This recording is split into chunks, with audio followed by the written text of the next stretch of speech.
That's right. Yeah. But it's fun. Yeah, believe it or not, the schools that my son went to didn't have sports programs, including JAMS, which was a huge middle school. They didn't really have a sports program. It was so weird. It was a magnet school, so you had to so he did other things, like he would do jiu-jitsu after school separately, but they didn't have any, they didn't have like a soccer team. They had PE. And I was always like, where is the organized sports in Santa Monica? They don't make it a big priority. Out there. It's so weird. I know. And other parts of LA, they do.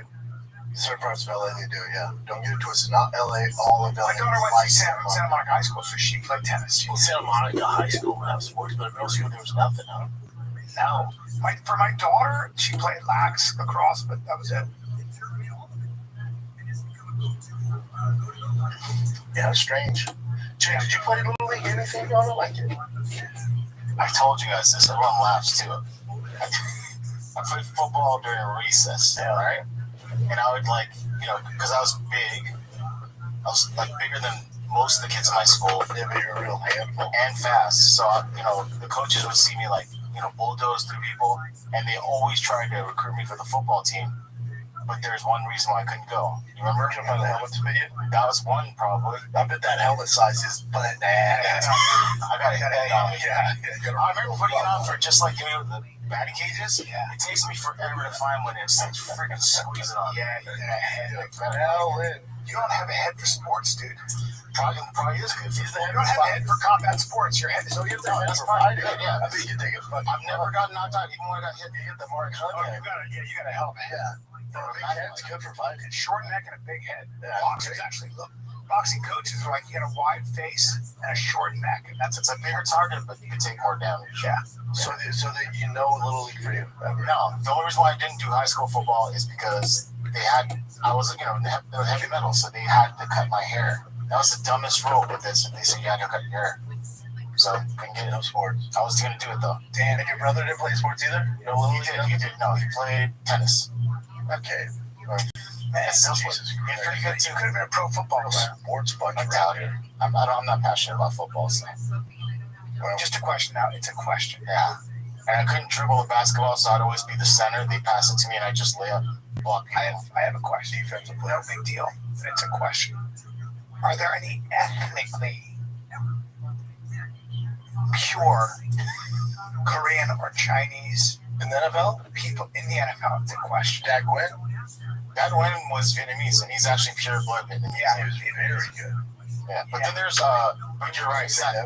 They're mixed. They're always mixed. Bring up Dad Gwynn. Yeah. Remember Heinz Ward? He's half Korean, half black. Yes, he's half Korean, half black. I'm just curious. As far as straight, there was a kicker. It's tough when you're who else? Look at that neck on that one. Now, I'm going to go on a limb and say that has a little German in him. I would say he's half Vietnamese. But was he a beast? Super beast. Especially in college at Texas A&M. Yeah. His family left South Vietnam. Did you roll down? Still only 5'11". Keep scrolling down. 5'11", 238. Keep going. I'm sure they talk about where is ethnicity? Yeah. Oh, I'll just type it in. Then you can just go. No, because it would have been early life. Yeah. There you go, ethnicity. He's probably born here, that's why he's born in Arkansas after his family fled from South Vietnam. Yeah, so he's just raised in his Vietnamese family in the coastal town of Rockport, Texas. That wasn't GI? No. He's just trying to escape, man. Let me see him again. Oh, this is his mother and father. So they're both. Now that's true. They couldn't be any more Asian. It's awesome. Yeah, so he's not even a halfie. He's full blown. Yeah, he is. I was just making sure. Yeah, what do you want to say? Vietnamese are tough people. Yeah, Ho Nguyen and Tam Neighbors. Yeah, Tam and tough. Yeah, Tam and Ho. Ho's a very popular. Tam and Ho, it's gonna be. Yeah. There you go. There you go. That's your one guy, though. Yeah, that Vietnamese doesn't surprise me. Very tough people. Is there any other Asians? Type in Asians in the NFL. Again, there was a kicker, but I think they let him go last year. Yeah, I'm not talking. Damn, chick put in pure Asian. Yeah, because, I don't know. Not even a splash, dude. It's a racist. Ed Lang. I've never heard of him. Tackle. He was the first full-blood Chinese player to be drafted in the NFL. Love it. He's probably from Mongolia. Oh, this is old, though. This is old. John Lee in 1986. They have to be cut out now because they're bigger now, more athletic, I would assume. John Lee. This says, yes, there has been Asian football players, but they've been extremely rare. 1986. So John Lee, but let me look at this dude first. It's hard to compete with Samoans and giant white guys, black guys. Hard to compete with America. Look at this guy. See, they let him play with long hair. Is he still currently playing? No, that they were saying like old, right? That was 1986, buddy. Oh, it says 2010. He was a rookie. Typing current, 1986. I just said at all. There's none. There's only like those few. Let me see John Lee. Dak Wynn's probably your flagship there. He was a beast. Yeah, really good. All right, this guy. Wait, that's his name? No, it's his. Oh, Jim's playing with one bar. Yeah, Jim's doing a deep dive trying to find an Asian in the NFL. It's always a thing. Yeah, he's a kicker, dude. That's all good, baby. That was in 1986, dude. Yeah. I say just all time, pretty much. Amazing. It's tough. Just a different thing. Any NFL football players from India has 1 billion, over 1 billion people. There's no currently active NFL players. There aren't. I don't think there are any.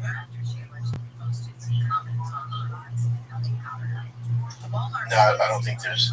Did you type in Indian? Pacific Islanders. Now you got a lot of them. Polynesians.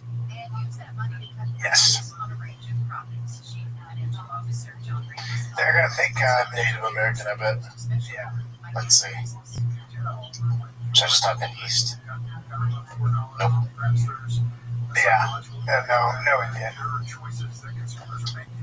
Yeah, there's none. Only 2 players of Indian descent actually play in an NFL game. Brandon Chillar. Sanjay, they were both not kickers, so that's. Yeah, I think Sanjay Step probably. up. I don't know if they were pure Indian, but Well, what else you got, kid? There's no Asians or Indians, guys. Did you really have to Google that? I already knew that. Yeah. Yeah. I'm just asking questions. Man, Just asking questions. That's a big Indian dude. Chiller's really good. He's a stud. Why did you bring him up? Because he's half Indian, I think. We're just asking chat. All right, let's go to current events, man. Give me this Indian and the NFL conversation. Yeah, since we were on Hayden Panettiere, are you guys both familiar with this boat story? On the what? When she was on a yacht? No. And okay, so I'll play this. This is from Jay Shetty's podcast. Right up to this part, when you write about this in the book, you write about a moment in your career where a friend of yours takes you onto a boat. You're led to a room which has an older man in it, and then basically told to perform sexual acts, and Oh yeah. And when I read that, I'm like, oh gosh, like not only have you felt like you've had a really unsupported, upbringing, you're now with a friend in the industry and then ending up in a situation like this. Could you talk to me about what that moment does to your psyche when you're that? I mean, the fact that I was 18, even though I'd lived such a huge life and I thought I was so mature at 18, scientifically, our frontal lobes don't develop until we're, 26, 25, 26.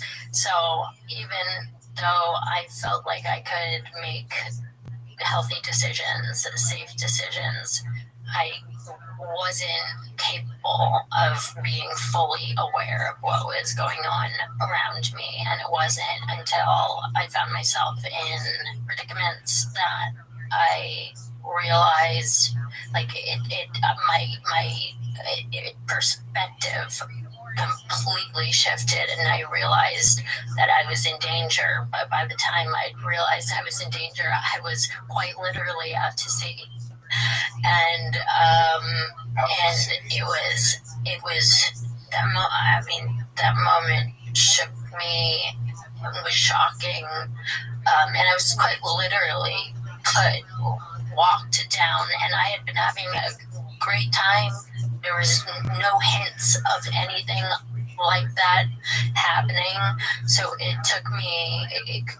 I was shocked. It took me by surprise, and it was led by somebody that I had grown to trust and see as a protector who had my back, and to be walked down the stairs, and it was as like a surprise, presented as though it was like a surprise, and it was this very small room, and she physically put me in the bed next to this undressed man who was very famous, and had his hands like this, like this was just an average day for him. And this is something that happens all the time. And I waited for her to leave, and I mean that lion in me, that fire in me, that my hair stood on end, and I became ferocious. I was like, this is not happening. But I had nowhere to hide, and I bolted, and I hid wherever I could think of to hide on a boat. There was no jumping off and swimming away, and there was nobody who was going to. I realized that there was nobody who was going to be empathetic to my situation. That this was nothing new to them. I mean, I need some auto parts, but I want a friendly staff. I want to make sure that if they don't have it in stock, they have it at least online. I need somebody to help me. Like, say I want to change my battery when I'm still in the vehicle. Do you know anybody that can help me, Brennan? Dude, one place I only go to is O'Reilly Auto Parts. They're your one-stop shop for all things auto.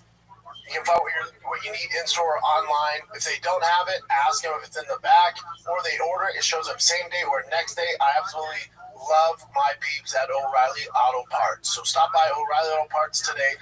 Visit them at O'ReillyAuto.com/fighter. That's O'ReillyAuto.com/fighter. O'Reilly. Hello, and welcome to Pluto Phone. If you know the name of the movie you'd like to see, just stream it for free on Pluto TV, where all your blockbuster favorites are landing all summer long. Catch Anchorman, The Legend of Ron Burgundy. Fantastic. The Matrix Trilogy. Welcome to the real world. Mean Girls. Shut up! Titanic. I'm the king of the world! And so much more. For showtimes, press nothing. They're free 24/7. That is so effective. On Pluto TV. Stream now, pay never. The moment a body is found, the clock starts ticking.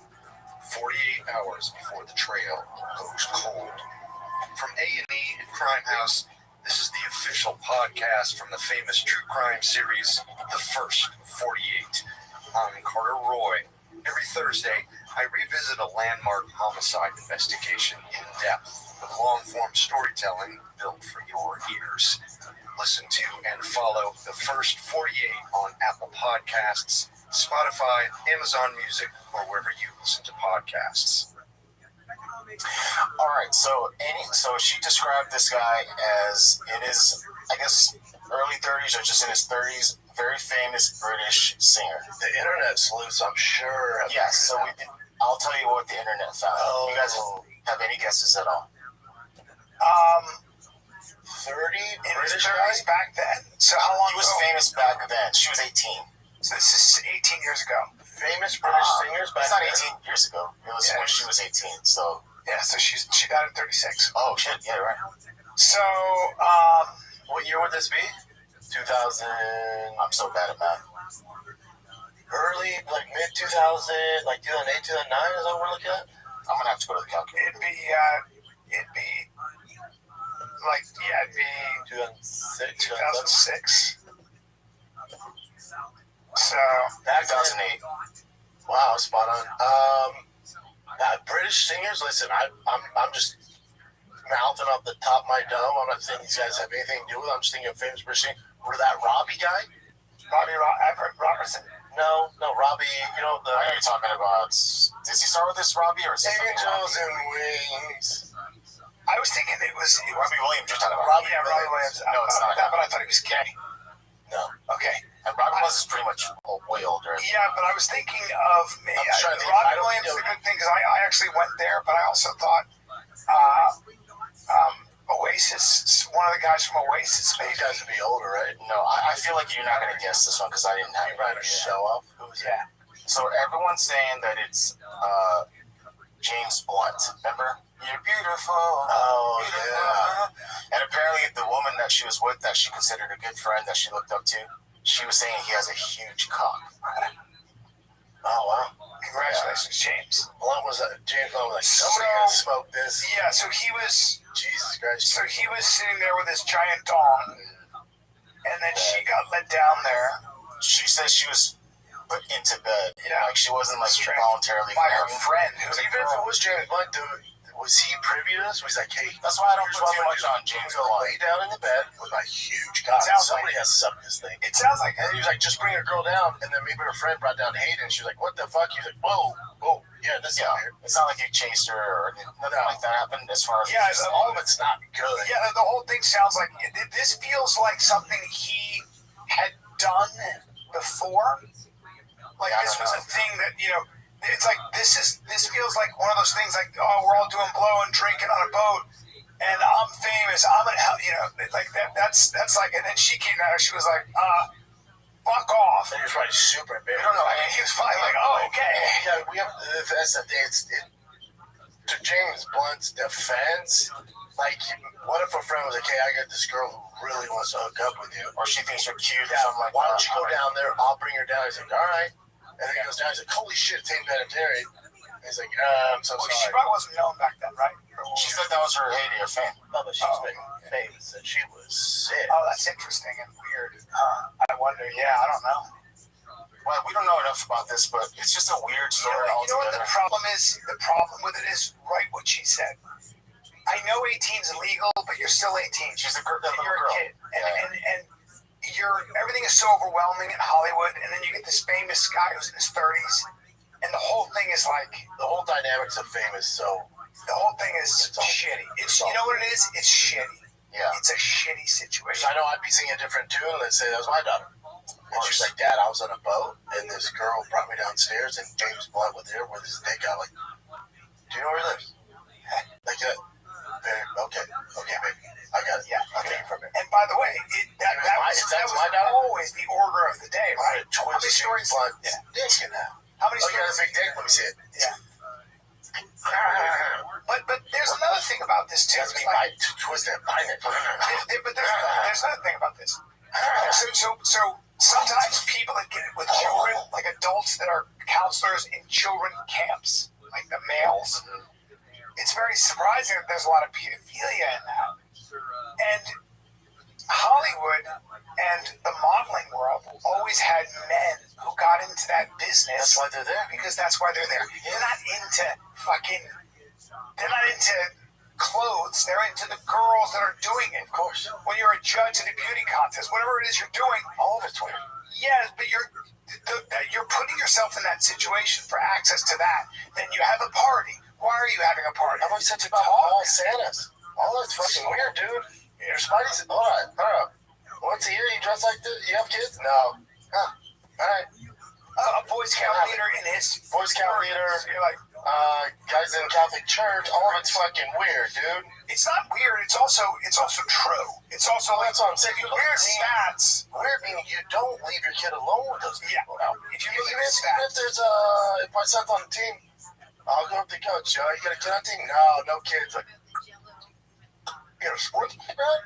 A lot of fantasy football. Right. Yeah. A lot of Spidey senses going on. I'll take my son. but that's, I'll take it and from you you. would be right to do that. Of course, I can't risk There's that. something going on where you're like, Oh, you don't have a kid? You're taking 3 days a week to this, and your weekends too? You don't have a kid on the team? that's what I think about Michael Jackson. Like, what are you doing with kids sleeping in your bed, motherfucker? Like, I know, like, I don't know. You follow that more, but like, if I as fuck, didn't have a childhood, so his whole logic behind it was it made him feel like a kid. All that's weird. Here's where all this stops with the bug. All this stops with the bug. Let's say, who's the most famous guy that's playing right now? Drake. Right? Let's say Drake, for whatever reason, had a terrible childhood, all this shit, and then I get home today after the show, and Drake's assistant called me like, hey man, apparently Drake came to Tiger school. He loves Tiger. He thinks Tiger's a special kid. I go, oh, very cool. I appreciate it, man. Yeah. So Drake wants to invite him over. Do what? Yeah, are you cool if Tiger stays the night at Drake's house? So now, sure, if I'm there with him, even then, it's never happening. It's never happening. So nobody's blaming the parents in any facet. No one even mentions it. All of them should be fucking fined, in jail, in prison, all of them across the board. I don't think she had much of a relationship with her family, right? With her parents. Did she have a bad dad? You're talking about pain like that. Well, now you're completely two different things. She has nothing to do with Michael Jackson being around kids, right? So what we're talking about is Michael Jackson, the accountability of the parents, the craziest of shit children. It's the craziest shit ever. Like even it's the craziest. Tiger was a big Ronaldo fan, and they were like, "Hey, Ronaldo came to school. Him and Tiger hit it off. Are you cool if Ronaldo takes your kid to his house in Spain?" Oh, of course not. It's never happening, dude. It's not even up for debate. But matter of fact, now that you're asking this, my son's not a fan anymore. All of it's weird. Those parents should all feel so responsible. You weren't on it, motherfuckers. None of you were on it. You know, and by the way, like, I think her parents obviously loved her very much. You know, I don't want to put her, I don't know anything about that. Her mom was her manager from infancy. So she was a smother. She just loved her kid. She apparently had a good relationship with her dad. Again, like, here's the thing about, well, what? When you write a memoir, you have to create conflict. And I'm not saying there wasn't conflict. Obviously, she was very tortured soul. Otherwise, she would have done all these drugs. She suffered. She lost her daughter. I think she had a major substance abuse problem. And sometimes you can have. She's also a child drug addict superstar. Yeah, like that's the problem. That's the problem. Yeah. That the problem. She grew up her childhood, and the way her graduation, she missed all her childhood. Look at Drew Barrymore. She talks about it. Sure. She came out of it, but she was all fucked up. Sure. Even she's not getting drunk at 13. Even she's weird. So it's like, but again, these parents, you don't think it's weird your kid's on a set for 3 months? That's all normal to you. I know you're making money and the kid's gonna be famous. I get all that. But in hindsight, take all that away. All the money, all that away. You don't think your kid should just have a regular childhood with her friends, doing their thing, having sleepovers with their friends and playing games and dolls? You want to take all that away? And you think she's going to grow up normal? And then you're going to manage this? You're going to try and now, God bless her mom. Maybe she's like, yeah, I'm your manager, so she doesn't, get touched, or I can take her out of these scary situations. She probably tried her best. But Hollywood's not set up for your kid to go out unscathed. Nobody's made it out alive. Nobody's made it unscathed. Nobody. The history of childhood actors ever is fucking normal. People are like, oh, this Drew Barrymore, this. No, they're not. Go have a conversation with her. She's fucking weird, dude. Because she didn't grow up like a normal fucking kid. She had a camera in her face. But what about Justin Bieber? Nightmare. None of them are fucking crushing it. And as far as life, all of them are fucked up. All of them are fucked up. And they all sacrificed their childhood and these memories for what? Yeah, but he's famous. Very cool. Severe depression. Hates going out. You get used to that real quick. Yeah, severe depression. Hates going out in public. Had horrible issues with substances. Yeah, but he's the most famous guy. Yeah, but he traded all. Go back and trade cards with his buddy, and for you just be his mom and be his dad. You traded all. None of it was worth it. The juice is not worth the squeeze. Amanda Bynes, Aaron Carter. Super fucked. Aaron Carter. Yeah. Keep going. All this tons. Yeah. Fucked. And where were the parents in all this? I wonder though, back then, like now we know there's so many freaking sexual predators out there. Back in like the 80s or 70s, do we think the same way back then? Do you know what I'm talking about? Because I think like a guy. You always knew that child stars a lot of times it didn't work out. But a lot of it's just the fame and the loss of childhood. The fact that you grew up on a set. No, that's where. Yeah. But also remember back then, like we had examples like what's her name? What's her name? Shirley Temple was the little girl. Yeah, from old super fun. Judy Garland, super fun. Yeah, so we did. Judy Garland's from fucking. What was her? When was that made? 1938. You super. Nobody was looking out for you. Super. You were. There was more kidnappings back then than are now. Don't get it twisted. Yeah, because it was way more dangerous back then. That's right. Those serial killers were fucking popping. That's right. Going there. Yeah, because now the bunch of bitches. You cameras, big highways, you can just disappear. Yeah, take a kid in a van. You don't see vans anymore. They fucked that up for us. Vans are dope, dude. But now we assume white vans means fucking creep. Yeah, that's a shame. No windows. An E350 would be fucking dope. Lifted. 6.0 V8 would be fucking cool, dude. But I can't drive it around. Now, you have windows in that bad boy? No, there's no windows. That's what's dope. You can do with some cool airbrushing on the back. 4x4 vans look badass. Fuck yeah, dude. Bring up some 4x4 Sprinter vans. Kind of took over that. I was against Sprinter vans the other day. Those are cool. If your kid's on the travel ball team, get around in a Sprinter van, be pretty dope. The Mercedes vans are so narrow though, but the old school like these are the newer ones, but like the old school vans like this. Yes, Chin. And you get that in a 6.0 Power Stroke. Kind of badass. Yeah, you can make it look really good. But here's the point: so you have to make it look like that though, because if you just leave it like it was from the factory, automatically people think you're touching wieners. And it's a real shame, man. They fucking ruined it for us. Those are still so badass. The whole Overland ties is a candy store. You got a problem. Mm-hmm. But like, imagine you take that black one, and let's say your kid plays for Lake Travis Cavaliers or the Mustangs, Texas Mustangs, and you deck that out in Mustangs color. You got their logo, you has number on it. Dude, you know how sick that would be? The ultimate fucking dad travel ball van. There you go. Well, again, you gotta mix it up, let people know you don't touch kids. That's the thing. Because if you just leave it stock, you look like the windows. Well, go that white one, Jim. See that far one? No, this one. Yep. You got windows. Can't do that. This one's dude. That shouts. That's horrifying. That shouts. My favorite movie is Black Phone. Yeah, that's horrifying. No, you can't do that. Yeah, you can't do that. That screams Dead Money. And it's rusted on the bottom. One of my jokes in my stand-up, I was like, now that I have kids, if you're a grown man just driving around in a van for no reason, you should be arrested immediately. That makes no sense. Especially that, with no windows. Get the fuck out of here. Dude, this is Texas for you, though, because it came out. This is how close-knit of a community I live in. There was this white Dodge Charger right by the school. You know, all the where I'm at, we all walk our kids to school. They're picking them up. It's pretty tight-knit. But there's a white Dodge Charger with tinted windows. Some dad goes, I don't like that. It's been there 2 days. What the fuck? And then a few days, and they put it, there's a whole group chat, all the parents. That thing's still there. He pulls up right when the kids are going to school and they're getting out. He comes back and waits for them to get out. I don't like it. So they do a plate check on it. Oh, he's has a felony for his arrest, and he's been in trouble for child abduction, stuff like that before. He has a prior arrest record in Dallas. What do you think the dads did? Oh, the dads went, cool, and they loaded up all their guns. And they all went around the neighborhood searching for him. And then he got arrested like the next day, like at another school district. What are you doing, bro? In Texas, Bubba? With these dads and their little girls and boys? Buddy, good luck. And you know what the cops said? Good thing we found them before the dads did.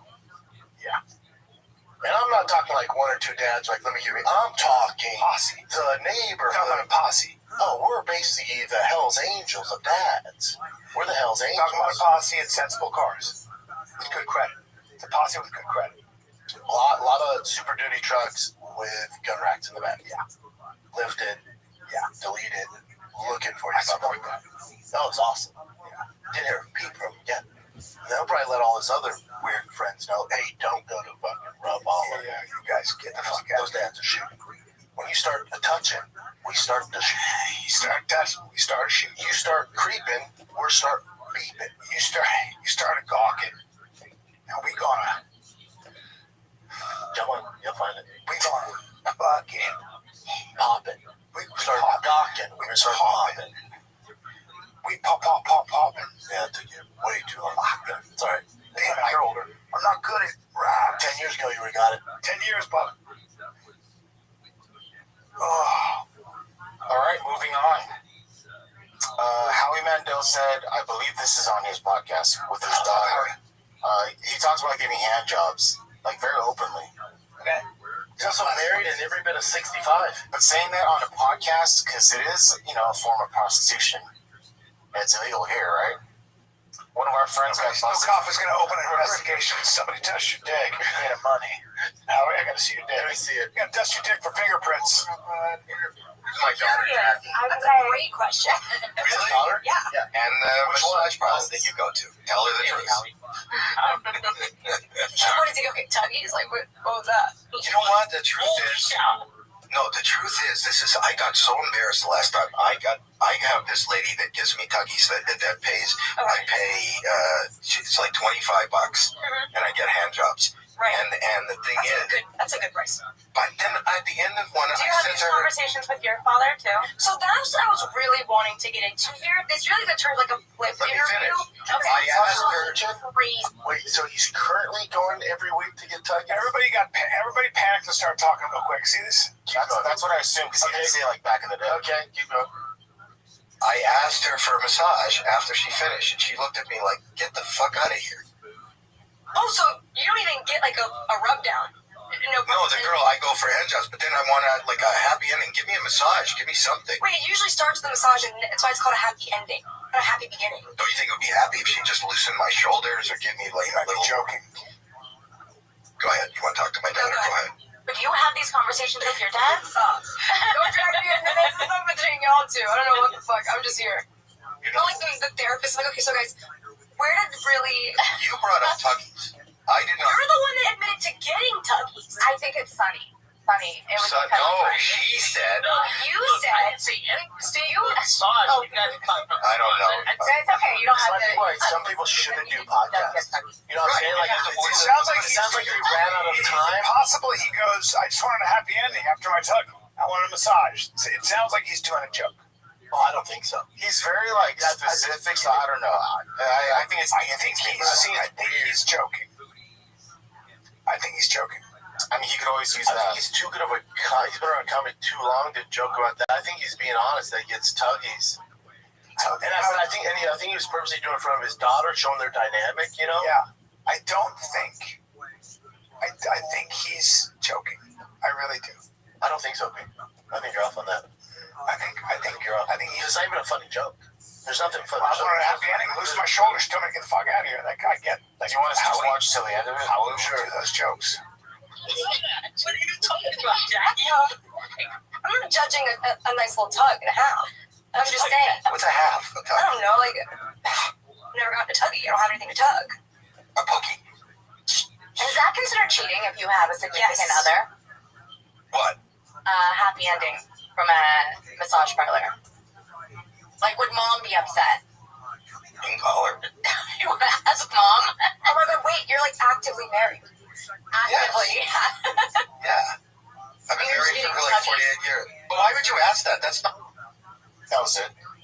Yeah, I think he's fucking with you. And there's no way. I think he's joking around. I'll guarantee he's joking around. If I had to bet, I'd say... Can I just say anything about Howie? I know Howie's a germaphobe.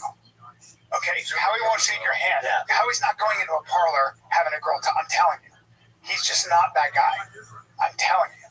Howie Mandel is way too famous. He's not showing up in a tug parlor. He's not America's Got Talent. Yeah.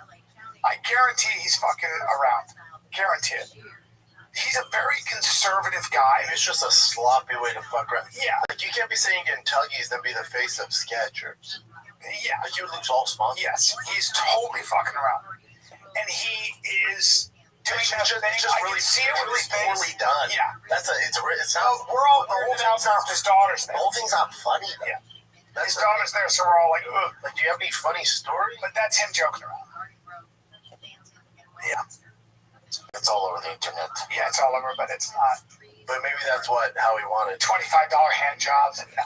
Yeah, you never know. And by the way, Also $25. Yeah. Maybe when he did it in the 70s. I was going to happy ending with a massage. Told me to get the fuck out of there. Like he is a complete germaphobe. Is there any Not a follow-up shot. to it? Not a shot he goes in now. Let me just see. How much are hands? Yeah, he's a super germaphobe. $20 to $100. I mean, look at that. That's not how to. Plus, he's a famous guy. Maybe gets a discount. Yeah, that was a weird He's completely fucking around. Yeah, has he followed up? Has he tweeted anything about it? Because again, when you're the face of There it is. It's Representative later clarify. The statement was a tongue-in-cheek comedy bit. I promise it was.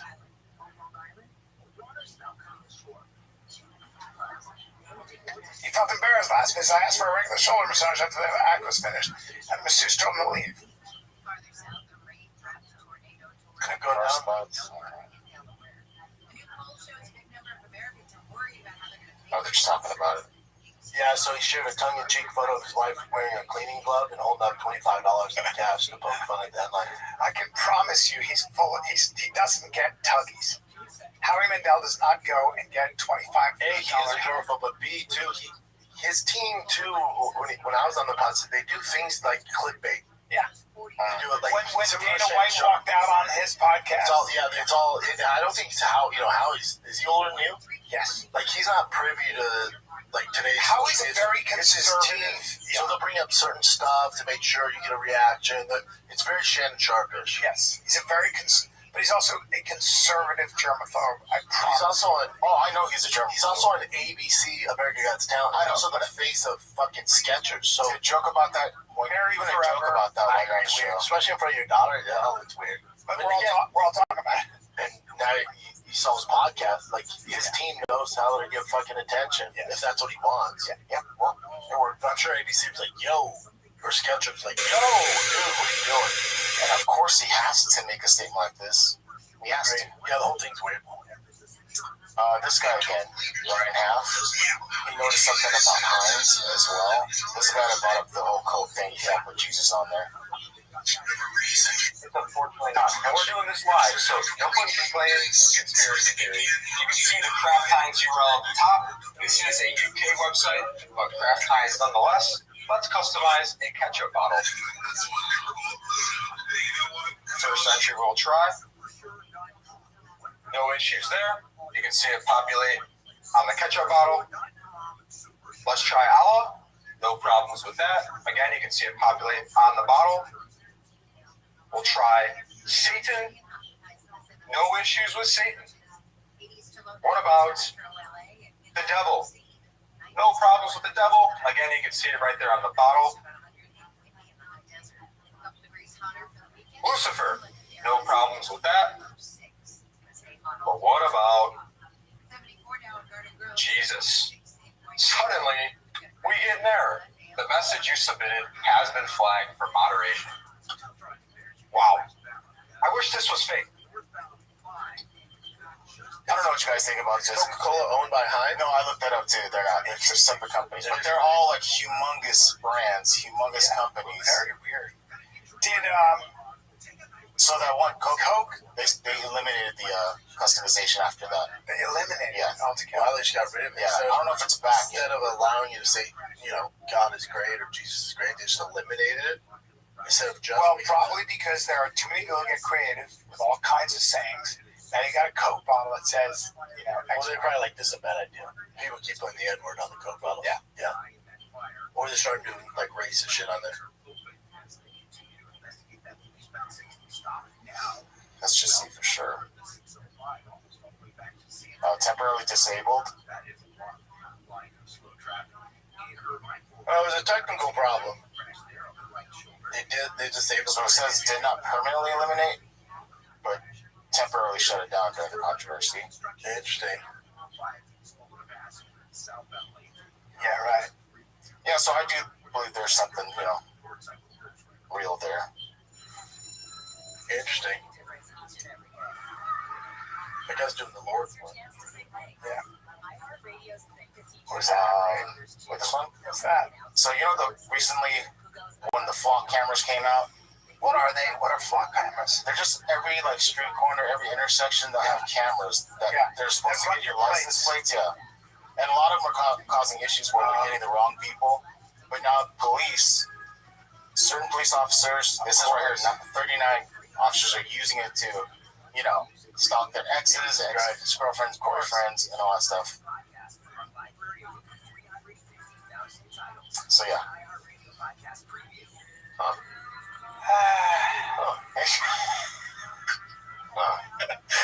Oh, funny. Of course.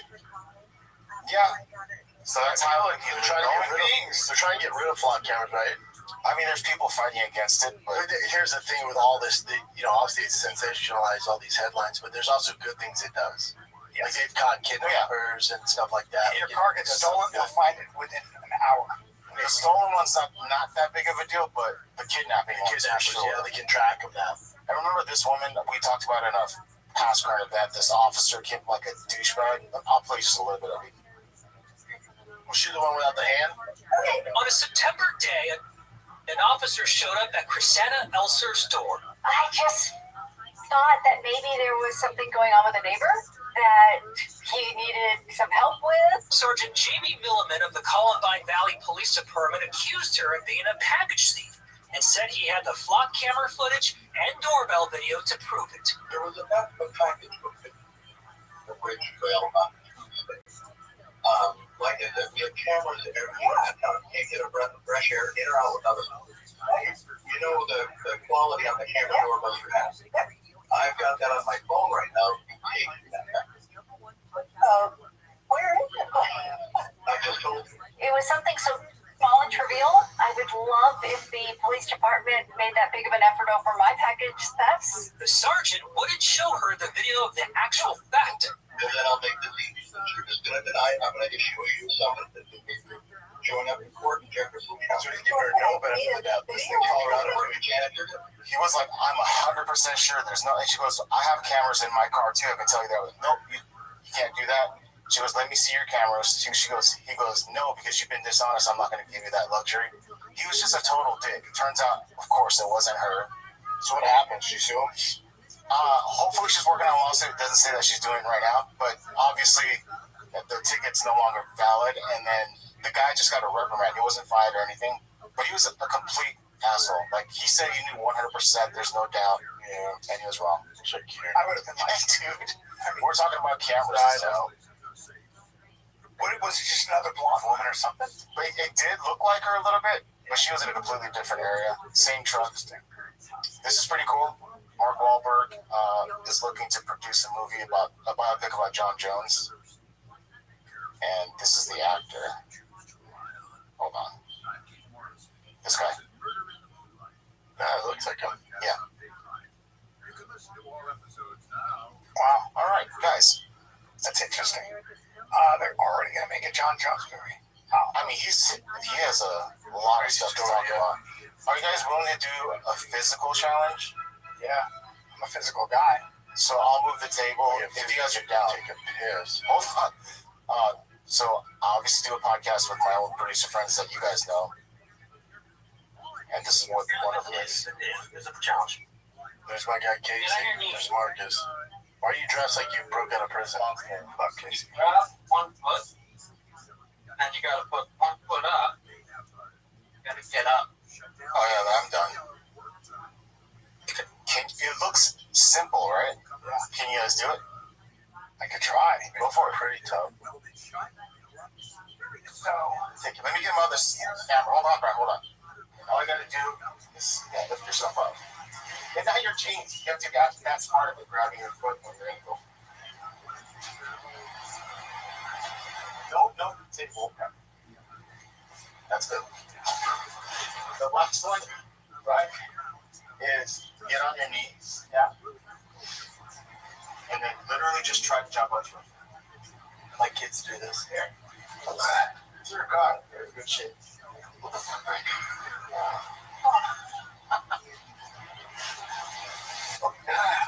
Okay. Just grab whatever ankle or foot. But the first one you wanted that, right? Nice. Is that it? Another one? Don't touch anything else, but just grab your foot. Whatever. Yep. And then Just stand up. And just stand up and go, Bubba. Good job, guys. Could none of you guys do that, Jeff? Everyone but me, as you can imagine. Alright, boys, that's pretty much it. You guys accomplished the challenge. That challenge for dum-dums, huh? The first one was supposed to, the second one was supposed to be for like if you're in your 30s. I did 100 burpees without stopping, nightmare. But like very few people can do that. But if you train for it, like that's I think it's hard. Mike Brown, Rabbi Mike Brown. Oh man, 100 burpees. Remember stuff. Yeah. You guys are really not done. Yeah, I don't think you did them either. And like fully down up, there's no way you did them. That never happened. I can't remember.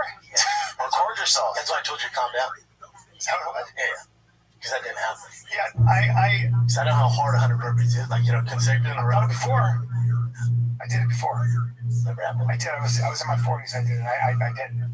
But it's really hard. I did it in a hotel room. I don't think so. No. I know, but I did. Not good ones. Especially towards the end. I do a lot of burpees, but Sure. Not 100. I did 50. Remember? Yeah, I remember that. That was very hard. Yeah. Very hard. Now double that. People don't realize how hard 100 burpees. No, they do. Everyone does. I would. Hey, everyone does. I would be willing. That's why nobody believed you. I would be willing to take the challenge at 59. That'd be hard to do. No, you could do it. Like, are you doing over a 20-minute span? Without stopping. Tough. That'd be tough. Very tough. Or not. Or just go to New Brunswick and shut the fuck up, right? For all you did. Right? What do you mean, dude? Shut the fuck up, right? And where do you be? New Brunswick Live? live? New Braunfels, Texas. And be live. Don't call that be live either. August 21, 22, that's this Friday, Saturday. And then I'm in Doral, Florida, August 28, 29. That's Miami improv. Yeah, no. That shut the fuck up, right? Because you're not going to do 100 burpees. No, I'm just saying. Be a little more respectful. I think I can do it. No, I am. I cut you line. And I knew it. I was in. That's what I told you. I was trying to give you a way out. I went. I did do 100. There were some breaks in the middle. You tried to 100 in your life. No, there were some breaks. For years. I did 100. And I d't take some breaks. But I'm saying I probably gun in my head didn't need the breaks. All right, record yourself for the next episode. Bring it in. That's never happened. With your phone. I should. Tell you what, I'm not as good at anymore as pull-ups because I'm ancient. I was always this curved front. I get banged. By the way, real quick, hey, I didn't apologize for how I'm buttoning out the shirt. Oh, see, I think you're gonna apologize because you're on TRT and you look. No, don't say that. Don't say that. I forgot to tell you, Mayor called me. Yeah. They called me and they're like, "Can you tell Brian not to promote the peptides?" Yeah, but that's because they're not seeing that. Damn, Brian. But you've always looked that way. No, this is from just training. You're jacked, man. Right in there, Bubba. To be jacked like this from jiu-jitsu, and I want to talk about Merrick for a sec. I'm not trying to be. I don't have much of a chest, but Why do you have a band-aid? because I was wrestling and I got scratched. So you have a band-aid over the scratch? At 59, you guys want to know, a little TRT and a little training, and I get my help from Merrick. Give me the respect I deserve, and I'm a little tight right now. Hold on. You don't do any back work? Dude, be respectful. I'm gonna totally relax. You know what bothers me though? Don't have arms though, No. but that's genetics. Sure. You know what bothers But me? this is Merrick, Yeah, well, and this is 1 month Merrick with Merrick. fails. 1 month with Merrick at 59. But you know Guess what you guys get? Here's the thing. Let me do a commercial for them because I'm serious. Here's why I think Merrick is so worth it. You can literally stop guessing. You don't know what's going on with your body. They will test you, and then you'll go to your labs, gotta get blood work done. get your blood work done, and then you will get a private coaching session with one of their experts with degrees, and they will tell you what's going on with your body. Instead of taking all the shit you take, you have no idea what you're doing. Those people live it, and then you can be built like fucking that. Don't bro Shit's the only science one who fucking understands me. Don't bro science it. Merrick should be like, don't bro science, and we'd have the science. Hey, do me a favor for the I fans. know I'm not a poster guy. Take that Band-Aid off. I want to see why you're covered. Oh, I have a scratch, and I put spawn. I didn't want to get on my shove out of it.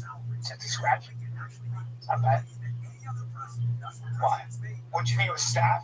Yeah, I don't know. No, it's not staph. I'm very careful about that. But I put Neosporin on it because I went to my rash guard. I got that from getting fucking beat up. I'll go see brand new Brownsville. Just wear that to the pizza shop. We're gonna do a pizza thing. Yeah. So the patrons. We're heading to Slice of Austin. Yeah, let's do it. Let's go get a slice. All right, kids. This is the Fighting Kid. I can stop holding my stomach. Yeah, I can breathe. This is the Fighting Kid. We're out. That's backwards, bro. It is.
We could have an island. I'm sure we should. It's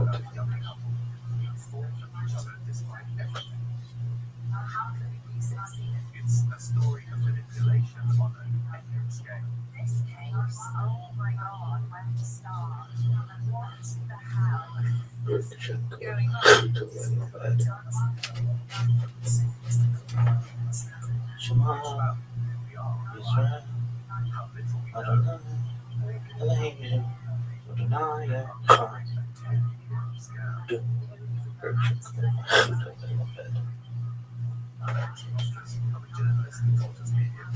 This is sweet moment.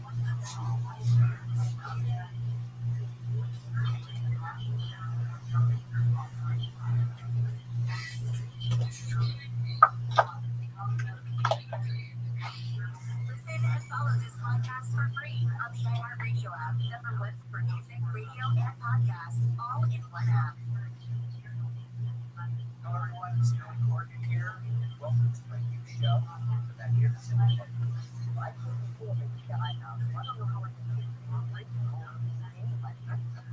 Let's get real. Magnificent Others is a long-form show where we explore great artists, musicians, anybody else you admire. We want to hear fresh stories, we want to hear fresh perspectives, we want to understand the times from their innovative perspective.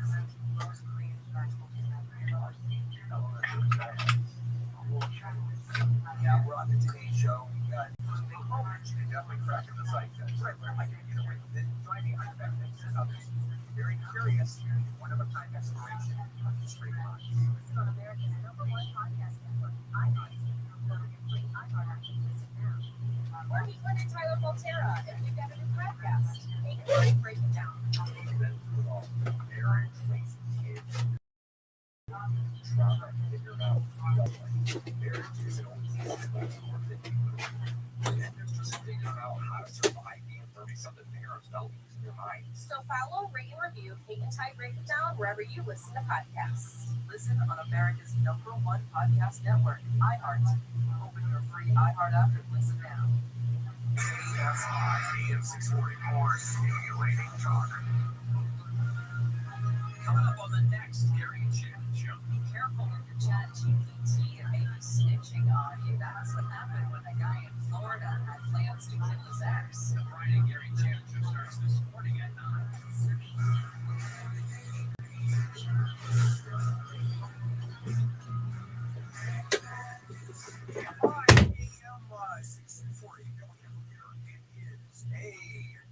Friday morning, August 21, we finished the show. It's a Handle History segment, the last segment in this one. And I'm trying something new, and that is unknown bits of history or unknown stories of history. And based on what conversation we had here last week, First Ladies, and sort of the untold story of First Ladies. And I thought one of the most interesting ones out there was Mary Todd Lincoln, because her reputation is just being a lunatic. That's it. Just a crazy woman. But she was far, far more complicated than that. And what she went through was just devastating and heart-wrenching. And as I told you, she was very highly educated. She also was, her family was Southerner, even though she was a Northerner, and her family had slaves. And so the South deemed her a traitor, the North deemed her a traitor because of her connections, even though she was anti-slavery and abolitionist and very pro-North. Okay, so that is the background. So let's talk about why she was who she was. Also, the reason she married Abraham Lincoln is because she had ambitions, big ambitions, and knew Abraham Lincoln was going to be something very big, even before he did. So out of her 4 sons with Abraham Lincoln, 3 died before reaching adulthood. Add to that, she was there when Abraham Lincoln was assassinated. Her husband was shot in the head right next to her at Ford's Theater. And she, at that point, the way she reacted was, she became hysterical, as you would think. And as Lincoln was across the street at the Peterson House, boarding house, she was in and out of the room and hysterical. Edwin Stanton, who was Secretary of War, threw her out of the room. Literally threw her out of the room. She was so hysterical. And she was not in the room when her husband died the next morning. And so totally overwhelmed by grief with the trauma and her erratic behavior starting at that point. Her son, her survivor son, Robert, had her committed to a psychiatric court-ordered care facility. And in those days, you had to go to trial. Like today, you had to have a judge order someone to go into one of those facilities. It was a totally trumped-up trial. It took the jury all in 10 minutes to decide she was nuts. That's it. Because the 17 witnesses that were brought in, some of them just made the stuff up. So the erratic behavior, the compulsive shopping, even after Abraham Lincoln died, she had some money. And she actually was going through it very quickly as a hoarder. She was buying stuff that she didn't need. She had clothes that she never wore. And then she had that ambush trial. So she was taken to Bellevue Hospital, which is still there, by the way. And thinking that she's in just a little cell, she wasn't. She was actually given her own quarters, allowed freedom, a degree of freedom, even though she was a prisoner. By the way, today, modern historians and psychologists believe she wasn't mad, but just had severe post-traumatic stress disorder. No kidding, with everything that she went through. And she was able to successfully fight her imprisonment in the psychiatric hospital. She had a best friend who started a campaign with her to overturn her sentencing and bring in a new trial, and she was able to do it. She was able to pull that off, which was unheard of. Very smart lady. And then after she was released, she went to Germany. She lived in Germany for a period of time. She went to France for a period of time. Moved back in Springfield. And then, as you know, she obviously ended up dying. But she ended up dying with some money. She ended up dying even grief-stricken after the assassination of her husband. All she wore was black clothing in mourning, even though she was buying other clothes. And she was attacked alive. One of the things she did is not just like a fortune on the White House and buying clothes. She threw this mess right in the middle of the Civil War. She was attacked for hearing people. So a lady that's a lot more complicated, not just completely loose. And they have not been at all. That's it, guys. We're done. Tomorrow morning is handled on the law. 8 to 11 is waiting to me. The gentleman ignored for a very good reason.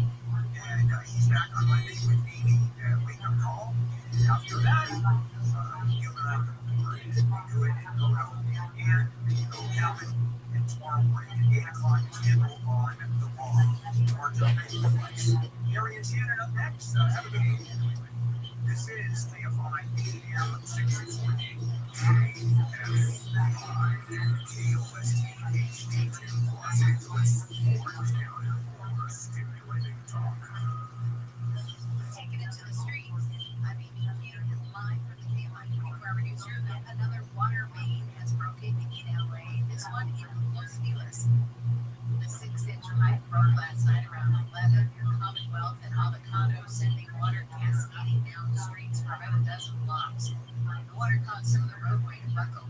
LA DWP crews were able to shut the water off, and this morning have completed repairs. They're now working to backfill around the cleared pipe. The USS Abraham Lincoln is making its way back to its home port of San Diego. BBC Sophie Clay says the aircraft carrier's been in demons in the Jewish tradition.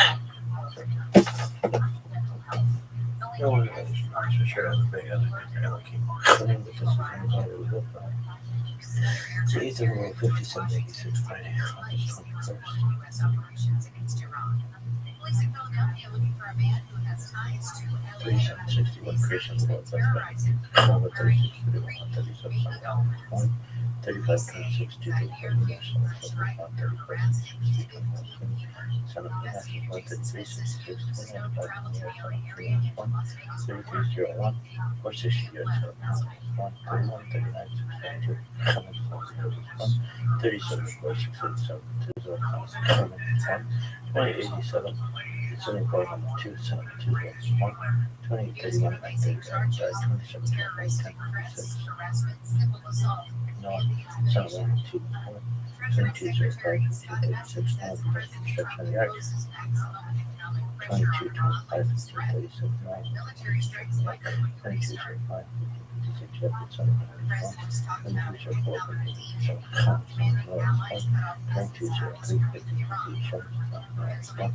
2204 2203 He thinks allies will line up behind Trump. Surrounding Arab countries joining in this economic battle against Iran. Iran's foreign minister has condemned the threat. Experts say the rising national debt is leaving the fight on borrowing costs for things like homes and car loans. Maybe federal rate. Chief economist Heather Long says historically, politicians are willing to push the country into debt to cover the cost of wars or to help Americans through recessions. The idea is that when rainy days go away, the sun comes out, and things are better, kind of like we are right now, that we should be paying down that debt.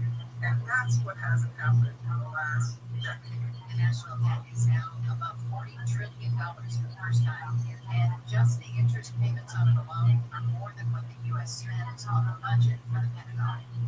Along with a federal civil rights investigation, former Congressman Harris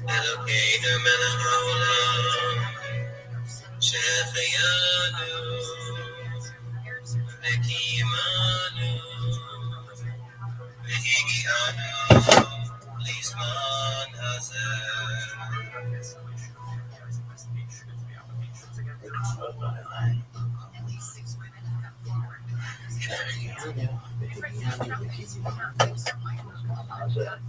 together on the radio.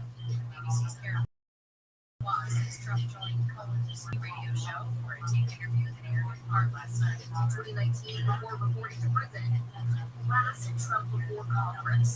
He's a racist.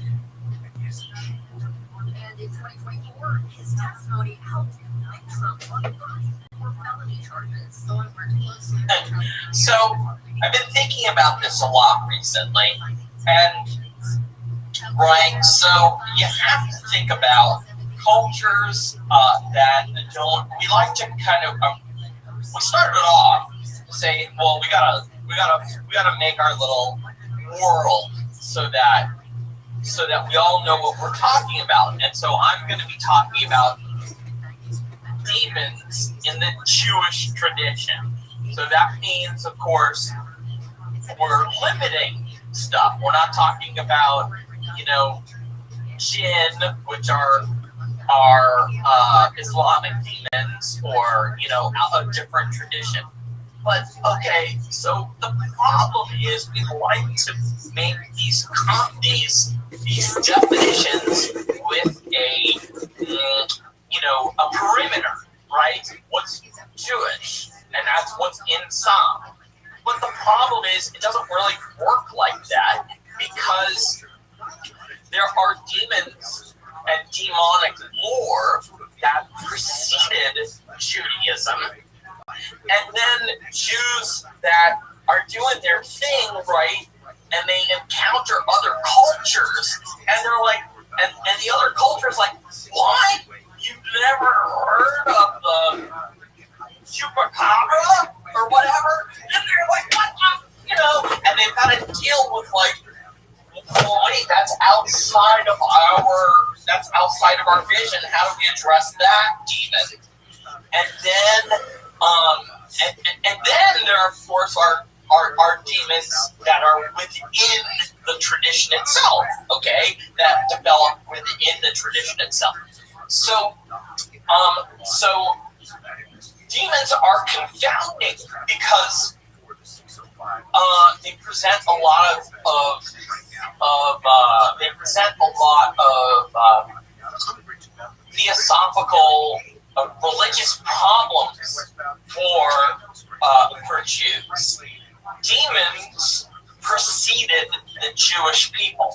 So Lilith, who is considered to be a famous Jewish demon, really, preceded the Jewish people. Actually, she was started with ancient Mesopotamia, and she's older than the Jewish people. So she's hanging out, right? There's a mythology, call it a mythology or legend or lore. A lot of people feel that those words are disrespectful because they imply a lack of credibility or something like that. But I'm using them in a colloquial way, okay? Like the history, okay? She already has an established history of Lilith, okay? And then the Jews come along, right? Abraham is born, and that's around 1850 BCE. But Lilith was already in the area, so she's already in existence. So then the Jewish people have to deal with like an existing concept, okay, right? And they've got to integrate an existing concept. So that becomes right a little bit of an issue, because you've got demons who are now sort of distinct from humanity, right? They are their own thing, like Lilith and Samael and Asmodeus, okay? They're their own thing. And then you've got demons that are byproducts of humanity, like, they're incomplete souls, or they're the angry dead, or, oh, look, I got a text from Doc Hilford who says that he's driving to the hotel, and he'll sign in and listen. That is one of our phenomenal participants who I love so much. I can't wait to see him. I haven't seen him in years. Anyway, he's he's going to add so much to the discussion of the participants. Anyway, where was I? Okay, right. They can be the byproduct. Demons can be the byproduct of human issues, right? They can be incomplete souls, or in part Lilith mated with Adam and produced lots of demons. So now we've got like demons as separate entities, demons that existed before our religion, demons that are outside of our religion, and then demons that are also within our own religion. And so how do we integrate all of those? Like how we're busy forming a religion. It's 1850 BCE. We're busy forming our religion. What are we going to do with all of these other characters, which we know kind of exist, but how do they fit into our thing, that we're trying to do? Okay, so the Jewish people have lots of answers. They develop, demons, and the demons, they have several categories. There are Mazakim, which are synonymous with Shadim, and there are Kesalim, which are little imps, Kesalim. But for the most part, there are Mazakim or Shadim. And these demons are tiny. They are invisible. They have wings. They eat. They reproduce. They die. They cannot produce physical objects, but they can interact and move physical objects. And so those are the Mazikeen. Now, Lilith is her own demon, and Samael is his own demon. That and Asmodeus is his own demon, and they are sort of like separate entities. The problem in Judaism is that Judaism is a monotheistic religion. So, because it's a monotheistic religion, okay, and God is omnipotent, okay, so God is all powerful, and He's the one. That means that Jews have to reconcile with two problems. One is their free will in the presence of an omnipotent God, a God that can do anything. Because how can there be free will if there is an entity that can control everything? And the absence of controlling anything is also, a decision. So that nullifies free will, but free will is yet a cornerstone of Judaism. So that paradox was grappled with for a couple thousand years and has hopefully been sort of resolved. And the other one that is grappled with is that means that evil then must be the result of right? And that's why we say, terrible things happen and God works in mysterious ways. Well, if evil, so the Christian, which is also an Abrahamic religion, view of that is that Satan kind of became his own entity.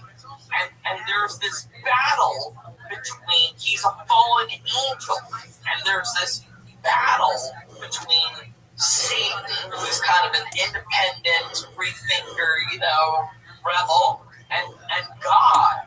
And they go at it, okay? And God always wins because he's more powerful than Satan, but they're antithetical forces because he's a fallen angel. This fallen angel concept really resulted from the book of Enoch, which is non-canonical in Jewish literature, really, except for Ethiopia, a sect of Ethiopian Jews, a small sect of Ethiopian Jews, and pretty much non-canonical in Christian literature, the book of Enoch. But this concept of the fallen angel was adopted in Christian literature because it helped them, in the Christian idea, because it helped them solve that problem. To say that, how can God let all these awful things happen? But in the Jewish tradition, Satan is he's not the antithesis of God. He's not the Antichrist. He's not he's not struggling against God and fighting God and trying to trick you against God. Well, he is trying to do that. But what he is a servant of God. He's an angel of God. And he is God's prosecuting attorney. And he's trying to constantly get you to fuck up and mess up, so that when Judgment Day comes along, he can stand there and be like, yo, did this, and this, and this, and this, and this, and he can recount your thing and why you were a bad person. So, Satan in the Jewish tradition works for God. He's all of it, and so so it doesn't really get, it's like hard to resolve. The Christian tradition is that this fallen angel in the battle, and then and the Jewish tradition is that it's part of God, and that goes to this whole kind of Kabbalistic left-handed aspect of God, that God is both good and evil, and He's all of those things, right? He's everything. And so there are like certain threads of Judaism think that, well, they ascribe these demons, these mazakim, to, remember I said they could be like maybe angry, dead, or that might produce a demon, or incomplete souls and things like that. So in the Talmud, the Talmudic ideas of demons, it talks about that that the demons they were produced essentially at twilight on the sixth day, right before the seventh day of rest. So they were at twilight. They were these incomplete souls, and therefore those became demons. And so that's one of the many Jewish beliefs. There's all sorts of different Jewish beliefs. Another one is that demons were produced when you sin. Every time you sin, the name of the sin is inscribed on your bones. And when you die, there is some sort of like metaphysical emission that happens that creates demons from those particularly named sins. So there's lots of different sects of Jews, and lots of different sects of Jews have lots of different belief systems around demons and demonology. But we have some, of course, some level of commonality. Now, I think I already said demons. They're winged. They are in Jewish lore. They do not have hooves like in a lot of Christian symbolism. Rather, they have feet of birds. And you'll see Lilith, ancient Lilith, depicted with feet of owls. Owl's claws. So they have the feet of birds.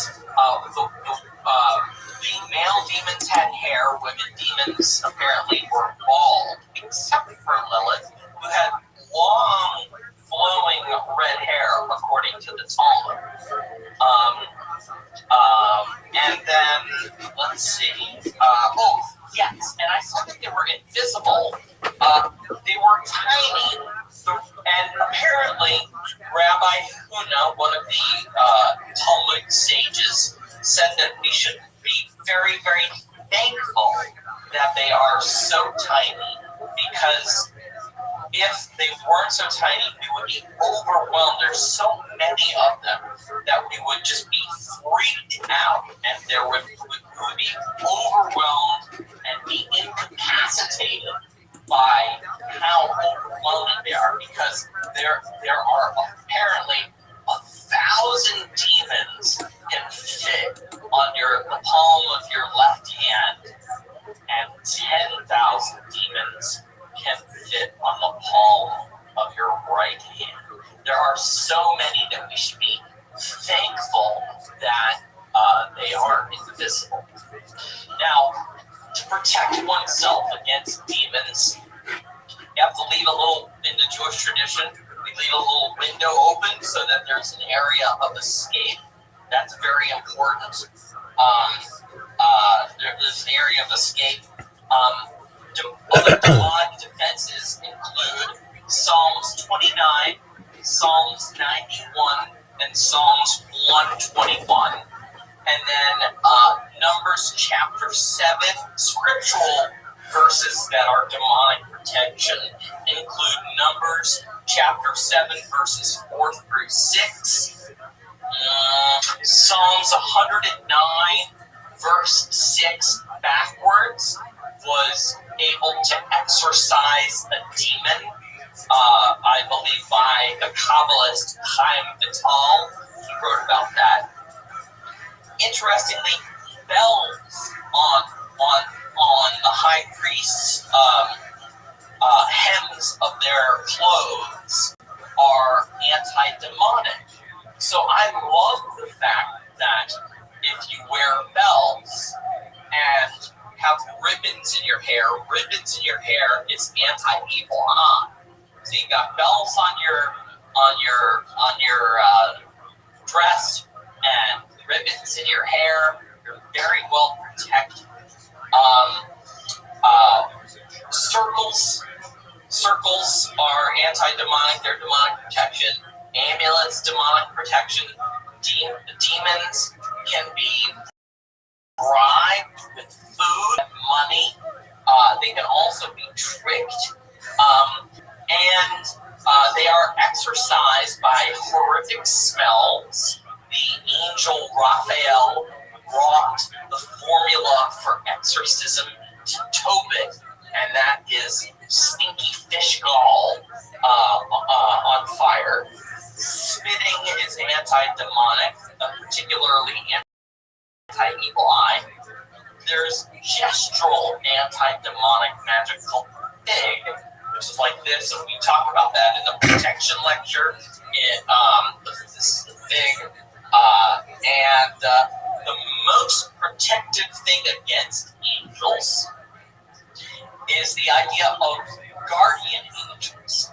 And guardian angels are produced every time in the Jewish tradition, guardian angels are said to be produced every time you perform a mitzvah or good deed or one of the 613 commandments. When you perform one of those, you get a guardian angel, and then the guardian angels sit at your trial. And when Satan is like, the guardian angels are, sit and be like, well, you did this, and you did this, and you did that, da da da da. So yes, Judaism is very litigious. Absolutely right. Well, we're going to talk about that. It is very litigious because the way of exorcising certain demons using demon bowls was to issue them a divorce, a writ of divorce. And so yes, it is very litigious. That's very funny. That was a great comment. We got some questions. How about that? I don't even know. For now, do you have more to your presentation, or are we into the Q&A section? I can have more to my presentation, or I can Q&A. Well, we have some time. If you want to continue presenting, or Dr. J. Alton West just popped in. We can introduce him. So why don't we introduce Dr. J. Alton West, and then after that, I can talk about Rashi and why he determined that spirits and demons are different entities, and that demons even are supposed to follow Jewish law. We can talk about that. But let's introduce J. Alton West. Okay, let's see if he's here. Dr. J. Alton West, are you around? We're going to ask to unmute here and start Patron's video. Might have slipped away for a moment. Uh-oh. Okay. Oh, there's so many people I'm so glad to see. I just sent him a message to see if he might be around here. Oh, like Philip Shannon. Oh, I I'm so excited to meet him. And Patricia, Liddy, this is phenomenal. And Monica, I can't wait. Yeah, we have quite a few people here tonight, don't we? Yeah. Okay. Well then, let's go on. Demons, according to the Jewish tradition, okay, as I said, demons are physical. So, demons are invisible. And I think I saw maybe a question from Doc Murphy earlier about, well, then how do you know they're not there, or something like that, but it was going by too fast. But the answer to that is two. There's two answers. How do you can detect demons in the Jewish tradition according to the Talmud? The first is that you can spread ashes around your bed, and if you wake up in the morning, there are tracks, and you have demons. That's one symbol of demon infestation. Generally, the tracks, for some reason, look very similar to chicken feet. The reason that they probably look similar to chicken feet is, as I've already said, in the Jewish tradition, demons have the feet of birds. So, there you go. The other way is there is a formula in the Talmud where you can use the placenta of a black cat and you burn it, and then you take the ashes and you put the ashes of the placenta afterbirth of the black cat, burnt ashes, in your eyes, and that will give you the ability to see demons. So there are ways of demonic detection, and there are also, in the Jewish tradition, they were, Jewish Kabbalists and rabbis and sages were highly sought after for their abilities to perform exorcism. Now Rashi, who, that's a acronym for a famous rabbi, spent a lot of time writing about the differences between all of these different evil entities. So spirits are called ruim, and they are formless, shapeless, and they have no bodies. Okay, they do not reproduce. They're not like demons, which are like invisible little rodents, those little guys. And then he spent time talking about the other class of demons, which are Lilith, of which Lilith is one of them, and they are basically incubi and succubi. So there is ruling spirits and mazikim, shadim, and lilin, and then we can also, there's a whole list of, I don't want to call them spirits or evil entities. I want to call them mythological animals, maybe, like the Shamir, or like vampires, or werewolves. Werewolves are a Jewish invention, essentially. And I can tell you all about the history of werewolves, actually, at some point. But I have a quick question in regards to the footprints, since we were kind of talking about that. So if the demons are so tiny, how can they leave visible prints? They leave little tiny prints. I don't know, little tiny prints. Maybe they're clusters. I don't know. They can, itty bitty prints. Yeah, so that's what someone wrote. Little itty bitty prints. Hey, kitty, cut that out. My cat. So, and Judah HaHasid, who was a famous rabbi, said that the demons even followed Jewish law, actually. So they studied the Torah as well. So, you can't really fool. You can fool demons, actually. That is one of the methods of defense. You can fool them. Someone wants to know, how tiny are they? Well, like I said, Rabbi Huna said 1,000 on your left hand and 10,000 on your right. And so, in the Jewish tradition, they're all around you, and you should be. There's so many that you would, if they were visible, you would be like overwhelmed and freaked out and have a panic attack. So, I mean, that's how many, they think there are, which is why you need to leave a little crack your window open so they can get out. So that's one of the big problems in the idea of the Jewish tradition, is that they come in your house and then they can't get out. So because they can't get out, they create havoc.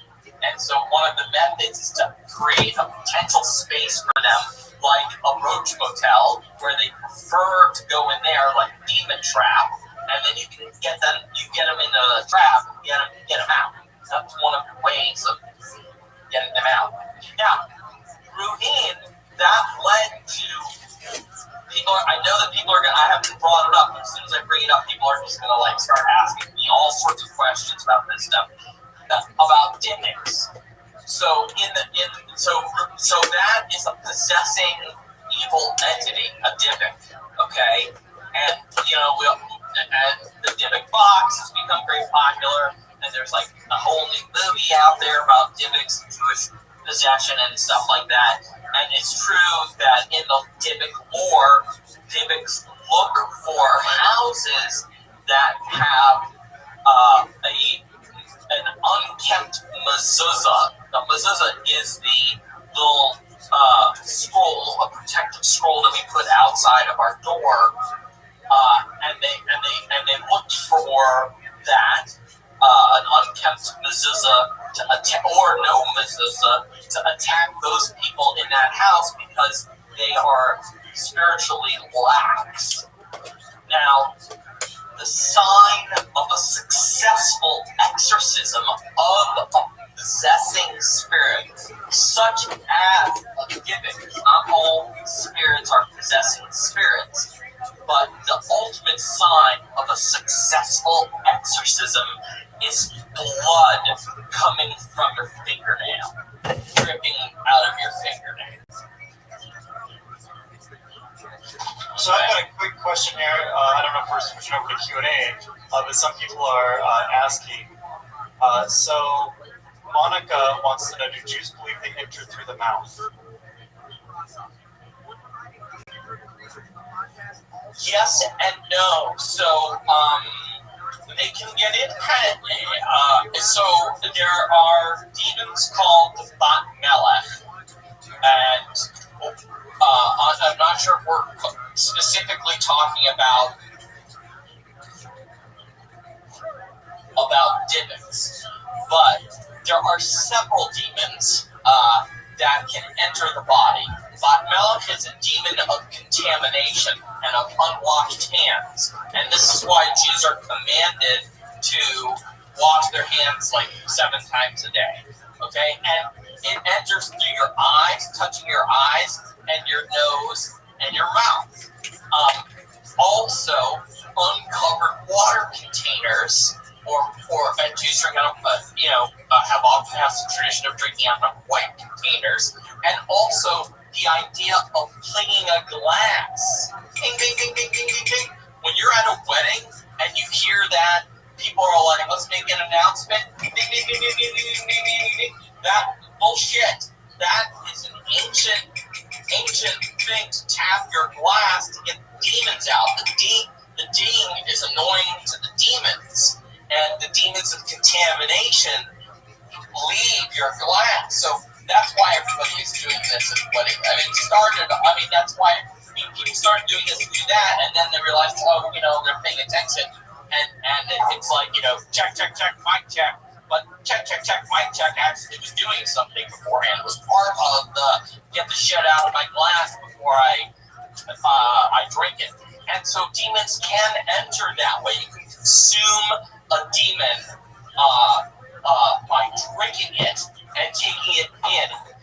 That idea also is, and I was going to talk about this tonight, and I posted it on our Discord, is that there is a specific type of demon that haunts the bathroom. And my cousin, Joseph Caro, who wrote the last great codification of Jewish law, tells you all about how to go to the bathroom in the outhouse correctly so that a demon doesn't sneak his way up your butt.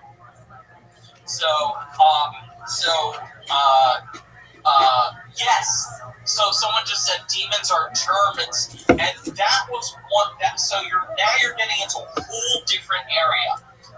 You're getting into, and we can't talk about that right now. But yes, because Jews had a very rudimentary concept of the germ theory by calling it demons rather than germs. This is in part why Jews became doctors. And Jews became doctors because their magic was allowed under an exclusion. The exclusion was that anything done in order to save someone's life is not evil, and therefore is allowable. Even praying to Jesus was considered to be allowable if it was something that we felt would save someone's life. And that is how a lot of magic entered Judaism, and that's why Judaism has a long traditional history of doctors, and someone already brought up litigious lawyers. Yes, this is a training, it's a part of their training of thinking, and it's a part of the fact that the Jewish diaspora, after Rome invaded, they could not own land. So everything that they had to do, right, was portable. You don't think of Jewish farmers in the Midwest. Of course there were Jewish farmers, there were shepherds, blah, blah, blah. But you don't think of and that's because farming requires you to own land. And if you can't get out of town fast, right? So if there's a pogrom or, everybody's swooping down on the Jews, you can't get out of town. You got and you're screwed. So what did they go into? Jews always went into, the saying was, work with your mind, not with your hands. So they went into things that were highly valuable, that were also highly portable. And one of those things is your mind. So you can become an entertainer, because you can entertain anybody, anywhere, anytime, as long as you're good at it. It's portable talent. You can become a doctor. It's a portable talent. You can become a lawyer. It's a portable talent. You can become an accountant. It's a portable talent. So these are the things, these are the reasons that Jews dominate these kinds of industries, because for 3,000 years, 2,000 years, that's what was really open to them. Okay, so we're touching on a whole bunch of subjects that are not outside demons. You got me going. But anyway, go ahead. Next question. What was the question? Yeah, so this is kind of one that's a little bit off topic, but whenever you're talking about werewolves, someone asked, actually Dr. Murphy asked, actually it wasn't Dr. Murphy, I'm going to scroll up a little bit more. I think the question was, do vampires come from Jewish history?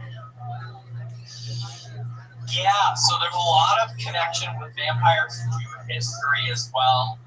The idea of blood-sucking and estry, which is a blood-sucking vampirus who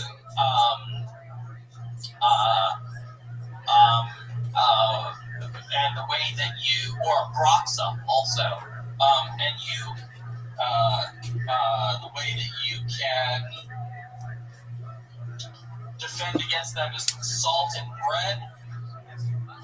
They cannot, you can control them by grabbing their hair and to make sure that someone doesn't become an excrete. You stuff gray dirt into their mouth when they're dead. But I think that vampires as a whole probably have developed multiple cultures more than, say, the history of werewolves. Werewolves really does have a primary, is a Jewish mythological creature. The concept of a werewolf and turning into that whole thing. It comes from an 11th. So Benjamin was supposed to be a werewolf. He in the tribe of Benjamin, and that's why he couldn't go anywhere without a doctor. And in 1150, a famous rabbi, wrote a whole thesis on why Benjamin was really a werewolf. And this thesis of Benjamin being a werewolf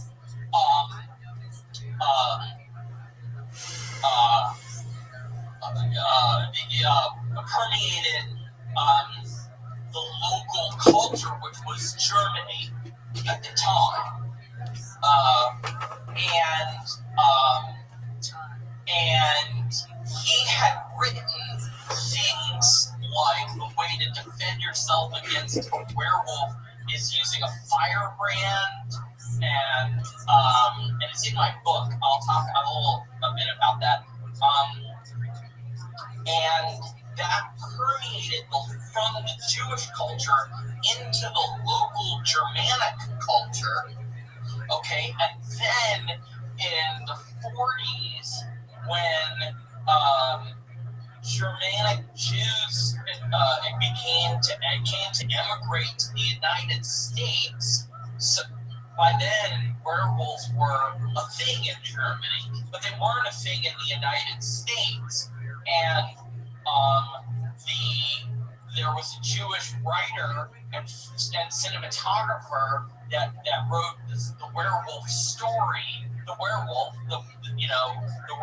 and that became the first film in the United States. And the remake of which was with Benicio del Toro, in fact shows that scene of him defending himself against the werewolf with a firebrand, and all of that stuff is from essentially this paper from like 1150 in Germany by a Jewish rabbi, and it was brought over. Yeah, it's an American film now. Next. Someone asked any chance someone can spell those names, and I'm not sure what they were referring to for those. Oh, okay. Well, it's 7:24. We're almost done. That's why I was like, Yeah, so let's go ahead and just open it up for questions, and we'll see what we can answer here. Yeah.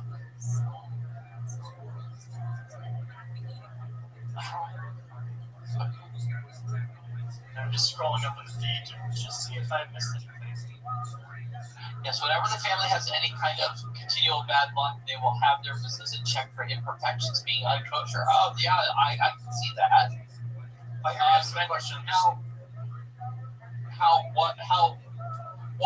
so someone just asked, why did God create demons? Okay, so that was one of the questions that the Jews struggled with, right? Like, why would he create, like, he's supposed to be the good guy, like, why would he create this annoyance, cut that out.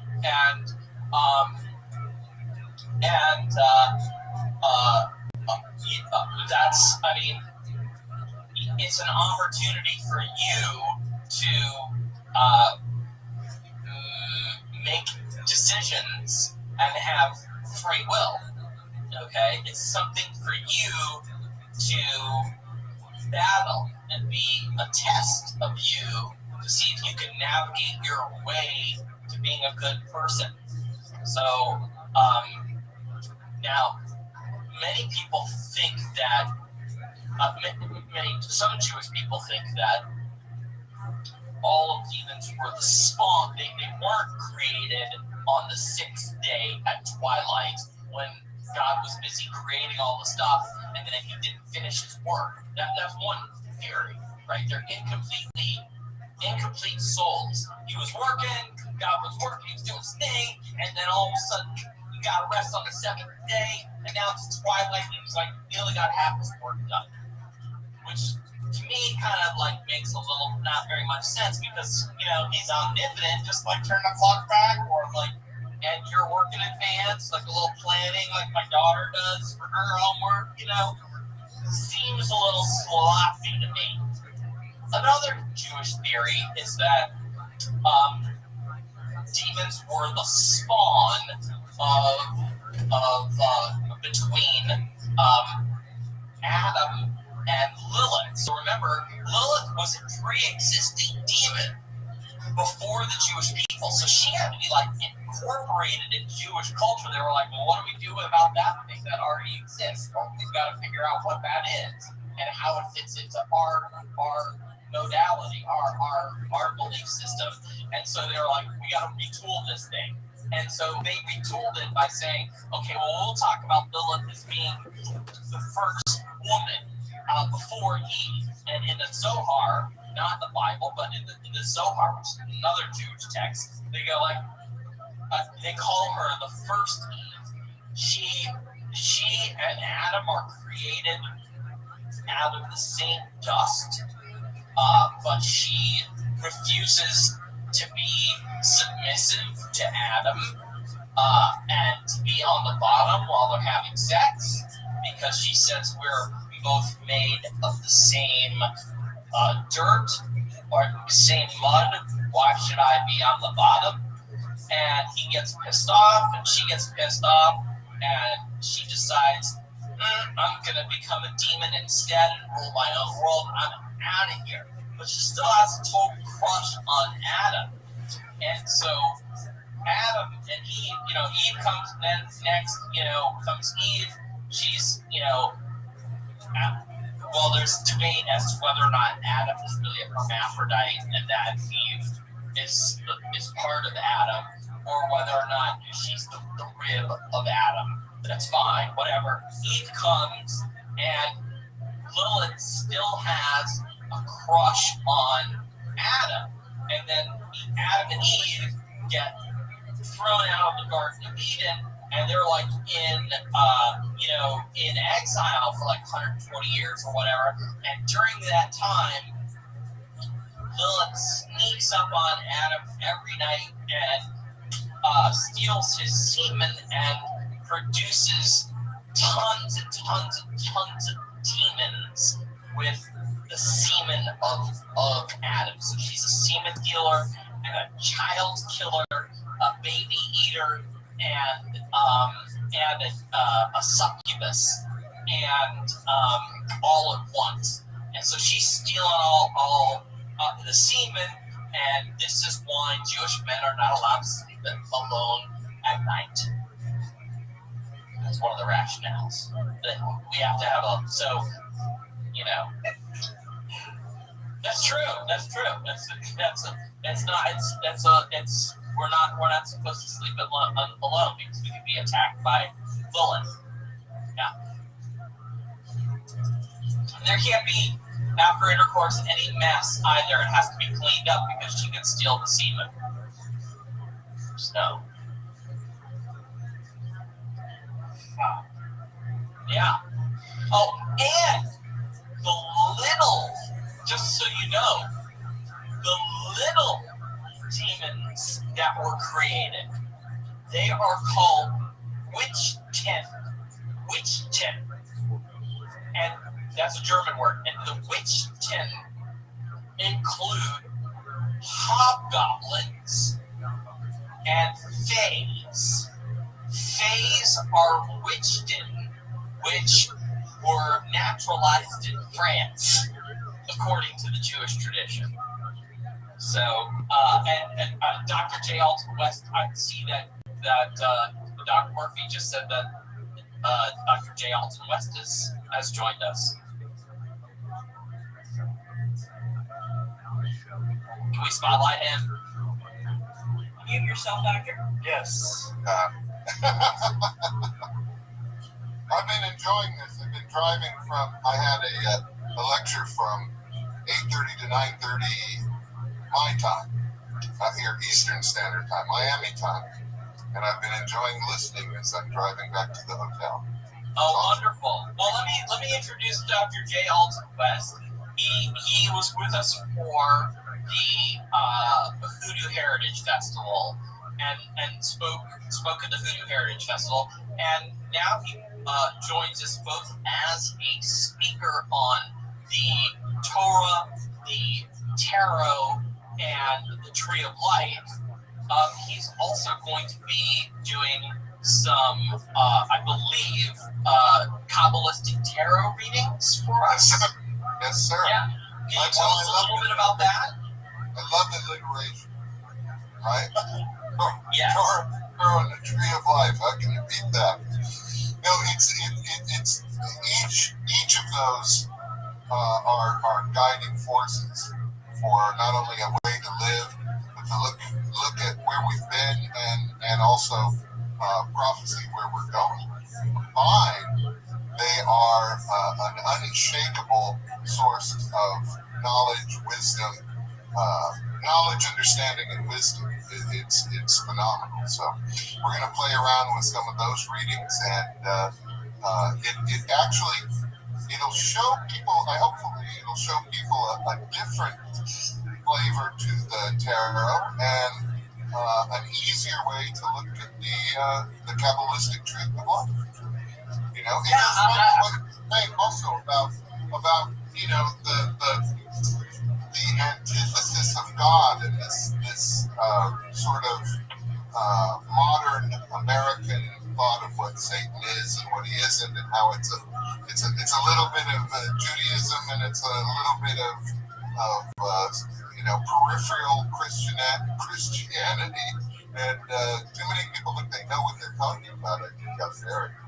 If we get back to those two trees, right, in the Garden of Eden, there we have the God's tree and the tree of self, and and I think that's kind of what you said is there is the opposition to God is the trying to use self-determination that ends up spinning mankind around and around from that moment on. Well, I saw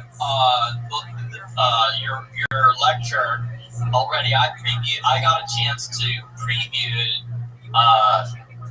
Dr. J. Alton West's lecture, and I have to say it is going to be a phenomenal counterbalance kind of lecture to to Fairly Theta. And Fairly Theta, her lecture is very interesting, and it's very academic. And your lecture also super interesting, but it's almost I'm a deep believer. So it's very practical. You will be able to use what J. Alton West, what Dr. West, Reverend West does. You will be able to use your tarot and integrate it. He has this I didn't really know Kabbalistic tarot. So the way he's laid it out is that you can go from a place to a place and know both where you're at and then how to get there and reach your potential. So it is really this is awesome. I was really excited about it. Thanks, Rabbi. We actually make a chart as we go along in the lecture, so it's kind of a piece of paper and pencil sort of lecture. But man, it is a lot of fun. It's really eye-opening. I love it. I've loved listening to you all night, and you're very academic. You know, you're very much a theologian. I'm very much a hands-on practitioner. Yeah. But I'm totally sold on the Book of Enoch, by the way. I love the Book of Enoch. I think it's down with the Opiates, brother. I think it's absolutely fascinating. You know what? That actually brings me to mention. I want to do a quick shameless plug, as if I haven't done it already. But I'm going to do a quick shameless plug for my book, which I just released, and I want everyone to know that it's like 250 pages or whatever. This book, and it's practical Jewish magic for everyone, so you don't have to be Jewish to do Jewish magic. It's super. You don't have to learn Hebrew, nothing. And I'm going to tell you, it's easy. It has over 800 spells in it, and I talk about all the source materials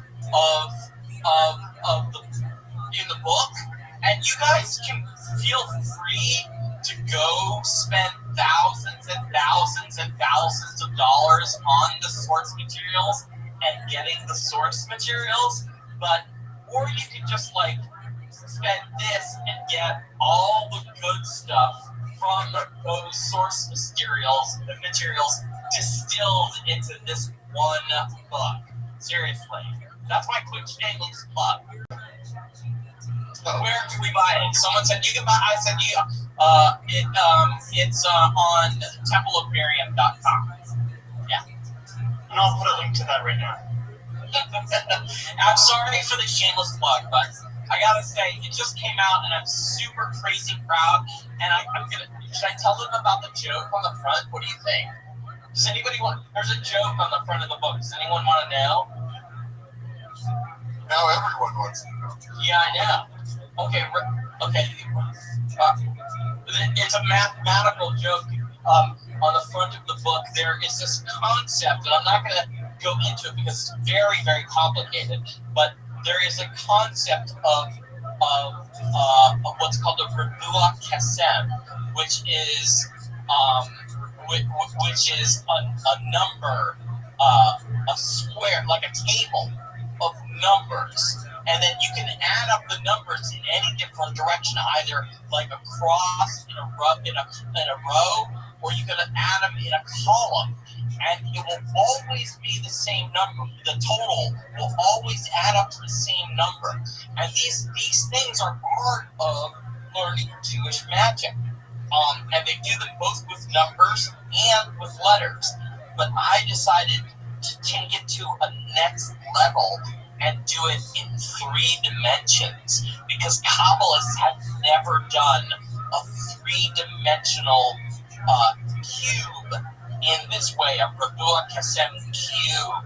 So yes, Dr. Murphy says it's like a tesseract.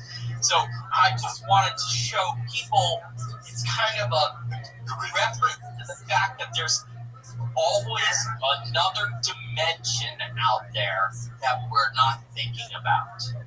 There's another dimension. Why is 39 plus 1 a popular number? 40. Well, someone just recently asked that question of me in the Jewish tradition, and I have to tell you that in the back of the book, either Appendix 2 or 3, I can't remember which, is Jewish numerology. And the number 40 does have mystical representations because we spent 40 years in the desert, and Noah had 40 days and 40 nights. And 40 does, so 40 does occur many times in the Bible with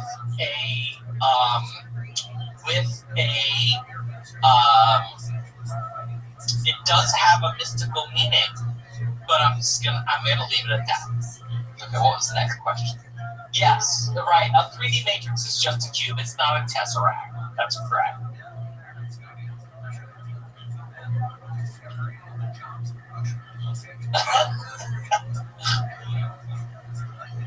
All right. Hopefully, I want to answer any questions. Is there anything that I missed, William? Not that I'm seeing. Where can we buy it? We answered that one.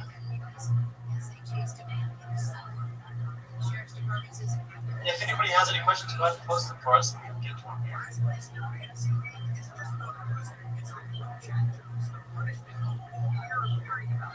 Please say the Psalms. Which Psalms? The Gnostic spirits, Jewish demons. That's a question. Are the Gnostic? Wait. Are the Goetic? Goetic spirits? I don't know. I don't know the answer to that. And I can, if you want, and whoever wants, if there's someone who wants me to tell them what their personal psalm is, I can do that. Is that what they're asking? I don't quite understand. I'm sorry. Well, I was asking what was the Psalms and the Numbers verses when you're talking about something about compelling or. Anti-demonic psalms. Yes. Okay. Good question. Okay, I gotcha. Anti-demonic psalms.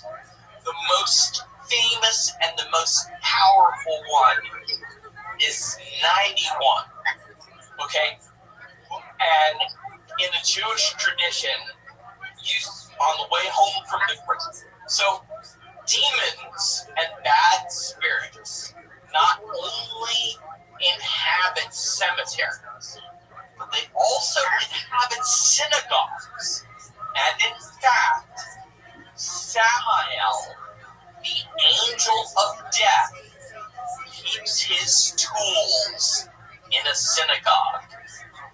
So, in the Jewish tradition, everybody who leaves the synagogue needs to be walked home. Nobody is to leave alone. And if there is a particularly slow person in the congregation who can't keep up, the leader, the rabbi or chazan who's leading, is supposed to slow down so that that person can keep up, and then walk that person home so they don't get attacked by demons. Now, demons are afraid of the moonlight. Moonlight is more anti-demonic than sunlight. And like I said, on the way home from cemeteries, you say Psalms 91, and you're supposed to stop 3 times and say Psalms 91.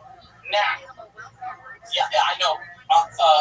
We don't say it on the way home to the synagogue. Well, as far as I know, the other anti-demonic psalms are Psalms 29, Psalms 121, and then scripture. Okay, biblical scripture is Numbers chapter 7, verses 4 through 6. Verses 4 through 6. Now, Psalms 109, verse 6. That psalm allowed King David, according to the Jewish tradition, to send a dybbuk, an evil spirit, to King David's enemy.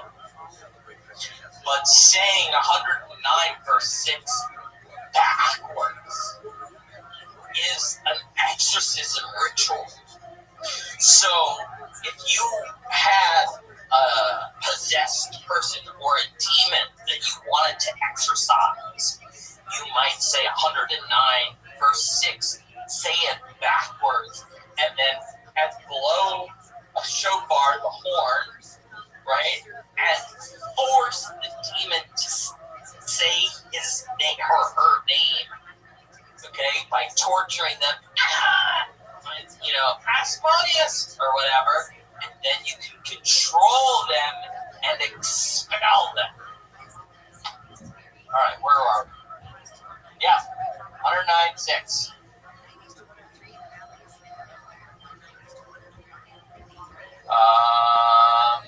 Sorry, for self-study purposes, can I spell it? Estrie is E-S-T-R-I-E,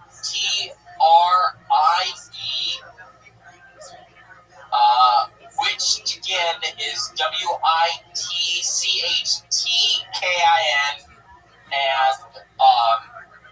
and Broxa is B-R-O-X-A. And they're all in my book too. I think in my book I included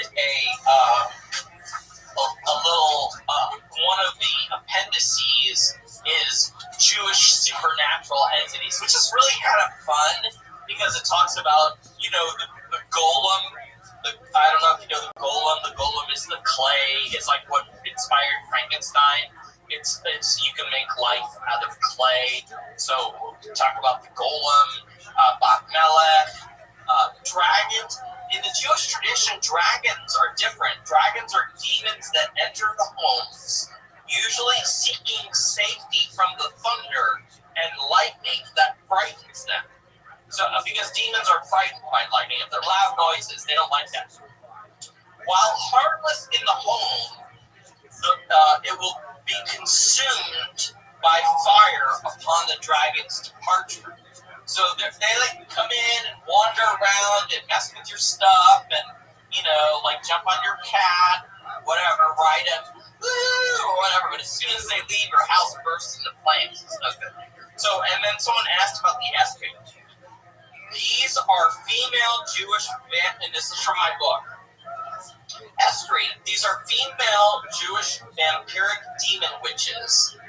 They particularly prey on small children, but will not hesitate to eat a full-grown adult. Their preferred victims are male. Estrie can fly, change shape, and are brought to full health by a diet of human blood. While in their demonic state, if they are seen by a human or wounded by a human, they will die. The male counterparts of Estrie are werewolves. Dracula's wives, Doc Murphy says. Okay, great. That's true. Dracula's wives. Yes, backwards means not just the whole words. You have to say the sounds backwards. And this is where all this business with the Beatles and playing the song backwards. In Judaism, it's all logocentric. It's all about sound. The sound is the magic word, abracadabra. It's the magic sound. Okay, so yes, it's a magic sound. Okay, Dybbuk. Let's talk about Dybbuk.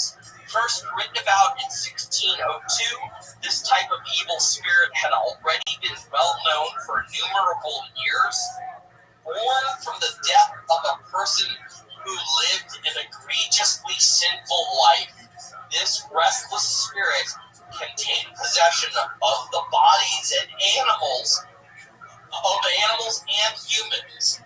Demons who have taken possession of humans can only be expelled through the powerful methods exemplified in the Mahash book.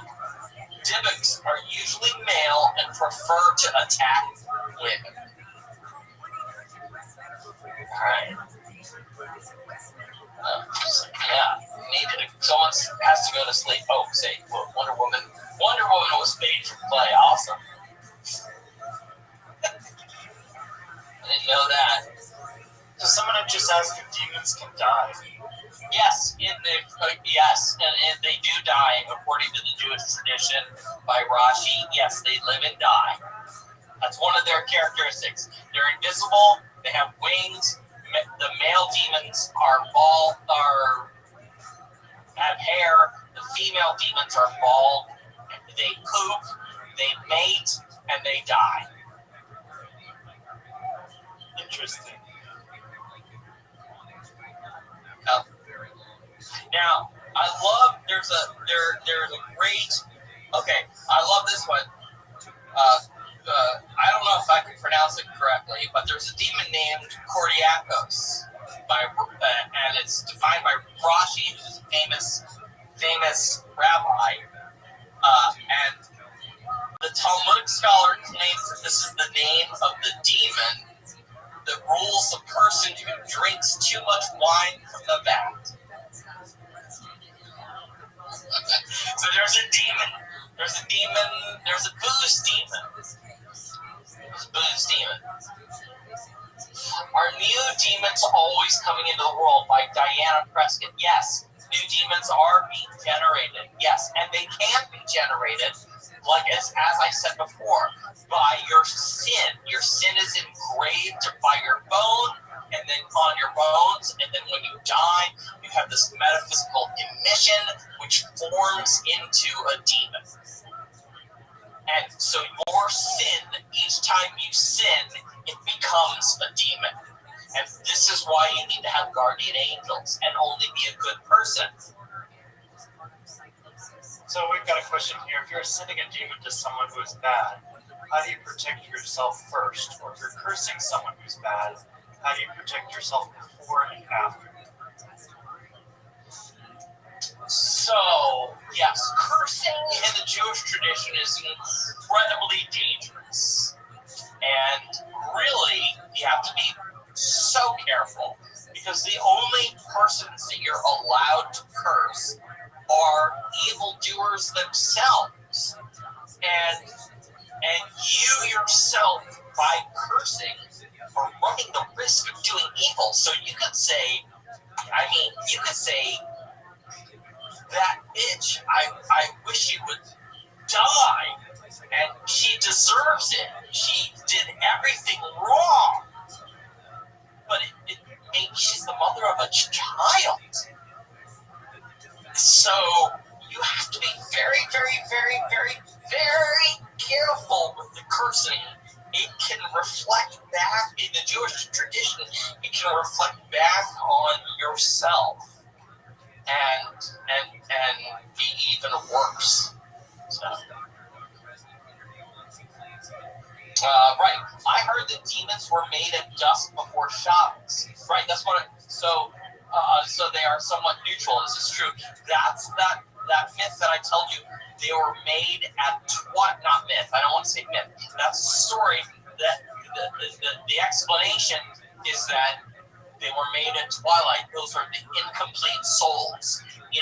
God. On the seventh day, God rested. So twilight on the sixth day is in between where it's like right on the pivot of where God is supposed to stop working. And so if there were incomplete souls, one of the ideas is that he didn't finish those works, and those incomplete souls became demons.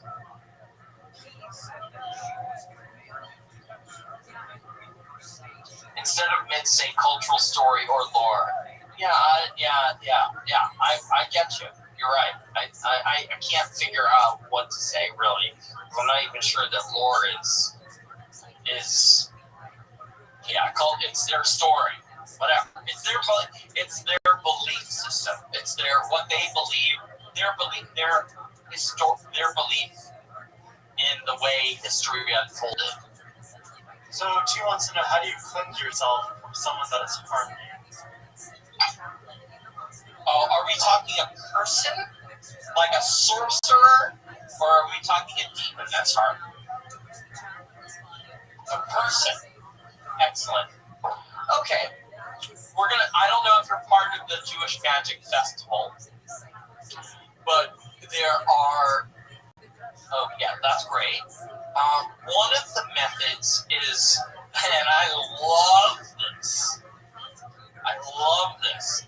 It's called, it's, and I've just kind of become hip to this and noticed it now. But wait, let me just back up, okay?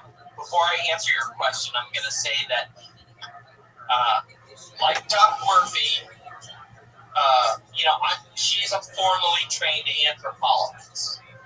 I am completely an idiot and completely an autodidact. Not call yourself an idiot. Snack it off.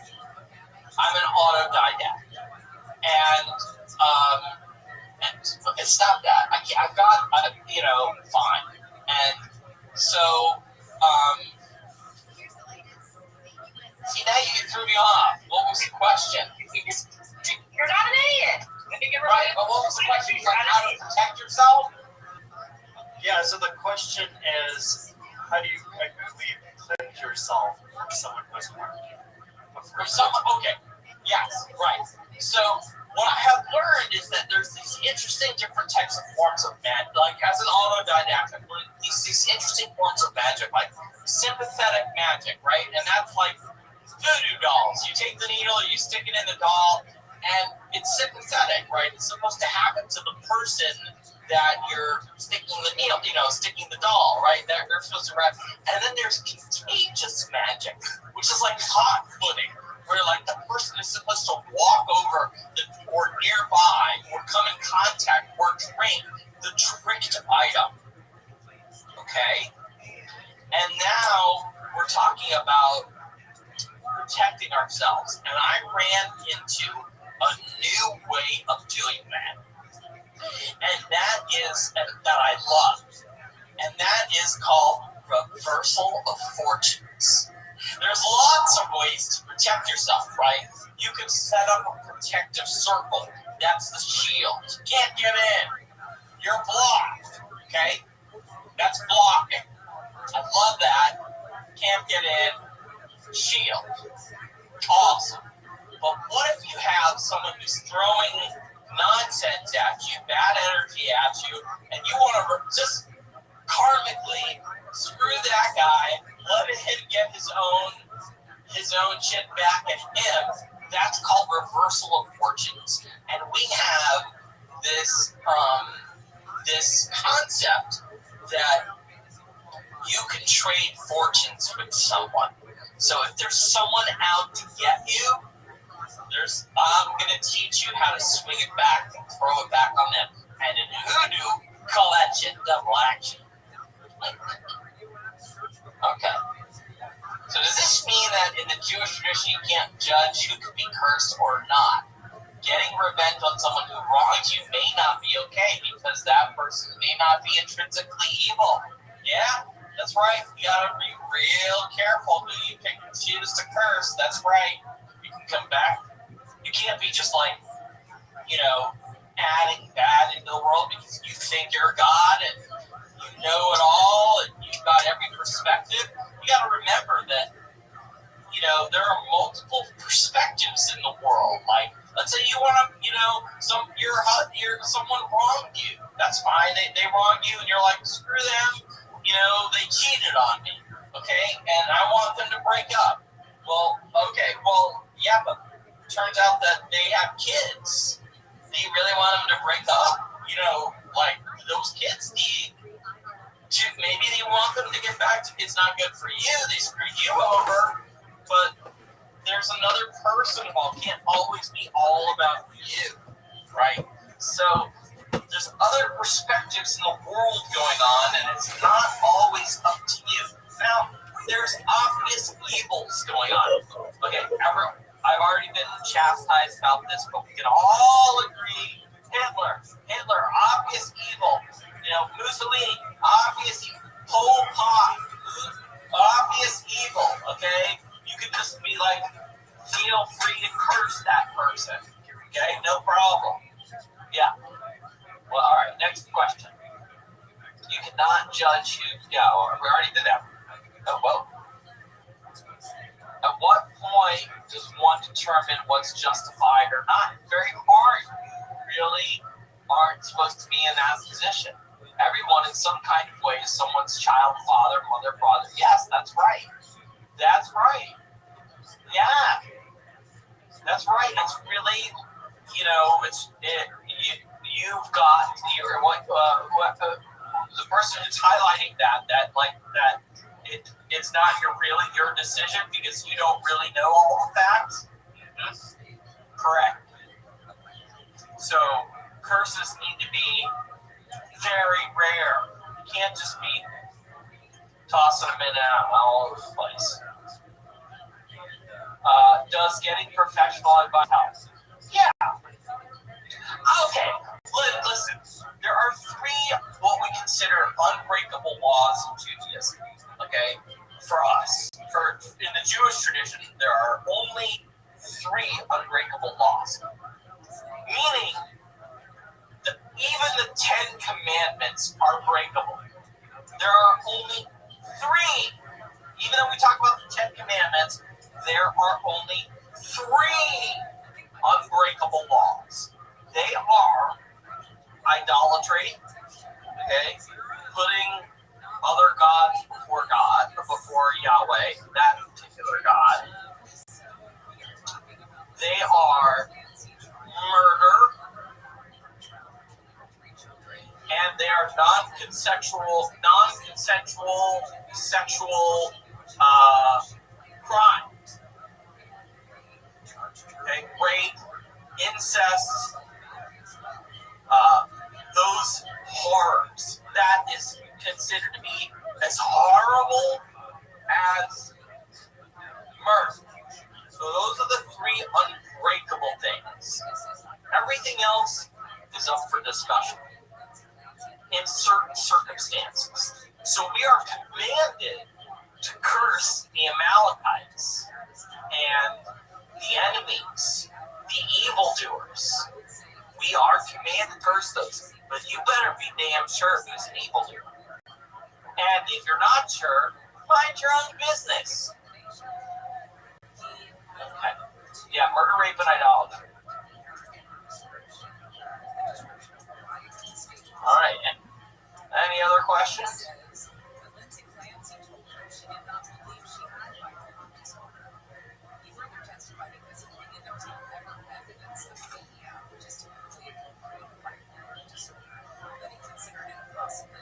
Yeah, don't hurt anybody. Yeah, try. Your job in the world is to create as many angels as possible, right? Your job is to tilt the balance of power to good. So, yeah, there are destroying and destructive angels, and there are some Jewish theories that demons are in fact destructive angels, because they too are under the command of God, because in the Jewish tradition, God's number one. They have to be subservient, which is why some demons are thought to follow Jewish law. So,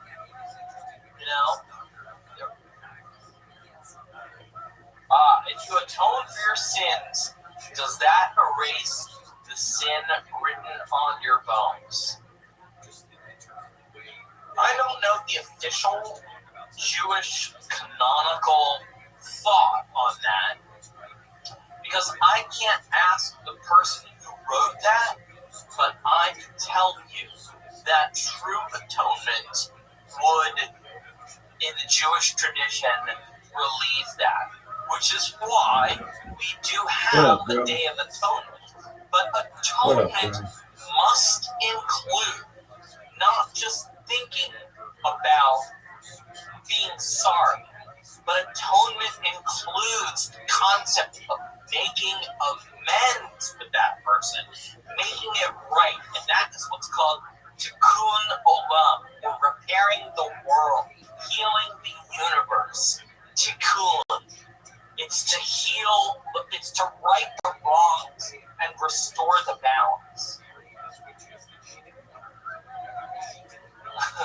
Temporary stay together, yes. Or Gilgal, yes. So I'm gonna touch on Gilgal. Someone mentioned Gilgal, and they they say, so Gilgal is, so remember we said, we were talking about these other supernatural entities, angels, demons, and then mythological creatures. I don't want to call them mythological creatures, but what, werewolves, vampires, okay? And, there is Gilgal. Gilgal is the reincarnated soul. So many Jews believe in reincarnation. That is a fundamental part of many Jewish traditions. Not all Jews believe in a reincarnation. Some sects of Jews believe in reincarnation. And the Gilgal is the Jewish soul, or the soul. When you see people praying, and they're at the Western Wall, the Wailing Wall, they've got the talit or the prayer shawl over their head, and they're going like this. This movement is called shuckling, and that movement reflects the fact that your soul is like candlelight and flickers with, as you glow with pious religiosity, you begin to flicker. Legendary creatures, yes. Legendary. I like legendary creatures better.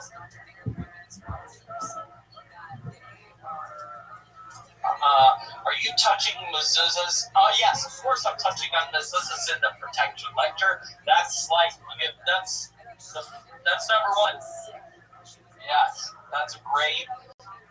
So for those of you who don't know what mezuzahs are, they are a scroll that is attached to the outside of the door in many Jewish homes. And there is, everybody knows of the 10 Commandments. We talked about the 3 essential rules, and now we're about to 10 Commandments. Those are like the 10 basics. And then Jews have a whole other set of commandments, and they are 613 commandments. And I'm going to tell you a couple of things about the 600. They're divided into things that you shouldn't be doing. So there are negative commandments, don't do that, like no rape. Okay, and there are things that you should be doing, the positive commandments, like go to temple and be a nice person and give to charity.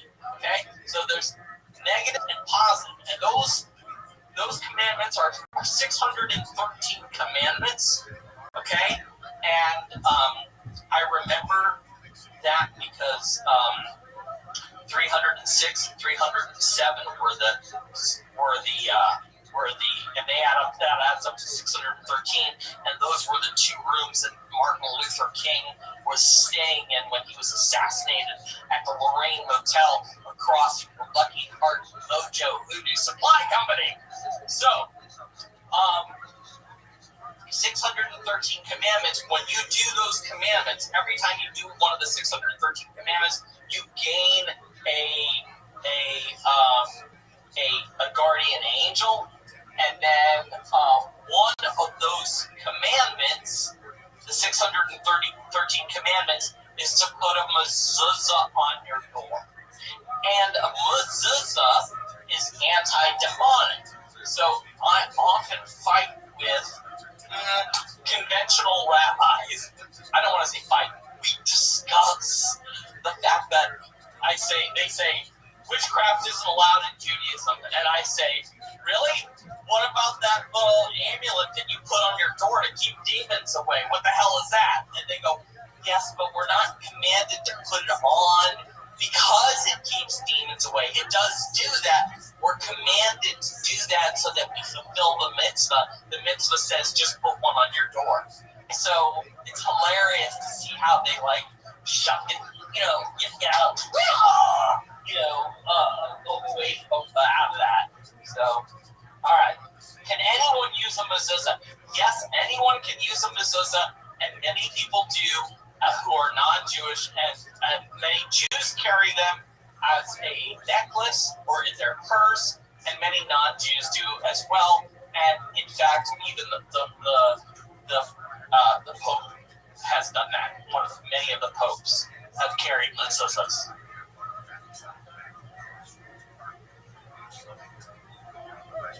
Okay. The entire Talmud is just debates. That's true. Yes. And that's good, because that means that what I like about the Talmud is that you can see the thought processes going on, the theological thought processes going on over time, and as opposed to like doctrine, which is just handed to you, and they're like, you this is it. This comes down from the authorities above. This is what you're doing. You can see like, I don't know if I agree with that. And there's lots of Jews that don't agree. So, and you see that play out in the Talmud where they're fighting with each other. Yeah, Rabbi read it. That's hilarious. Rabbi read it. It's hilarious. What's the difference between Kabbalah and Judaism? Very good question. Okay, how can someone keep track of the 613 commandments? They're written down. You can look it up on Wikipedia.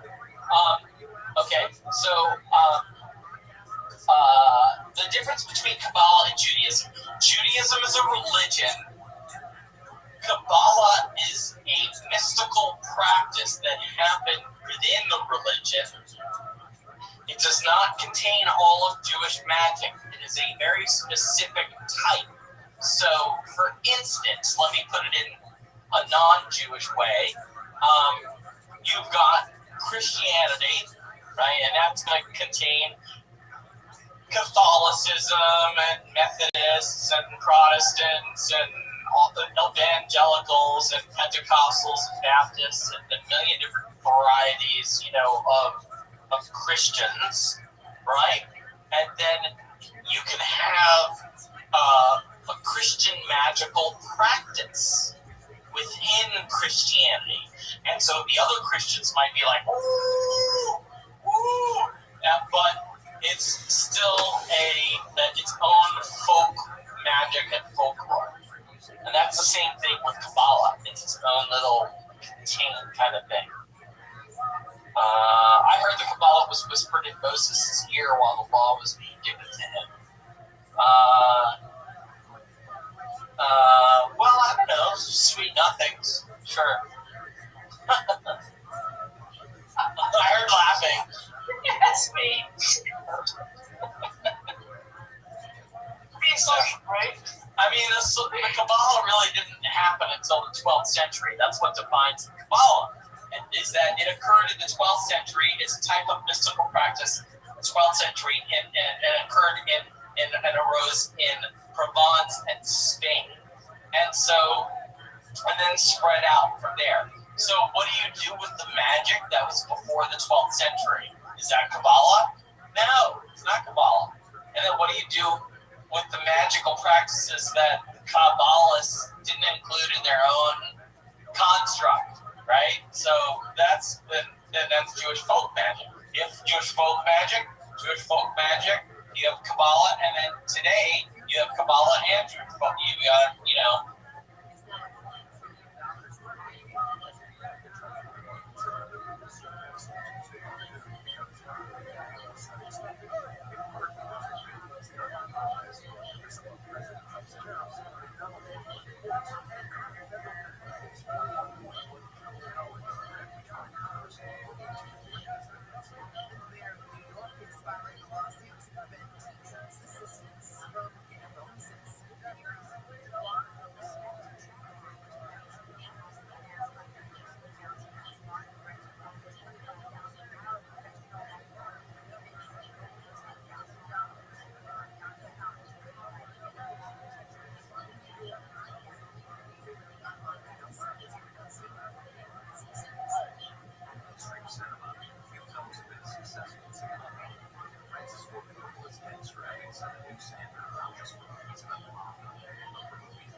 What's hiding in your air ducts? Stanley Yo, Steeler what cleans the your ducts fuck for is only this 499 dollars.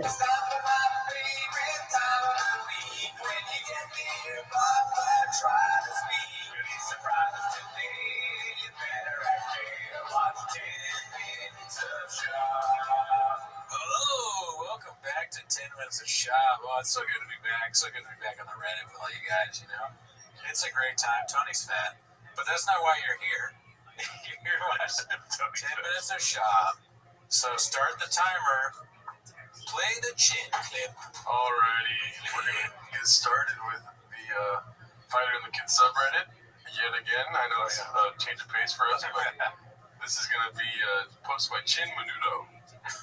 I see what they did here. 5 days ago, never get comfortable. There's always someone waiting to take your spot. Wow. It took me a second, even though it says boat guy.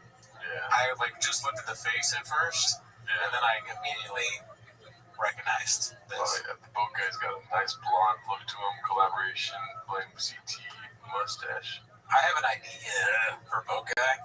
Boat guy coin. Oh. It's like a Bitcoin, but it's for boat guy. I like that. Yeah, so Chef's had to look at maybe who am I? Nobody knows who I am, but that's my idea. That'd be real pumping up. Yeah, I know somebody got pumped and up.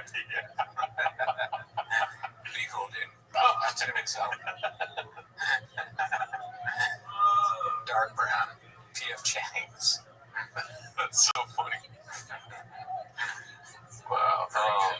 Yeah, you know Joe Rogan knows all about pumping and dumping, right? Oh, yeah. You've seen this or no? The Shane Gillis episode where he's like, is it illegal? It's not illegal, though. And he's like, no, it's all good because somebody needed to give money to Trump. So they did it through a pump. They scammed the whole country in order to give Trump money. That's funny. We don't even know who bought it.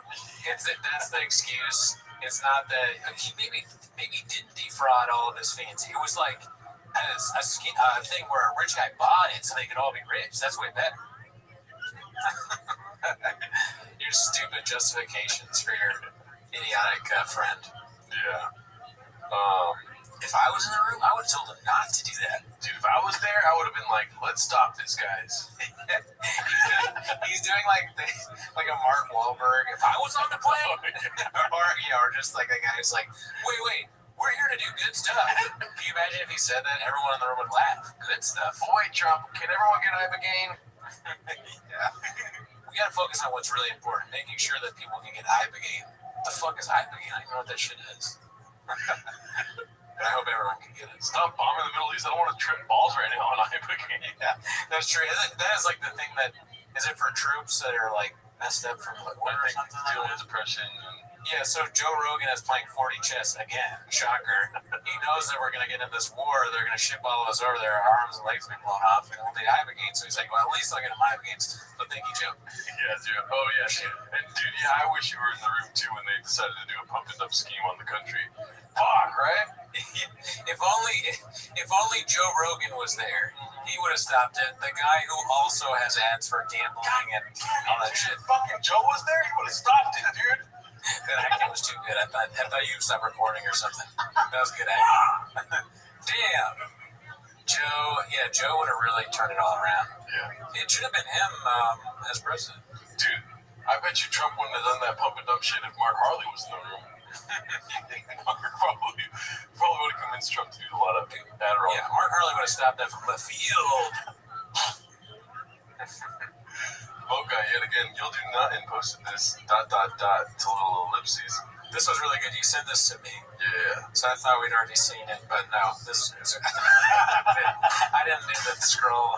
I tried to send just this to you, but you know how the Reddit shares? Yeah, you know I wasn't going to. If I was there, you would have saw it. Oh, yeah. If I was in the room. 100%. Maybe the most. But yeah, dude, have you listened to the episode yet or no? I haven't listened to Boca's episode yet, but I am going to, as soon as this episode's over, turn it on. Shout out Spotify. It'd be cool to get him on. Yeah. Or any of the... I want to get the actress from the commercial on, but I have a feeling she has, no interest at all. Dude, the hot girl can't go. Hot guy that dances on boats. Probably Dershowitz, yeah. That's in Texas. He's with the hot girl from the commercial. He's pumping and dumping right now. Exactly. He's on boats everywhere pumping and dumping. The girl's like a race car driver, so I think she's out of her league. Yeah. If I was on that boat, dude, I would not let him do that. That's what Sean says. Yeah, if I was there when my wife cheated on me, I definitely would have stopped. I need to be in that room. In the chair. Watching. This is posted by Certified Gumbo. Dicey. As I get older, I realize the biggest epidemic is dudes with no real identity. I mean, we got one. Yeah, pretty much a No shot. copy. Oh, Yeah. If running gets cool, they become runners. If tattoos get cool, they cover themselves in tattoos. If being sober trends, they become born-again monks. Mullet, coffee snob, golfer, carnivore, cowboy, whatever the algorithm tells them. Whole personality built out of social contagion. That's why these dudes get smoked at everything. Everyone can smell the fraud. No weight behind anything they do because none of it came from their soul. Just try. This is fucking PF Chang's. What is this? Yeah. This has nothing to do with Brendan Schaub. yeah. What is this guy talking about? Yeah. It's like he doesn't even watch. Yeah. Brendan Schaub was good at all that stuff, and He's been selling shit since he was, 6? Marketing genius? He's been fishing since he was 3? he has so many fishing rods for so long. Yeah. He talks about, like, the arowanas he has all the time. Yeah. And they're in tanks, and he's got dogs, dude. It is so funny that Cowboy is one of them, though, because it's like so all the stuff, and then the cow because he wore the cowboy hat. But look, wearing a cowboy hat's cool. Yeah. Schaub kind of invented that. Like, Colty bra, how tall are you? How many chicks you fuck? Doesn't count. Yeah, you're really like 5'6", can't, and then you like lift 100 pounds. Like, great. That's really, it's like way less extension when you're that tall. So, can you dance on a boat, dude? Let me ask you a question. Were you top 10 heavyweights? Did you get knocked out by Roy Nelson? I didn't think so. Dicks. Do you call people gay? Or you just met on a podcast for no reason? Oh my god. This is supposed to be a different report. 1, 2, 3. Am I right, Dallas? I guess I sort of see a resemblance in a way. Who is this? That's what's his name? Blood Out? What the fuck is that? It's the Furio from Sopranos. The guy from Italy. But I said it before, I say it again, respectfully. Brendan Schaub's wife is an attractive woman. If she looks like Furio or not, I don't care. You can stay I on don't care. Stay on business. Stay on business. This is what book I saw. I'm just kidding. Please don't come, Brendan Schaub. You'll do nothing posted this. It's called Papa's Going Nuts that Clinton is away with friends and not sitting in a storage unit with him this weekend. Oh man, post by You'll Do Nothing. Yeah. It is 11:05. It's a symptom of doing like too much of this, I think. Also, just don't put it in, maybe. You do 12 sheets. When we start doing that, that's when you know we're real, like, done. We're tired of this shit. We're downhill. He's starting like, at least he's not like falling asleep like Clavicular, which we mentioned on Raccoon Tweeties. Oh yeah, Clavic. Check out Raccoon Tweeties with my good friend Timmy. He's a very funny guy. Yeah. It is 11:05 on the dot. Chan is playing grab ass in California, but on a vacation. It's just everything is always so funny. Not even if it's not, it's probably not even funny, but it is to me. Just 11:05 is not early at all. Look at the hole in his mouth. What is with that thing, dude? It's always moving. Good point. That's facts. Brendan Schaub, the number of the beast. I don't know. I don't know. I just was trying to make a Brendan Schaub song. This is why we stopped doing it. It's always you always are like on the verge of a song with Brendan. Yeah. It is 11:05 on the dot. Chan is playing grab ass in California, went on a vacation. We got Chan! I spoke with HR, they said next time Chan takes off on big fight weekends, it's a write-up, right? Like this week. And then Nick's on vacation. Like he's been in California 10 days. I'm just like, this just isn't how I roll, man. It's just not. You gotta work. I'm busier than anybody, buddy. You gotta take care of business. And You know for a fact he's just like, yeah, you can go on vacation. Yeah. And then he goes in the camera and he's like, it's gonna be a problem when they come back. I gotta fuck them up. Oh man, yeah, probably. Almost hopefully, right? Because if he's like a dick about it too, but that is like the quintessential cult of personality move. Yeah. Where it's like, yeah, for sure, yeah, go on vacation. Yeah, what 10? Yeah, go for 10 days. Yeah, do it. And then you do it, and then the whole next show is like, he fucking left. Yeah. Can you believe that? During fight week? What the fuck are you talking about? Dude, the third week of August. You know what the fucking third week of August is? it's just dim the rules. Damn the rules. I gotta work. It's like he's not working at all. He's just sitting, blabbering. Yeah, there's a man in his brain looking for the next thing to say, and he's just like, dim the rules, say it again. Just knock out. Choose my kid. Fuck. Don't throw that out there. Dim the rules. It's not about your puffy Yeah, I've been, dude, the first thing my dad says when I saw him is, oh, you look bitty, tired, stressed out. Thanks, Dad. I know what that means. Oh, my. What? He's also 50 years old, dude. It's a lot. You know, he's a whole like legal adult away from me, dude. Age-wise, you know what I mean? I love the idea of Chin as an old man doing this podcast and for Brennan Job, because his face kind of looks old there. I'm pretty sure he is 50 years old. He's just like, you know, pressing buttons at 70. Yes, I am gay, yes. How old is Chin from T-Fat K? It's funny to say that while that face is on. Well, I guess 49. 49. Well, you know, one more year and you're there, bud. AARP. He's got Chin on the cover of AARP. Brendan Shaw's podcast host. He says he works 7 days a week still at the age of 50. Dim the rules. He's wearing a prison outfit because he's like in the shop jail. He probably has a number on the back of it that shop identifies him with. All right, he had time on the yard. This is a time on the yard. 66. Daddy's number. Yeah. I know what that means. Oh, my God. Shout out to that bad? I guess it's that bad. I hope he's alright. Yeah. Praying for him. Pull through Chin.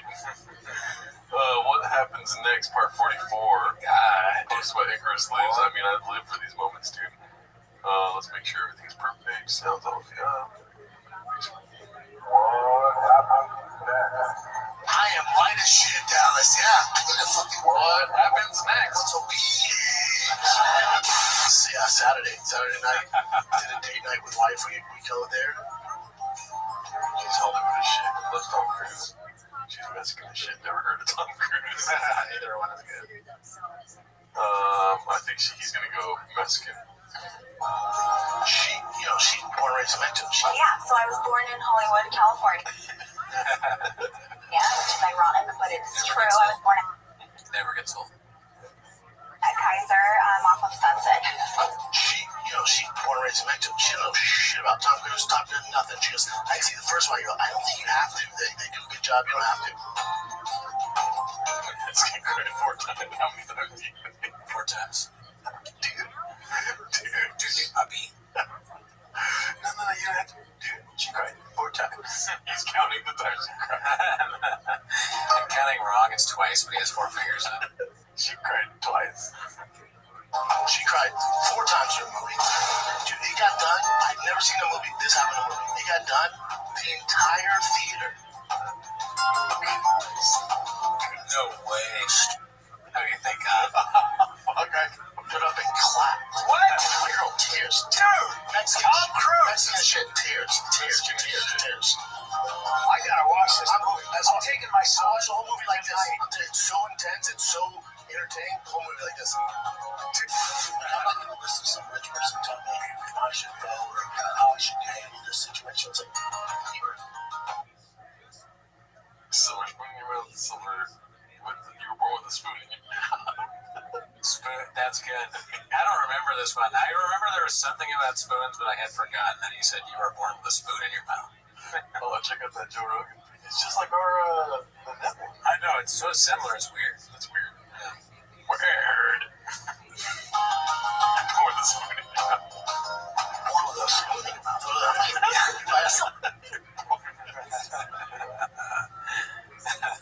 With the knife in your stomach. He said Southern spoon. He was like trying to help me. That's good when guests try and help. Let me see. More of that. Pour the spoon in your mouth. Silver spoon. Tim Kenny was ready for that. In spoon, any spoon, I don't relate to you in any. That'd be great if he says that. Any spoon. Silver spoon. I don't relate to any spoon. I don't relate to any facet. That type of spoon. It's so funny that he corrects him to help him out. And then Brennan Schaub ignores that too. He goes, he literally was like, yeah, spoon, whatever, yeah, like gold, silver, whatever kind of spoon it is. That counts. I'm not. Yeah, gay spoon, street spoon, any spoon. I was born rich with a spoon in my mouth. No, silver spoon. I already told you to next. The kind of spoon doesn't matter, Tim, you idiot. We're not talking about spoon. Tim, you good, dude? Yeah, man, Bubba. I already told you spoon doesn't matter, Kevin. You mean obviously no, Bubba? You eat a spoon with a burrito? That'd be funny. He goes like, he's against straws, but he's also against spoons. He's like, spoons are gay. You want to sing your book, the stuff you're doing with this, and then also you love it. I'm going to get my coffee. There's a bunch of cops up front. Yeah. Cops are fancy. It's the hybrid or big boy. What up, dude? Yeah, big boy. How you live in Hollywood? I want to open a male strip club called No Fat Chicks. Dude, your ideas are so shit.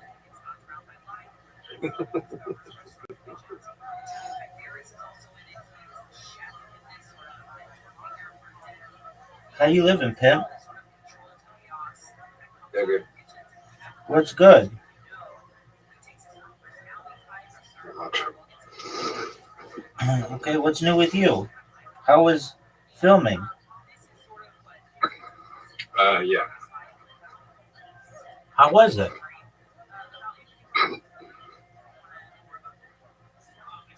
Good. Anything interesting happen?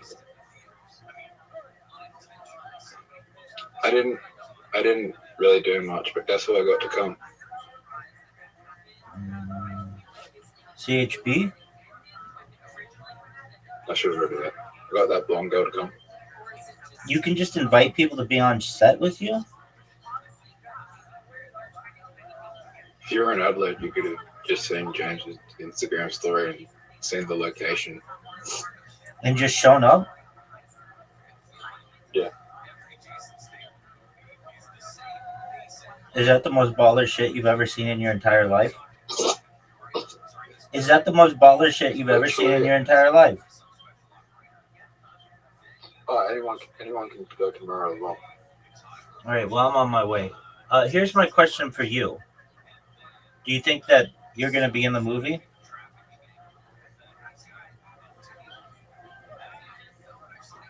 Yeah.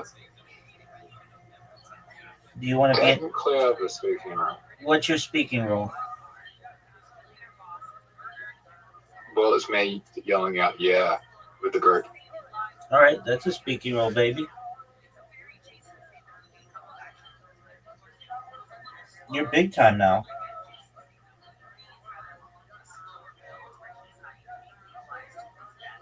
Let me see.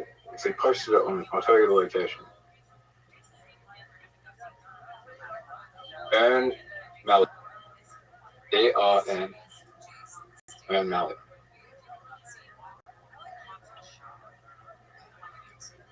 Aaron Melly? What the fuck are you saying, dog? What? What's Aaron Malley? What's Aaron Malley?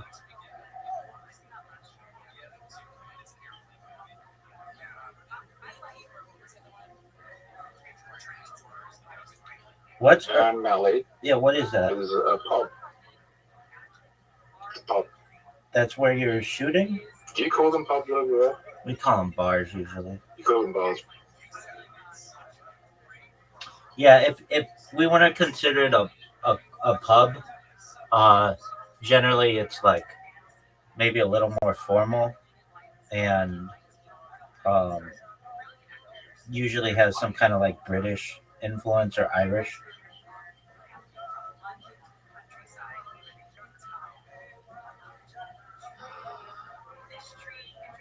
For Australian? I don't think there. I mean, maybe there are some Australian pubs in LA, but I've never heard of it. I've only heard of British and Irish.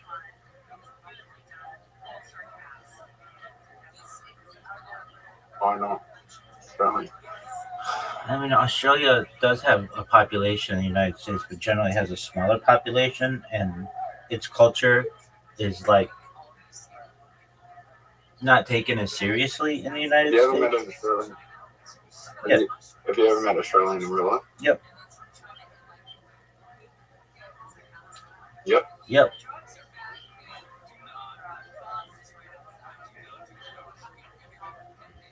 Not a lot though. Definitely more South Africans. There are a lot more South Africans around where I live. In fact, like my communities are like 50% South African people, and then certainly British. Why is that? It's a good question. Cape Town and Irvine basically have the same climate, so people just move here. They move to San Diego as well, but it's basically the same climate all year round.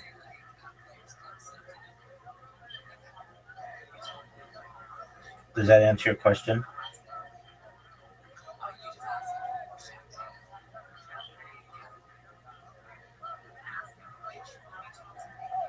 Yo, dog.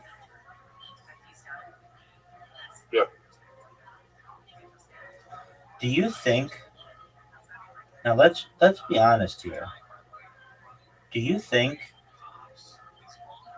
potentially that this movie could be really, really popular? Why wouldn't it be? Well, I mean, is it going to be like straight to video? Is it going to be streamed?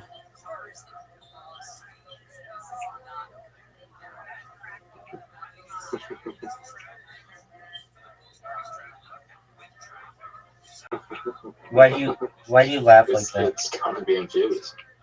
Are you sure it's going to be in theaters?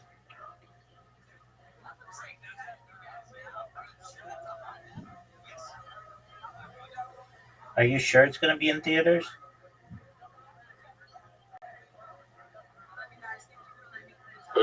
Who's backing James McCann? I don't know. Who's backing James McCann?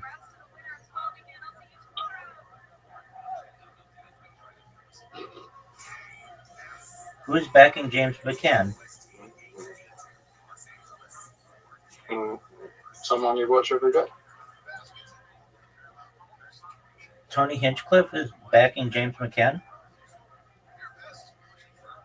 No, the other one you watch every day. Shane Gillis is backing?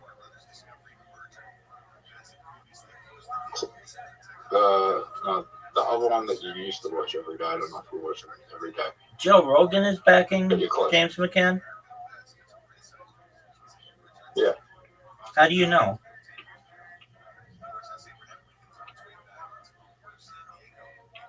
Why do you think he's had his own podcast so many times? He hasn't been on that much. Been on 3 times.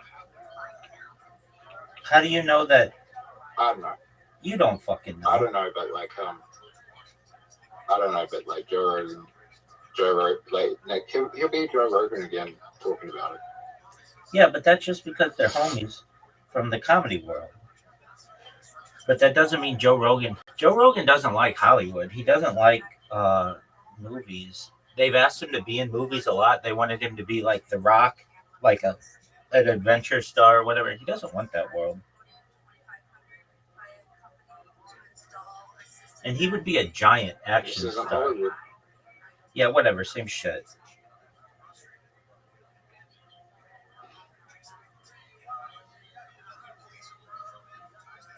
They should call it Rue Ward. Australia's comedy scene needs a name. It should be called Rue Wood. Like kangaroo, bitch.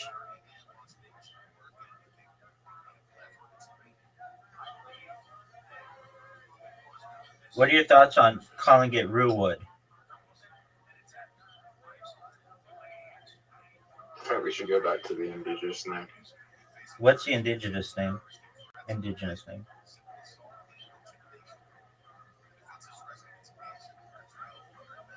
There's 500 different. You should just choose one of them.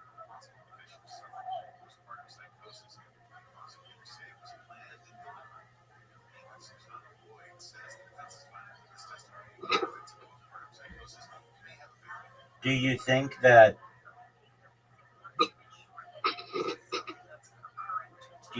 they could ever decide on one of them?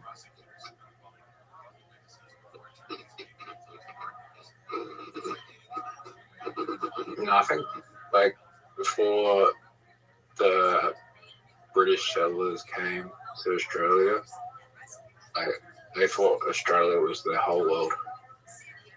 Oh yeah, for sure, dog, no doubt.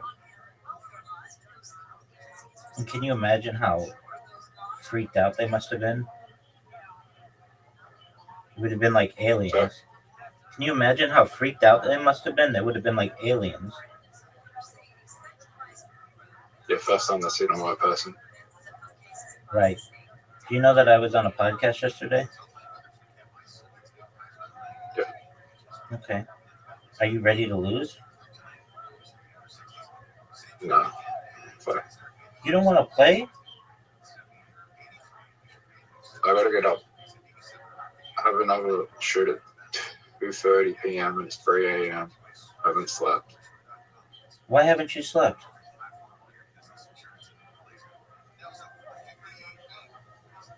Just my sleeping schedule's been fucked. I understand that. Do you think that you're gonna be...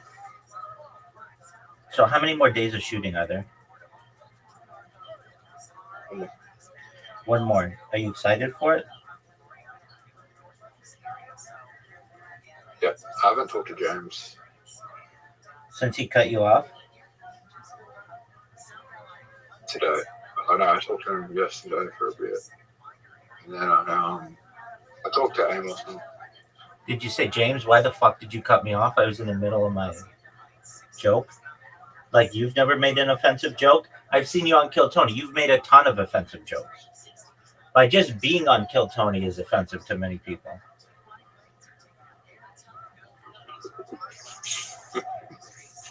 Did you tell him that? That's true. I would tell him that. I'd be like, dog. I mean, I heard him tell offensive jokes tonight. I would say, can you please give me a list of what jokes you don't find offensive so that... I think I can improve on his joke. Okay, what was his joke? The women deserve orgasms, then I would say, do sex workers deserve orgasms? When you think about it, if you go into a bakery and they eat the cake before you do, would you not? If they eat half the cake before you do, would you not be pissed? I don't get your joke. What? Please explain it to me. I mean, I'm a pretty bright person, but I don't understand. Okay, you go to see a sex worker to come yourself.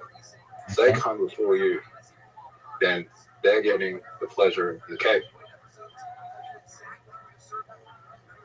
Okay, they're getting the pleasure, not you. So what's wrong with that? Nothing. It's just me being like,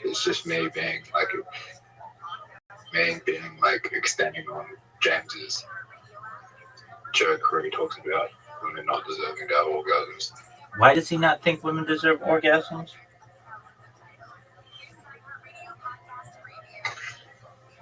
That alone is kind of offensive.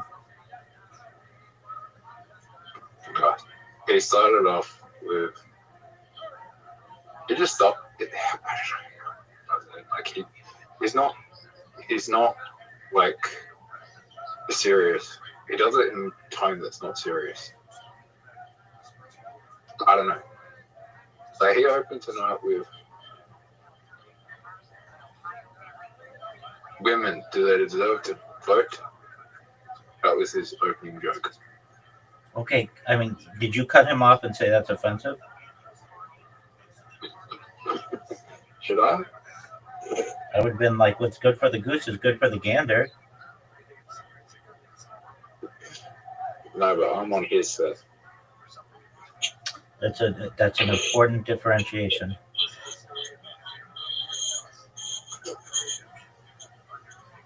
Do you want he can edit me out of the movie. Like, piss him off tonight. I know. Do you think he's going to? No. Because you're in too many groups?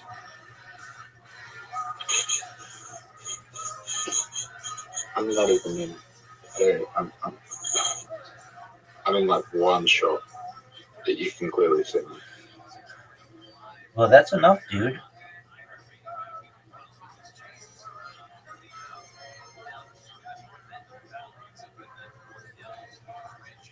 So, do you think this movie will be bigger than Bus Boys? Bus Boys was the David Spade, Theo Vaughn movie that they self-funded. Oh yeah, for sure. Why are you so confident?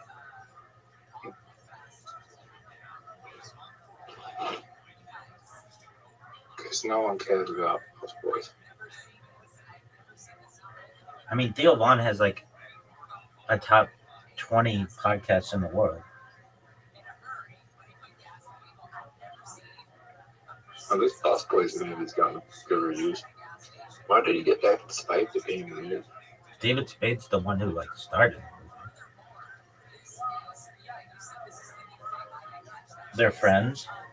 David Spade's been in David Spade was on a big show for a lot of years. In addition to Saturday Night Live, he was in a show called Just Shoot Me, and I used to have on all kinds of hot chicks, like just beautiful models, and he used to date the hottest chicks. That dweeb would just date the hottest chicks.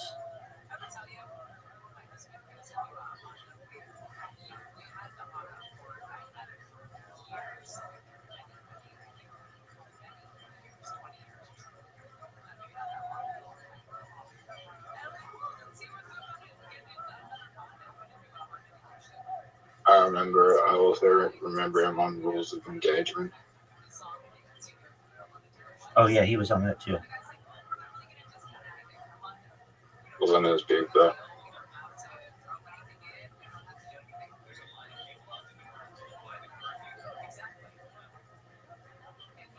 The guy from Family Guy. Who from Family Guy? The guy in the wheelchair.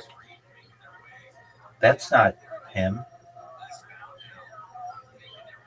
That's Patrick Warburton, dog. Who's in Rules of Engagement? Oh yeah, that's what you're saying. Okay, yeah.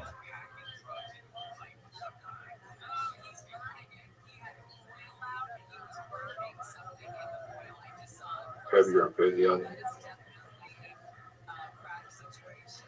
Richard Warburton or David Spade? David Spade. Yeah, dog. He was at one point. One, dude, he was in Tommy was Boy. in one episode. He was in Tommy Boy and Black Sheep, like two of the biggest comedies of the 90s with Chris Farley. Was he a stand-up comedian before he was an actor, or he was a... Yeah, technically, he did stand-up comedy. He's from like Arizona, and he would do stand-up comedy at this now closed stand-up comedy club, and the owner of the club would always let him come on because he always brought in a ton of chicks. He went to I think Scottsdale Community College or something, and then eventually he would audition for Saturday Night Live. He was in some of the biggest Saturday Night Live skits of the 90s. He always kind of played this like I'm smarter than you kind of character. He was in Tommy Boy and Black Sheep, which like people consider to be two of the most classic comedies of the 90s. And then he did Just Shoot Me, which was like a giant show of the 90s. I don't want to say a giant show. It was big. It was like a medium-sized show. It was like, but big enough to like be a household name. And then he did whatever Rules of Engagement, and then he's kind of been quiet until he did this more recent movie. But he's got a lot of money he can burn just hooking up with. Like the thing about David Spade is that guy gets serious, beautiful women. I don't know why. I mean, I'm sure it's because he's an actor and everything, and chicks find him to be good looking. But he's never been seen as like a super good looking dude. Like he's not like overly masculine or anything like that. But he's just like he's been in really big movies, so chicks kind of want like go to him. He did this. His character on Just Shoot Me dated Rebecca Romaine Stamos, who was like a super big model, married to John Stamos at the time, or around that time, and he was like always like the character that was just like never able to get the really hot chick, and he was always around these really hot chicks, and he was always very envious of them. Then he finally got the. Hey, how about you cut me off in the middle of one of the most amazing David Spade stories anyone's ever heard? I'm giving you David Spade lore here, and you're just interrupting like a fucking comic book character. What's up, big dog? Do you know who Ruby Setnick is? You interrupted me to ask me some fucking stupid question about someone no one's ever heard. Who the fuck is that? She's a woman comedian. She's an American comedian. Has she been on Kill Tony? Yes or no?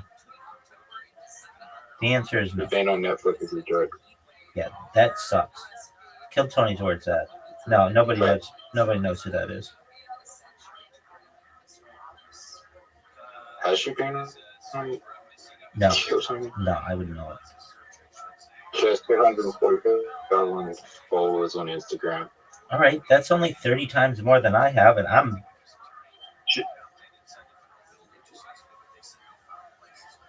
I've seen her around in Adelaide right now. She's in Adelaide right now?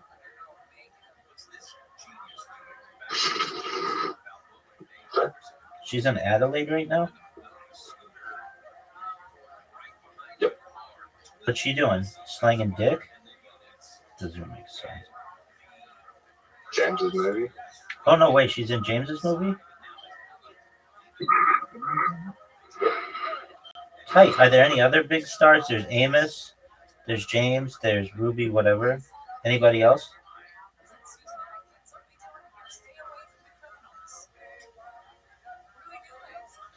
Yeah, this African comedian called Amos Constant. Would you consider them to be the greatest stand-up comedian in the history of the world? No. Are they your favorite African comedian? American. Yeah, sure. I wouldn't be surprised if Shane Gillis is in this movie. Okay. I wouldn't either. What do you think Shane Gillis would play?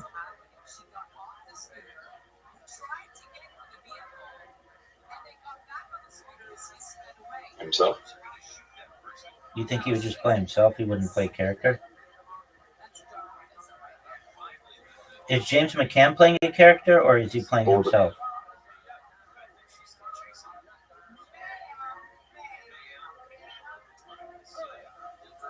He's playing a character and he's playing? Kind of. Okay, what does that even mean, dog?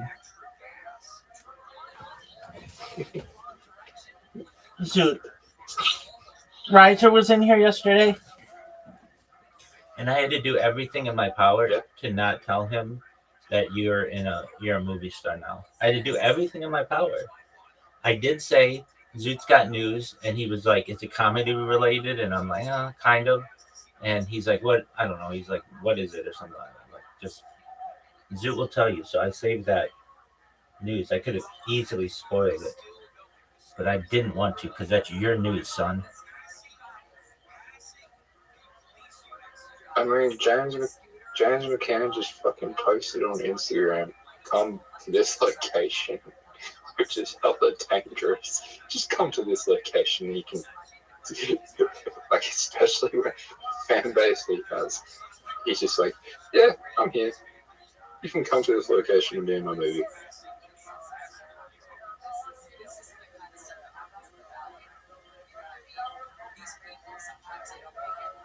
You get what I'm saying, though? Yeah.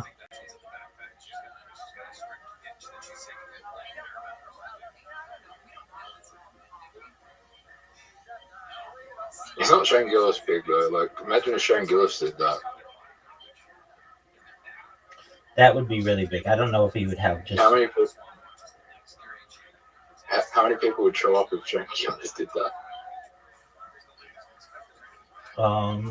In Adelaide, not that many. In Philadelphia, 100,000, because that's what he got for his stand-up comedy show.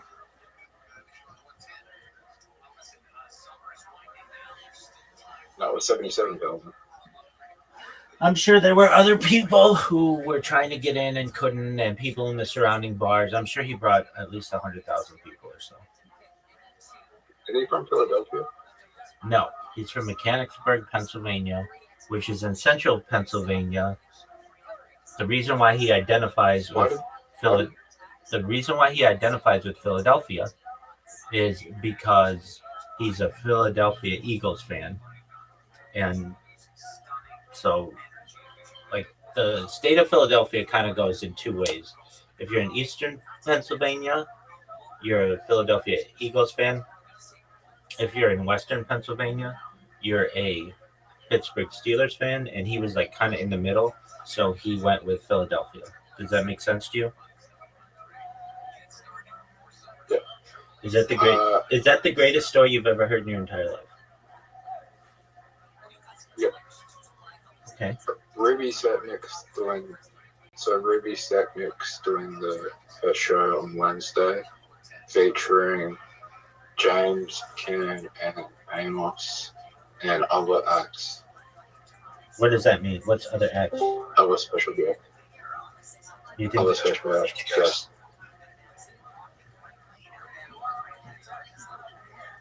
Other special guests.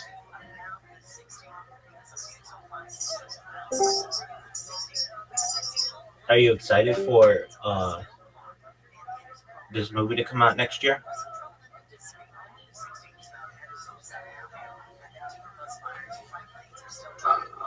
Man, it is what it is.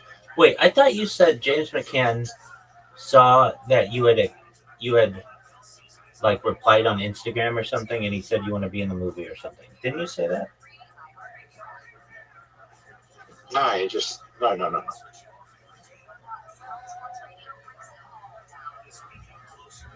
Oh yeah. That's right. That was an application process. Oh, that's what it was. Okay, so you couldn't just show up randomly to this location, or could you? I don't get it. You can now for tomorrow evening.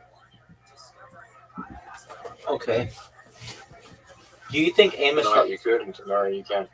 Okay, so for the first 2 days you couldn't. Yeah. Do you think Amos likes you? Yeah. Can you say what? He said my. He said what? He said my midget goat was funny. He said James shouldn't have cut you off. Oh, that's cool that he said that.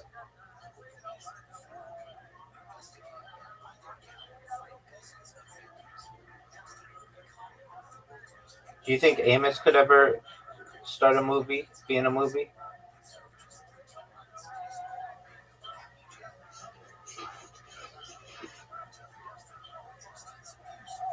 He's in this movie. All right. Make his own movie? Yeah, that's what I mean.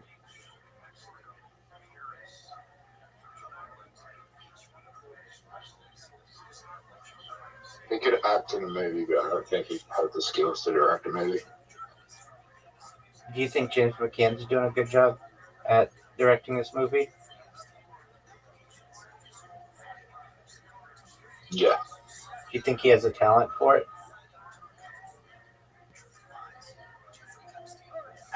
He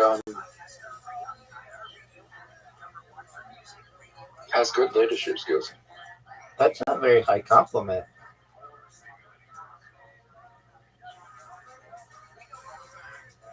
Now here's my question for you. But what?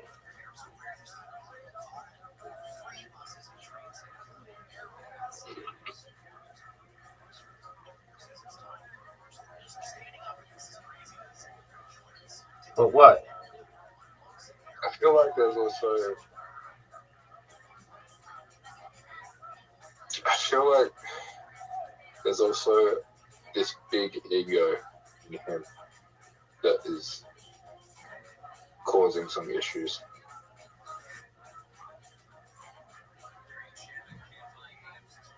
You think he has a big ego? So,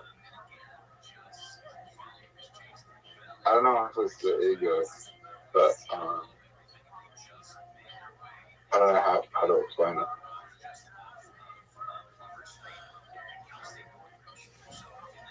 Do you think that it's giving a lot of people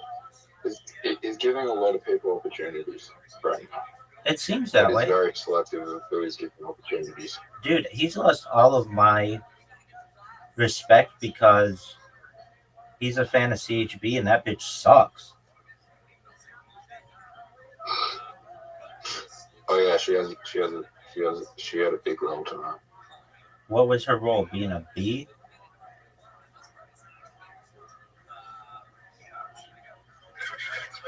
Well, she's gonna have the scene that you're gonna see her in. She's gonna have a what? There's a shot in the film that you're gonna see her in. How do you know I'm gonna see her? You're gonna see her in the movie. She's in the movie. What's her speaking role? What does she say? Hi everyone, I'm a giant bitch.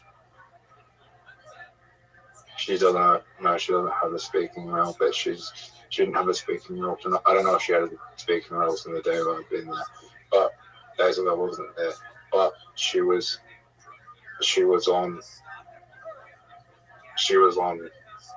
something. I can't say, like she was on something. She was in a scene that would have been very high budget to do. Is there any nudity in this movie? What did I say? All right, well, you should change that. You should flash the camera. I'm just playing, obviously.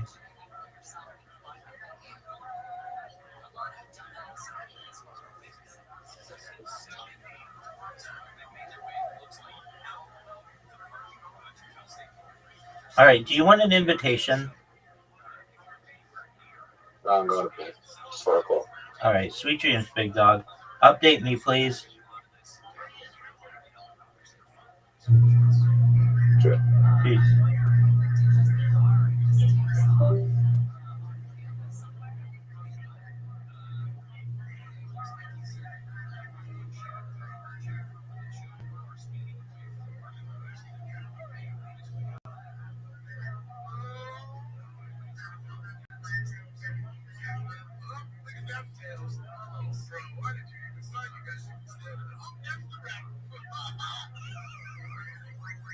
Run, bitch.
Go, go, go.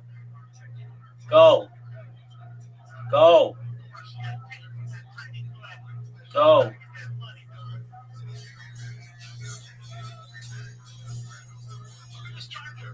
Go.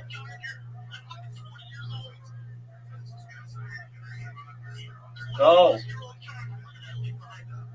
Go. Oh, dude, that tire is gone.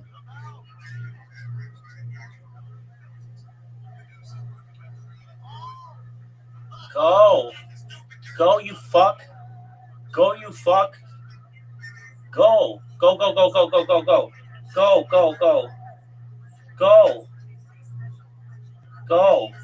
Go. Dude, we're in the middle of a police chase. I love this shit. This motherfucker has a rear left tire is out. That'd be his fore tire. That's what we're calling that side. Why? Car talk. Anyway, we're with Smoke and Scan. My man, I've been with this motherfucker since the fucking protests. This motherfucker and I go way back. Go, baby. Go, baby. Do you want this guy to get away?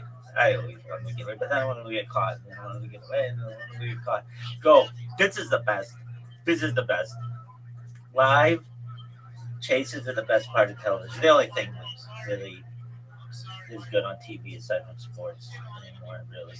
And everything else can be streamed or whatever. Go, baby. Go, baby. Go, baby. Dude, this helicopter shot sucks. Dude, in the future, people will be like, whoa, like, you won't be able to do this. They'll be able to shut off your car, which I still don't understand why they can't do. But, dude, go, go, go, go, go, go, go, go, go, go. Drive, you gotta get through that intersection, dog. You gotta get through that intersection. Dude, I can't believe that this guy or girl it's still going. Their tire is out.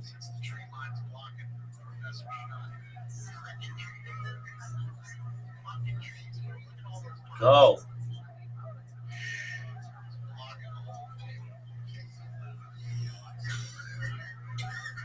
Go.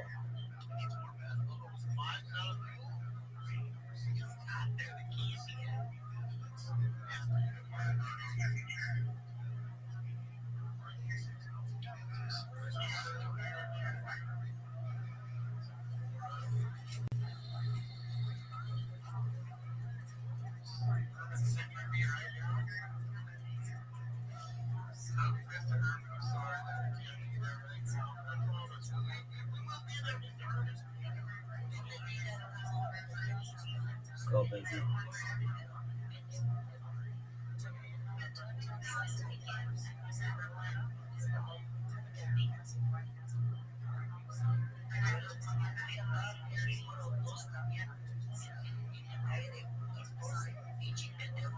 Dude, what is going on?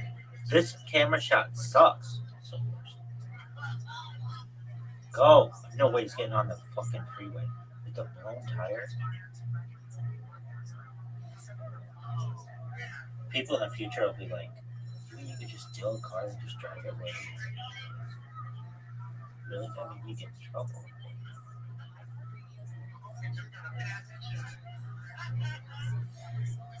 Go, dog. Go. Dude, I have this canker sore in my mouth. So much acidic and salty food and stuff. It hurts like a motherfucker. I feel like I've got.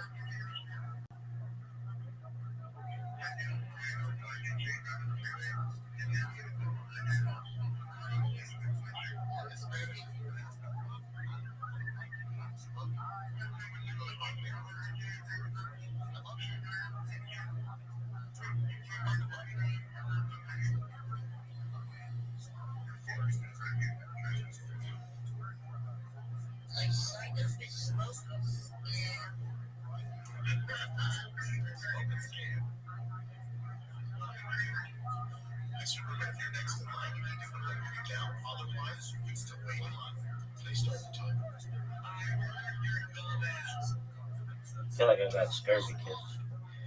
Really, yeah, that's why I didn't sleep right now. Scurvy, you don't look like a sore. Really, yeah.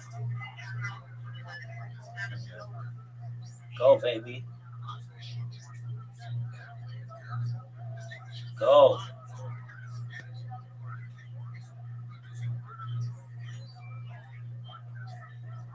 Dude, I'm surprised this guy got as far with this tire. What would you do? Flippy you? Why? Why not, bitch? Be flipping U's all over the place. Throwing a middle finger out the window. Fuck no, bitch. Really? Oh, for sure, dog. Everybody that call that rabbi just cruising the streets. Really? Cruising USA. Cruising world, bitch. Oh, dude, is this guy going on the freeway like that? This guy is ridiculous. What did this burglary suspect? You do all this for a burglary suspect? It's absolutely ridiculous that, like, so many people could die. People would be like, wait, this person was just didn't even, like, have proof that this person broke into a house? Not really. I mean, maybe. I don't know what the evidence is, but then they did all this. You know how many people could have died during this? Yeah, it's like, I don't understand it. I mean, what would you do? I don't know. Drone them? Like, well, that has a different connotation. Like, fly a drone to chase them or something? I don't know. I'd just be like, I don't understand why every single double line that they cross and going in the wrong direction, speeding, why those aren't all individual charges. I mean, I've looked this up and it's like, oh, well, evading the police is a bigger charge than all of them. It's like, dumb, but they could get you for like 1,000 years with all of the illegal stuff that you could do. I still don't understand that.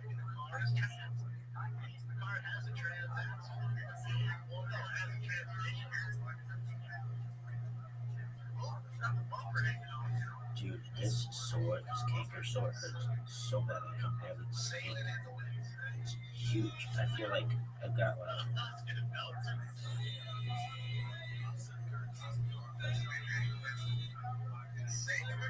scurvy. I don't know. Describe it. Really? Yes. Dog. Go. Who do you want to win? Everybody. During the pandemic, but you could still protest. It didn't make any sense. That time was so bonkers. LA was wild, kids. Really wild. You could protest, but you could not be. You couldn't like. You could be in a huge protest, but you couldn't be in school. Like it didn't make any sense. Really, yeah, it made absolute. The laws then were just absolutely ridiculous. Anyway, just absolute. It was like martial law. It was ridiculous. Anyway, the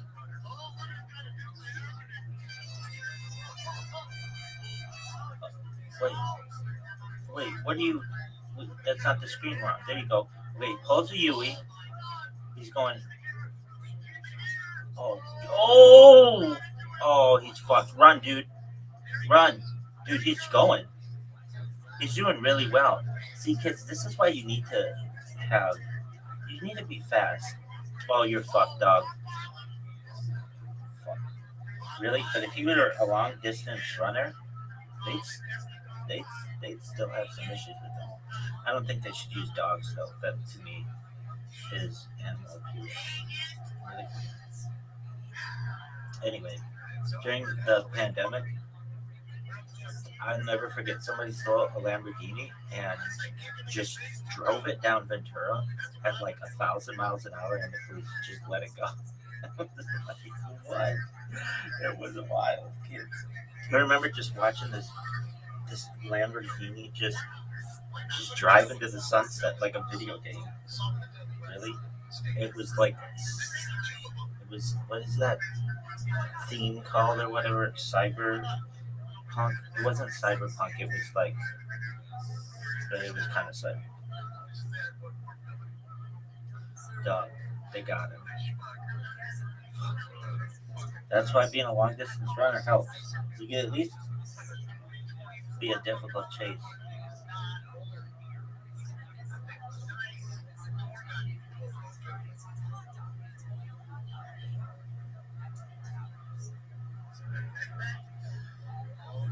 Looks like my Honda Accord. Maybe he stole it. Who knows? No one.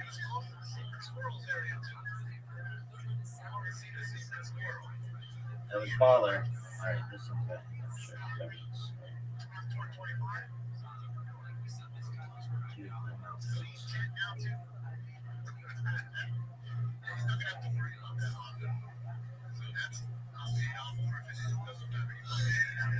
So much coffee.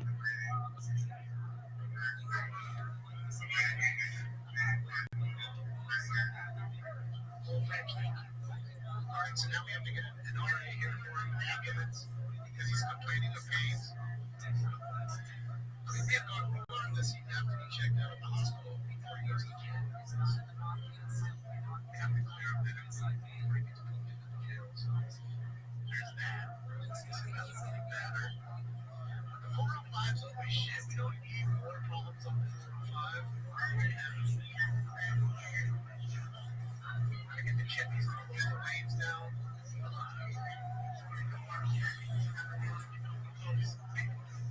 Right around the city.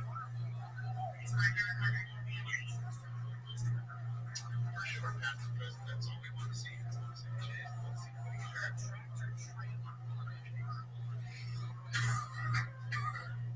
And the madness that ensues while it happens.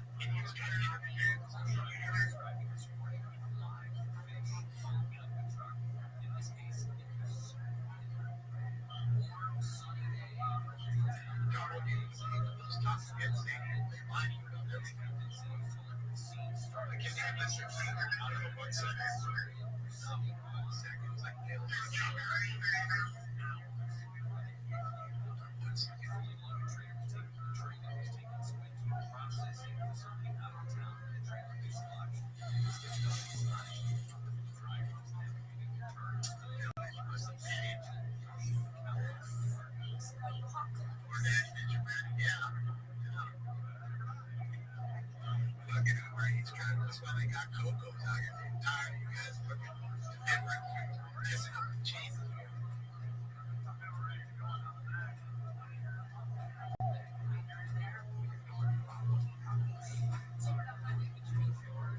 He's checking out, make sure his tans aren't all messed up. Look at that old ass charger. Look at 2000 charger. Okay, look at the front face on that charger. Dodge hasn't used that facelift in fucking 15 fucking years, I think. At least 15.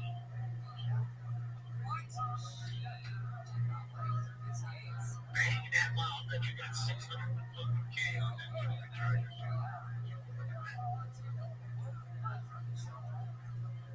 Pulling a bed.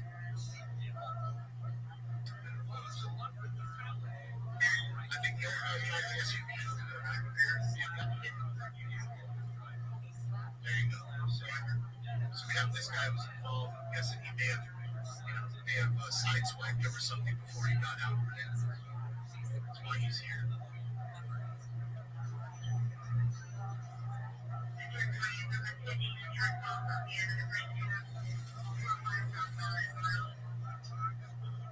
Some key units. The traffic report.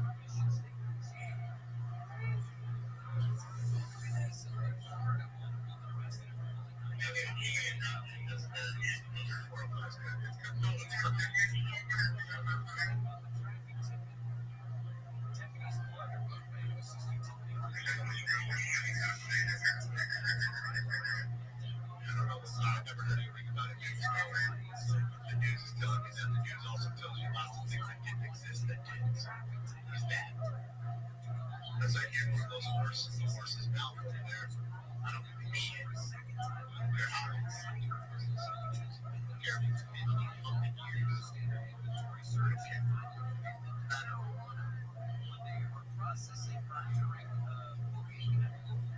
That's on the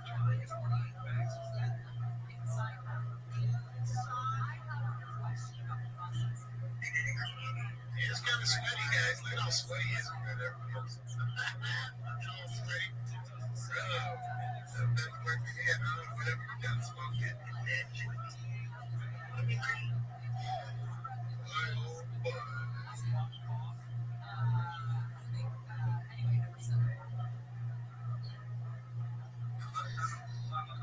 So let me see how sweaty he is compared to look at his back. How sweaty and shiny. The guys are long. They're not sweaty at all. Let me see this, dude. And he's got a tank top on. They're all in long sleeves. 95-degree days. But they're not sweaty. He's got a tank top on. So there's a travel that's bumping too, I guess. Top of the map and all that shit. You know what I mean? Get you going. You got some crystal meth. I think we can do it together.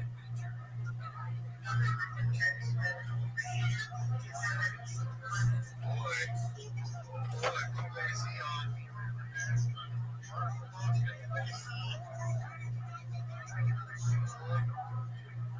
Oh yeah, I was on 45 right now. I'm gonna be rough.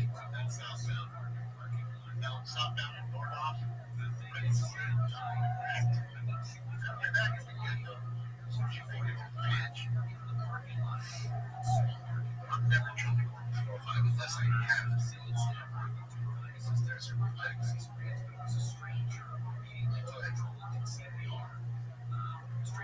Yesterday was I think robbery and homicide is everyone knows. Or something like that. But you can do everything. They all have to do everything.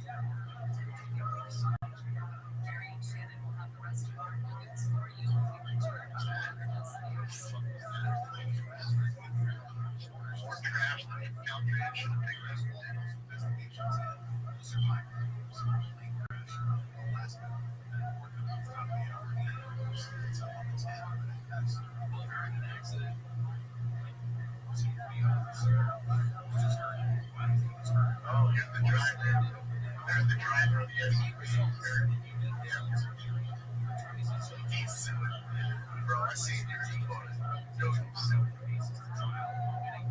Yes, sir. Can't draw blood from the stone. Or maybe cats. Like some cars, we got insurance. Cats up. Now, if you want to get to see blood insurance, you know it's the cats. You get that blood, you will. Then you're pretty hard to go on. So you just paint yourself for it. I'll just be normal.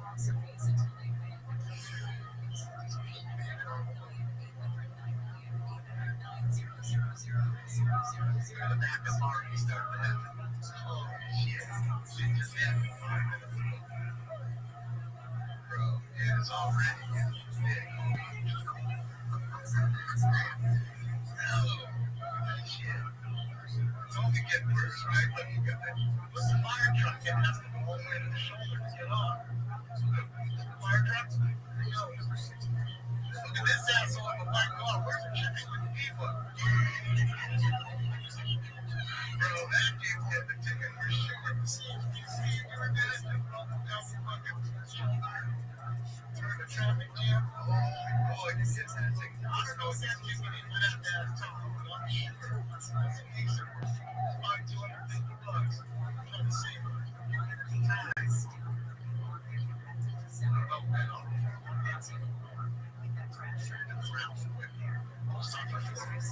Guys, after this, we'll please the city council.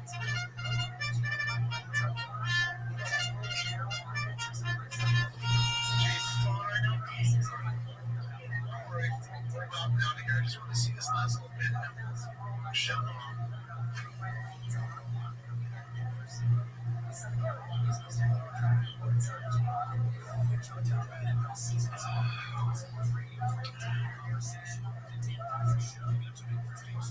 I gotta say, there's nothing like black market. It took me so long to start drinking coffee black. As soon as I started doing it, like about 6 months now, I had any sugar. So much better.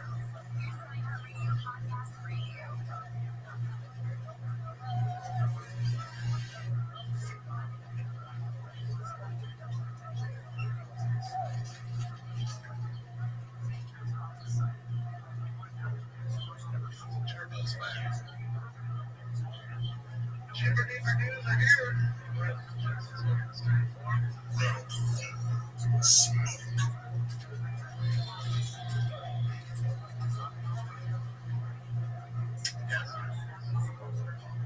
Does hit the spot.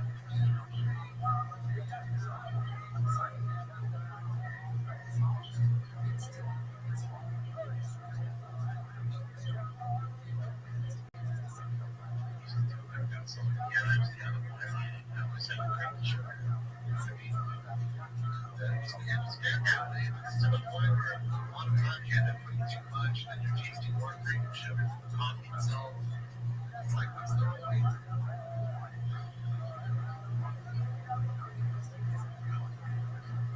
I went to McDonald's one time and I said, 1 cream, 1 sugar. And I go and grab the coffee and say, make me drive off and start to drink it and almost spit it out. And I look on there and said, 4 creams, 4 sugars. Who the fuck would have 4 creams, 4 sugar on 1 large rock? Tell us that. How did you even think I said that? Sugar has poison. It's an actual herb. It's in everything. It's in bread. It's in everything.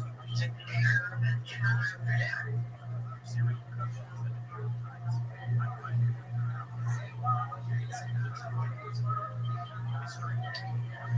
Just the way it is.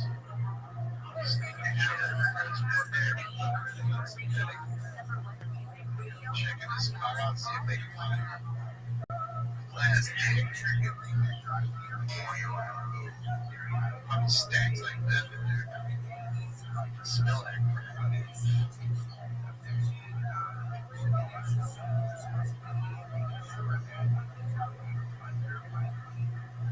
It didn't do any damage when it took it out. Like, I guess it did better than the brush guard.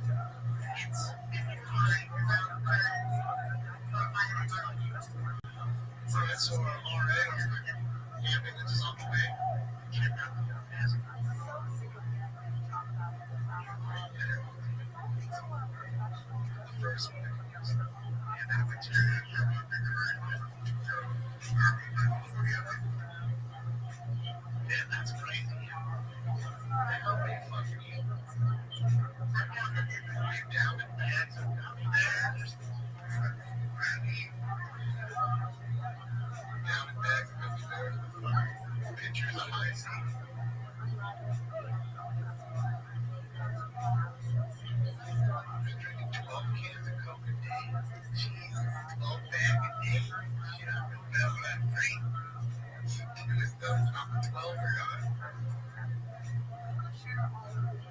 seriously. I guess they have beer, but if you drink 12 beers and you're in trouble.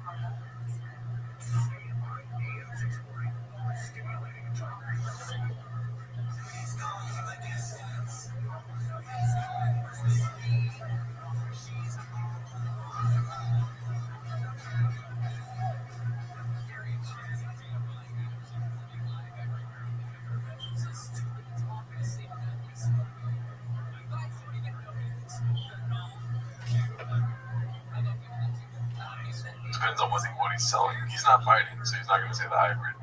And wait, was the hybrid his nickname? Yeah. I forgot that. Yeah, okay.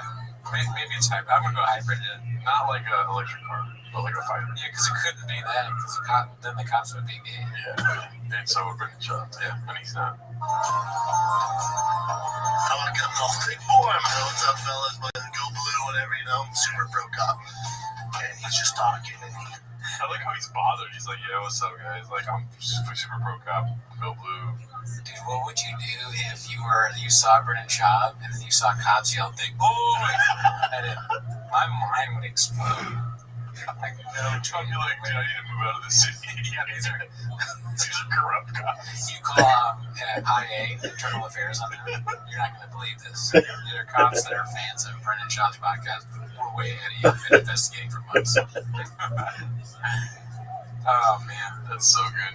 I was like, I can't believe you didn't follow your boy Rogan to Austin. It was close, man. I went like the properties. I'm an LA guy. I'm staying here. And he goes, yeah. Rogan is stop that thing. It's funny. It's only going to get worse. It's only get worse here. And I go, oh yeah? Dude, when I left that conversation, I wanted to sell my house and move today. Yeah. He goes, with inflation. Because this city's never coming back, man. He was in crime. You want to talk about crime? They're not reporting how bad it is, dude. And he goes, where do you live? And I tell him, I'm looking up there. He goes,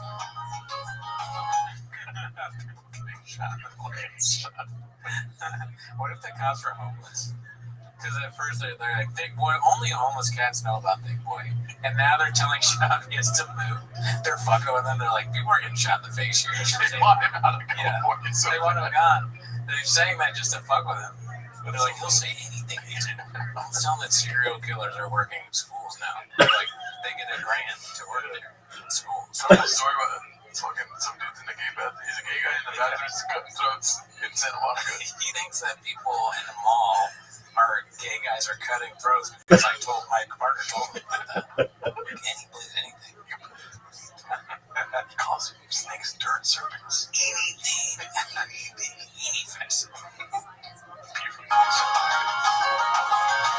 oh, a lady just got shot in the face. I go, get the fuck out. He goes, no, sick. Brian Cullen's serious face. Dude, his serious face is so funny. I go, get the fuck out. Like a smart guy. Wow, he's really, that's true. Deep. He goes, no, it's a safe neighborhood. There's been some guy decided to have a bad day, shot her in the face. Having a bad day. Wow. That could happen at any time. Don't miss it, this baby. Talk about trouble in there. Dude, that'd be amazing. And I go, oh, it's like a domestic dispute. He goes, didn't even know her. Drove by, just shot her. Just shot her. Dude, Brian Cullen's getting pissed off. He's gonna fix something. He's like, that's one less woman. I'm just kidding, I'm sorry. I'll have to cut that part out. He's like, what? We just drove by and shot her. Man, that's crazy. Sometimes when I'm driving around the bang bus, I see crazy shit too. I was shooting this, what was it? It was like Pornhub or something. Or Jerkmate.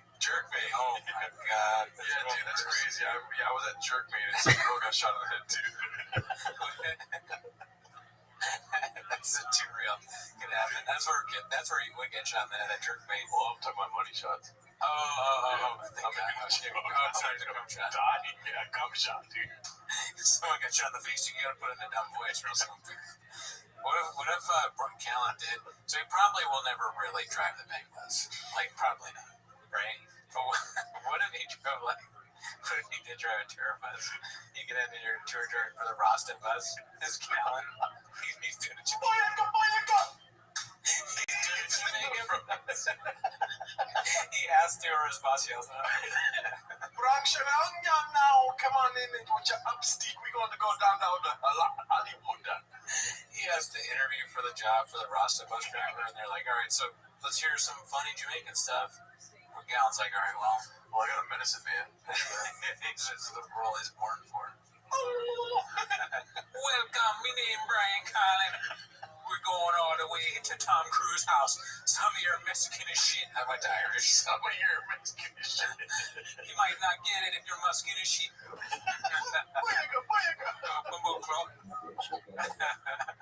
It's going to get worse.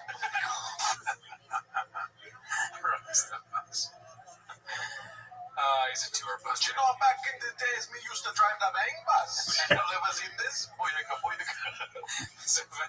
Somebody makes like a cuts him off. He's like, "What? Hear me now." Were your kids born in the States or Ecuador? The first two in Ecuador, my last one here. I'm sure they were young when they were born. Yeah. And I'm sure they were young when they were born in Ecuador. I had Schultz, who's the most critical comic on the planet. Yeah. I would come watch my set and see if we find any more. It's so funny. He sounds like he said Comic-Con. Schultz is the biggest Comic-Con on the planet. Oh, man. Listen, come watch the set. I shoot next week. Come watch the set and tell me if you see any holes. Dots the I's, cross the T's, cross the I's, and dots the T's. We know which one it is. It's not the right one. So smart. Cross the I's, dot the T's. Don't have me come around. Come on, man. What the fuck? That's prophetic, dude. Yeah. It's like, that's crazy. It's the exact opposite. Because if you cross an I, it becomes a T. And if you dot the T, it becomes an I. That's facts. There's levels to this shit. And if you look at the back of your phone real quick. Oh, fuck. Oh, shit, dude. It's an apple. Wow. I'm not even a religious guy. That's my time, dollars. If you look at the back of your phone, it's like, look, it's a T. What? When I grow up, I want to be a podcaster just like you. Good for you, son. If there's one thing America needs, it's more podcasters. Can you imagine a world without podcasters?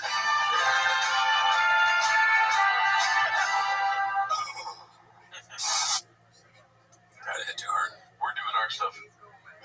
We're allowed to be a podcast. Yeah, we're more like kitchen workers. Like if we have we work at PF Chang's. We're not like Andrew Wilson, where you can't open a pickle jar. You know what I mean? Both of us can do that. We can do that. We should bring pickle jars just to make sure. Yeah, we should just open a pickle jar every episode. Yeah. Just to fuck with that guy. All right. Still can do it. You have to stop podcasting when you can't open pickle jars anymore. Fair. Chin probably can. It's all. But that's just a... Okay, cool. I'm so happy we got more fucking clips. You'll do nothing. Posted this. Brandon's hair dye deal pays his mortgage. He gets a % cut from every sale, and it's in 65,000 CVS stores nationwide, worldwide. Dude, if we had merch, that'd be awesome. Raccoon Tweety's merch. Yeah. I wouldn't be advertising that CVS sells, you know? Oh, yeah. Dude, CVS over here is disgusting. When people have problems with California, I'm like, they probably went to CVS. I went to a bad CVS the other day. It was kind of funny, actually. I went to pick up some medication for my wife, and as I'm coming in, they slammed the thing on my face. Like, they closed the door on my face at the pharmacy. And they're like, we close at 6. I look at my watch, it's 6. I'm like, wait, can I? And they're like, 6. And they close it. I'm like, all right. Thanks, CVS. But that's just a... I went to a CVS the other day. I do it a lot, you know? And there was a tumbleweed in the store.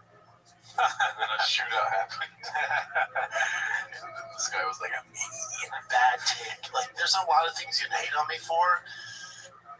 The hair dye one, that's just a bad take, man. That's just a bad take. There's a million things I hate on me for, but having a... It's very cool. You guys don't get it. You guys are wrong about this one, dude. It's kind of cool to have a hair dye called Rewind It. Yeah, it was such a bad name. Rewind It's so depressing. And hair dye is like famously lame, you know? It's like you kind of don't want to do that. Guys, it's a bad take. It's really cool to have hair dye. That being said, to do a shop thing, I would love to have one like this just so it could be next to Brennan shops. Yeah. Like they give me for my beard or whatever. That would be awesome. So have my bald, ugly face on a rewind thing right next to shop. That would piss him off to know it. Then I start talking about how it pays my mortgage. An international endorsement deal for over $1 billion company. Have you seen the guys I'm with? I have no It is growing quickly, over $50 million in product sales after expanding into CVS. Just being there with them. They got Tyson Beckford, they got DJ Khaled, they got freaking, what's his name, the tight end? Travis Kelce, like big boys. I think it's in over 65,000 CVS's worldwide. I get percentage of every box sold. That's big. 65,000 locations. The worldwide retail chain, those 9,000 pharmacies are all in the United States. Lots of money. You idiots should be celebrating that. Not you idiots, the haters. It's like, that's not one to hate on. There's a lot of stuff to hate on. That ain't it. Because like, oh, I know Shop fell off, but I can't believe he's doing hair dye. It's like, oh, buddy. Oh, fuck yeah. Oh, bubba. Why? Is that what people are saying? I haven't heard that. You got a hair dye? Oh, is the reason he fell off? I don't. That's a narrative. Probably because a fucking guy on a boat. Oh yeah, that's one of the main narratives. Yeah, he's like, let's please go back to the hair dye. He's like, guys, please talk about the hair dye again. He's worried that he's gonna lose the hair dye thing. That's not the thing to make fun of me about. Please God, let them. I need it. That covers my entire house payment, and that's mailbox money. I don't have to lift a finger. Any of your favorite UFC champs would be so lucky to have that deal. So lucky. And I negotiated that myself, Bubba. Yeah. That would be a big W for anybody. Dude. With the hair dye shit, I'm not faulting. I really honestly don't know anything about hair dye. But if you go there and you're a guy that buys hair dye, you reach for the box and it's Brennan shop, do you still buy it, or do you like wait for them to like get back to DJ Khaled? There's probably just like, I'll change the color. Yeah. Is it a specific color for Brendan? Yeah. Okay. That would suck if that was your color, because it's like so ridiculous to have it in your house.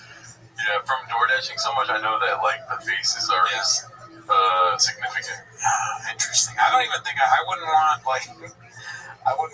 DJ Khaled. Also, it could be kind of weird to have Tyson Beckford's face in my house. Like I'm just like, so I have some guy like it's kind of weird, honestly.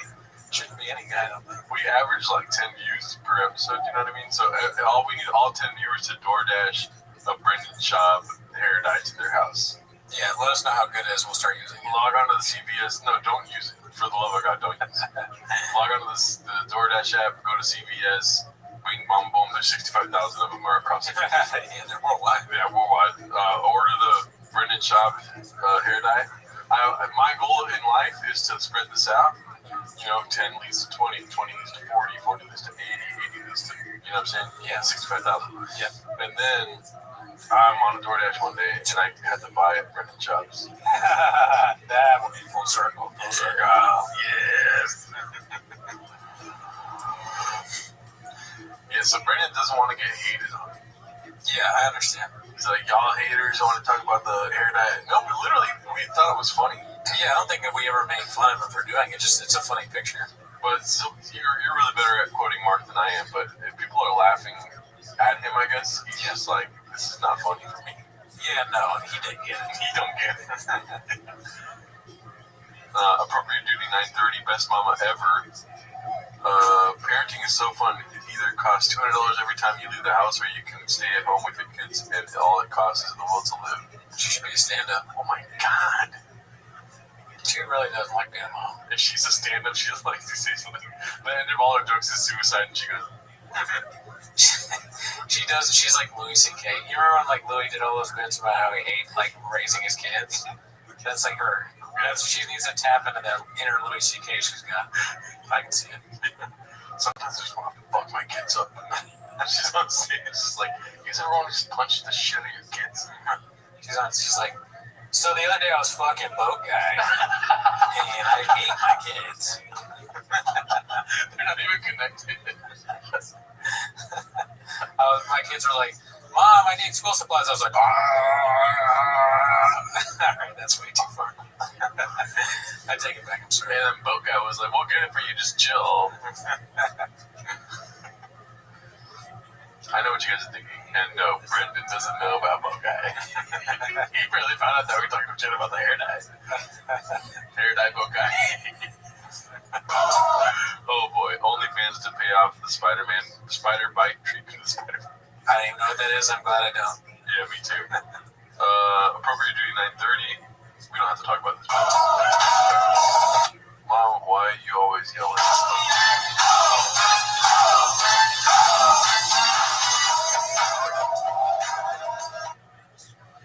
Interesting. I mean, I thought that the fucking bathing suit was going to play a factor in this. It's a weird clothing choice for the skin. Yeah. I like how it's her being like, guys, can you just clean up after yourselves? And they're like, they're not listening. Yeah. She goes, guys, can you please just clean up after yourselves? And then she just takes all their clothes off and she goes, can you guys take off and clean up after yourselves? Her going psycho involves a bathing suit. Yeah, I don't get it. Stop looking. I'm all about. Oh, yeah, Daddy, let's see this. Guy in storage unit sipping a big gulp next to a fake UFC belt he bought online gives opinion on Ian Gary, posts but he'll do nothing. I'm all about glass half full. Not right after the fucking fight, dude. There's a time. I just had a vision of beating me to death just then. I got so scared. He's like, dude, relax. That's my face. He's just punching. He's breaking all the bones in my face. It's okay, I deserve it. You saw the drama, right? Yes. You know how Robert Pattinson went back home after the wedding with the fucking bloody face? You didn't really know what happened yet. You're walking home and you're at your home in New Orleans or whatever. You get married. Yeah, we're staying there. Not coming back. And this one just you're at your reception and Brendan Chop's just like Brendan Chop should wait until my wedding, and that's when he does it. That'd be poetic. This is you at your reception. Not right after the fucking fight. I have real fear going through my veins right now. He looks right at the camera. Yeah, this is his message to me. Dude, there's a time to be optimistic. There's time to like, I just gotta get back on my horse. But for him, like, dude, I'm cool. I'm like, oh, trash. Fucking trash, dude. And then him going and after a loss, giving advice, that sure as fuck ain't it. Did you notice that there's like an uptick in people leaving comments about how we suck? No. I don't read them. Oh, yeah, dude. On Timo's or regular tweets or Timo's. Okay. Especially Timo's, dude. Damn. Let's see if we can find one, dude. Yeah, look for it while you're doing that. This guy, it's like they took an old jiu-jitsu coach or like wrestling coach, and they were like, you have to do 5 shows a week. And he's got nothing to do, because this is a shorts and the shirt. For all of what Brennan is, like being inauthentic, he is somewhat that, like, at least like a old athlete. He has some of those traits. So there's just, he's got like a big gulp, like a man of the people. Just like there's a dog there. I took the BJJ thing for like 2 weeks, like a free thing, and the guy was exactly like that. Shorts. The dog was like asleep. He would wake up, and he would just, when he wasn't coaching, he'd just be sitting in the chair. But if you force that guy to talk, he would just say random shit like this. And it wouldn't be better, probably, but great. Okay, so y'all got bad energy. Sad. Be better. I saw that one, actually. Let's see here. Oh, Mark said just got back from Florida shooting a TV show, network primetime guest star, no big deal. So I got time to come on before I shoot my first movie lead in October. Let me text Mark right now while you're reading more comments. We gotta do a Saturday or something. Okay, with Mark. Because I know he's not gonna be here. Will he be here at 7 in the morning? Like, Mark, Bubba, when do you want to come on next? This is what our shows become, dude. Come on next. Also, how's the parking? Oh, dude, somebody said vanilla folders. It's Manila, Papa. I blocked them for that. Like, dude, you don't correct us. We correct you. Yeah, what a lame. Yeah, what a fucking weirdo, dude. He was out some weird shit, not like for them to say that. We don't, do that, we do that. He doesn't get it. Yeah. But, yeah, it doesn't bother me. It's fine. I'm fine. Okay, so I can't find that many, but there's a lot of people leaving comments saying that we suck ass. I don't know that, like, that I don't see as many of, like, well, I have seen, like, yeah, this is boring, you guys suck or not funny or whatever. They're not good at podcasting. But the one that you read, the first one, that is like a common one where the underlying thing is that we're being mean by doing this. Yeah. And do I have a rebuttal to that? Not really. Okay. Sure. Yeah, that's fun. Is it nice that Brendan Schaub is threatening our lives at the beginning of this clip here? Like he's obviously beating the shit out of Brendan Cooney. Yeah, Brendan Schaub's gonna kill me. Then that's what you're on his side? Because I make a video for just 10 minutes from Toronto a week. Yeah, cool story, bro. Is that a reason to kill someone? 10 minutes. The least reason. Yeah, thank you. Thank him. Do you like your podcast? Thank him. So you got this. Hey, Ian, you still got taken down multiple fucking times. So by all metrics, that wasn't a success. For me, it was a success. Shut him down for 20 minutes was a success for Brendan Schaub. It's pretty interesting. I think that in order to fight, you gotta have two guys willing to fight. You know what I mean? What part of it do you feel good about? Because you defended the takedown? Because I do this tornado guard thing. Brendan Schaub gets caught in tornado guard. It ain't happening. Well, if you don't want to get involved in anything, then just stay home and or do your No, I'll just shut it down like we did for 20 minutes. So now. This is me watching 10 minutes of shot right here. And again, I have a whatchamacallit, casual take on MMA, but I vaguely heard somebody saying that Ian actually did really good in that fight. He's like a good fight. He lost because the other guy's way better, but he didn't do bad. So Schaub, of course, wrong again. Yeah, Schaub's always right. Bet he thought he was cooking with this one. Posted by Toronto Rapture. Ian Gary would have won if he ate a steak. It must be vegan or something. Boring. Eggs. Podcast producing takes its toll. Damn, dude. That was rough. Yeah. Yikes. That's like old Chin looking at his future. Like he has like a ball, like looking back what he was or her. That doesn't make any sense what I just said, but yeah, He's got a crystal ball. There you go. Yeah. Or he's looking at how small his penis is. He's being in the sink. Oh, what is he? This is mine? He's being in the sink. Or the future, or crystal ball showing future injuries from Schaub. Yeah, that's a rough looking face right there, dude. Back to the jail cell. Get back, number 66. Tonight on the Evening News, we're looking for an Asian man complaining about his job outside of the CVS. If Chin goes missing, it's a silver alert. Can't You go on those big things on your phone. Golden picture. Escape from podcast studio. Why does Tiger Woods drive Buicks? The live episodes are a prom for your boy. He took Dicko's cash for membership. I think Cadillac needs a new motto. It should be Cadillac. Yesterday. I have no idea. Big boys, I guess. Posted by Yellow Nut. Oh, he took Dicko's cash for membership and it's already over. Okay, it's like. Because they've got the duck. Everybody knows about the Cadillac duck. Bitch. We're working again? It's working. Boy, more technical difficulties here. I got a feeling it's on our end. I don't think it's the internet. So we're going to have to troubleshoot before we go live at 11 a.m. That'd be the smart thing to do. So that's what we're going to do moving forward. What's popping? We're good? We're live? Jesus. We made it. We did it, kids. Good Lord. A little bit of technical difficulties here at the Big Brown headquarters. Stuff I can't control. YouTube wouldn't go live, but I can see the chats live. We figured it out. Thursday's episodes are no longer live, so we will be live Tuesdays and Fridays. We're going back to our old school.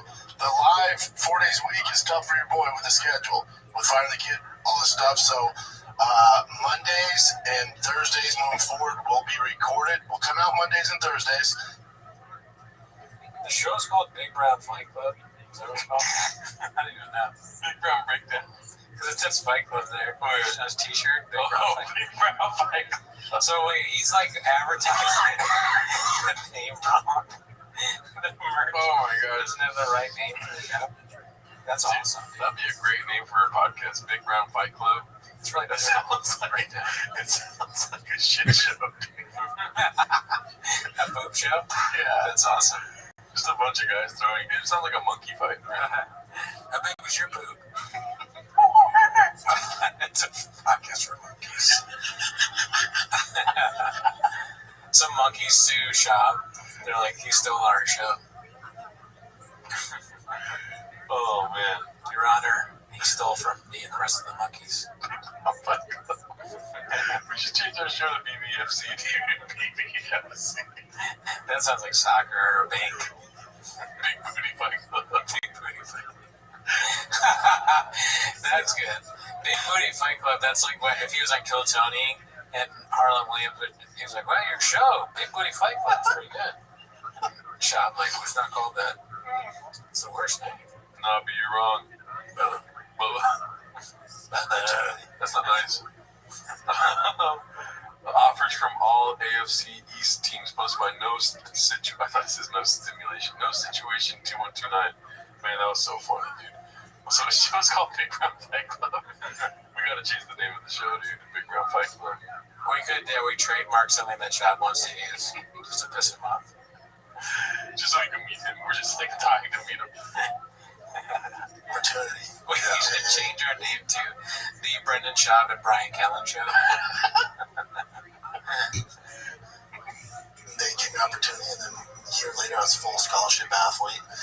And then I was like, yep, I'm going to the NFL. I'll be the next Tony Gonzalez. I'm going to be the next Kowski. Like, that's the goal. Yeah. And don't get drafted, which was heartbreaking. Didn't get drafted. And then I had a few offers from, like, Buffalo Bills, Miami, the Jets. Went to Buffalo. Got cut there. I'm like, well, this isn't.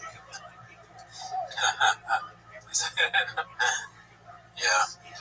I know. Should we just watch that whole podcast right now? It seems like it's enthralling. Deep. With the son on the dad.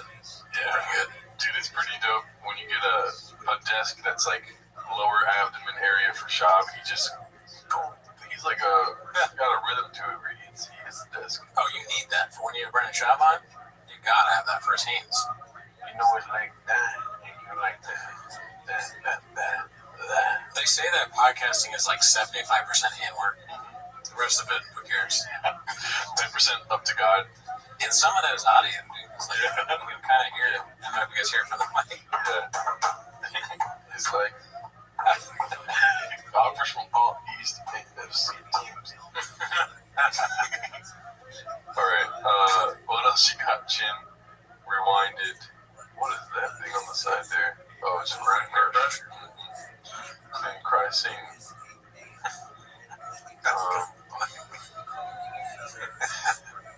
Oh, hey, I spent a week. Who posted this Chin one? Caterpillar Hot 7539 posted that one. Flacco 2. I spent a week in LA. Got paid big bucks. A big deal. Facts. Nice. It's all blurry. Can't see anything. That's 4K resolution, dude. Chompies are back in school, posted by Big Battle 9416. Yeah, dude, Skill is back in session, daddy. That's facts. A lot of traffic. A whole lot of motherfucking traffic in the house, dude. Are you getting traffic on the way out of here? No, I don't have to go through the school thing, but my wife is. Oh, yeah. I hit traffic like a motherfucker yesterday. Shit sucks. Yeah, it sucks ass. I hate kids. So does she. Look at this. Is there alcohol in that? Actually, you know what? I did hit traffic. I'm not talking about that. I did. I said it. My brain doesn't work. Well, shout out to Joanna. But I still. Oh, look at this. Throwback to Baba being a prick to Chappelle, the guy who stepped in to help him after the ring skadoosh posted by You'll Do Nothing. But I still fucked with him. Because Travis Barker's my boy. Travis is one of the best people I know.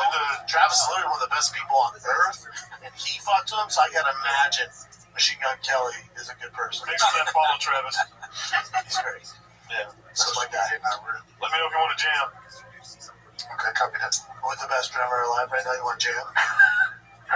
Well, what not? That would be awesome. Why not? When's the last time you jammed? Like a full-on band? Yeah. That's been a minute. Probably 2000. Remember when I did it on stage? Yeah, just give me how many years ago? It was like 2 years ago. Yeah, that's not a long time. He plays every day. Man, kiss my ass. That doesn't mean I don't know how to jam with a band. You play music, you play music. Like this. My collection of guitars is probably roughly around, altogether, like, probably worth like $4,000. Okay. What? That's crazy. What's wrong with Brian, man? What's wrong with you? What? Are y'all fucking with me? No, what's wrong with you? I'm trying to that's $1,000 a guitar. I'm not saying anything's bad. I'll start doing it. You know, it's like, because it's addictive. It's made to be addictive. Yeah, it's made to get your brain. Yeah, you made to be addicted. It's like, Hey, shut up. it's just like, even the fucking, It's made to get it to your brain. I like Play-Doh. Come on, man. yeah, you made to be addicted. It's like, it's just like, even the This is crazy to announce. It's hard to announce. Yeah. But I've decided to leave the show. The fighter and the kid. This one goes out to Icarus Loves. I am white as shit, Dallas. Yeah. BHG Award. You know us does magic. Hey, you know us does magic. When he's single, pick up the ladies. Shit, magic just to pick up hoes. Hey, I learned it from the game. The game. Fuck yeah, I need the That guy, the main guy, Mr. Neil Strauss. I don't like that book, but I read it. I told Chad, I said, if you don't do magic, pick up ladies. Magic, pick up ladies. And I'd be for it. That was when I was younger, and it worked. I told Brandon that shit would work. Yeah, women are strangely drawn to magic.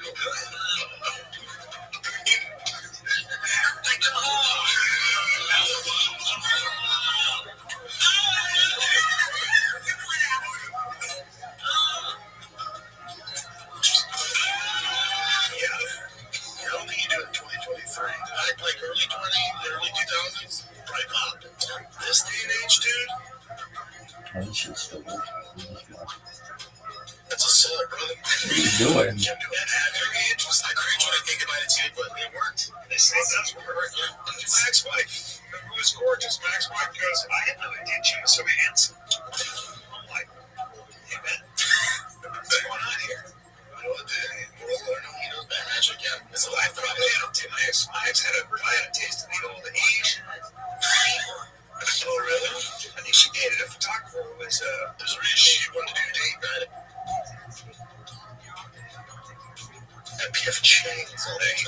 Heavy on the chain. That's right. That's right. Like orange chicken, yours all right. And I told you if Kevin looked bad in this one, that it's going to get dicey. And it is going to get dicey because now he's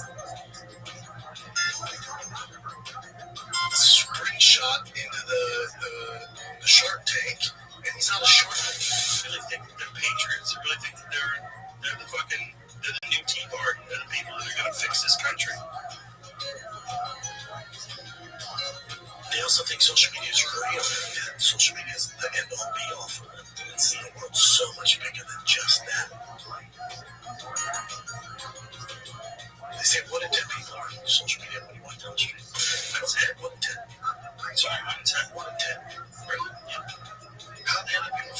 shows. I don't know. I confirm that, JB. Besides that, in any other form of entertainment, we never put up with this. Like, can you imagine if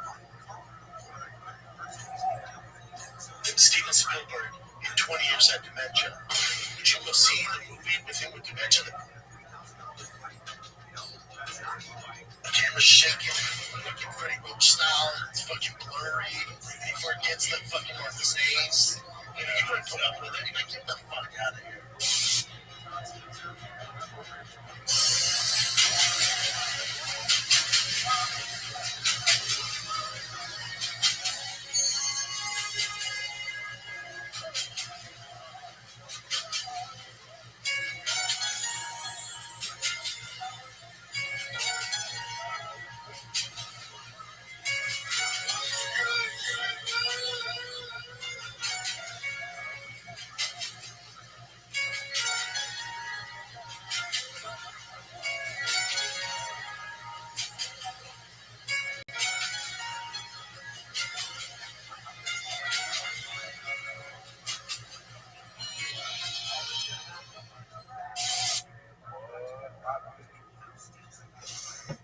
Chef's kiss. Look how he's smiling the whole time. Very good choice for you, sure. Yeah. I mean, it's just what Mark said. And that's Shop's like only thing.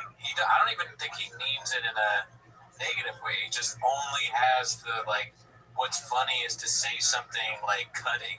Yeah. That doesn't make sense. It sucks. You know, I feel bad because I'm kind of like Shop whenever you talk about the Commanders of the Wizards.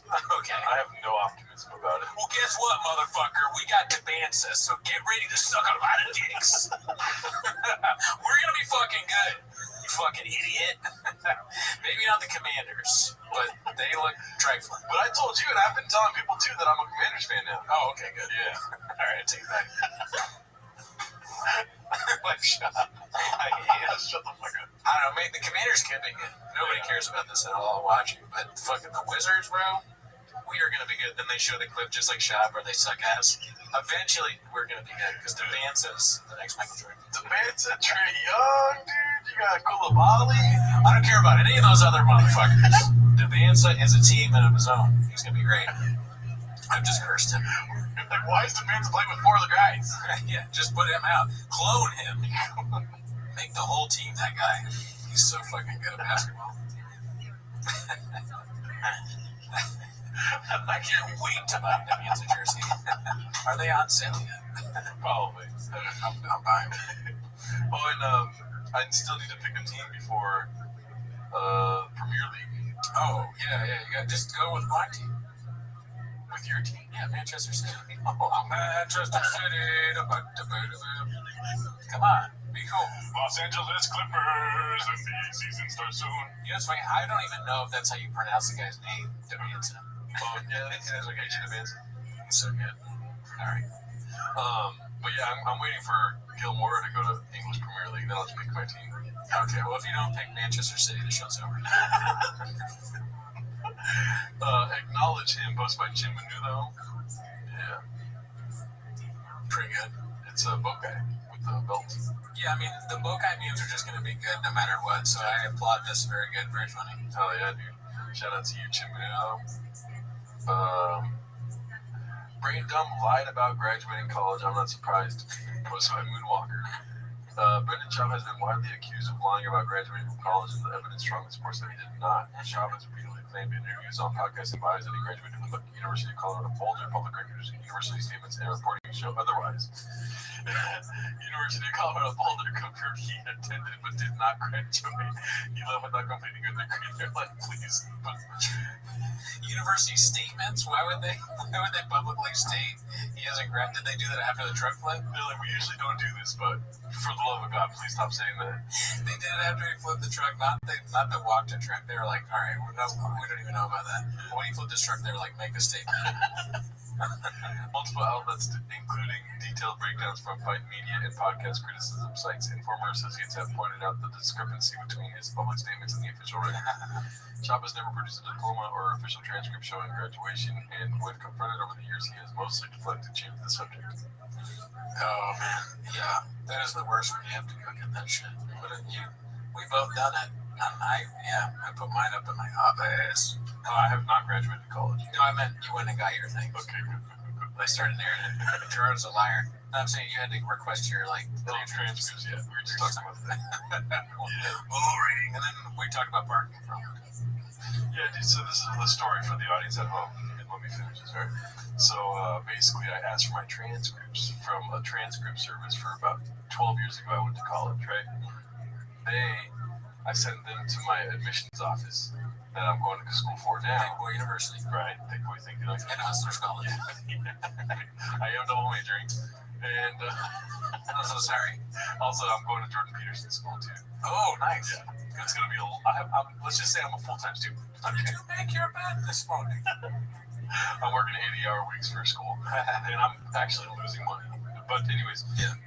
So then admissions messages me yesterday. Get this, emails me yesterday. They go, "Oh, can you just get your transcripts and send it to us? Because if you send it through the school system, it's going to take 6 weeks to process." And so I responded back and I said, "I just quit school." Yeah, the bureaucracy is bullshit. Yeah, dude, so this is the story for the audience at home. Let me finish this, right? So basically, I asked for my transcripts from a transcript service for about 12 years ago. I went to college, right? I sent them to my admissions office that I'm going to school for now. Big Boy University. Right, Big Boy thinking like and Hustlers College. I am double majoring. And I'm so sorry. Also, I'm going to Jordan Peterson School too. Oh, nice. Yeah.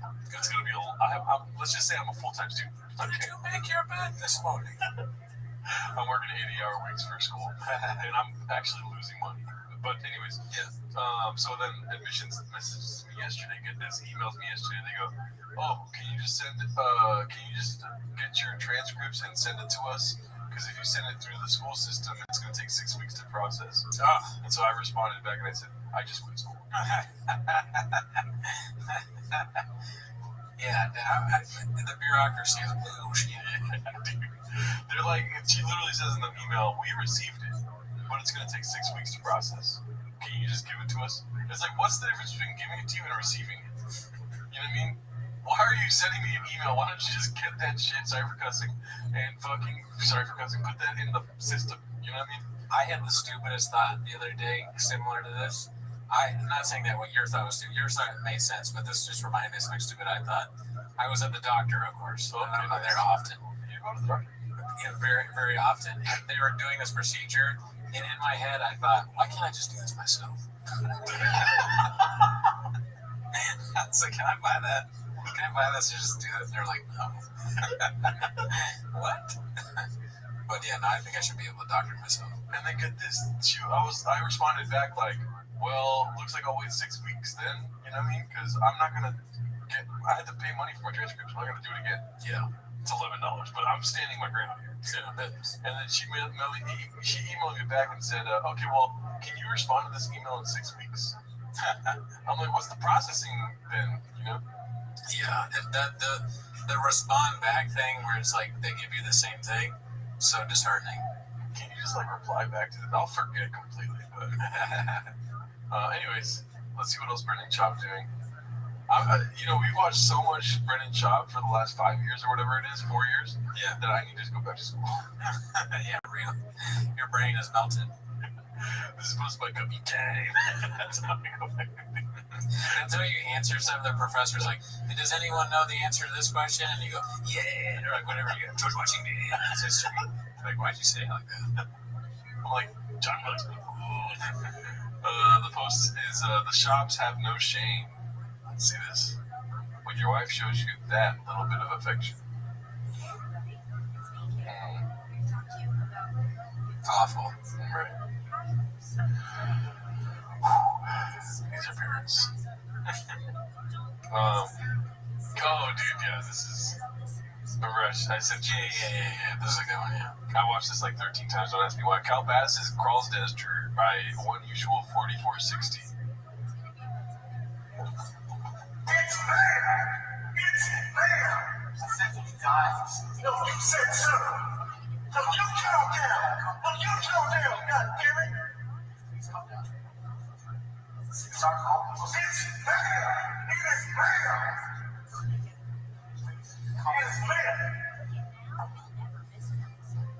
mean, it's just the quintessential thing. When you're alive and breathing and have your faculties, you can do anything you want. You can film, you can talk, you can do your job. Anything is the world is your oyster. You can do anything, but don't kill me. Before you do stuff, you should ask yourself why. There's got to be a why, and I clearly hear the question of why am I doing this was never asked. That's my take on this. Why could have prevented this video? Why could have prevented a lot of what's going on here? Isn't it weird how it seems like he's trying to push as many people away as possible. He's a right-wing grifter that loves trucks, but also does random sketches that make no sense as a lady. Yeah, or I don't even know. I'm not sure what you fighter, ex-UFC fighter, manly man, you know what I mean? Talks about how huge his dick is all the time and dresses like a woman in random sketches. Often. A woman, and then also he did it was like a gay homeless guy, remember? Yeah. But I mean, I don't know. Maybe he's. I like the idea of him trying to push people away. That's funny. Fish guy, truck guy, also loves getting fingered in the ass at masseuses. The guy earlier who was saying that he just does all of these things. He's like cowboy, fish guy, or whatever. It would be kind of funny if he really did go, because if he really went like trans, or likes her, but not even trans, just like likes to dress as a woman or whatever, that would go to your idea that he's trying to push people away. And it would be funny because it would be funny to see if he would be accepted there. He's like, guys, I'm trans, like I'm fucking, they do the best nails here. Or like, oh, you can get the best hair done at I've always been a hair guy, because when you're like out of the club and someone misgenders you, it's like, I'm gonna beat the shit out of them. He starts beating people up for misgendering. I'm gonna fuck you up. But I don't think it would be accepted by them either, because in every group there are people that are just gonna immediately think that he's an idiot. I think he'll be accepted by them. Maybe. You never really know what to expect from him. Also, from anyone.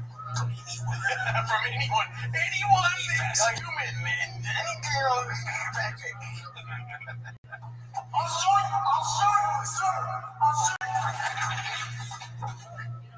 You watch this sketch and you're like, I think that's acceptable. Bro, he's wearing heels? Oh, those are heels, huh? That's it's real commitment to this. You can tell it's his idea. There's no heels in the camera. Why is he wearing heels? Because he's an idiot. Bro. Everything about this is so stupid. It's perfectly him. Yeah, dude, I sent you a text the other day. You know what I'm referencing or not? I know you texted me this. Right, I sent you a text though, maybe a couple days before that though, where I was like, Gerard, why are you going back to school? And I was like, because all my friends are dressing like women online. And I sent you screenshots of all these folks dressing like women online. So weird. Yeah, dude. Isn't that weird? These people doing it? Why do they keep doing it? I don't know. It's hilarious to them. I don't think it's inherently funny. No. I don't mean it. Yeah. Maybe when I was like fucking a kid, when I used to dress like a woman all the time when I was a kid. Yeah. So that was probably fun to be like, oh, you do what I do every day. Well, yeah, Shab is definitely still like 8-year-old, 10-year-old humor. But dude, imagine. It's like, I'm like sitting at the whiteboard all day trying to think of a joke. And then I'm like, I just draw a dress. I'm like, oh, that's hilarious. Nailed it. I just stared at it all day like, whoa. You're on Old Baby looking for dresses. And they said I wasn't clever. What the hell? But they want to hate on me now. They want to hate on me for fucking hair dye. I'm gonna get in the dress. That's so funny. He references hair dye whenever maybe in the studio they talk about haters. He's like, yeah, dude, they hated me over the hair dye. He goes, look at that. He gets another check from Rewind It. I guess I'm paying mortgage this month. don't have to sell the kids' toys this week. Starts crying. He's in the corner of the studio, just like, shop. Yeah, what's up? Oh my God, I want mine for Rewind. It's so bad. It's all jealousy coming out of here. I would love to check my Rewind. Dude, we should apply, dude. We gotta get Mark to like tell us the inside out pause of like how to get into commercials and shit. Yes. Yeah. I'd love to be a commercial guy. You know what? Fuck it. Shout out to J Shop, just a loyal brother and a mysterious, wholesome guy posted by BGL's little feet. Who the fuck is this guy? Who the fuck is that guy? I don't know. Wholesome? I have no idea. I don't know anything about him, but the fact that he's like a regular guy is pretty funny. I love the idea of him like in an office talking with people. Absolute power corrupts absolutely. Yeah, that's true. He's too close to power. Yeah. He's like Jared Kushner to Trump's rented job. There is another Kushner brother too. Jason or something like that. I think he owns the Lakers. Yeah, he owns the Lakers with Bob Iger now. That's why I'm a Clippers fan. Oh man. Shout out to J Shop. Of course, posted by Big Battle 9416. You gotta get going right now, huh? Soonish. Went to the ER and found out I got bit by something wild. So now we know the spiders thing. Not sure where she got bit, but she's like on my lips. It's doing wonders for my lips. Shab would believe like a venereal disease is a spider bite. I got bit by something wild. It's boat guy biting her. It's just like a hickey on her neck. Yeah, look, it's like spider biting. They treat it at the fucking STD. Like, that doesn't make any sense. That doesn't make any sense. Your kid got a hickey and you go to the STD clinic. You're like, how can you fix this? Somebody. Well, let's see what we got hot for right now. Alright, this is the last one we'll do. Bappa projecting in the storage unit posted by Mark Rothschild. And again, this is him having friends. Like, hey, stop eating.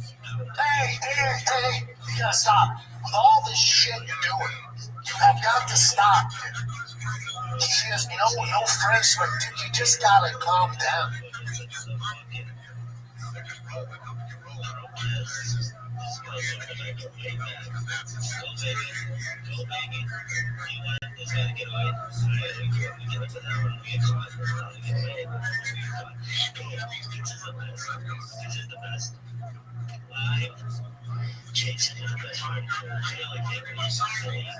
I'm sorry, but TV said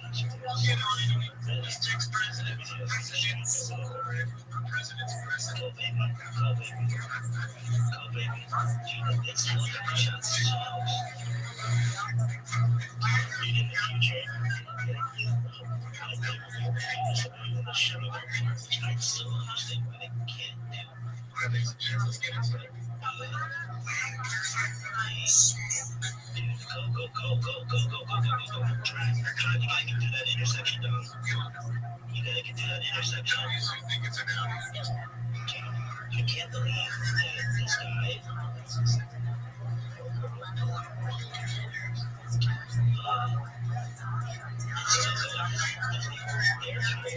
since the tree line's blocking Professor Shaw here, freaking trees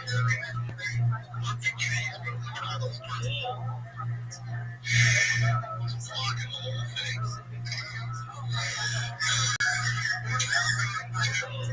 I need to put that on the line now. You got there, the key.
People in the future will be like, you just tow a car and just drive.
take things anymore.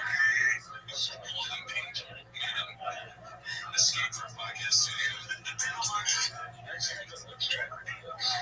Live episodes are prom for your boy. Into there goes cash for membership.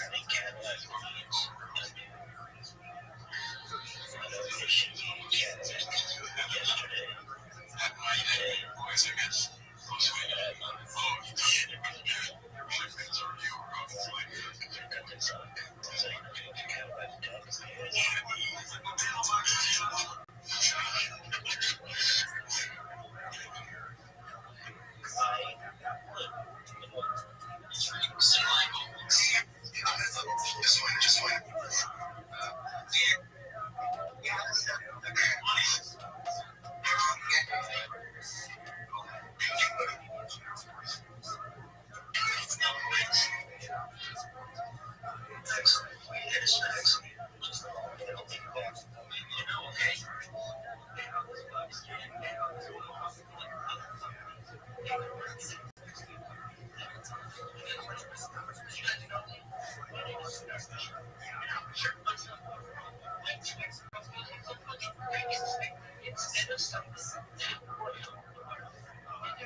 I have a theory that everyone has tried their own poop and pee at some point of their life, and if you said it, you don't. I think you're a liar.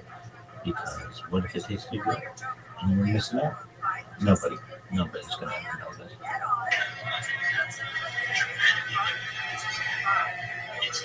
Allegedly, I've never. Why? Because I'm not a shit eater.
I love myself so much I could just watch myself all fucking day.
Oh, look who the fuck shows up.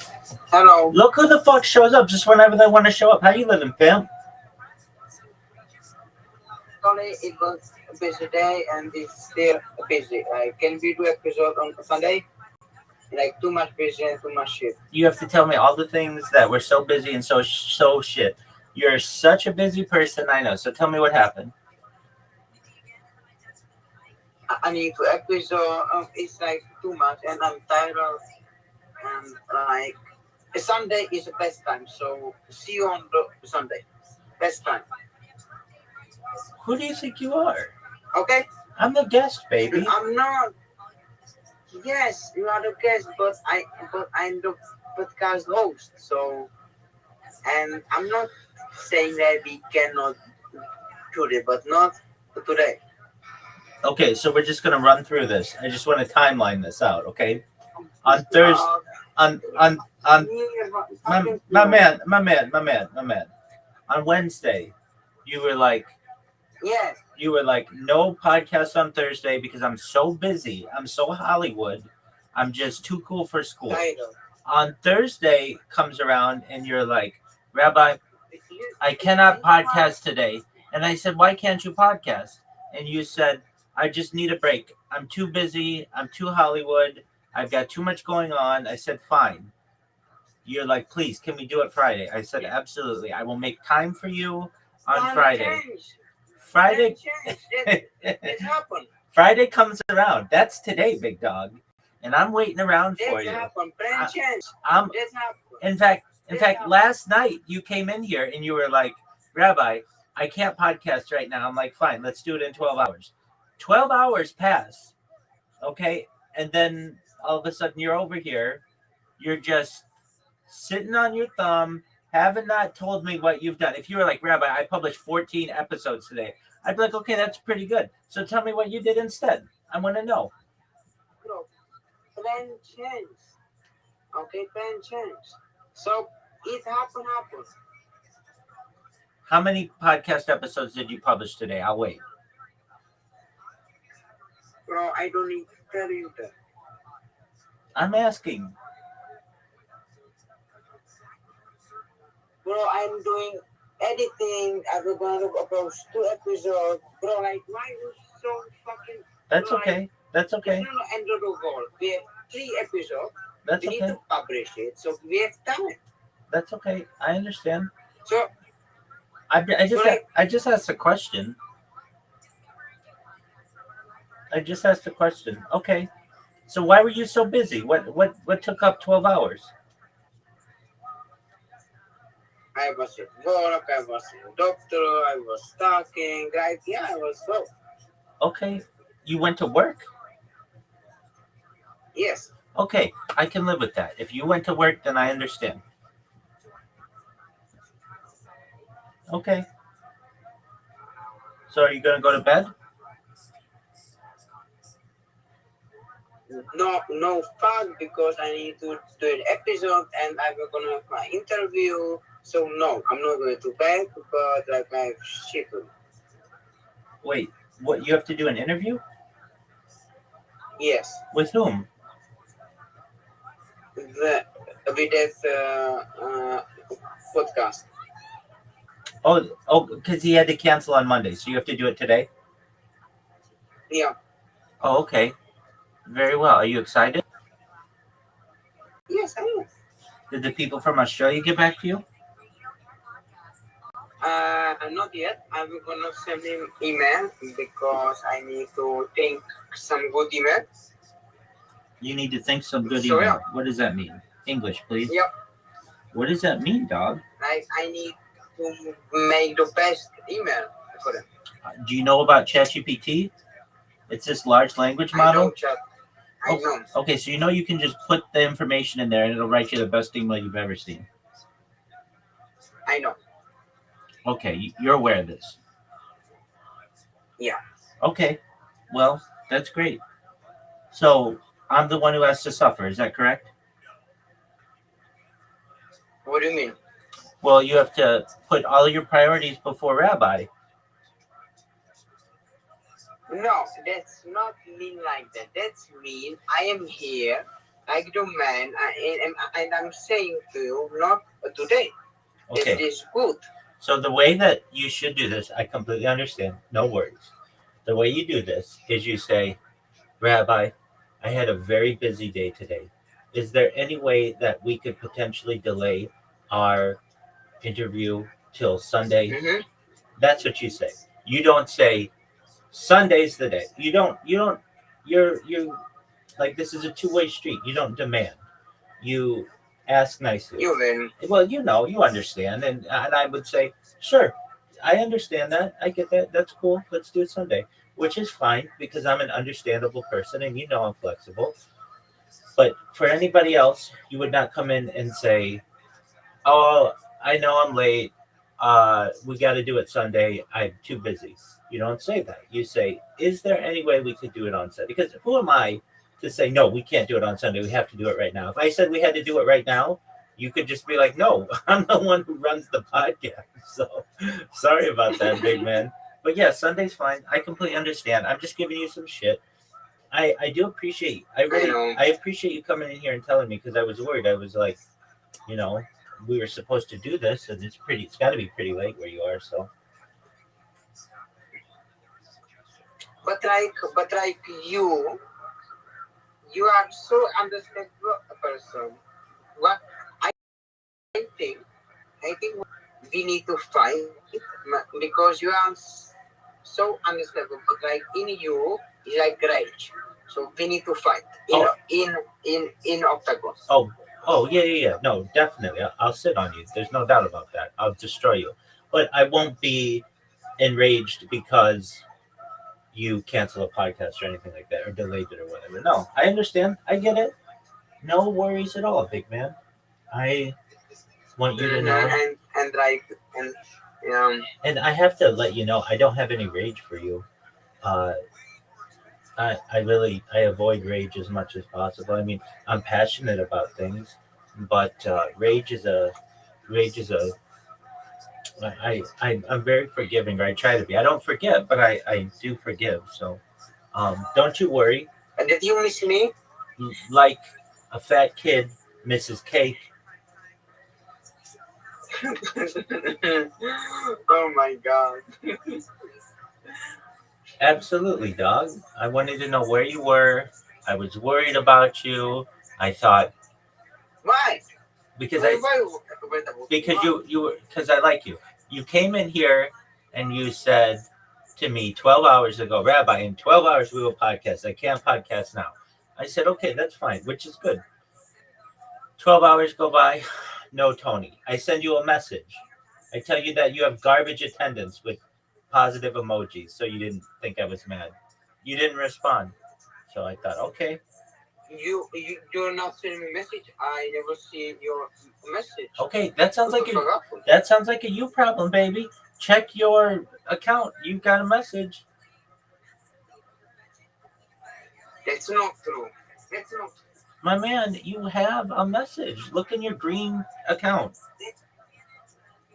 That's not true. I don't have a message from you. My man, I even double checked to make sure my message went through. But why you send me the message? Why? Because I wondered what happened to you, and I wanted you to know that your attendance was garbage. Do you know what attendance is? I know. Do you know what garbage is? Yeah. Your attendance is garbage. Thus, I sent you the message, garbage attendance. Mm-hmm. It is what it is. Nice, but at the end of the day, your attendance is garbage, and you need to be made aware of that. And I did. And then for you to accuse me of not sending the message when I can clearly see it sent to your green account, garbage accountability. I mean, it is what it is, big dog. I can only control so much. Do you have your green account? What do you mean? Yeah, I am going to own Discord right now. Okay, go look at whatever your other account is, the green one.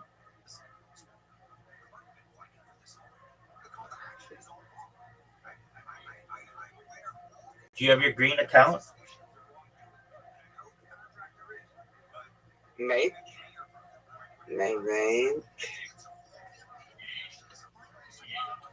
I need Wi-Fi.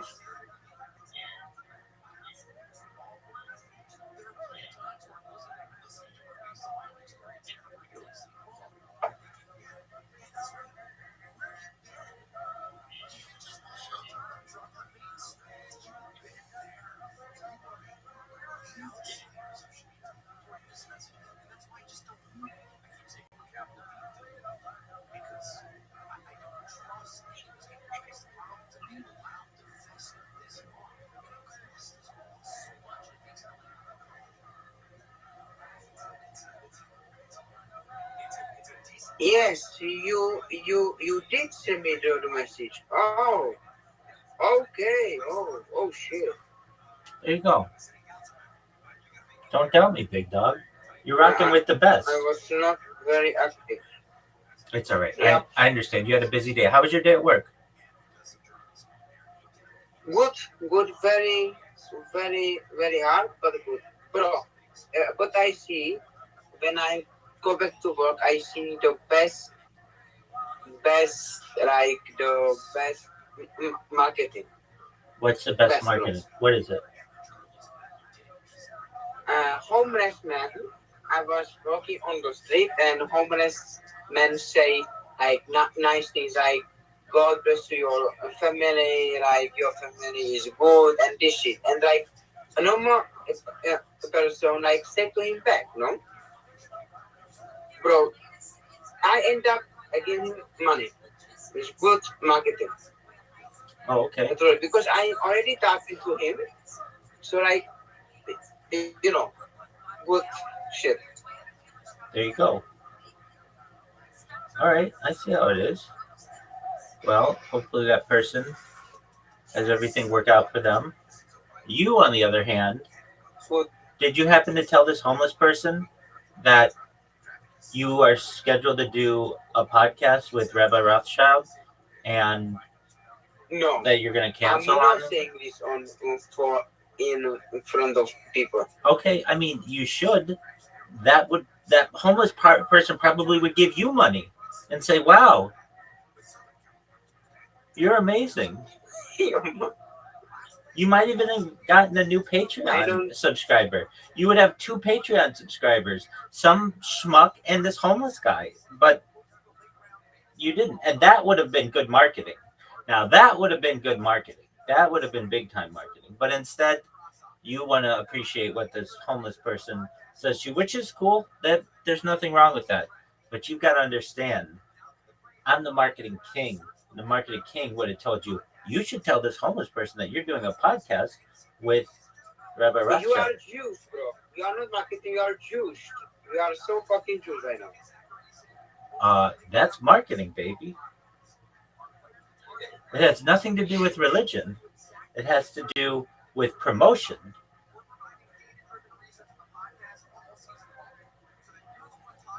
Do you know what promotion is? Let me ask you this. I know. Did you tell the homeless person about your podcast? No, I don't tell people on the street about my podcast. You told your letter carrier that you had a podcast? Yes. Okay, isn't that letter carrier on the street? Mailman. Whatever you want to call him, mailman, letter carrier, whatever. Person, post office worker, whatever. Didn't you tell them that you had a podcast? Yes or no? I'll wait. Yeah. And aren't they on the street? Yes or no? I'll wait. Yes. So, by definition, you do tell people about your podcast on the street because you told your mailman about your podcast. Am I wrong? No. So you could have told this homeless person and had another Patreon subscriber, but instead, you're doing what you're doing, and I understand. What I want to know, and this may be the most important question that you've ever been asked in your entire life, is when on Sunday are we going to podcast? I'll wait. Oh, that's the first question. On Sunday, I will be returning from my grandma. Okay, so in the evening for your time. Like 7 or 8 p.m. on my time. Okay, nobody knows. If you can. I will do my best. Now, here's my question for you. Do you know what year? Okay. Do you know on what year we are? Yes. 2035. That's exactly right. Good job. Very good job. You see? Impressive. You're listening.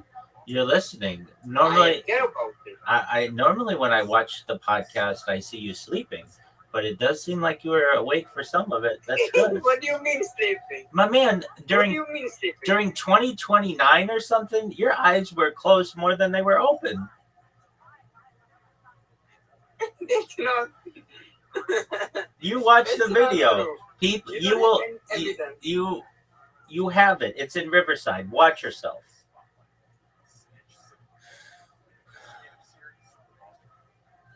You're good. And then I teach you all kinds of things about Riverside, and you're like, oh, I knew that. You didn't know any of this. You didn't know any. Then why weren't you utilizing it? Then why weren't you utilizing it? Because at the time it was not like main word. My man, you were over here saying that the drop of the water at the Hoover Dam was a good thing. And I had to come in and say, Tony, that is not a good thing. And you could have been like, oh, good point. Edit that or cut or whatever. Instead, you were like, oh, I effed up, blah, blah, blah, blah, blah, blah, blah, blah, blah, blah, blah, blah, blah. We should have a system for this, but that's okay. I understand. And I'm sure the people of the Hoover Dam understand. We understand. We're forgiving individuals. You should understand that, okay? But I was not sleeping. on episode. That's not a profession. Okay, you were as close to asleep as you can be without literally being in a dream state. You had your eyes closed. The camera was below from your nose up. We saw more of your closet than we saw of your face.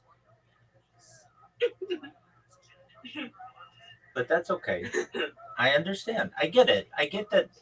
I get how you operate. That's why I like you. And all your other podcasters, the soccer guy, the UFC fighter, you're not in their discords right now. You're in my Discord, and that's what makes me happy. Chief of police, they may have a Discord. You're not in it. You weren't invited to it. But mine, it's your home. It's your digital home. This is like your digital living room. You come in, you kick off your shoes, you sit on the couch, and you say, Rabbi, we can't podcast today. We are going to podcast on Sunday. And I say, welcome, Tony, welcome. Why don't you say this in a nicer tone? Why don't you say, Rabbi, I had a very long day. I did a lot of editing today in addition to work. Is there any way that we could please delay until Sunday? And I would say, absolutely. No problem at all, Tony. I understand. But instead, you're like, I own everything. I command attention. You must respect me, which I do. I understand. But you just have to understand that there are ways to do this. So I understand. I have a forgiving heart. You want me to fight you, which, I'll destroy you. But I don't even have any rage for you. I don't know where your rage would come from, but perhaps it exists. And if it does, I understand. You didn't even ask me how my podcast went yesterday. Because, you know what? Because your podcasting is good. I don't need to ask you. I know it already.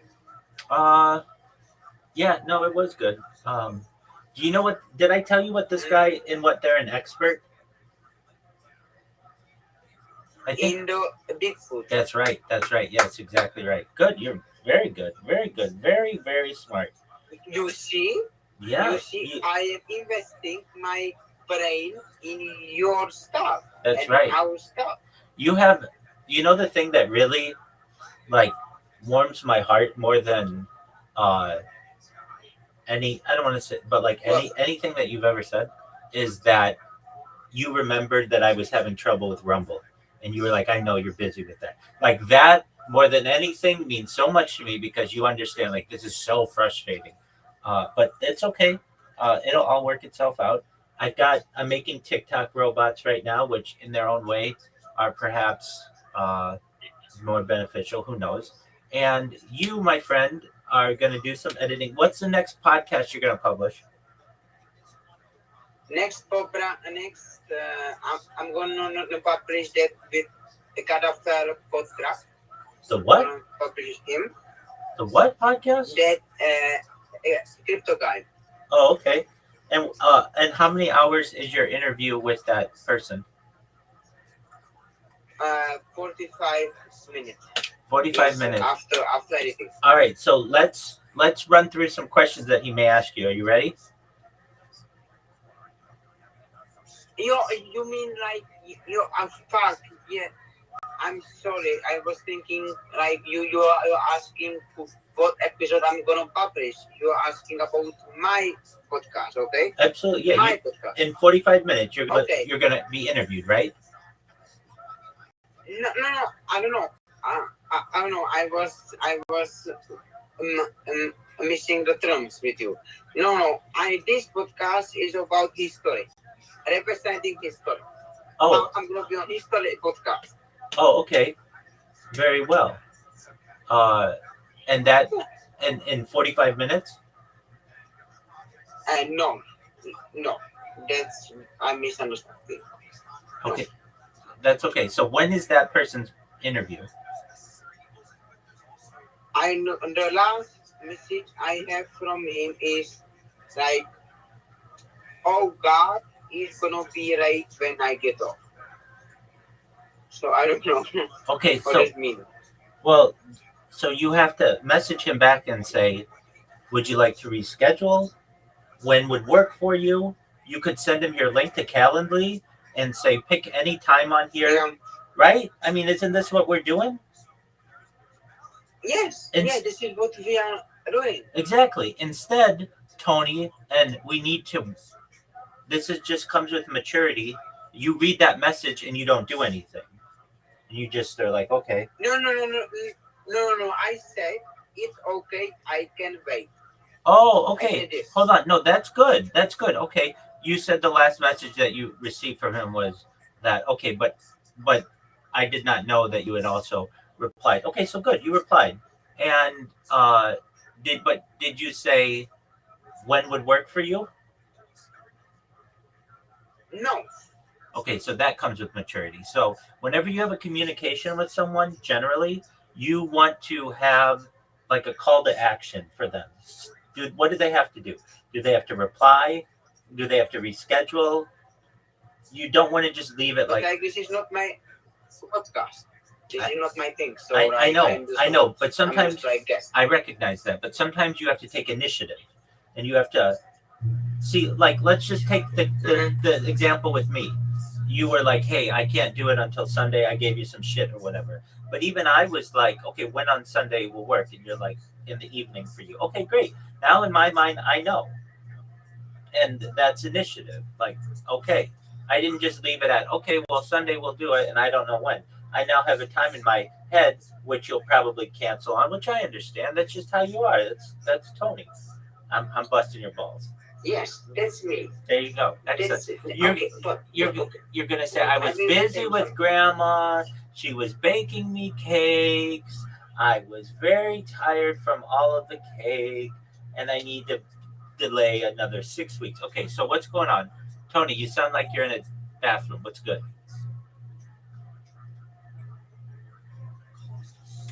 Hey, folks. I got your clue. How much equal do you have? How much what? How much equal? How smart you are?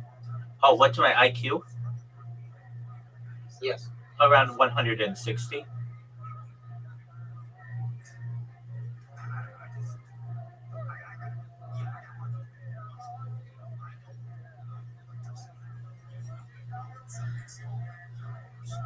That's good, no? It's beyond genius, my friend. I am in 200. I'm in 200. My friend, on your best, I don't know what test you took. Was it a children's test? Were you in comparison against lizards? I don't understand what test you think you got 200 on. But if you had a 200 IQ, we would be in the middle of a podcast right now instead of you having to delay till Sunday. I can just tell you that. My IQ is not always on. Oh, I see. Because if it's always on, it's like too much for the people. Okay. Do you know what IQ stands? I know. Okay, what? Intelligence. No, it stands for more than intelligence. I don't have to. I don't have 200 IQ. I just made up. No, you don't say. No. IQ Yeah. is an abbreviation or really an acronym for intelligence quotient. How much do you think I have IQ? How much? Maybe 100. And that's good too, no? That's exactly average. Maybe 101. Maybe on a good day. But I do have it's not only one IQ. You have IQ for talking to people. For Hold on. Yeah. So like emotional intelligence, that's a type of. There's perhaps a reading on that, and I'm through the roof on that. I might have 200 for that. And other things, let's see on what I'm not. I don't have a good IQ. delaying podcast till Sunday. I'm not very good at understanding why someone would want to do that. Let's see what else. That's about it. Everything else, I am above average, just top of the pops. Now, here's my question for you. Are you ready for this question? Did you set up Calendly to send reminders to the people when you do podcasts? Yes or no? I'll wait. I need new people for doing this, and I don't have right now new people. I need to go to Reddit and talk to them. Yeah, I thought, okay, so you go to Reddit, and you don't even have to make a post. Just go to the Podcast Guest Exchange subreddit and look for people who say, I want to be on a podcast, and you just send them a DM. Do you understand? Yes. Okay, I think... What's so difficult? What's so difficult about that? Nothing. But I will do something, okay? Tell me anything you want, big man. I have emotional intelligence. I have high. You think that? If I can do podcast, and if I can do podcast with politicians and with UFC and this, like I cannot be stupid in this. I think I have a high. Can you name a podcast that you have done with someone where you did not chat GPT your questions? I'll wait. I get 2 episodes without chat GPT. Okay. 2 episodes. Okay. So 35 of them you have, correct? Yes. Okay, that's good. That's something. This is for you. Said ChatGPT is the best. You said I need to doing this ChatGPT every day. I do. And right now you are making me looking stupid. No. You have a valid. That's valid. I think that you should. It's good. It's just you shouldn't make it sound like it's ChatGPT. It should come off more natural. I'll never forget the first question you asked me. Do you remember what it is? It was, what is it like to be a non-binary rabbi? This is the first question. I live stream my life. I have more data archived on the internet than any person ever. And you're asking about my sexuality? I was like, wow, this person really likes ChatGPT because that sounds exactly like what ChatGPT would ask. And it was the first ever question on a podcast or here? No, on our podcast, the first podcast that we did, you were like, all right, question 1. What is it like to be a non-binary Orthodox rabbi? And I was like, this person went to ChatGPT and asked, ChatGPT, please give me 10 good questions for this person. And it gave you that list. Because normally, and I had to explain to you what I mean by that. And you, if you really were honest, you would be non-binary too. And let me explain. If you can live longer than 120, you can live perhaps millions of years, and you've been able to have sex with every woman on earth 1,000 times. And I tell you that there is a type of extraterrestrial out there that looks like a woman and all these other things, and it's the most beautiful woman you've ever seen, but is categorized biologically as a man. You might say, okay, make me a woman if I can have sex with this beautiful woman and have the most amount of enjoyment of all time. Am I wrong? No. There you go. So when I interview you, I'm going to start with the question, what is it like to be a non-binary podcaster who has 35 episodes on YouTube? And we'll see how that goes. But no, you get what I'm saying with that. But I just always found that to be funny. Like, okay. Immediately I was like, this person does not realize that I know that they just went to ChatGPT and asked a bunch of questions. Because normally the question that I would be asked is, you've been live streaming your life for more than 4 years? Yeah. Well, what is that like? What inspired you to do that? What have you learned? You talk about and you're like, what's it like to be non-binary? And you even assume like non-binary means that I like to have sex with men. Absolutely not. There's nothing grosser in the world to me, essentially, than having sex with a man. And that's not something that I do. But I would tell you that I I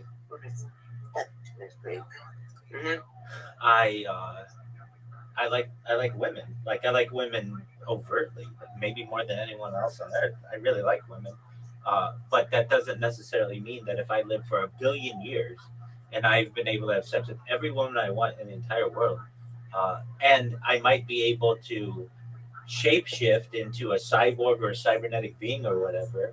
Uh, and there's some amazing opportunity out there that I wouldn't want to necessarily be a woman. I might want to be a woman for some reason. I don't know. What if it were like this? But Well, here's a good example. Here's a good example. You and I, when we were reading like the year 20, I think it was 2034. We went into it was called like cybergenesis or something. It was like cryogenesis. It was cryogenesis, I think. Or let me look it up. The ability to have children without someone else. Do you remember this? Yes. Okay, so if I said to you, so hold on, let me look up the word. Having a child without someone is called. Okay, so we had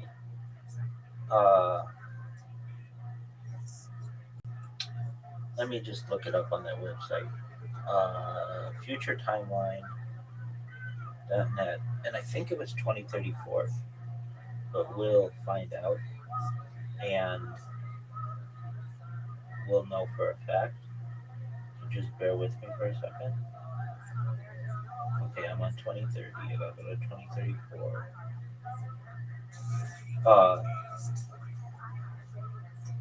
The first thing.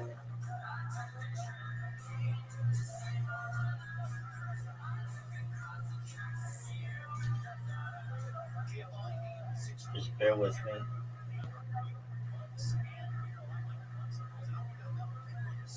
And you may be like, okay, what is the importance of this? I think it's important to recognize that if there's a world where Tony could have more Tonys and not need anybody else, that he might want to take advantage of that situation, right?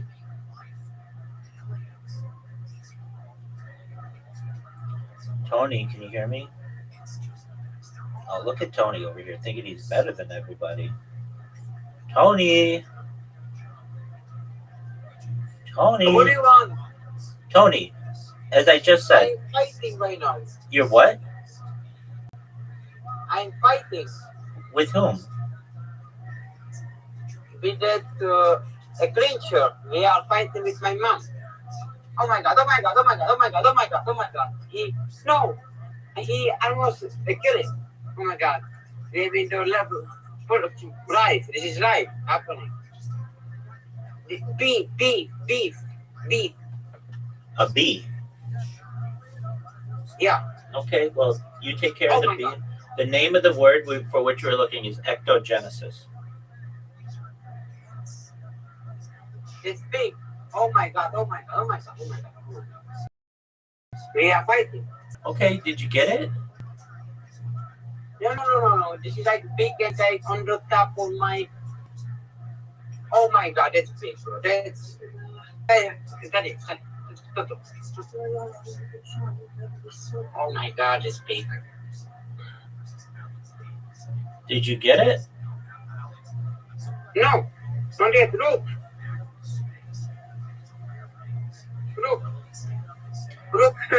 how big this is shit. I'm trying to find. Look how this is big. I'm trying to see. Just a moment. We are living. Come. You know how this is big? Okay.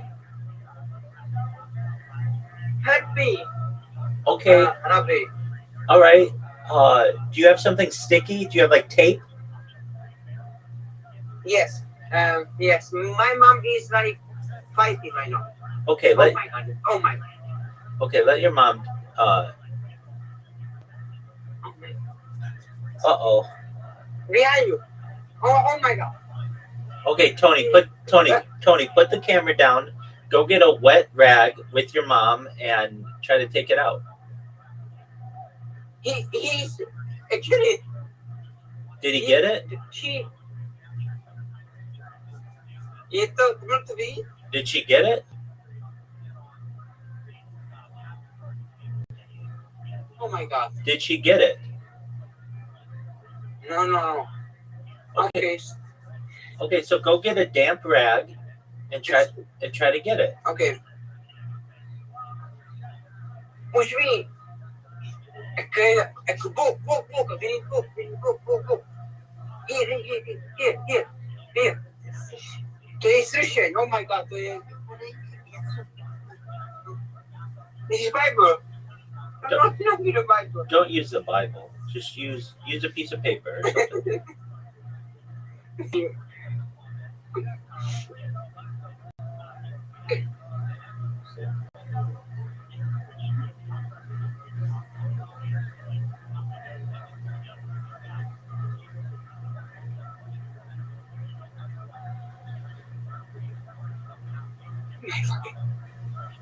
All right, did you get it? Yes, go to the top. I don't know. Yes, the top. Must be.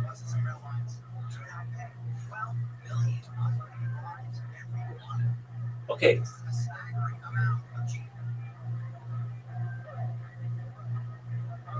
She got it? She got it. She got it. Ito? Did she get it? I don't know.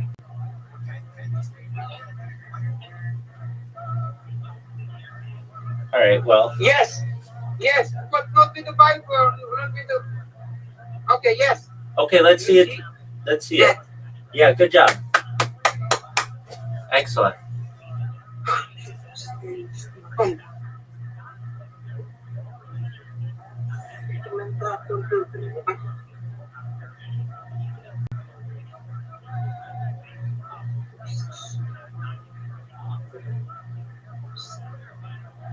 Alla pregunta ¿qué yo? Be survive. Yiki mami.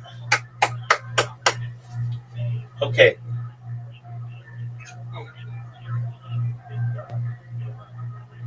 Ooh.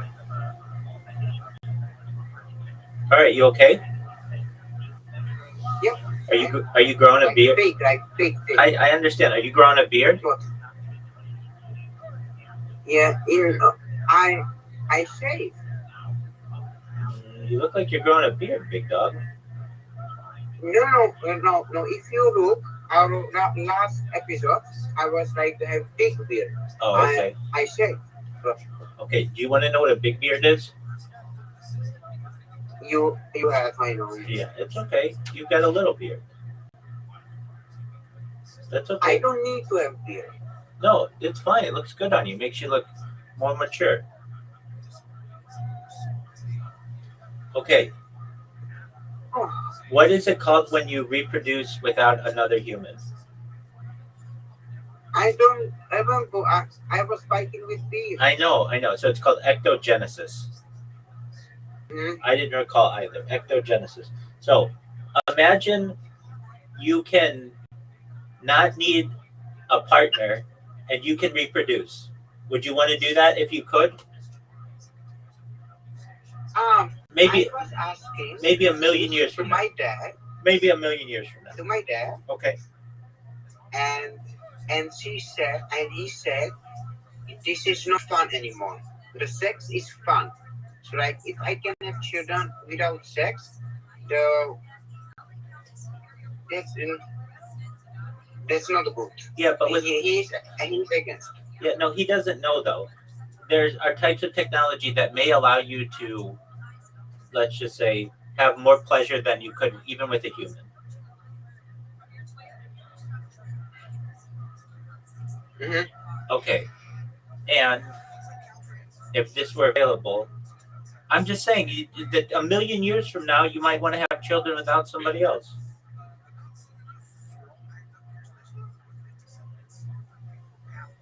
Are you okay? Tony, do you remember that time I asked you if you were okay and you were just silent?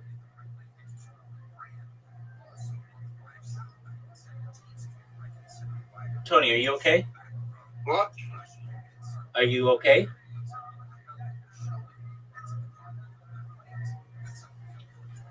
Are you okay? Your voice is not good right now. I don't know why. Okay. Your voice is very raggy. It's probably because you're on a cell phone, dog.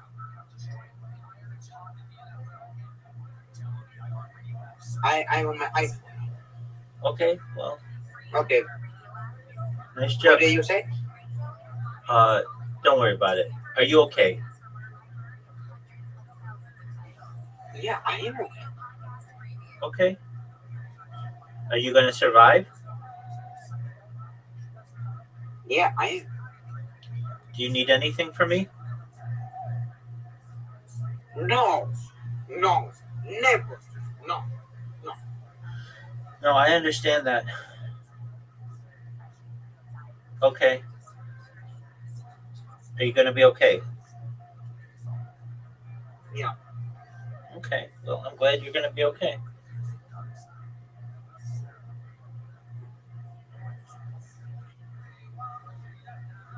Is mom okay? Is dad okay? My dad is sleeping and my mom is okay. Okay, that's good. Well, I like how you couldn't do a podcast, yet we've literally spoken for the last 2 hours. You see? But I'm not in my capacity. I'm not in the podcast capacity. Right? Oh, what do you have to do to get in podcast capacity?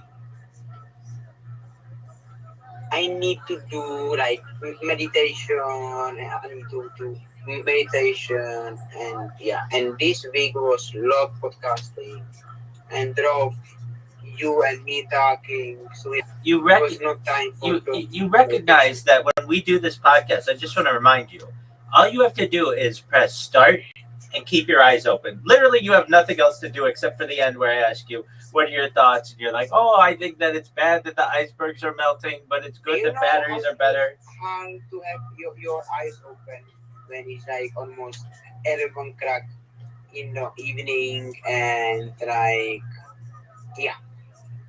Okay. Well, I understand. And I want you to know. Thank you. I want you to know that I'm a very understanding individual. And you should know that I'm glad that you got the B. I'm glad nobody got hurt. And here's my question for you. When's the next podcast that you're going to do? When is the next podcast? Yeah, when's the next podcast? You know how you do podcasts?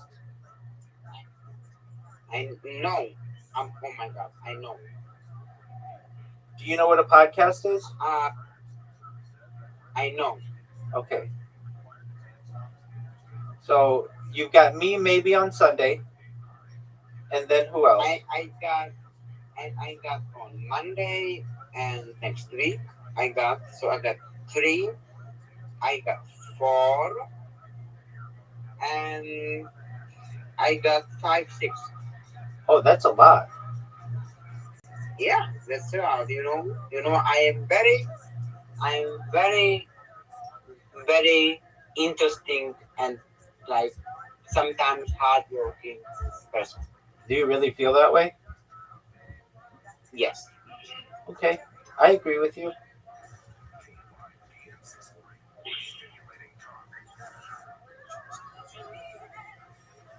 Bro, if I am with you, that life right now with you in the real life, your life is going to have million views because of me. We might overwhelm the system. Mm-hmm. Yeah. Yeah.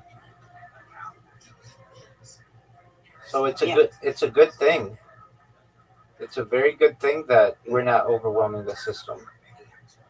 Yeah. Okay, so here's my question for you. And this might be the best question you've ever been asked in your entire life. Are you ready? Yes. Aside from our podcast, what podcast next week are you the most for which you're most looking forward? Oh, that's a good question. A wrestling podcast. I need to fucking find a good like my wrestling podcast is like very like low. So I need to start doing that. So yeah, wrestling podcast. What's a wrestling podcast where you sleep? No, wrestling podcast is we are talking about wrestling events like SummerSlam, WrestleMania, and this show. Oh, wrestling. It's Okay. like it's like really fun, but Okay. like I'm not doing so much I supposed to do. That's the only thing. I understand. Do you know who Kurt Hennig is or was? No. Okay, do you know who Mr. Perfect is? Yes. Okay, you're talking to him. But there was also a wrestler known as Mr. Perfect. Did you know this? Yes. And this? No. So I just taught you something about wrestling. I hope you know that. Yes, I know. Are you excited to interview John Cena soon? I don't think it's soon, but yeah, I hope one day when I'm 50 or 60. Do you like Hulk Hogan, yes or no? Yes. There you go. Do you like Andre the Giant, yes or no? I know he was racist, but yeah, I like him. Andre the Giant, and I think Andre the Giant was the first ever like real giant. So yeah, I don't hate him. He like medium. Okay. Do you think you could beat Andre the Giant in the ring? No. Okay. Do you think you could beat any world wrestler in the ring? Oh, that's a good question. I think the wrestling is not about like this is very good quote from Dwayne Johnson. In wrestling, it's not about who you got beat. Is about who you can beat, and who is like letting you beat and if you step up. Okay. So, yeah. Do you know what choreography is? I know. So you know wrestling isn't about fighting. You know it's really choreography, right? I know, but it's like hurt. It can hurt. It's not like fun. It can hurt. It absolutely can hurt, and it can kill people too. Yeah. What are your thoughts on Shawn Michaels? Shawn Michaels is Mr. WrestleMania. He's a sexy boy, like me. I mean, Oh, he took my nickname. Everybody knows that. He's Mr. WrestleMania. Very good. What are your thoughts on the Undertaker? that man, he is like he wanna go again this all time. You you look like like like a big show, like small big show. That's true. I'll give you that. What do you? I'm looking like Roman names. Oh. Smart, strong, dominate, tribal chief. Yeah. Okay. What are your thoughts on Paul Bearer? Paul Bear was a very good manager. He was white like you. I'm probably darker than you are, but that's okay. Maybe no, not. No, you are no. You Okay. are no, but no. Okay, that's It's fine. not that. That's fine. Here's my question for you. This might be the best question you've ever been asked. What are your thoughts on Miss Elizabeth? I'll wait.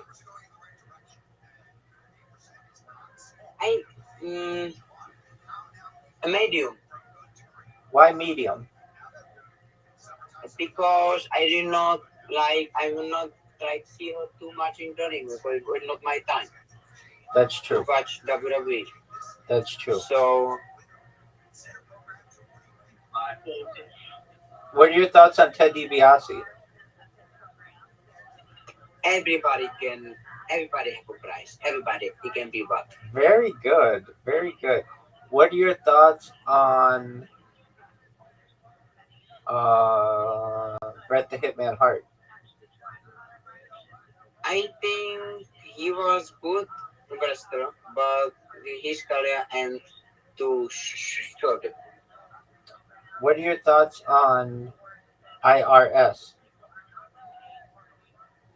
What is that?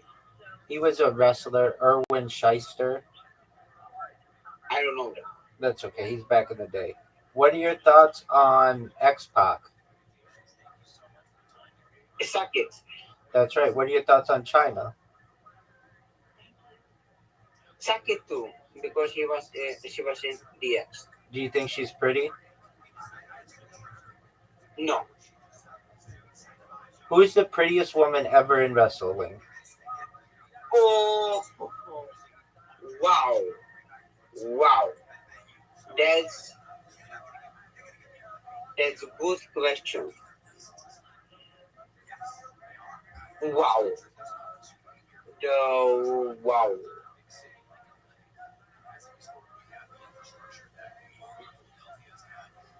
I think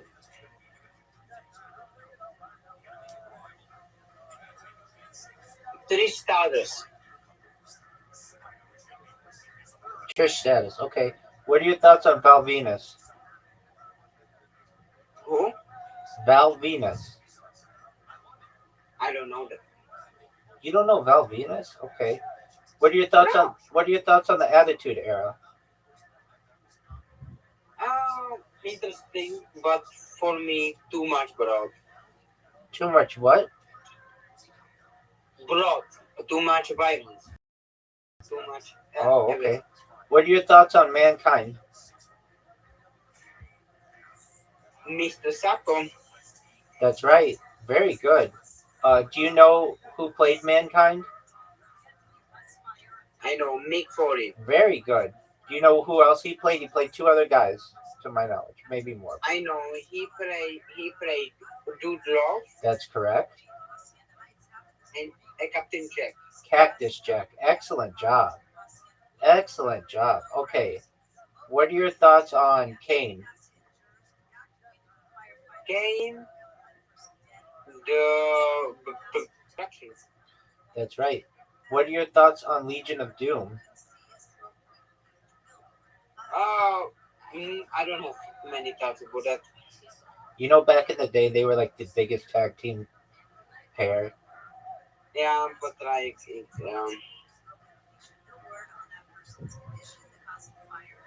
What are your thoughts on Rey Mysterio? he is so good because he's like me, height. And yeah, it's good.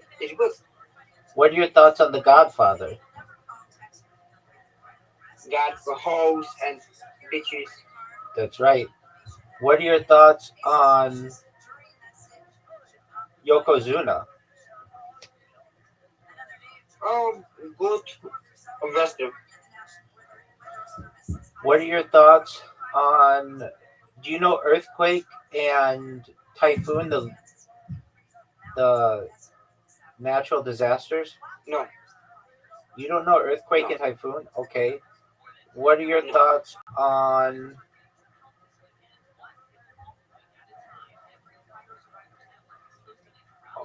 Bam Bam Bigelow? He was the very big and very Jack man. He was like very. He can jump. He can do anything.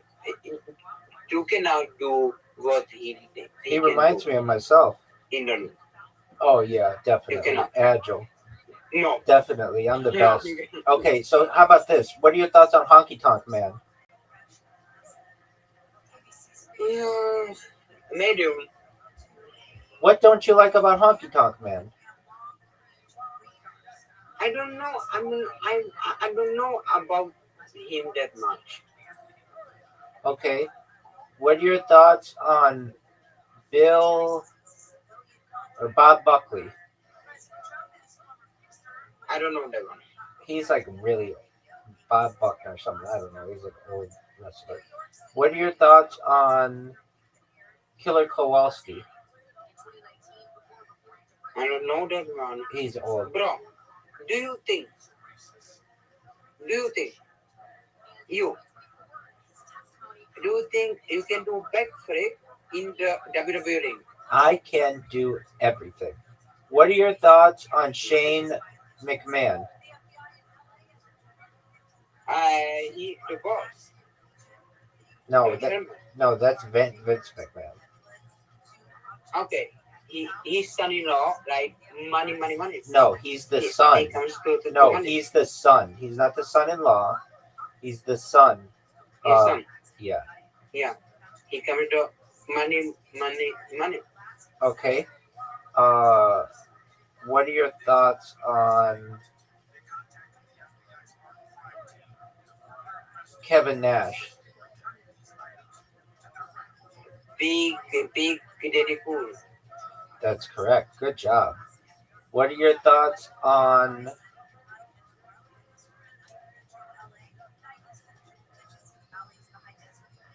Kurt Angle? Mr.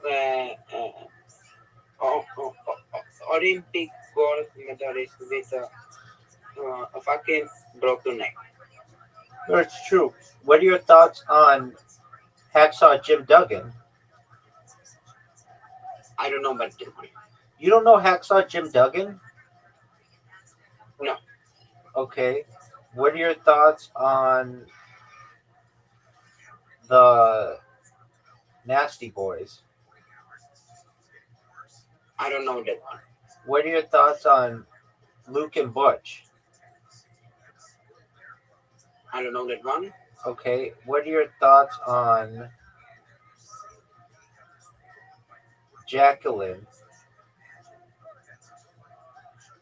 I don't know that one. Okay. What are your thoughts on Mark? What are your thoughts on Rocky Maivia? Rocky Maivia is the father of the Rock. Yeah, interesting. No, that's just The Rock. That's The Rock played that character before he was The Rock. He was Rocky Maivia. What are your thoughts on Farouk?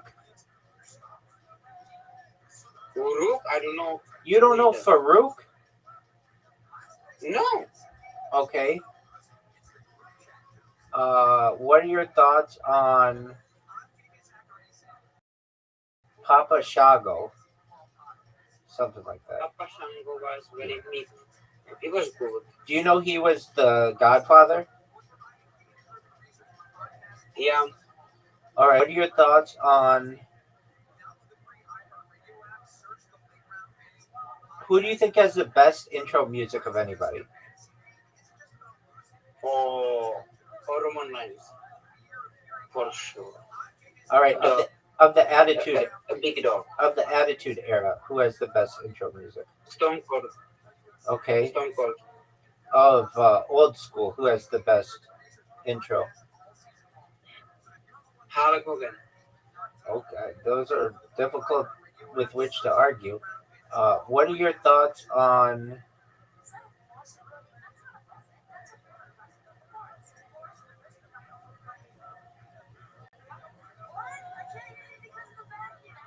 Doink? Who? Doink the clown. I don't have opinion about him. What are your thoughts on Gold Dust? Goldust was a really interesting character. Why do you think they were interesting? Because I was like, I don't know. Next question. What are your thoughts on Dusty Rhodes?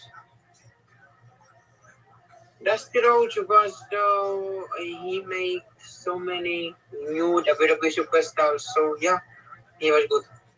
What are your thoughts on Jerry the King Lawler? The king. Only one say king.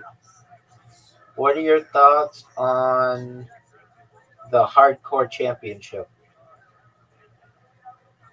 Very interesting, and like I can beat you so easily in the for hardcore title. I can beat you so easily. My man, I would take a steel chair to your head, and in one swing, you would be out until the year 3000. Yeah, and I go to yeah, and uh, I'm going to like sledgehammer and beat you so much, your even your mom cannot recognize you. What are your thoughts on?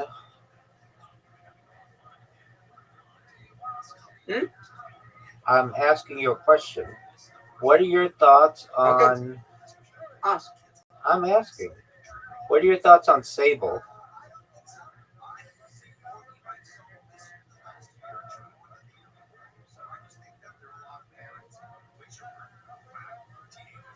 Saber. Yeah, she was He was big dude.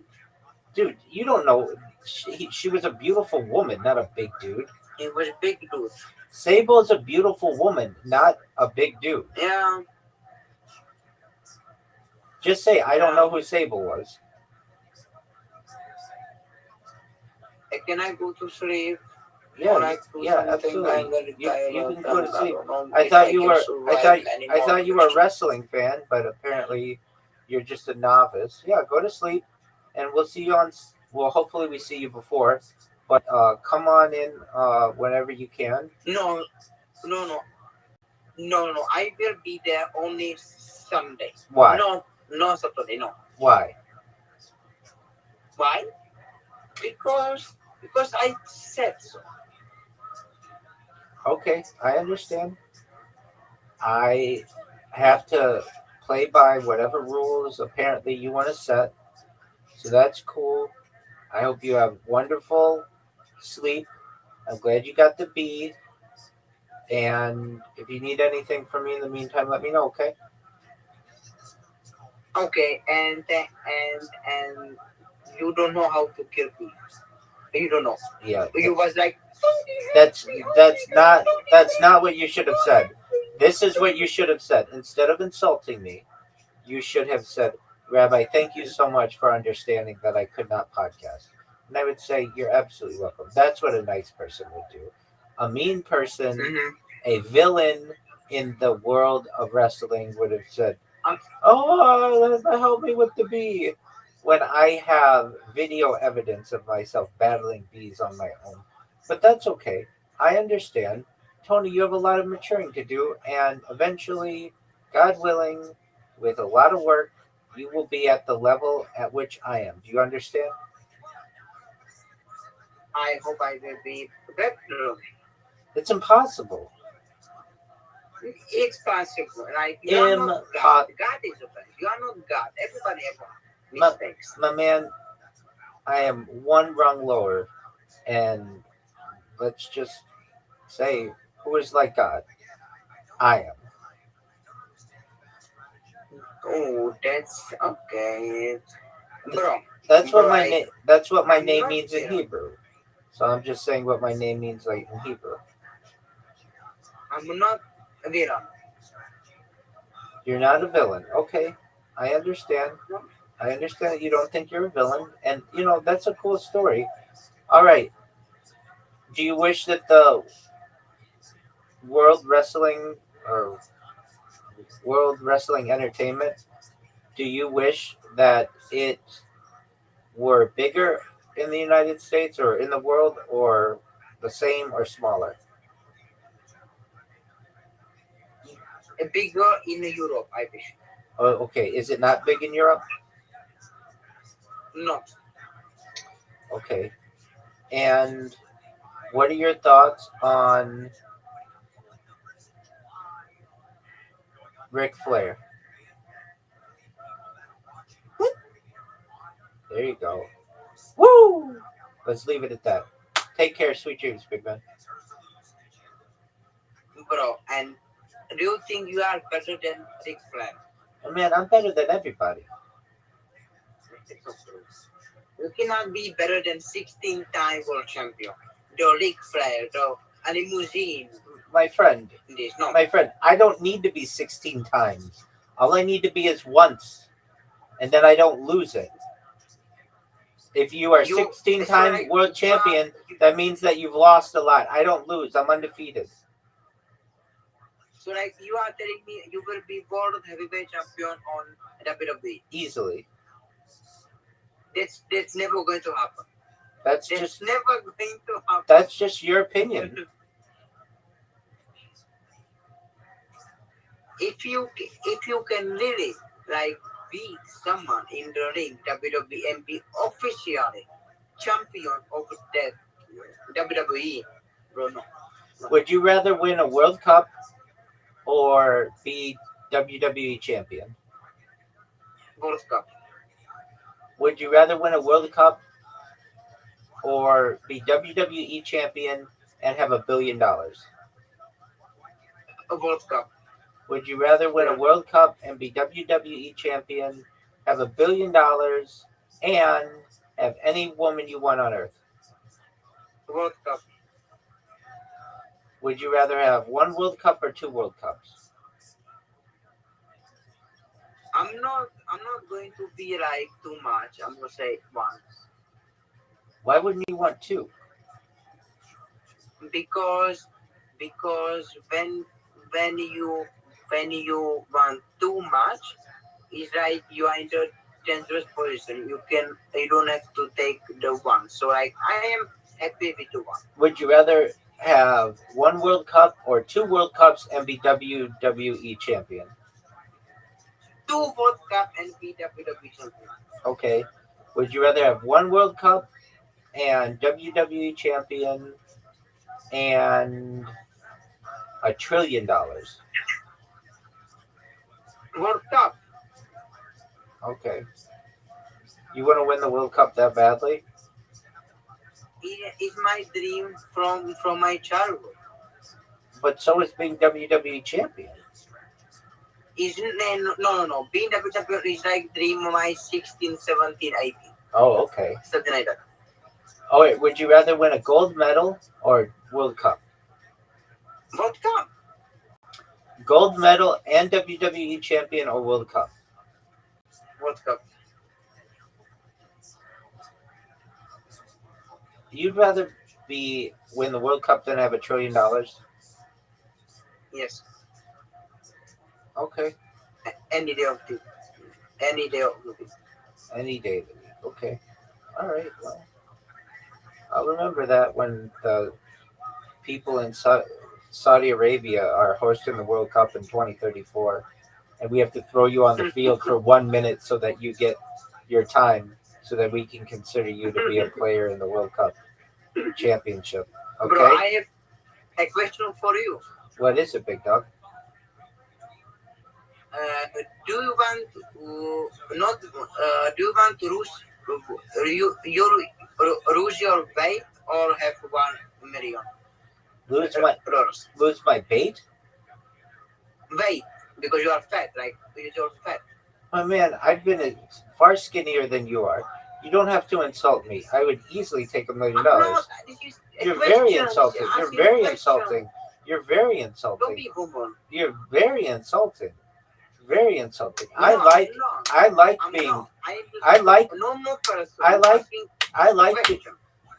being big right now. If I wanted to lose weight, I could lose weight very easily and just start working out. But I choose not to. I choose to be on my streams and not have to go on long walks or runs. I'm fine with it. Or get on some type of medication, some pharmaceutical. I'm fine with it. So I'll take $1 million easily. Mm-hmm. Okay. Would you rather be with Jennifer Lopez or Dua Lipa? Dua Lipa. Ortega or Dua Lipa? Who's Ortega? Oh, Jenna Ortega? Dua Lipa? Yeah.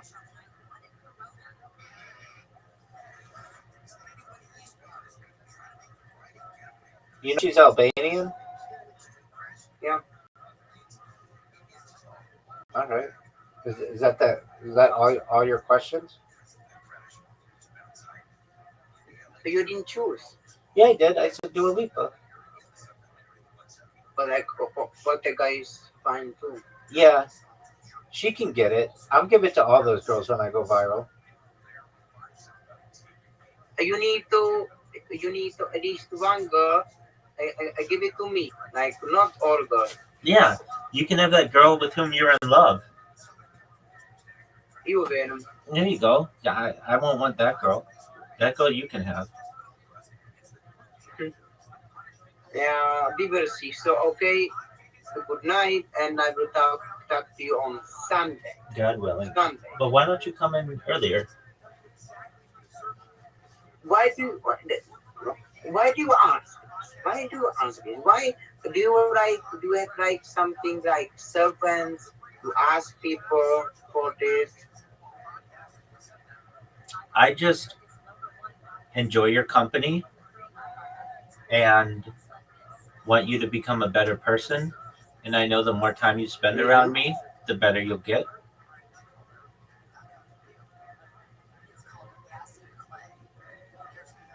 Your English will get better, you'll get smarter, you'll become more charismatic, people will like you more, all of these things.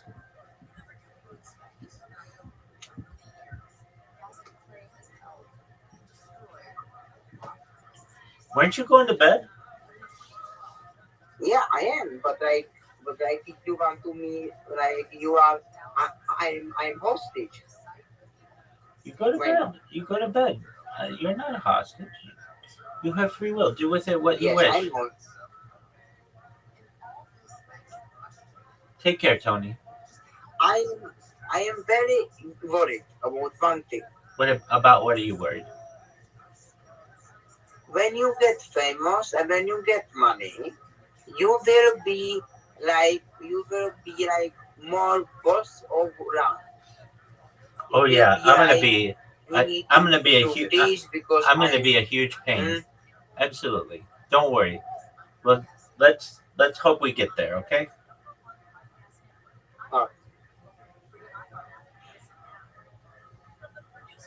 Remember that time that you accused me of holding you hostage when I said you had free will and you were free to go and you kept staying? Yeah, I remember that too.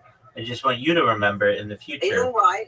Because you have like your mind is like telling my mind I cannot go.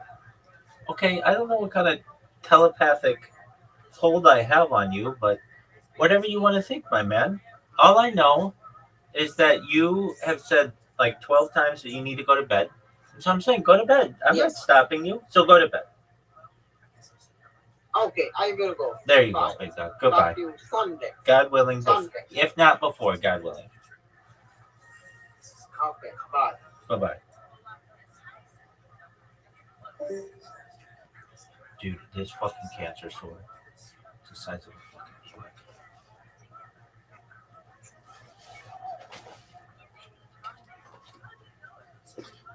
Canker sore.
Sometimes John check.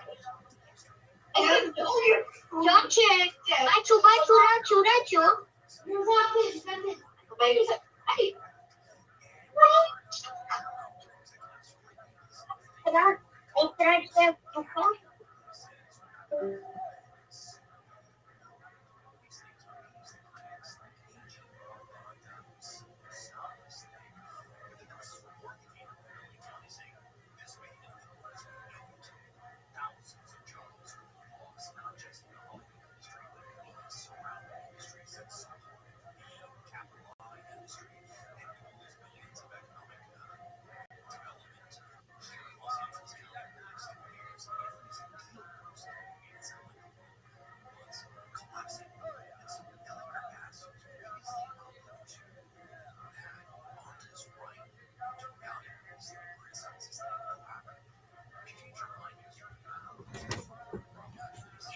Bacu. You gotta quit giving people advice. There's nothing worse than you gotta quit giving people advice, dude. You have to. Because you're not doing this right, man. It's been a total PR nightmare. Nightmare, dude. Nightmare, dude. If anyone knows about a PR nightmare, it's Brendan Shaw. Yeah. He's lived it. His life is a PR nightmare. He is kind of like a walking hieroglyphic, dog. Like you can probably get his whole life story from things he says. You know, like the rooms that he's been in outside of a camera, where they're saying like, "Dude, this is a PR nightmare," when he's handing his phone number to some random chick or walking to the room of his truck. His hieroglyphics would be, if it was him talking, it'd be all lies. Like be like him, like fucking in the NFL, like winning against Roy Nelson. Having a cappuccino. Yeah. Beating up the guy at the Starbucks. Oh yeah, that guy's dead. Alrighty, well that's it for this week. If you want to join our Patreon, I'll be posting another. I'm trying to get this one guy to come through to do a Sandbaggers episode. There's 4 episodes of Sandbaggers up there. You get early access to this show by Tuesday afternoon. It comes out Thursday publicly. All of our old stand-up reviews. Yes. But yeah, love you guys. Shout out to you. See you next week.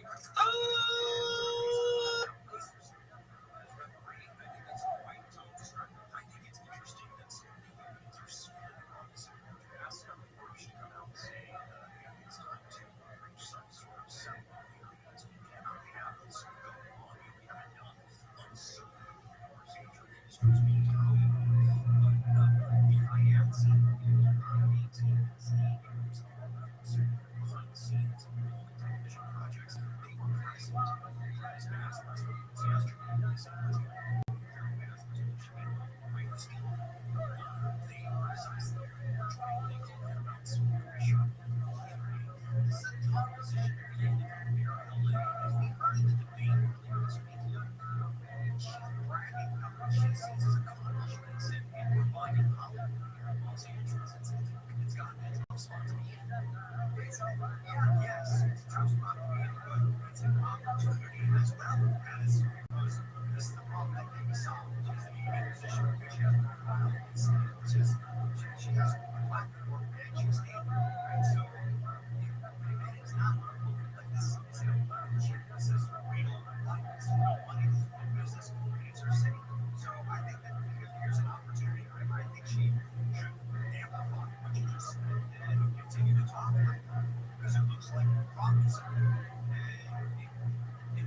guys ready for the best goddamn night of your lives tonight or what?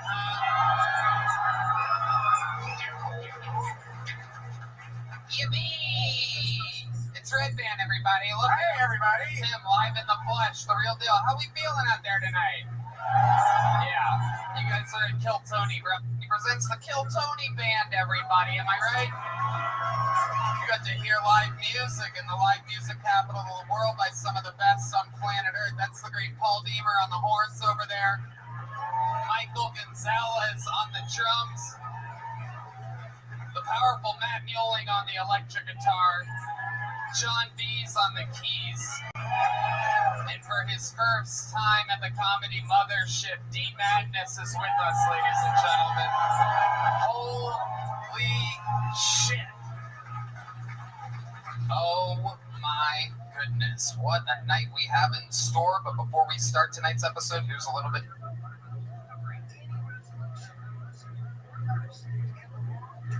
The more from the amazing sponsors that made this all available to you here now. You guys ready to start tonight's episode? Well, this is a special one. Our guest tonight, not only one of my favorite comedians of all time, one of my best friends, but he's also the one that got Rogan and me and Segura and Trussell and everybody to fucking move here to this, the new comedy capital of the world. The man truly responsible for it all. One of the greats. Ron White, everybody. Let's go. Oh, shit.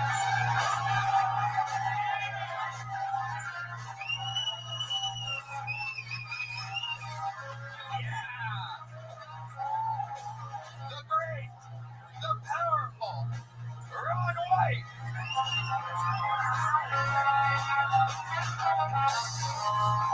One of the greatest comedians, one of the coolest humans on planet Earth, and a great Kill Tony guest. Welcome back, Ron. Can we just do that intro one more time? Ron White.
Here in Austin, Texas, for a brand new episode of Kill Tony. Get up for Tony Hinchcliffe!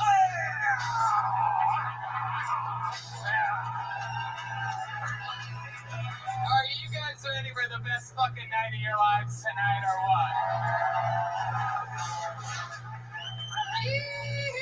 How about one more time for the great Brian Red Band, everybody? Hey, everybody! Fuck yeah! Welcome to Kill Tony, brought to you by the Red Rose, the Yellow Rose, Gel Blaster, Deep Eddy Vodka, Austin Security Guard Service. The best security guards in the world are here in Austin, Texas. CM Smokehouse and Screwball Peanut Butter Whiskey, which presents the Kill Tony Band, everybody. That's the great Matt Muelling on the electric guitar right there. John Dees on the keys. Paul Deemer on the horns. Michael Gonzalez on the drums. And this is D Madness, ladies and gentlemen.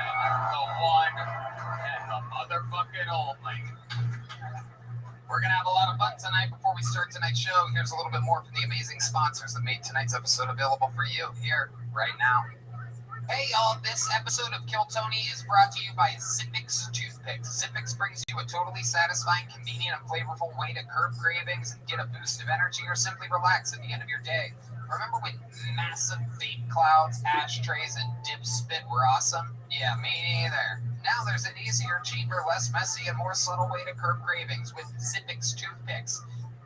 Right, man? The best part about Zippix is that you really can use them just about anywhere. With 2 milligrams per pick and some 3 milligram options, Zippix toothpicks are long-lasting, extremely affordable, and available in 6 delicious flavored choices.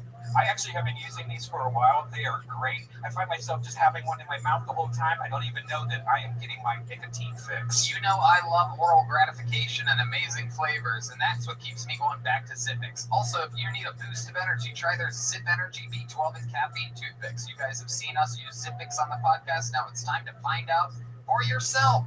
Go to zippixtoothpicks.com today and use code KILLTONY10 to get 10% off your order. That's zippixtoothpicks.com, promo code KILLTONY10 at ZIPPIX toothpicks.com, promo code KILLTONY10. Must be 21 or older to purchase. Zip more, smoke less with Zippix Toothpicks.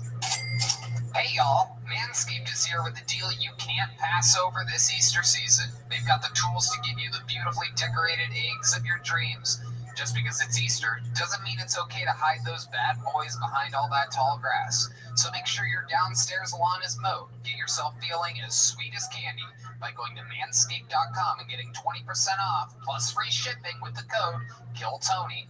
I use the Performance Package 4.0 to put all my eggs into the perfect little basket by Manscaped. Inside this ball care bunny basket, you'll find their Lawnmower 4.0 trimmer, Weed Whacker 2.0 ear and nose hair trimmer, which I love, gets rid of all these Texas allergens that get stuck up in my nose.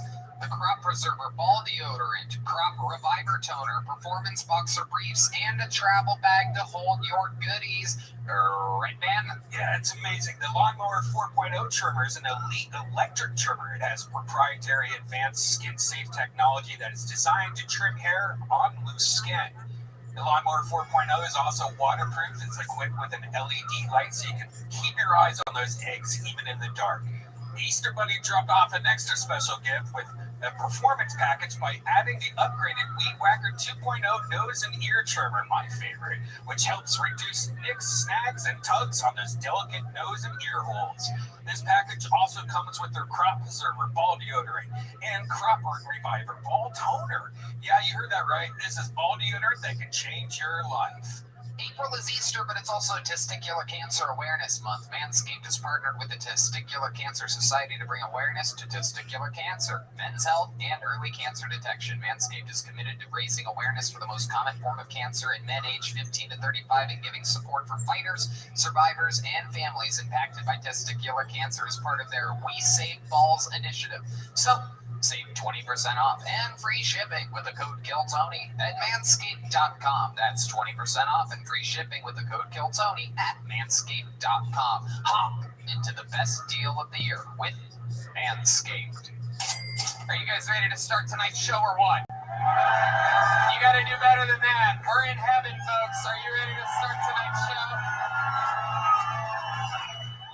3 of my favorite comedians on planet Earth are your guests tonight.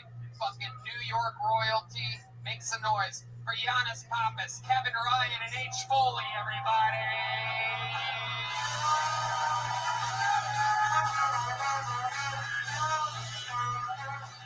Let's fucking go. Giannis Pappas, Kevin Ryan. Here, scoot a little closer to me.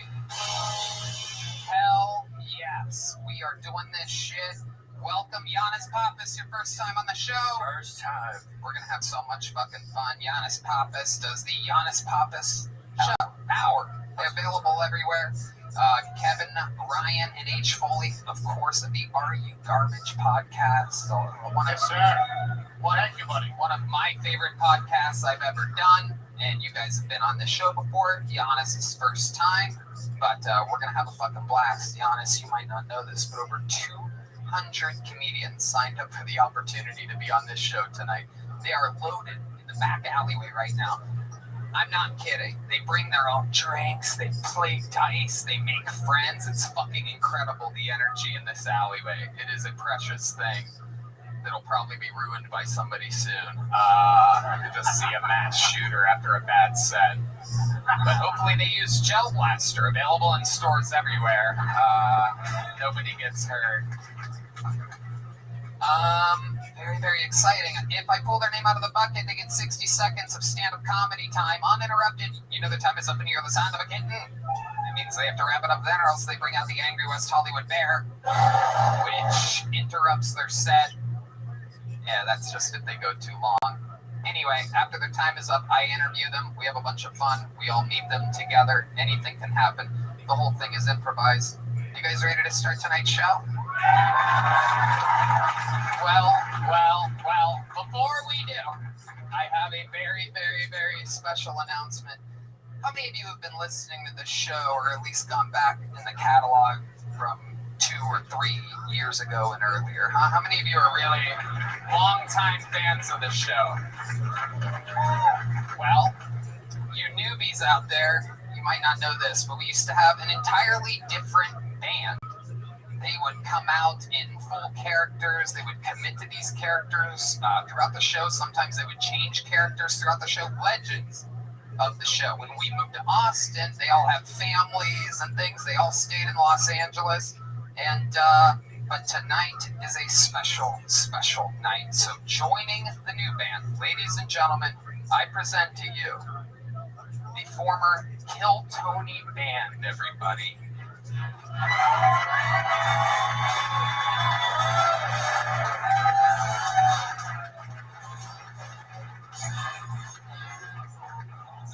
Hey everybody, this is Red Band coming to you live at the Comedy Mothership. Give it up for your host, Tony Angela!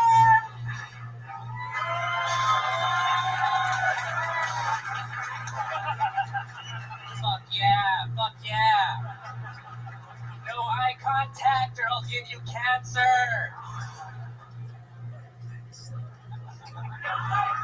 We're moving the show to North Korea. They're more compliant there. Guys, you know how this shit works. Every week I have one of my funniest friends come out. Tonight is no different. Please, put your hands together for Joe Rogan.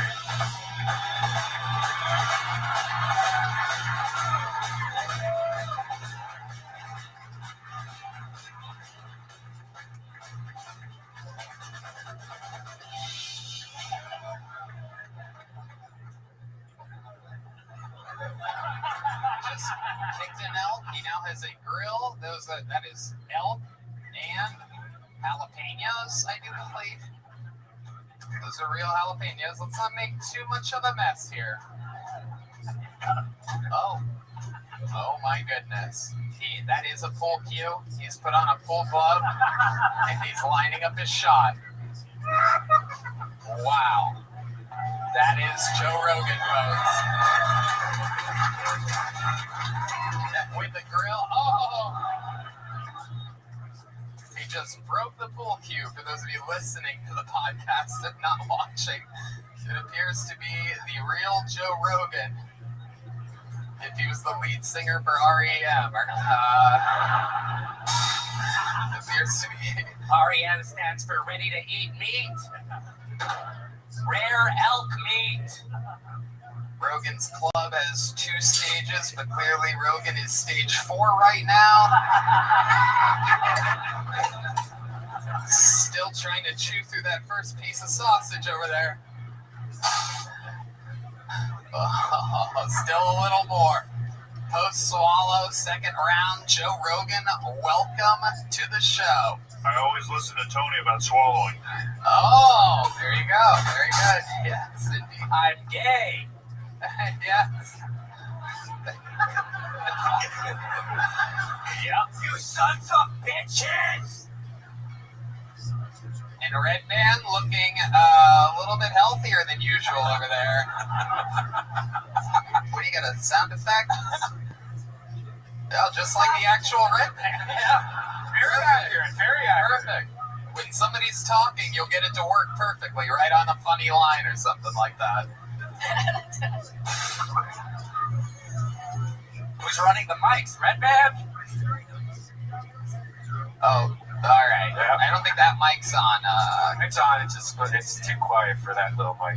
All right. Well, here we are, off and running. We couldn't possibly get more people on this stage. This is a hazard. We are doing a little stress test to the stage tonight. We're gonna see what happens. Jeremiah Watkins has a new special on YouTube called Daddy, so make sure you check that out. Joel has the Dogs of Browntown podcast and the Mad Peaceful Band. Check out that Mad Peaceful Band on everything. And Jetski has the new Juicy Couture, jetskijohnson.com. You guys ready to start tonight's fucking show or what? I mean it now. Now I mean it.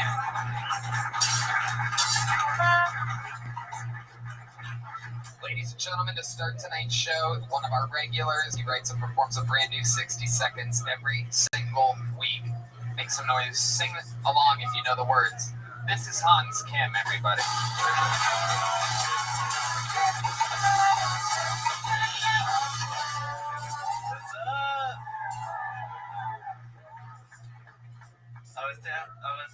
Hey, what's up? A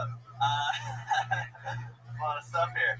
I was talking to a gay earlier today because that's how open-minded I am. I talk to everybody, even gays. And he was like, I'm not gay, I'm trans. I was like, that's the gayest thing I've ever heard of. That's gay as fuck, bro.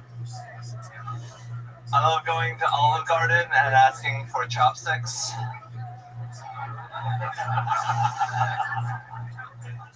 Sorry about the weather balloons. We just wanted to see the train derail in Ohio. They're still using our railroads.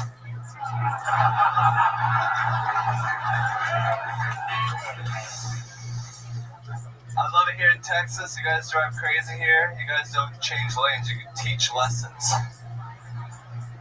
All right, that's my time. Thank you. Hans Kim. Absolutely doing it, dude. Fantastic. Thank you, Tony. How do you feel? I feel amazing. I always say that, but yeah, I love the old man. Hello. There's something about this guy I don't like. No, he's one of the good ones. Me, we like him. Joe Rogan, this is your first time seeing Hans Kim since you turned into a cancer patient. He's incredible. I love him. Thank you, Joe. I would love to suck your cock someday. Wow. All right. You'll have to steal the job from me. That's true. That's true. And I am not letting go. I am old lockjaw Hinchcliffe over here. You know what I mean? I love it. You guys are seeing Hans Kim, I do believe, for some of your first times. What do we think? What's the analysis here of the great Hans Kim? He speaks English. That's good. Yeah. It is squeaky clean and super clear. Hans, what have you been up to this week? What's going on in your life? This weekend has been great. I got my drone back. I'm a full man again. I can fly the skies. Asian. Hell yeah, you got F-16 shot at them. So what else? What else? I got to kick someone out of my show in Dallas. I got to toothpaste them. That was the code word. I was like, toothpaste, toothpaste. What was the person in the audience doing? They were just having a conversation in the front row, and I got to, bring down the hammer on them, bring out my inner Tony Hinchcliffe, be like, you're out of here. Nah, I don't really do that. And I sure as fuck go, toothpaste. Oh my god, what do I do? I fucking handle it myself with a band, you little man. Don't you know martial arts? Yeah. Did somebody say martial arts?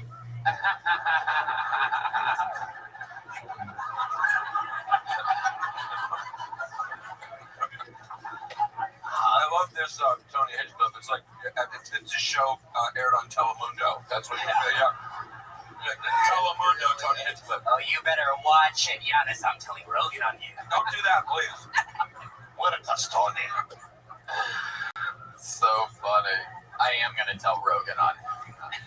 So Hans, anything else crazy we have to know about? Any more viruses you guys got planned or something like that? Hey, what's coming down the pipe? Yeah. How about giving a heads up to the boys? Get started on that vaccine now. Why don't you go make me a gyro, Giannis? Okay. Whoa. That's out of line. That's racist. That's racist. I'm half Turkish. I did my DNA. I'm a rape baby. So. And it's pronounced Euro. Yeah.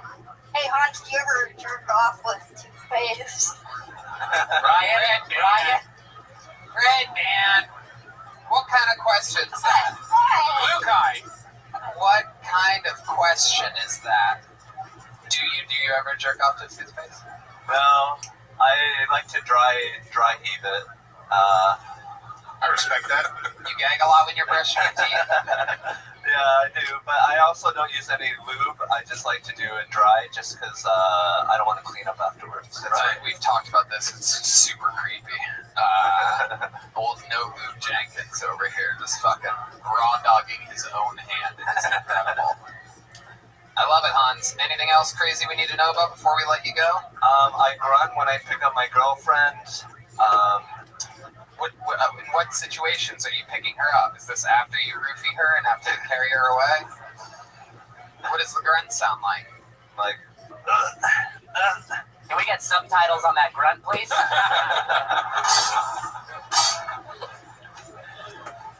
love it. Like, what do you pick her up during sex? no, just when she's like falling asleep on the couch, and I'm like, hey, let's go to the bedroom. And I just pick her up. She has someone squatting in her living room. So I'm like, hey, we can't like have sex here. Is she a paraplegic? Why do you got to carry her to the bed? Do her legs work? She's just like sleeping a lot. I think it's because she works early. I work late, so I'm up when she's sleeping. So I'm awake when she's sleeping a lot, and I don't do anything illegal. Right. It's not illegal. Sounds like you guys love being together. When we're awake, it's amazing. Okay, Hans. Well, another new minute. You got the show started. I love it. Hans Kemp does it every week. Follow him on social media. Follow him on tour. And like that, we go to the bucket for the first time tonight. This is where shit actually starts to get a little crazy. Perhaps you signed up. Perhaps your friends signed up. Or it's one of the 200 souls in the alleyway. Your first comedian of the night, out of the bucket. We're going to meet them all together. Goes by the name of Hakeem Yassat. Hakeem Yassat. That was Hans Kemp. That was Hans Kemp. This audience looks like they have no idea where they're at right now. This is incredible. How many of you have listened to an episode of the show before? Oh, okay.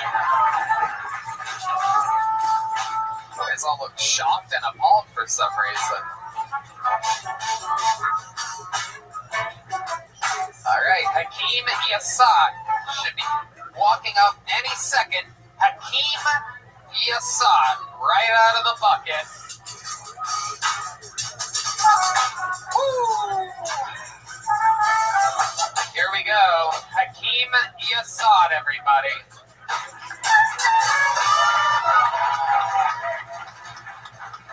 Woo! What's up, everybody? How we doing, man? Goddamn, love to be here, man. I just came by here from New York. Goddamn. Man, so I kind of feel bad for short guys. My dad's a short guy. He's like 5'2", and my mom's 5'7". And you guys get the stereotypes for short guys. If a guy's short, and he's with a hot woman who's tall, he must have a big dick or a lot of money. So you know how uncomfortable it is for me walking around town imagining my dad's big dick because I know he has no money. It hurts, man. It really hurts. And the worst thing about it is a 5'2" black guy and a 5'7" black woman don't make a 6-foot guy. I know that because I put 6 foot on my license. And the lady who was checking it, she was like, I can see it. With some good shoes, I can see it. I'm like, damn, way to destroy my confidence, man. It was horrible. I've been black for a couple of years now. And a lot of weird stuff keeps happening to me, man. A lot of people keep thinking I'm security. Damn, man, okay, that's good. Want to finish it? Nah, this is all good. Okay, there you go, ladies and gentlemen. Hakeem Yassat His first minute ever on Kill Tony. Welcome, Hakeem, to the fold. I gotta say, Thank you, man. what? Thank you. Okay, absolutely. You're welcome. How long you been doing stand-up? 3 years. 3 years. And all of that in New York City? I started in Dallas and I moved to New York last year. I've been there for. Okay, what made you pick New York instead of Austin coming from Dallas? Most of my family is from Maryland, so I was like, I'm close to family out there, and I like had cousins who like play jazz and that in New York, so I was like, oh, it's close to family. Very cool. Very cool. I know the farming industry has been having trouble lately, but I didn't really notice until I saw your cornrows. Somebody get Monsanto on the phone. Talk about a bad harvest this year, huh? I did not expect that voice to come out of that haircut at all. Man, everyone said that. Everyone said I have a white-sounding voice, man. I'm like, this is me, dude. Yeah, you have your appearance is first 48 on A&E, and your voice is private school. Yeah. That's accurate. I went to private school for a year and I got kicked out, but grew up with white people. We can hear it. Yeah. Oh yeah. You definitely duped a couple leasing agents on the phone. Sure. Come on right by. I'll meet you downstairs. What do you do for work, Hakeem? I deliver packages for Amazon right now. Oh, okay. All right. How do you enjoy that? That's pretty good. I got listen to podcasts all day and then walk around and like no one really cares how soon they get their package. So I'm not gonna say like steal them, but I could. People definitely think you're stealing their packages. Especially when they hear your voice on the intercom. Yeah. Amazon got a package, and they open the door.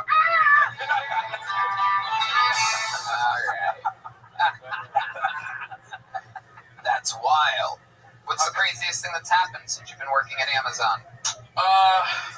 Amazon delivery in New York City seems like a fucking tough job, right? It's like super easy. Oh, the worst thing that happened to it happens to me though. Like on my we have to like pull a hand cart and we put all the packages on there. And one time we're doing it in the ghetto, and like this guy gets taken and beaten up, and he didn't get stabbed though, which is weird. And then, but he said they all had knives, but they beat him, and then they took all his packages. And then he quit, and then he texted me later and was bragging about how much money he has now. So I think he just stole all of it. Yeah, right.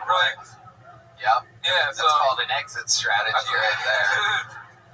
So I don't know. Hakeem, what do you do for fun? When do you have any hobbies or special skills or talents? I'm actually a really good cook. I used to want to be a chef, so I was like practicing learning how to cook, and then I worked in the food industry for a while, and I realized that shit sucks, so I stopped doing that. But I still have a whole bunch of skills, so like, I'm a really good cook, actually. So.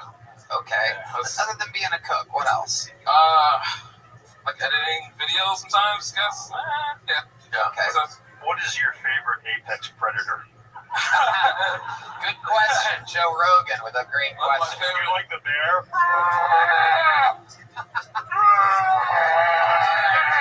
All right, Joe, relax. I'm gonna say the police. Man. The police are actually good to me. Every time I call them, they come really quickly. Yeah, on the phone. Yeah, for sure. Right.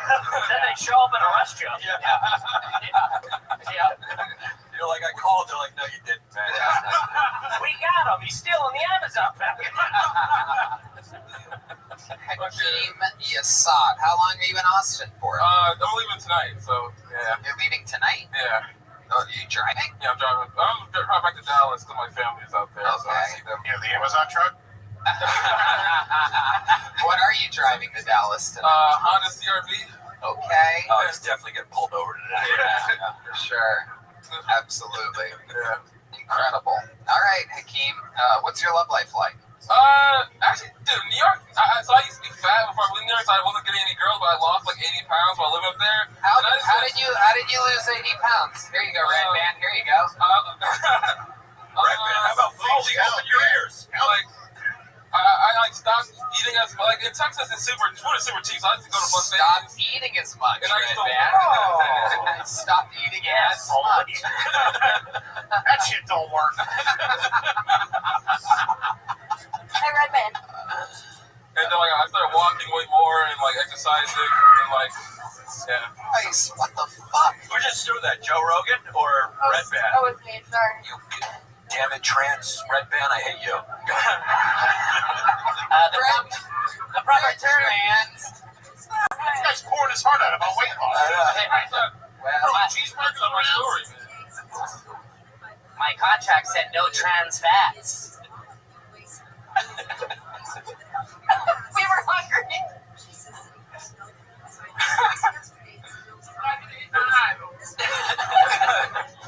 Hakeem Yassad, how do you feel about this? It looks pretty cool, actually. I didn't think I was going to get up. I was there just like, fuck, man. I drove out of here and I'm not going to get up. And then I got up first. And I'm like, this is fucking awesome. This is the best thing ever. Great job, damn right. Hakeem, I got a question. Giannis Papas. Now, if you make it big in comedy, have you considered a name change so you don't get on no-fly lists, or what are you going to do with that name? Man, dude. You got to travel for this career, so you don't want to get pulled over by Homeland Security with that name. Perhaps Kodak Crack. Oh, I like it. Yeah. That crack, that's pretty good. That's pretty good. You were walking away with a brand new Kill Tony handmade Texas leather joke book with a great bone side. You're leaving with a gel blaster too. You're gonna get that on your way out. There he goes, Hakeem Yassad, everybody.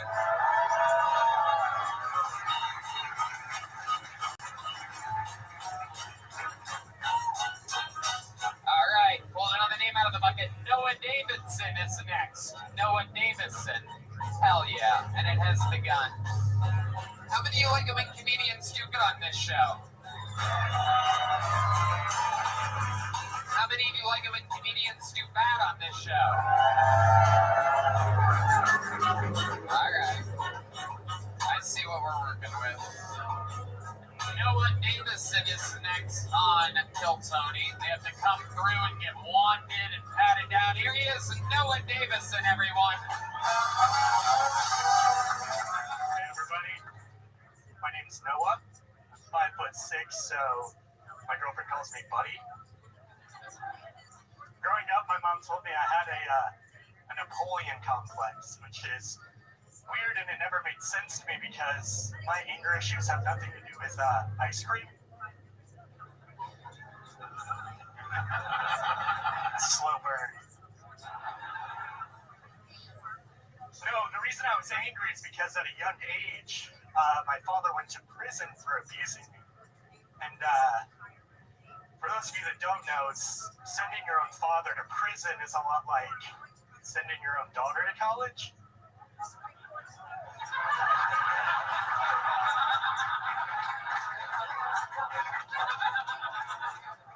Once they're gone, they get raped. You know, statistically speaking. Thank you. I appreciate it. Thank you so much. All right. Noah Davison, this is your first time on this show. I would remember a fucking face and body like that. You sweet little, pudgy little pudding pop. You look at you. Thank you. Has anyone ever told you that you look like a shrunken down version of a much fatter man? You seem like a big guy. I gained a lot of weight recently. Yeah. You did. Yeah. Well, now tell us your secret to gaining weight. Because I do believe this new version of Joe Rogan is going to be interested to fit out of it. Yeah, so I had a back injury a few years ago, and I haven't been able to run since. So I just keep eating, stop running, you know? Have you tried stem cells? Ooh, haven't been to Guatemala. Noah, how long you been doing stand-up? This is my first time. Whoa! Yeah, let's go! Thank you. Pop is cherry, which is fitting because he looks like he eats a sundae every day of the week. Hell yeah, yeah. Noah, what do you do for work? I'm a door-to-door salesman. I had a fucking feeling. You have that fucking... Okay. Jesus Christ. You have that fucking Cook of Mormon energy to you, Noah. Let's go, yeah. What are you selling door-to-door? Solar, residential solar. Okay, so let's say you're knocking at my door. I answer. What do you say? Hey, what's up? How can I help you? Want some fucking solar? You don't say that. No. Don't try to be funny. There's a lot of... I want to know your actual pitch. Let's try again, Noah. Relax. Sure. I know there's a lot of people around. I know it feels like you have some control over the situation. You don't. Stick with me. Stop responding. we're gonna do this. I want to know exactly what you do for work. So was that a doorbell I just heard? Okay. Hey, what's up? Hey, I just got put in charge of the net metering program for this neighborhood. Has anybody been able to come by for you about that quite yet? You wanna fuck, dude? Oh, I'm sorry. I forgot we were being serious. No, nobody's come by for that. What's net metering? Yeah, so essentially, last week, don't know if you saw, this neighborhood actually got flagged for having high electricity rates. A bunch of your neighbors in the area complained. And something like that happens, a guy like me out here, talk to the families in the area, let them know what's going on. Wow. And totally creep everybody out. So you're a complete liar for work. Yeah. That's what you do. No. Yeah, your area's been flagged for high electricity. Yes. Flagged by me. Right. This is Shark Tank. I'm out. We've earmarked your neighborhood to rip you motherfuckers off. Yeah. You're out here flagging around like a real flagging, you know what I mean? Whoa! Noah, tell us about your love life. You seem like an interesting guy. I cannot picture what you're fucking, but I feel like it's wrapped in a suit of latex or something. I have a strong feeling it's attached to your wrist. Am I warm? What are you banging? You have a solar-powered fleshlight? That's good. He's talking dirty to it. You've been flagged, baby. I don't know if you heard, some of the neighbors been complaining. But you've been a naughty girl. Yeah, when I look at you, I feel a little too much electricity. Is it me or sparks flying in here, huh? Like father, like son. So... Jesus. Solar power, you bitches. Catch up. All right. So Noah. Well, before I was fat, I was skinny, and that's when I got my girlfriend. We've been together almost 5 years. She's Okay. What does she do? She's a psycho instructor at a cycling studio. I thought you said she's a psycho instructor. I'm like, she probably is that as well. Is it me or I would never buy a fucking thing off this dude? Am I crazy? She's a cycle instructor, and you've never taken her class. I can see that, right? Not anymore. I used to, yeah. Right. Well, see, you look great, Roman. Before and after. You gotta get yourself a pepperoni like Foley and walk around. Why take some of that Napoleon ice cream now? I'll tell you that. Napoleon ice cream. Why did these three look like the red band evolutionary chart? Yeah, it is true. Oh, look at that. That's great. I love it. So Noah, what have you been doing up until this point in life? Like, what have you been doing for fun when you're not selling solar panels? What does a guy like Noah do to let it rip and have a good old time? What are you into? Yeah, so pastimes, I'm a rock climber. I rock climb, 4 or 5 times a week. That's the main pastime. Wow. What? When's the last time you climbed a rock? 2 days ago. Was it a rocky road? I like that. That's good. No, that's last weekend. I live in San Antonio too, so I climbed down there. Okay. When you're not climbing rocks, what else are you into? I started writing comedy like 2 weeks ago. Honestly, it's rock climbing, writing comedy, and working. How about before 2 weeks ago? Before 2 weeks ago. How old are you? I'm 23. 23? Wow. Yeah. You look totally like 32. Like if this was that game on The Price is Right where you have to switch the numbers, I would totally go 32, right? You gotta get away from those solar panels, dude. What do you sleep? Are you sleeping on one of those things? Man, you got power plant vibes. 23 years old. Do you feel 23? I have a back of an 80-year-old, so no, I can't say I do. What happened to your back? Why is your back so bad? I had a really physical job when I was 19. What was that? I was an order selector in a warehouse, so I would, pick pieces for like Red Lobster, Cracker Barrel, places like that. Oh, food orders. Yeah. Red Band's hard as a rock right now. Yes, it's just like Pornhub. All right, Noah. Well, you're an interesting guy. Congratulations. How do you feel your first time ever doing stand-up? What's different? What did you not expect? I had a lot more jokes planned, a lot more tags and stuff, so it went a lot slower than which is great. Thank you guys so much. It really made my night. Wow. Yeah, it did. All right. Noah Davis. And here's a little joke book. Can you catch Noah? Boom. There you go. All right. Let's get another one of our great regulars up here. You know this guy? A legend on the show. Famous for his unbelievable stand-up and roasting abilities. Ladies and gentlemen, this is the one and only David motherfucking Lucas, everybody. Here we go.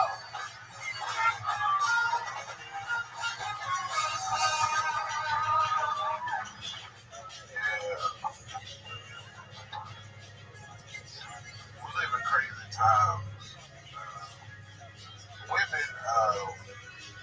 Women can cut off their titties and be considered brave, heroic, or resilient.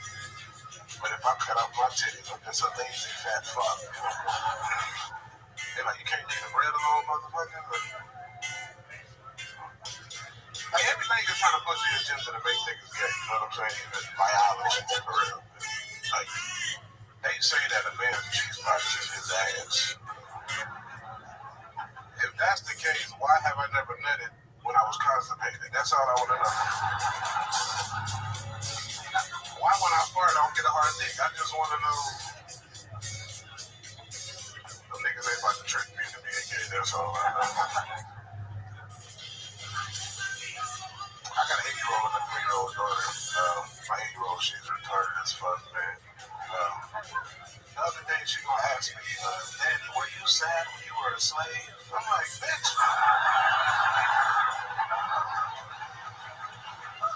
I was born in 1990. Ask your grandma that bullshit. What the fuck? All right, man. Thank y'all. I love it. That's hilarious. Fantastic. I see, what's that shit called? Yellowstone got some non-binary niggas on it now, boy. Oh, are you making fun of me already? Fucking ass dress, boy. Give me one of fucking brand a cow in his asshole, nigga. Like, and it looks like I found the cow. Yellowstone meets fucking Round Rock over here. Hey, you got a viral video on YouTube, nigga. You stuck your thumb up a pit bull's ass to stop him from attacking. What? For a second there, I felt like that was true. I'm like, where's this video? No, if y'all see that video, this nigga is in the middle of a dog fight. He stuck his finger up the dog's ass, and the dog stopped fighting. Nigga, I was like, that's Tony like a motherfucker. That's me. Here, boy. Tony, y'all got so many motherfuckers on this stage, they look like a white Wu-Tang concert. The fuck y'all got all these niggas on stage for, bro? I ain't never seen white people congregate like this. Unless they had hoods on with a burning cross. Yeah. I guess we need a bigger stage. I said bigger. Yeah. Jeremiah, nigga, yeah. This motherfucker look like a creation from the army, like the ultimate soldier, nigga. Like he can't be shot with regular bullets. You can only kill him in his right leg, nigga.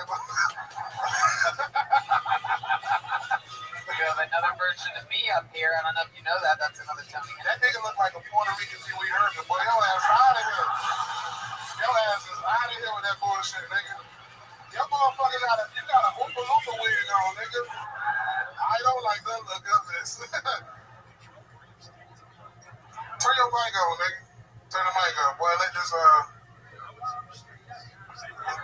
yeah. We gotta keep that mic on, whatever we have to do. I would ask you to turn around and face me, but it'll take 5 minutes. Oh, shit. I ain't even gonna respond to Jeremiah. That's why my back to that nigga, bro. This is disrespectful as a motherfucker. I got my back to Jeremiah like that. Hey, David, if you were a slave, you'd pick cotton candy.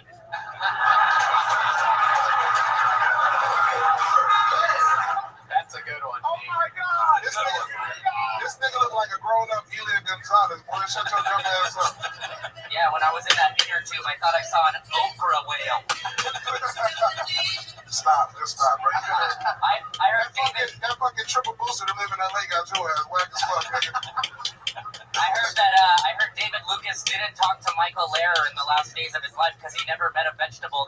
See what I'm saying? Don't get another booster and try again, nigga. They still gotta wear masks in LA, nigga. This nigga. Even going for bomb functions. See what I'm saying? These LA niggas ain't worth the fuck no more. Look at this nigga. This nigga look like a newborn albino squirrel, boy. Your ass.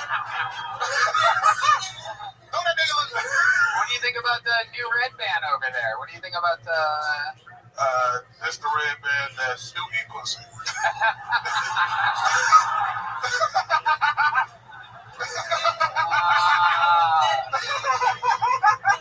David motherfucking Lucas out there absolutely crushing it. The backwards pink hat, fucking new jokes every single week, crisp delivery. Hey man, make sure y'all check me out. I'm in Naples this week at Off the Hook, and I'm at Times Square in Tampa. Fuck with your boy. Hell yeah, ladies and gentlemen, there he goes, David Lucas, doing sold out shows all around the world, killing it. All right, back to the bucket we go. You guys still having fun out there, huh? K. Dane Willard. K. Dane Willard is next. That's an interesting name. 3 full names there. Hell yeah. I like this crowd. You settled in? You behaving yourself? Very fucking good. Are you a doctor? Dentist? Get closer. You sell medical supplies. Here he is, K. Dane Willard, everybody.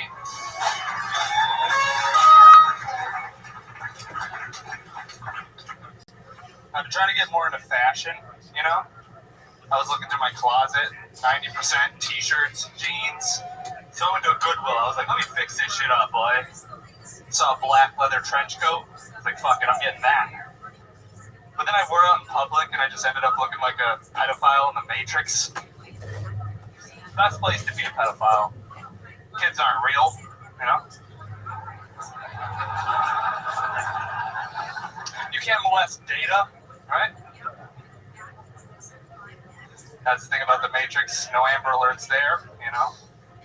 And I hate Amber Alerts because they named them after a kid named Amber who went missing, but was then murdered. So it's not a very hopeful message to send to the parents of a missing child. It's actually just kind of mean, you know? If your friend told you he was going on a helicopter ride, you wouldn't be like, oh, Kobe alerts.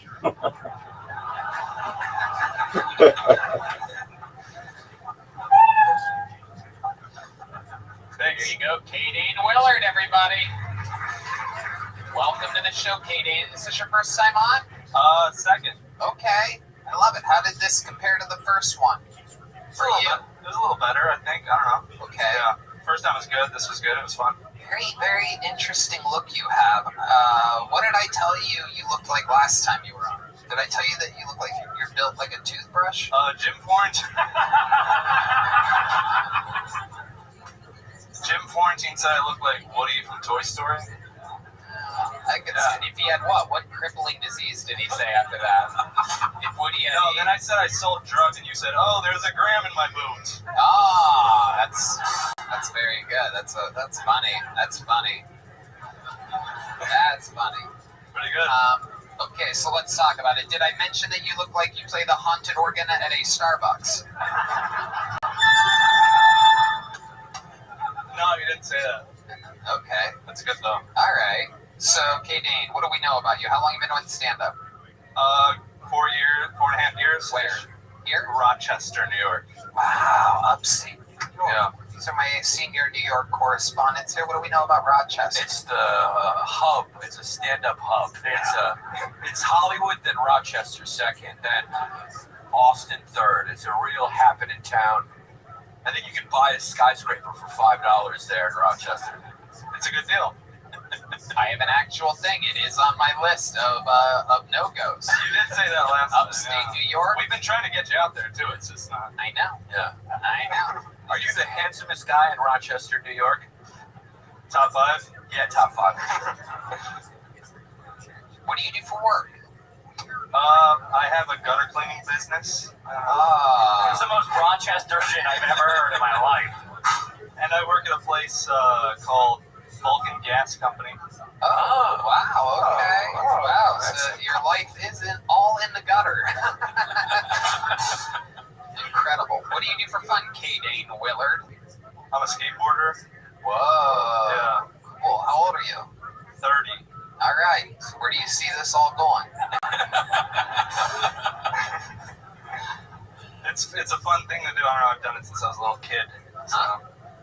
Is that how you like pick up chicks and stuff? I'm like, yeah, what's up, girl? I can kickflip, you know? Right. You have a girlfriend? No.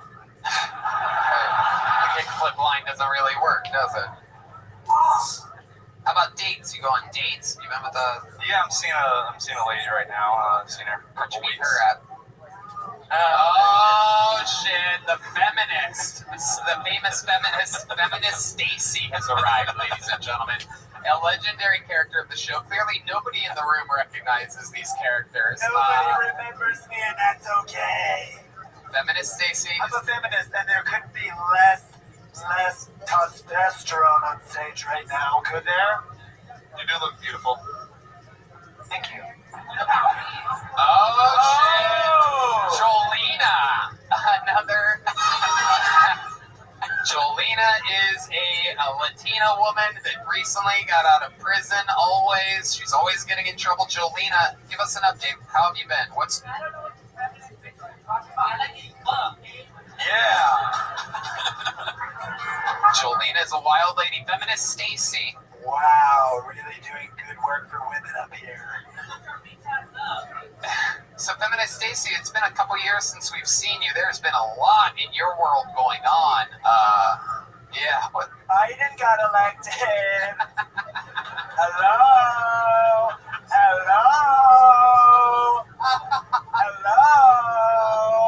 Kamala is in office.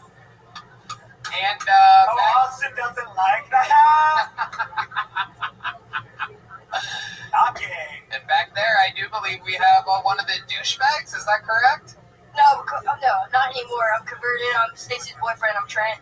Whoa, you're fucking feminist Stacy? What's that like? I'm making love consensually with her. Amazing. Jolena, what do you think about consensual sex? I mean, we have to get... Oh, shit. Oh. We are going to need subtitles for this episode, and I think that's cool to have subtitles for some parts, but we're going to figure it out. Let's use one of the horn mics or something for Joel in the meanwhile. K-Dane, you're still here. You never told me to leave. You just... No. All these Tell us the most interesting thing. When you got off the show last time, you've had a lot of time. When was the last time you were on? It was a few months. So you probably had time to think about something that you could have talked about the interview portion that you didn't bring up that time that would have been interesting. What would that thing be about you? K-Dane Willard. Is that really your name? Yes, that is really my name. Okay. I told you last time that I used to sell drugs, and just wanted to say now, you know, Jolena. Wait, why is Jolena still doing the Tony Hinchcliffe voice? Where? At CBS?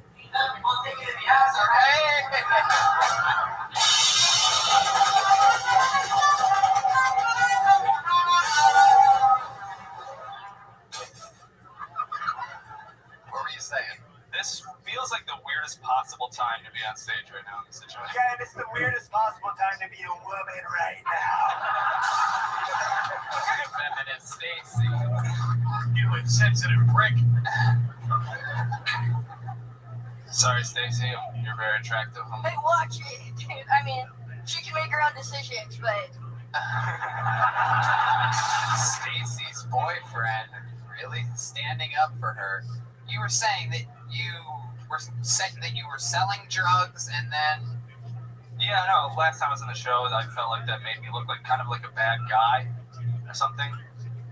I think your face does that. Or the hair. Look at that. So what are you getting at? That I just don't break the law anymore. I just want everybody to know that unless it's really necessary. You know? Did you get in Like trouble? if she gets away. Oh, it looks like there's more than one pussy on stage.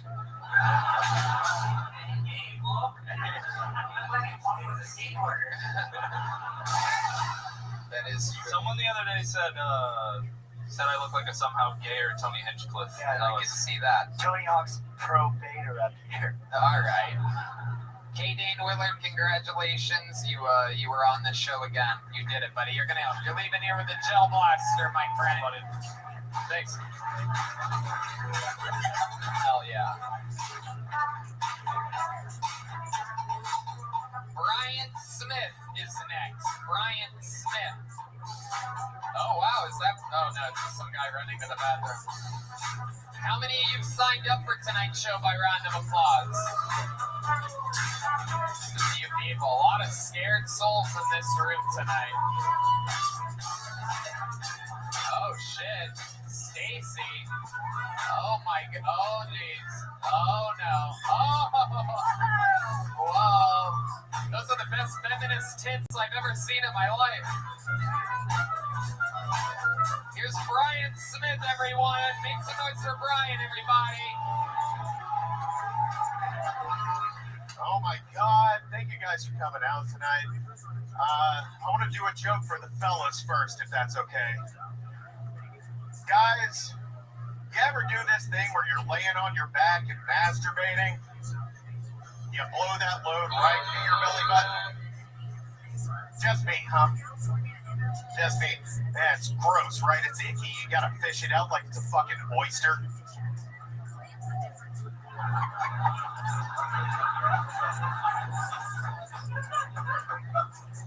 And people tell me women have it bad. People tell me women have it bad. They don't even have to come at all.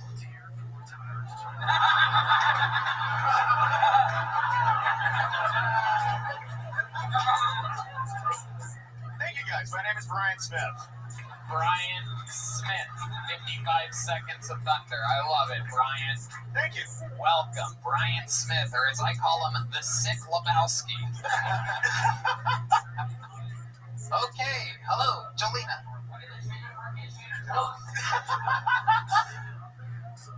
This week. I love it. Dude, did you get stung by 100 bees before you got here? Hey ladies, don't you hate it when you come in your belly button and just scoop it out with your bare hands? I thought that was great, babe. Great joke. Thank you. I've got someone on my side. He was talking to his girlfriend, feminist Stacy, on that one. So, Brian, how long have you been doing stand-up comedy? 8 years. 8 years. 8 years. How long have you been driving a truck with nuclear waste inside? 7.5 years. Incredible. 6 months. I love it. I love it. We're finding out a lot. Where have you done the 8 years of stand-up comedy at? I'm from the Southeast. I'm from Tennessee. I'm from Chattanooga, Tennessee. I've been doing comedy there, Nashville, Atlanta, Kentucky. Okay. Stick with me, Brian. I love it. And what do you do for work? I work for a cell phone company. Really? What do you do? Stand at the tower and get electrocuted? Mostly. No, I sell cell phones. You sell cell phones? Yeah. Okay. Is It's that rough. Is that hard to do? It seems like everybody has one. Or I mean, it's pretty easy. Dumb people like buying dumb electronics, so that's pretty fun. I do pretty well. Awesome. Doesn't look like it. Do you sell exclusive flip phones? What do you? I sell whatever they want to buy. You look like you sell illegal aquariums. I can get you a shark. How many times did you fall asleep on a boat this week? More than I'd like, Tony. More than I'd like. Okay. I love it. So what? Dude, you're red as fuck, man. Dude, I got getting redder by the second, by the way. I can feel the ink coming off his face. Yeah, I'm Native American. Nervous as shit right now. Are you allergic to performing? You want to borrow my Apple Watch? You can borrow my Apple Watch, see if you're having a heart attack or something. I might be, but I'm good. Thank you. I'll have the heart attacks around here. I'll be stealing his material, all right? You look like an apple that ripened and fast forward. You were like a green apple, and now you're fucking red, dude. You look like my legs every third week of the month. Oh, shit. Because women have periods. Get over it. Okay, Brian Smith. So we're going to find out a little bit more about you. Let's go. What are you into? What do you do for fun? I play a lot of video games. I play disc golf, hence the sunburn. I like watching movies and stuff. Okay. All right. Yeah. I like jerking off. Whoa. What do you jerk off to, Brian? Give us a creepy. All right. Give us a good one. I'm not gonna lie. I do search Ebony on the Pornhub a lot. Whoa. Assistance. Oh my goodness. And not seeing a ton of that out here. And that's part of the problem. They were here, but when they saw you, they all said, quote, "Oh, hell no," and they all went to the restroom at the same time. His face is redder than the state of Texas.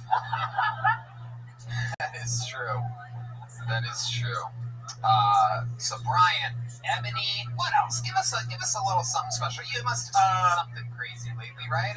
Dude, so there's this band I like called Little Big. There's a little person in the band, and I definitely, because of her, looked at midget porn recently. Ooh. It's called little person porn. Get with the times, you bitch.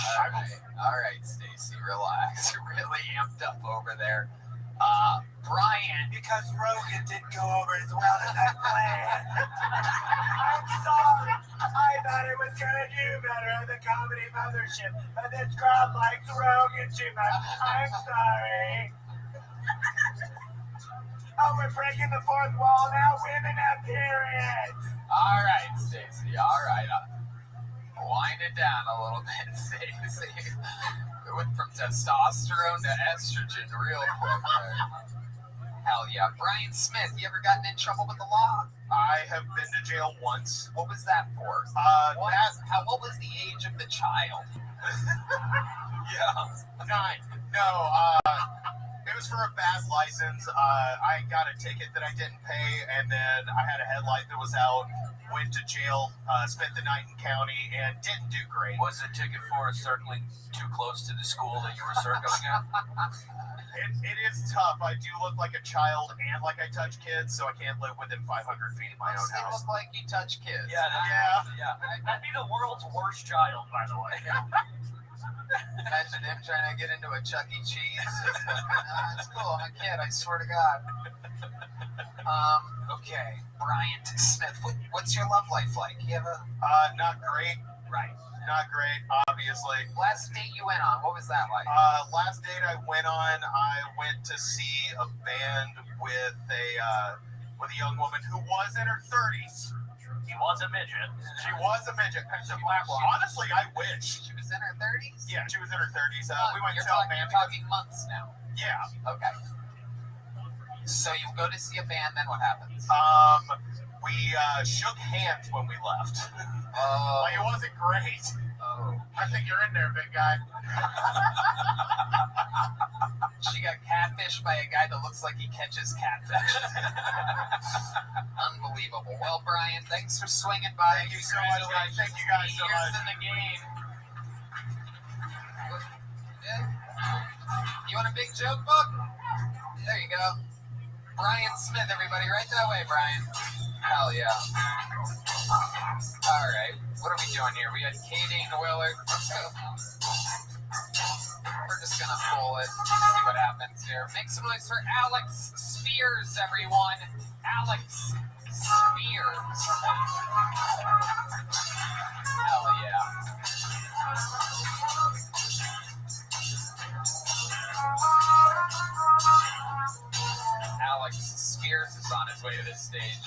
coming from the demented alleyway, which is growing in fame as each week turns over here on Kill Tony.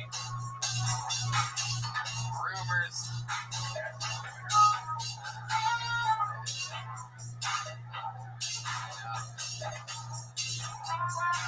Just a reminder, Daddy, Jeremiah Watkins' new YouTube special is out. Here's Alex Spears, everyone. What's up? This is fun, man. This is nice. I just, was just hanging out in an alley and I realized I needed to get new hobbies. And I'm gonna be honest with you, hobbies for men suck. They're supposed to be fun, but they're all just jobs from the 1800s. Like if you Google hobbies for men, it's like woodworking, metalworking. Like that's a lot of working. Like brewing your own beer. It's like, all right, we have people for that. I don't know. Luckily, like I found a group of guys who like some alternative hobbies, so we get together at one of their houses once a week. I know that sounds like an all-male orgy. It's not. Yeah, like a lot of guys play fantasy football. Like we kind of do that, but we don't draft athletes per se. We draft local middle school teachers, and then we get money for every $1 that they have to spend out of their pocket on the classroom. High-scoring league, right? You didn't see that coming. All right, thanks, guys. Alex Spears coming out and starting his set with how cool, this is fun. It's nice. Yeah. And then you started the comedy and it all changed from there. It just got on fun, yeah. Pretty wild. So that last joke, you're just talking about how much teachers have to pay out of their own pocket for like supplies and whatnot? And betting on it, yes. Okay. You have these two twins leaving at the same time. Two Tuco's cousins from Breaking Bad have to go do a hit in the back of the room. Alex Spears dressing suspiciously like David Lucas was tonight. This is interesting. Alex, have you been on this show before? I have not. How long have you been on stand-up? About 7 years. 7 years. Where at? I started in Charlotte. I've been here since like the start of 2020. Charlotte in the start of 2020. You moved to Austin. Yes, I did. I love it. Okay, how's it been going? Not too bad. I feel like there were like 5 months going great, and then the pandemic kind of halted. And then tonight happened. And then this, and no, it's going well. It's going well. Okay, what do you do for work? I work in tech sales. Yeah, I know. Well, I do. I recognize that I look like I take adult hockey very seriously, but well, that plays. It's true. You ever thought about going by the stage name Fred Wurst? No. This guy's making us bomb, right? This is crazy. Yeah. It's contagious. He's got No Jokes 19. He's just spreading like wildfire right now. Alex Spears, 7 years in the game. What's the most fun you've had in your entire comedy career? I mean, this is... Other than this. Okay, other than this, Alex, people are literally going to kill themselves if you tell them that this is the best moment of your 7-year comedy. Other than killing myself after this, it is... You won't do it. You won't do it, Alex. I know you won't do it. I host a show here in Austin, and then I used to host a pretty big show back in Charlotte. That was a lot of fun. What's the most exciting thing you've ever done in your entire life? Told a joke that went well. What was that joke? Not this one. Why don't you do that joke? I took a lot of Adderall today, which is true, because I wanted to be really focused at work and really, really sweaty at the same fucking time. God damn it. Wait, that was the joke? No, that wasn't the joke.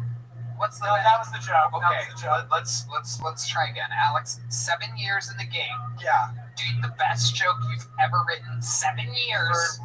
7 years doing comedy. Do your best joke. All right. I was homeschooled growing up, which is strange because being homeschooled, you immediately have something in common with a lot of other weird people who are also homeschooled. Like being homeschooled, I have something in common with 100% of Civil War reenactors. And like 98% of women that wear ankle-length jean skirts. You know, like, you were homeschooled? I didn't see you there. And like, that's not how it works. I don't think you had mom. I had mom. Holy shit! Oh my god! Oh my god! That was pretty good. Did you like the words? You like the words? Never stop talking. Well, yeah, them back. They're back. And men are funnier than women. Oh my god, Alex Spears. This is unbelievable. It is absolutely incredible. Do you love doing stand-up comedy? Yeah, I like doing stand-up. And you do it a lot? Yeah, I do it a good bit. How often do you do it? Like, how many times a week do you get on stage? In the 7 years that you've been doing stand-up, what do you think it would average out to? I mean, average out to probably 4 or 5 nights a week, but currently probably 2 nights a week.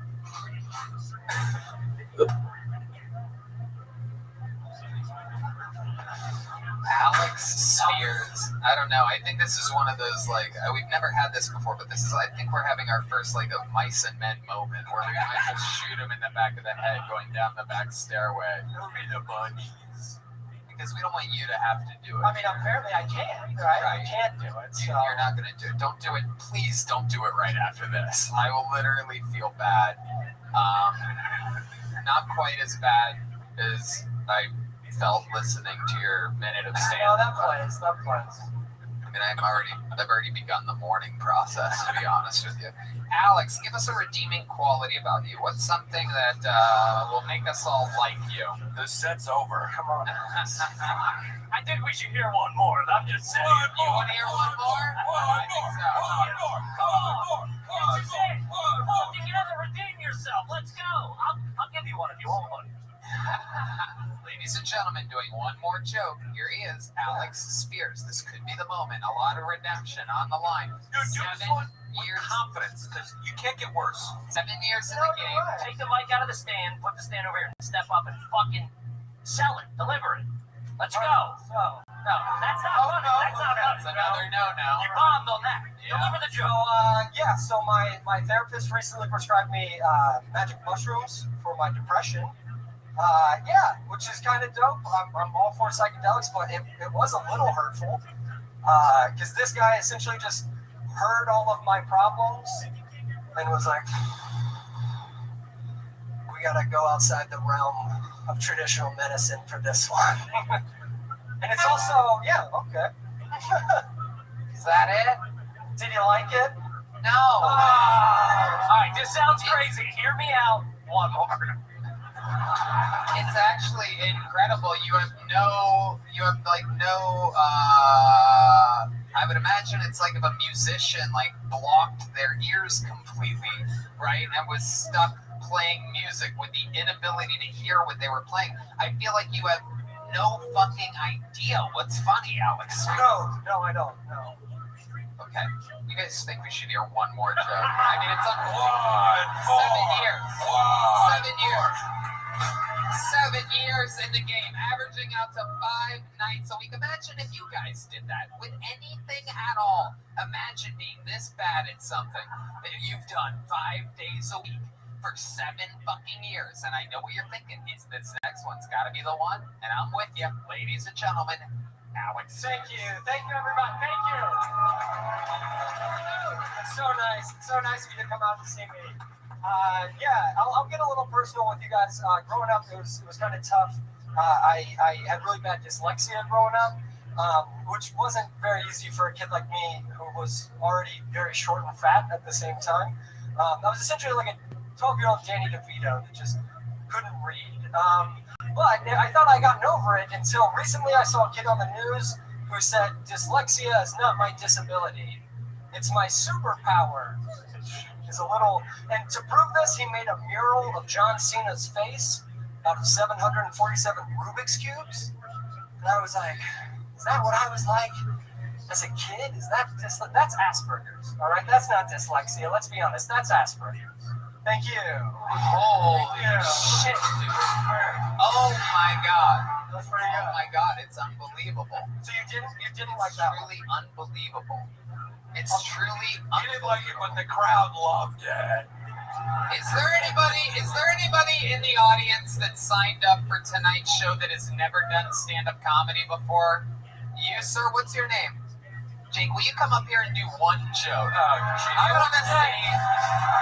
want to see if Jake, 0 years, 0 sex, and I'm betting on Jake to have one more better joke than 7 years, 5 nights a week, Alex Spears, ladies and gentlemen, making his Kill Tony debut, his first time ever on stage. This is Jake, everybody.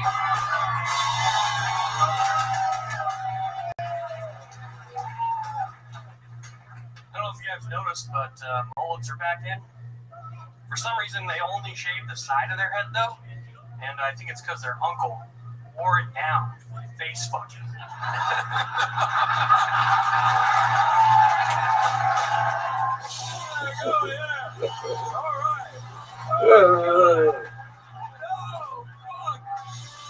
was rooting for him not to be funny so bad. I don't want you to kill yourself, dude. Don't kill yourself. Fuck, why was that so funny? Oh my God! Did you have more? You want to do some more?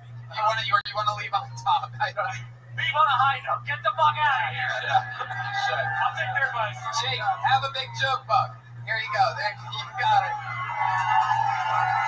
Look at that. All right, step back up there, Alex Spears. I gotta ask you. I want you to be honest. How do you feel right now, Alex? I feel fine. I feel completely fine. I feel that after doing comedy for 7 years, it's like I'm dead inside already. Fuck it, you know? Right. Absolutely.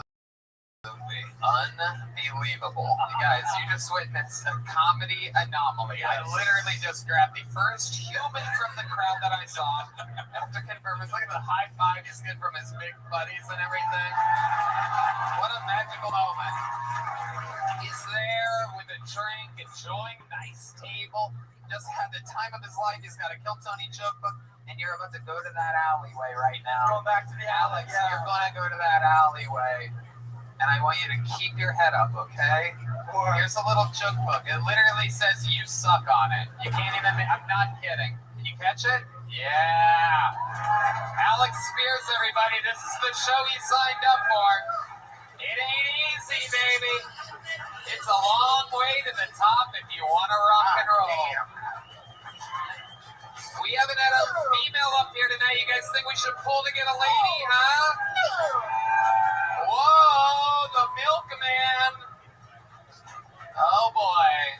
The milkman, a famous character. Oh, wow, Bill Billingsley and his lovely wife. This is incredible. I can hear the internet going wild right now. Alfie, John, the milkman famously drank so much milk. This is all guys. Sean, Tim. Yeah, how much milk? Do we have a receptacle, by the way, before you do what I think you're doing? Oh God. This is not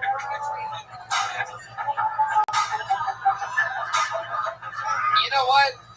I know I said we're going to pull till we get a lady, but I just pulled a guy out who I think is just unbelievable. I actually walked by the open mic last night before I went on stage. This is one of the newer door guys, the new part of the original hires here. I want to see what a minute from this guy is like. I saw him do literally one of my favorite jokes I've ever heard last night, and he's a door guy here.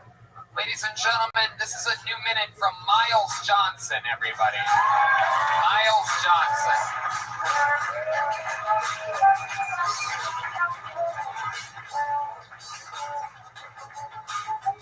Rebecca Rothschild is going to be next, so just have her ready. Rebecca Rothschild. I'm going to wait for Miles Johnson, though. Hassan, you see Miles Johnson anywhere? He's up on the other room. Here he comes. Oh, he's coming. Hell yeah.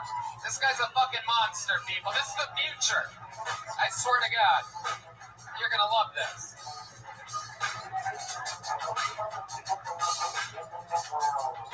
Ladies and gentlemen, make some noise for Miles Johnson, everybody.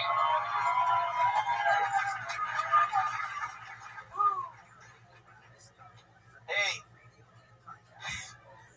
when I was a kid, I had a nickname. Everybody would call me the Big Gay Teapot. And every time I look at them right in their faces, I just look them right in their face and I go, what the fuck are you guys? Why the fuck you guys keep fucking calling me the Big Gay Teapot? What the fuck am I doing? It's making you think I'm a big gay. I'm getting steamed up right now, honestly. I'm a little steamed up. There's that one. Do you guys seem like it's honest crowd. Do you guys think pedophiles would like kids with big dicks? So I think they might like them, but I also think they might just be like, hey, dude, if I wanted to have sex with a man's penis, I'd just be gay, all right? Get out of my bed, you horse dick freak.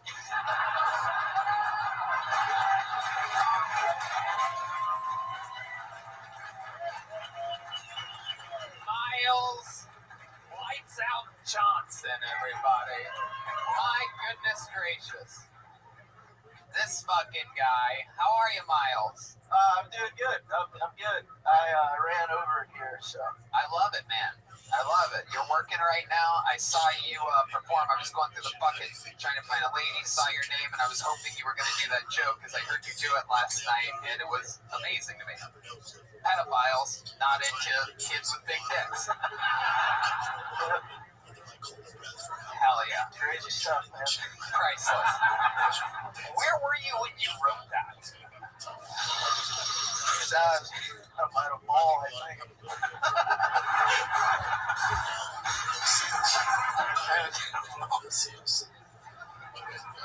I love it. Miles, how long have you been doing stand-up? 3 years.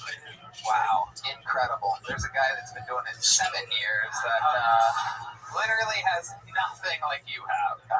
Unbelievable. And you work here now. It's been 3 weeks. How do you feel about it?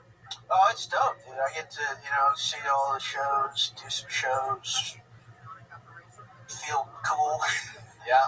Have you signed up for Kill Tony before? Yeah. You've been on. Was that in Vulcan? Yeah. When I was at Vulcan, yeah. Perfect. How did that go? Not quite like it is now. Yeah, it wasn't. I hadn't really written a good joke yet. Yeah, no, I love it. That's incredible. And it's just amazing. That's what I love is like people that have been doing it 3 years and maybe their first year they weren't that great, but fucking worked at it and got better. Didn't just stay horrible for 7 years. You know what I mean? Which is a thing that we saw earlier again. Luckily, you're probably working another room or you probably have no idea what we're talking about, right? Was that guy with the hat, right? Yeah. Hey, rest in peace. Yeah. Oh my God. What happened? Yeah. You're probably going to be the one that has to scrape the blood off of the floor. Oh my God. It's going to be a long night of work for you, my friend. What? Bill Billingsley. Now remind us, Bill, who you are exactly. Yeah, but like your history, deep madness. I love it. That's right. And the milkman, how are you? What? Doing quite swell. So you just drinking a bunch of milk over there? That's your third carafe, huh? What's the plan? What do you mean? Well, I mean, when something happens, what's your guys' master plan? I can tell you, coming from the 50s, I've never heard comedy like this, Miles. Because let me tell you, whatever it is should already be out there in position so that the accident that could happen doesn't. Okie dokie, I'm going to let you guys think about that and keep control of that situation. I'm well aware. Very good. Okie dokie, milkman. You think that a milkman doesn't know when he gets too high on his own supply? I I think I can have at least 6 more carafes. You're going to drink 6 more carafes of your own milk? I don't know. Depends how wild this night gets. Wow, Milkman, this is crazy. Miles Johnson, welcome to the Comedy Mothership. People like you working here, this unbelievable staff, guys like you and Casey Rocket, Keith, CJ Landry, you guys are a bunch of monsters. It was good to have you on. Hey, I would love to have you at the Secret Show Thursday at Vulcan. Boom. Just got booked on the Secret Show. Just got booked on the Secret Show. All right, and I pre-picked the female comedian that's going to represent the ladies for the night. Ladies and gentlemen, this is 60 Seconds of Stand-Up Comedy by Rebecca Rothschild, everybody. Rebecca Rothschild doing a new minute of stand-up comedy here on Kill Tony. Looks like a new name.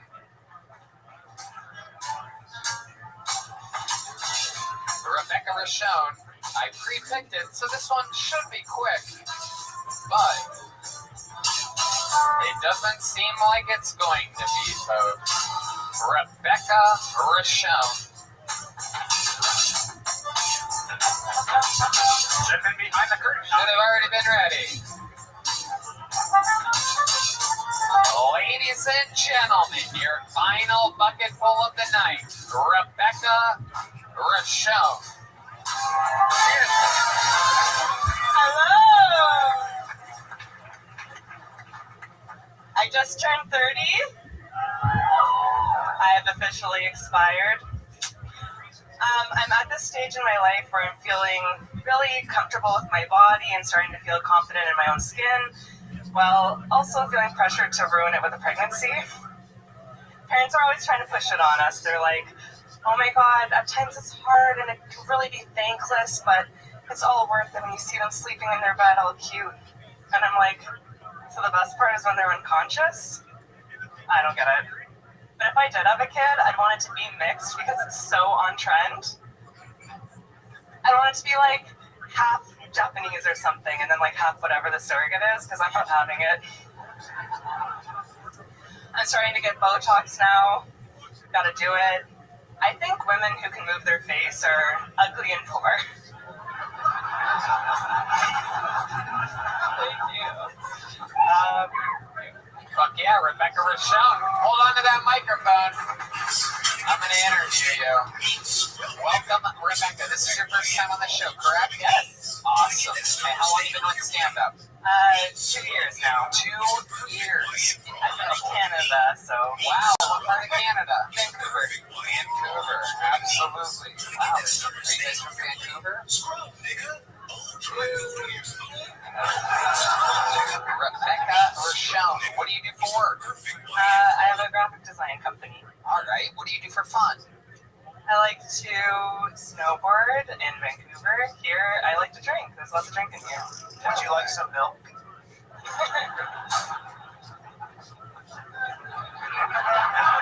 I loved your expired joke.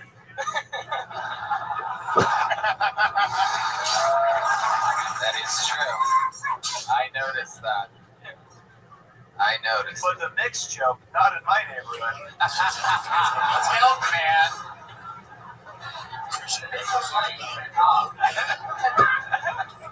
Let's just say he doesn't drink chocolate milk. Rebecca Rothschild. So you have your own little graphic design business. You snowboard in Canada and you drink here. How long are you in town for? I'm here for good now. Oh, you moved here. Yeah. How did you get to move here? Why did Canada give you permission to do that? Normally they don't do that. They say you'll stay here, we'll inject you with this, just be a Canadian. How'd you end up here? I came here for freedom, baby. Yeah. She's not legal, folks. I actually used my business to get through, so yeah, I did it all the correct way. It was exhausting. Very expensive to get to this country, even though it's very similar to ours. Right. Very cool. So now you're an American. Incredible. Okay. So what are you drinking? What type of drinking are you doing? You say that you snowboard in Canada and you drink here. I'm interested to know what type of drinking that you're doing. Yeah, what kind of drinking are you doing?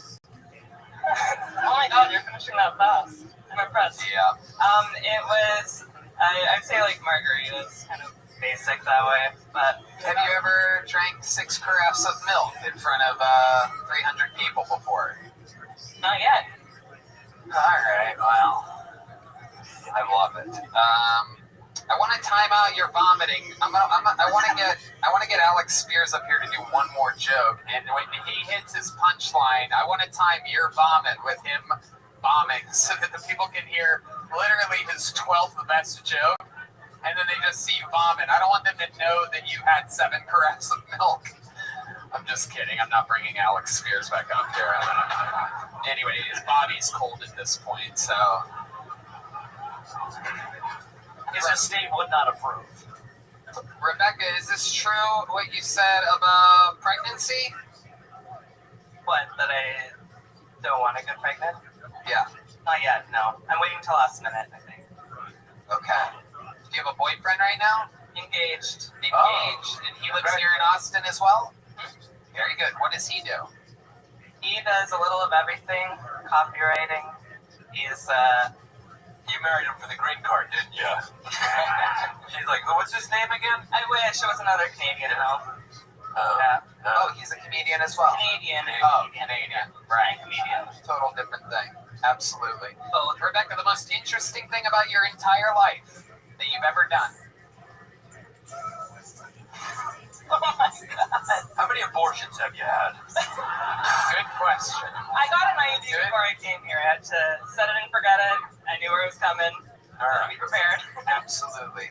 An IUD, a Canadian IUD? Yeah. So like a duck whistle? Does it make a noise or something? A free one. All right, Rebecca, a very fun performance. Yes, congratulations. Red Band? Downstairs. Here's a Plan B pill. Check it out. Here's a big joke, bro. You want to catch it? Boom. Got it. Rebecca Rothschild, everybody. There she goes. Yeah. Starstruck. The mic stand. Rebecca. You gonna do this or what? Do what?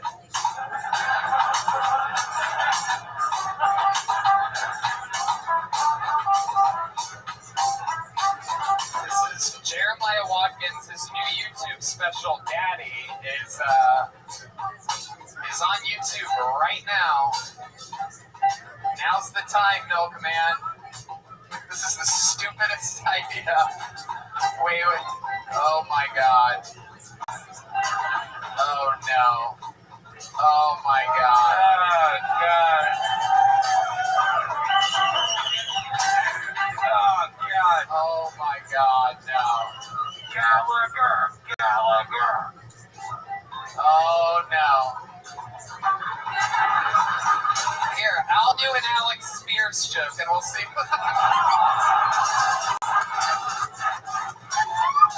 Stay over the trash can. Keep your fucking head over the trash can. Keep it over the trash can. Keep it over the trash can. The whole time. Just stay there. There's more coming. Don't trip. Don't trip on our stage. No, don't trip on the microphone. Wipe your fucking nose. Watch Jeremiah Oh, we are. It's Daddy. It's on YouTube. There you go. Look, he's throwing up. Everyone's throwing up. Throw up. He almost threw up. He almost threw up. Oh, God. there you Don't go. look at him. Smells like cottage cheese over here. God. That's my cologne. All right. There you go. All right, Milkman. Yeah, Very good. Let's get the trash can out of here. That was not worth it. I know. Whoa, Bill Kingsley. Oh my goodness. Out of all the characters. I guess I'm the first person to puke in the comedy mothership. The timing was impeccable, though, when you said I'm doing an Alex Spears joke.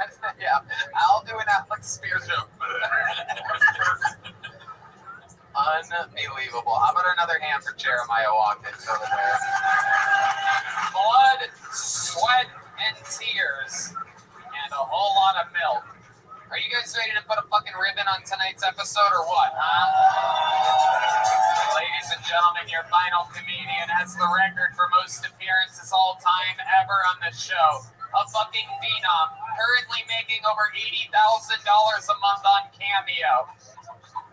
Selling out all over the world. Opening for Tom Segura, Duncan Trussell, Joe Rogan, Tony Hinchcliffe, a fucking sensation. Ladies and gentlemen, this is the Big Red Machine, William Montgomery.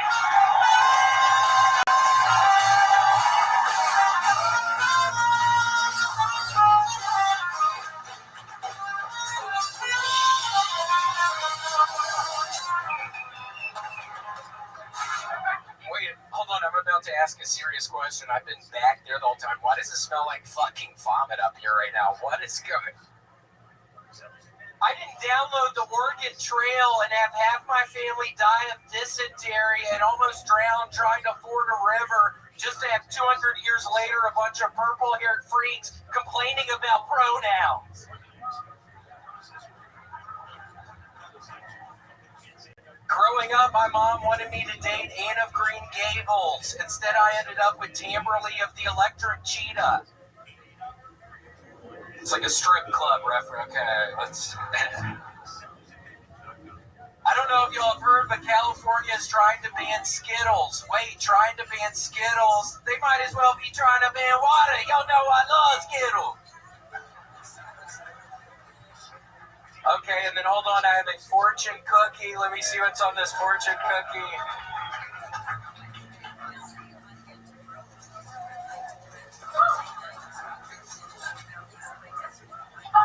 Nice catch, bitch. Holy shit.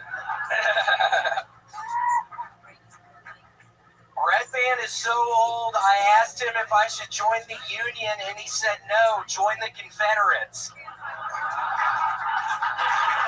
Okay, that's my time. Thank you. William Montgomery. Absolutely incredible that a random fortune cookie would have a red band joke in it. I know, that's so weird. Amazing. Another very, very fun set. How do you feel, William? Feel pretty good right now. I just learned about Flipper, that dolphin that's smart as shit. I've been watching through the first season. I finished first season last night. It's so good. You watched the whole first season of Flipper? Yep. That dolphin is so fucking smart. What kind of... Where'd they find that animal actor? I don't know. Yeah, that's the noise. Dumbass. Good job. That's fucking a dolphin noise. Yeah, I love Flipper. I mean, he's so smart. It's a mammal, but a fish, too. Yeah, that is incredible. So, you've been watching Flipper for the past week straight? Yeah, pretty much. Goodness. Past week straight, drinking a bunch of Welch's grape juice. I got a bad kidney infection, and my doctor prescribed Welch's grape juice. So, yeah, I've been drinking a bunch of that. That's a fucking hillbilly doctor right there. What do you mean, hillbilly doctor? Why'd you use the word hillbilly? I'm trying to... Did you say that? Did you say hillbilly doctor? You look like you live with squirrels. What are you talking about? Play dumb with me, Montgomery? Are you sure it was grape juice that he prescribed? Or yeah, Welch's brand grape juice. You're positive? Wait, hold on. I look like I grew up with squirrels? What did you just fucking say? I think he nailed it. Yeah. He nailed it? Is that what you just said, dumbass? I just want to know for after this. I brought 2 of my fucking pistols in through security. I have them both up in the green room, so I'm trying to get this right now. You agree? Okay. What do you think about it? What do you think? I think you're great, dude. They're my favorite ones. Cool, thanks. I kind of don't believe you, dude. You fucking piece of shit. What the fuck? I've been watching Flipper. I swear it's making me smarter. That dolphin is so fucking wise. How much do you love Flipper? Man, y'all know I watch Flipper almost every single day. Are you ever going to stop watching Flipper? I watch Flipper pretty much every single day. I'm probably not ever going to fucking stop watching Flipper. I mean, literally, he's like a Judge Million of the water. Judge Million is such a wise Latina woman. He's pretty much the Latina version, fish version of Judge Million. I think that's my main attraction to Flipper. It's like a Hispanic lady dolphin version of Judge Million.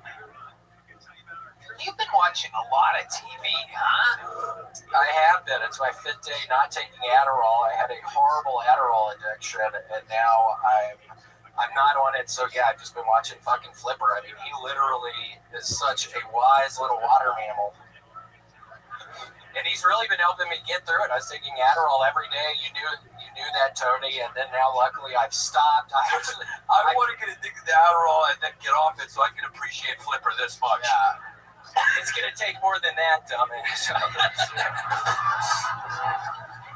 Holy shit! Gonna take a lap on that Flipper, dumbass! But I hope you do get to a point where you enjoy Flippers. He has a lot of parables. He has a lot of stories to tell. Can you give us an example? You watched the entire first season. Can you give us a synopsis of one of the episodes?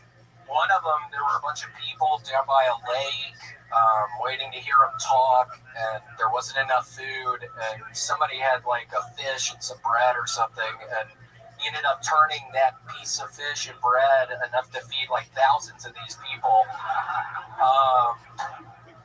That was one of the good ones. There was this guy who had leprosy, which is such a weird disease. You don't see leprosy a lot on television, but yeah, he had a leprosy, and he went to go see Flipper, and Flipper literally put his hand on his head and healed the leprosy. There was a guy filled with demons, and he got all the demons out of those guys. I mean, that's how holy Flipper is. I haven't gotten to the end. What? What? Yeah, I know you're not giving me a fucking spoiler, jackass. Holy shit. Wow, that is so interesting. The Flipper story that you told sounds familiar. Yeah, it might be like Swiss Family Robinson or something. I knew that was popular around when Flipper came out. It might be a Swiss Family Robinson thing, or I don't know. So what are your plans with the remaining seasons of Flipper, and are you looking forward to it at all? Yeah, I think I'm going to wait till 2024, till the ball drops, and finish season 2. Milkman, I'm going to check in with you over there. Have you asked Flipper into your heart yet? I'm talking about a fucking mammal that talks to some boy. What are you talking about?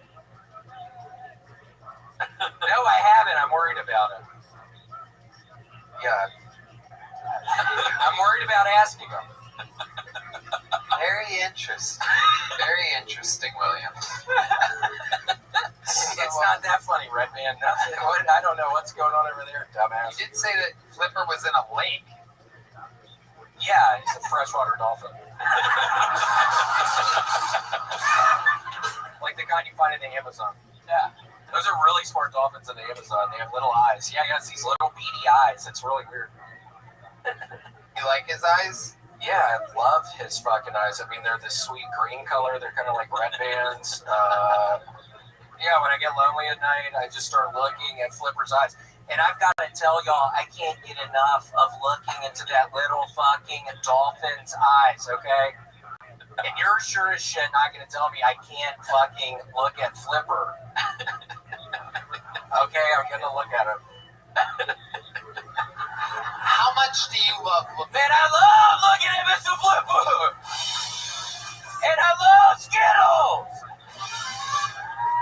And that Flipper really is going to save my life one day. When I do decide to fucking accept him into my heart, I'm going to let y'all know, but I'm going to do it maybe tonight. So I'm super excited about that. And then going to heaven.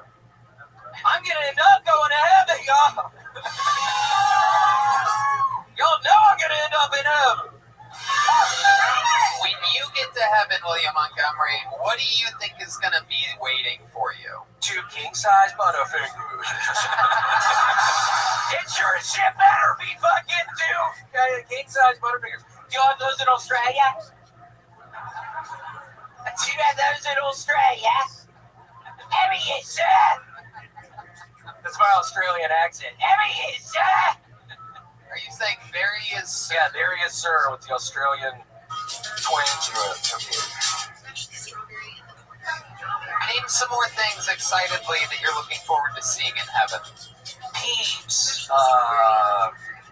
Those chocolate eggs with the really yummy yolks inside. Cranberries. Cranberries. Yeah, Cranberries? You're saying that wrong. Blackberries? Cadberries, you mean? What else do you think is going to be in heaven waiting for you, William? Probably an Easter basket. I cannot wait till Easter. And that's actually when I'm going to finish watching Clippers, probably over the Easter break. I get 2 weeks off. Okay, tell me. My heaven, maybe a milk delivery when the husband's not home. All right. It's saying it fucks me when my husband isn't there. We're having an affair. Bill Billingsley? Fuck you.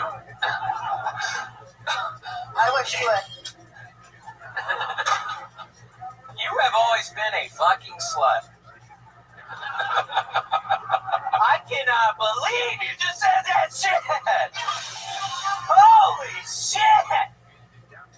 I haven't been fucked in months, William. Why? Because my husband's like, he's fucking his secretary and he's an alcoholic. She needs a little strawberry in her mouth. She might be that strawberry.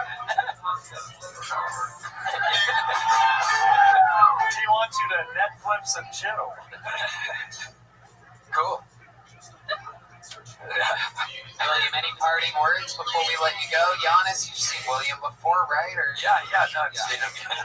He looks like, don't finish that sentence. No. I can already tell. Don't fuck. I have an itchy trigger finger literally right now. And I'm not even holding the gun yet, so. You look like you robbed the house like a full family and took one piece of clothes from every member of the family.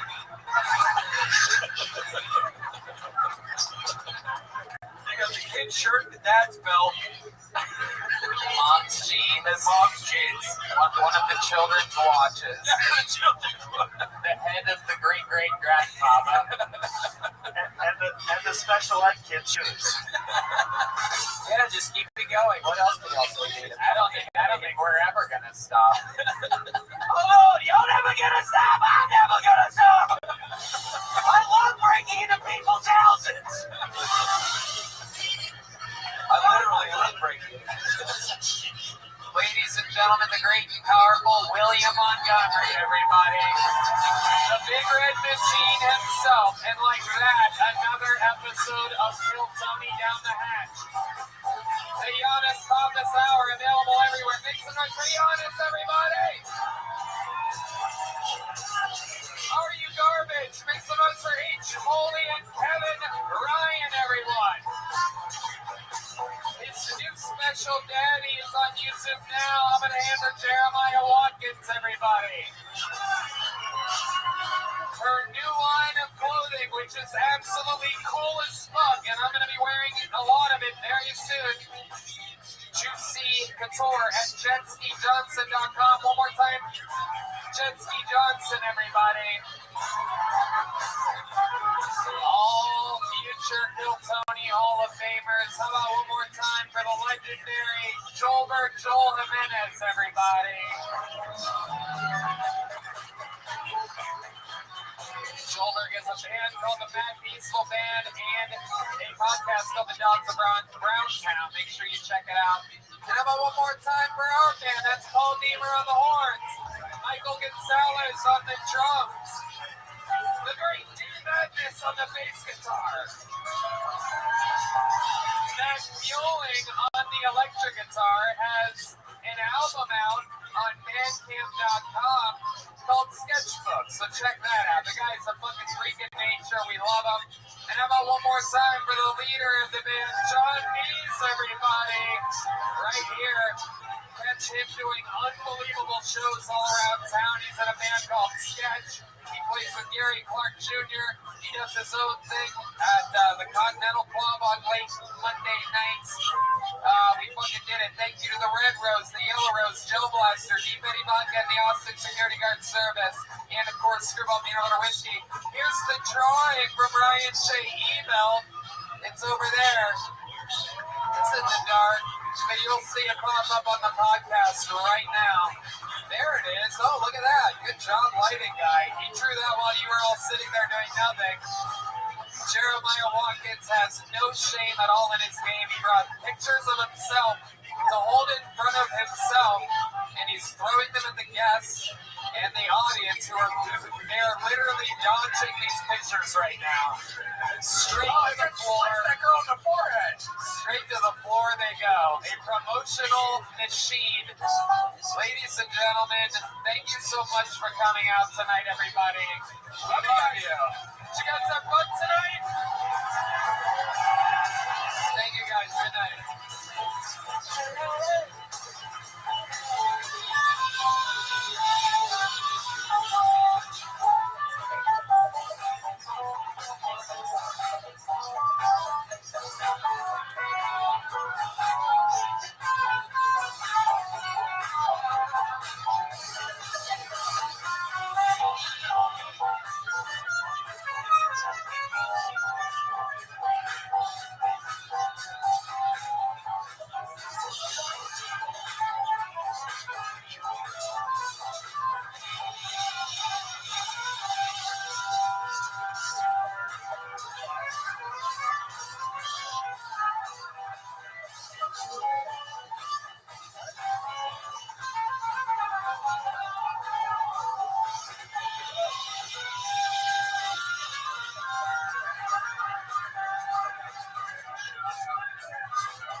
From the Comedy Mothership here in Austin, Texas, for a brand new episode of Kill Tony. Here up for Tony and Cornell. Are you guys ready for the best looking video?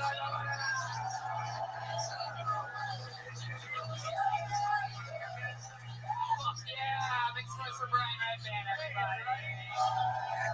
We're at Kill Tony, the #1 live podcast in the world, brought to you by the Red Rose, the Yellow Rose, fucking Gel Blaster, Austin Security Guard Service, and Super Bowl Peanut Butter Whiskey, which presents 10 nights in the hand, everybody. Am I right? That's nice Paul Deamer on the horns over there, Michael Gonzalez on the drums, Matt Mueling on the electric guitar, John Dees in Blackerface tonight This right here is D-Madness, everybody. On the motherfucking base. We're going to have so much fun tonight. Before we start tonight's episode, here's a little bit more from the amazing sponsors that made this all possible. Hey, y'all. I'm going to be honest with you. I'm 38 years old, and I have never felt better in my entire life. On top of some heavy lifting, some hot yoga, some golf, some meditation, and some other new habits I've created, I'm also as hydrated as I've ever been in my entire life, and it's because of Liquid IV, the category-winning hydration brand, fueling my well-being, and their hydration multiplier is one product that you might be missing out on in your daily routine. In just one stick, you get 5 essential vitamins and 2 times faster hydration than water alone. Use it first thing in the morning before a workout when you feel run down after a long night out and on long flights. We've had a lot of long nights out here since the mothership opened up. My schedule has completely changed, and meanwhile, Liquid IV has me popping up fast in the morning, fully hydrated like it's a fresh new day. Red Band? I love it, and the flavors are amazing. They have a brand new strawberry lemonade and sea berry. My favorite's the Concord grape and the cherry. 1 stick of Liquid IV and 16 ounces of water hydrates you 2 times faster and more efficiently than water alone. 12 delicious, refreshing flavors to keep your hydration routine exciting. Contains 5 essential vitamins, B3, B5, B6, B12, and vitamin C. It's made with premium ingredients, and it's non-GMO and free from gluten, dairy, It is incredible. Grab your Liquid IV in bulk nationwide at Costco, or you can get 20% off when you go to liquidiv.com and use the code Tony at checkout. That's 20% off anything you order when you shop Better Hydration today using promo code Tony at liquidiv.com. Hey everybody, where are you in your mental health journey? No matter where you are, talking to a therapist who is trained to help can make a huge difference. They can help you find a new outlook on life and help you recover your energy, confidence, and joy. At Talkspace, you can find the right therapist with the right training for you. Finding a therapist can feel overwhelming, but Talkspace takes the pressure off that first step. It's very flexible, convenient, and it's an affordable way to get high-quality healthcare. At Talkspace.com, you match with a provider that's right for you, usually within a day or two. It's so convenient. There's no traveling to appointments, no missing work, or lining up childcare. You meet on your time when you're most comfortable. It's mental health care made easy. Red Band? Talkspace is private, secure, affordable, and your Talkspace therapist is always accessible to you.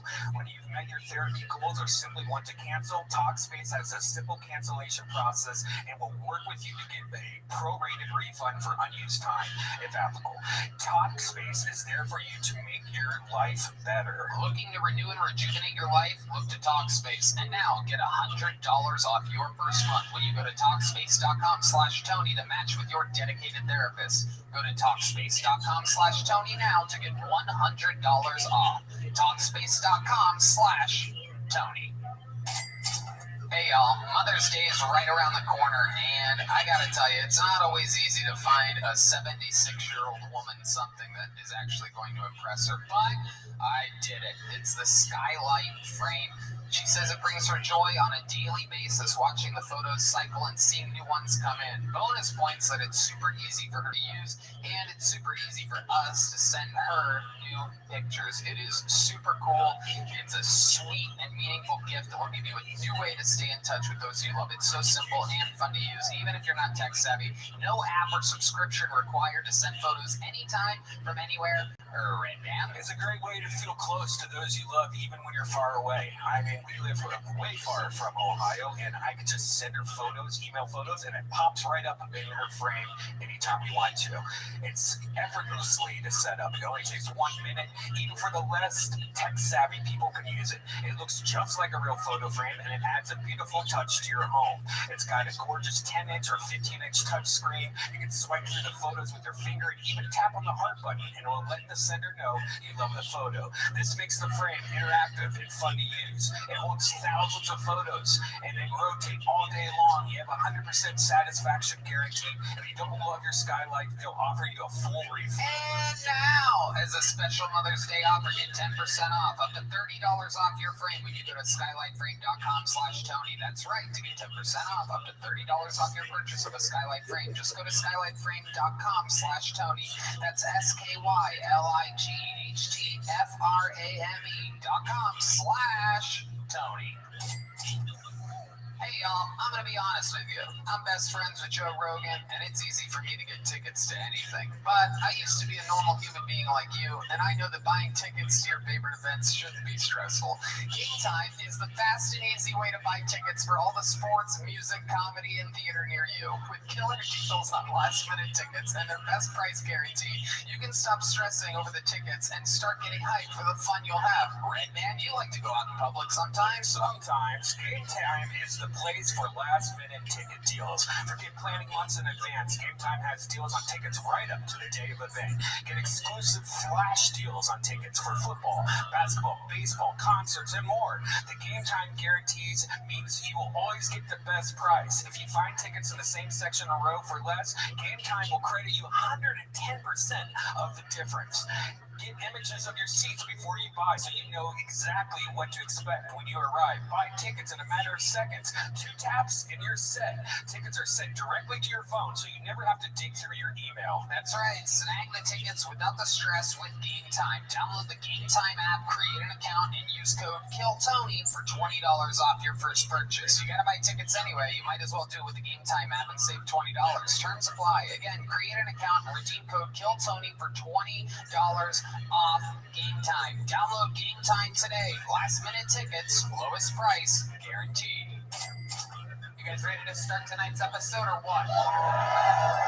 Alright, well, every single week I have one or two of the funniest human beings in the world on this show. This week, no different. Make some noise for the great Big J. Okerson and Ari Shafir.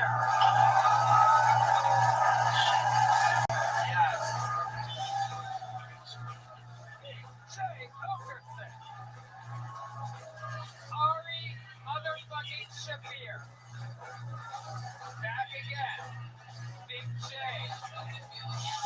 Big J's first time at the mothership, April 5th. Dog Belly comes out on YouTube. The new special from the great Big J Okerson. Truly one of my favorite comedians on planet Earth. Produced by the great Ari Shafir. Ari Shafir getting into the production business. I've never heard of your type of people being in show business. Well, I got a loan for the special last minute from somebody else, and it turned out we avoided the thunderstorm that day. So, Ari, as they say, wears a lot of yarmulkes. Producer yarmulke. Yes, he does. Welcome back. You guys have both been on the show before. You know what the fuck's going on. First time at the mothership. What are some initial thoughts of this joint? It's pretty fucking amazing, Austin. You gotta feel pretty good just being in town. The sign outside, if I gotta be critical, it's a lot. It's a lot. It's a lot. I would not say understated. Well, you've seen out front, but perhaps you don't know that behind us right now in the alleyway is over 200 souls that signed up for the chance, for the possibility of 60 seconds on this stage. If they get pulled out of the bucket, you know their time is up and you hear the sound of a kitten. That means they have to wrap it up then, or else they bring out the Angry West Hollywood Bear. And then I interview them and we find out more about them. The entire thing is improvised. Big J, what do you think? Is that what's happening out back? We got dropped off and I thought that just a decent amount of homeless people happen to know me. Is that Young Comics? I swear to God, I was like, man, I am popular in the hobo community. Get away from me, you vagrants. I threw money at some. They took it. It has been getting wild out there. We've heard like, why are you just slightly better than regular homeless people? Very slowly. It's its own culture back there. The first week we found out there were people, making friends, laughing, drinking beers. The second week we found out that there was dominoes being played, that everybody's haunting back there. And as the thing has gotten better, now there's a giant speaker to announce the name of the cut-in to the show at that part, and then they hear that. And but the fun fact is, somebody was about to start their own open mic in the alleyway during the show. That's how crazy these comedians are. So wait, there's an audience. I mean, don't you have to call city planning for stuff like this? It's like not intended, space. You guys ready to what? They're siphoning off power from the mothership. They'll fucking run their dams. You guys ready to start this motherfucker or what? Let's do it. 60 seconds of comedy is the name of the game. Go first tonight, everybody. Instead of going to the bucket, we're going to go with one of our favorite regulars. He is a big, silly goose. We watched him all transform from a broke, struggling open micer to a rich, wildly successful touring comedian headlining sold-out shows all over the world. Sing it if you know the words. This is Hans Kim.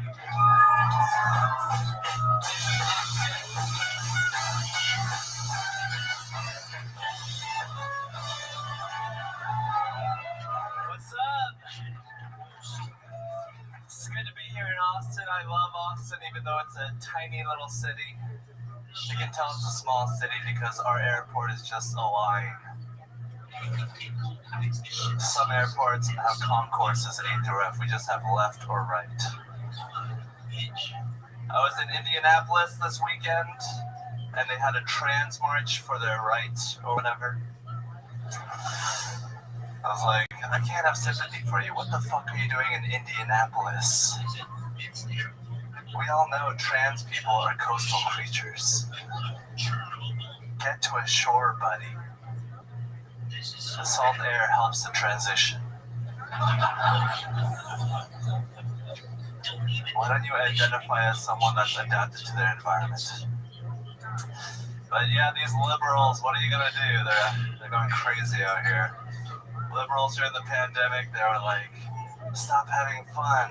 You're gonna kill people. So?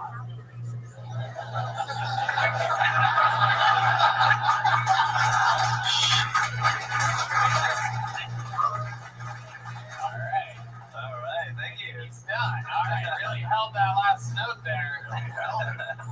Not many people end their sets with the word so, but it's cool that you were able to give your sister a shout out and closing set at the same damn time. Let's fucking go. That's actually just her job. Her full name's Sully. Okay, way to tag a perfect joke. All right. I love it, Hans. Very, very interesting. You hate liberals. You've made that clear. Interesting joke about the trans march. You really saw a trans march? Yeah, there was like 17 of them. Wow. There's something like they should just march to San Francisco and they won't have to march ever again, right? Exactly. Something like that, but you should make it funny. Thank you, Tony. What do you guys think about the great Hans Kim? I'm not asking you. Your opinion means less than nothing. Ari, Big J are here. Your hair is looking tremendous right now. Thank you, Ari. Floppy, dude. You look like a monkey. Oh, thank you. Yellow monkey, I guess.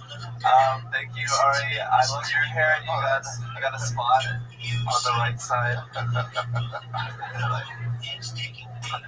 think I saw you at the march.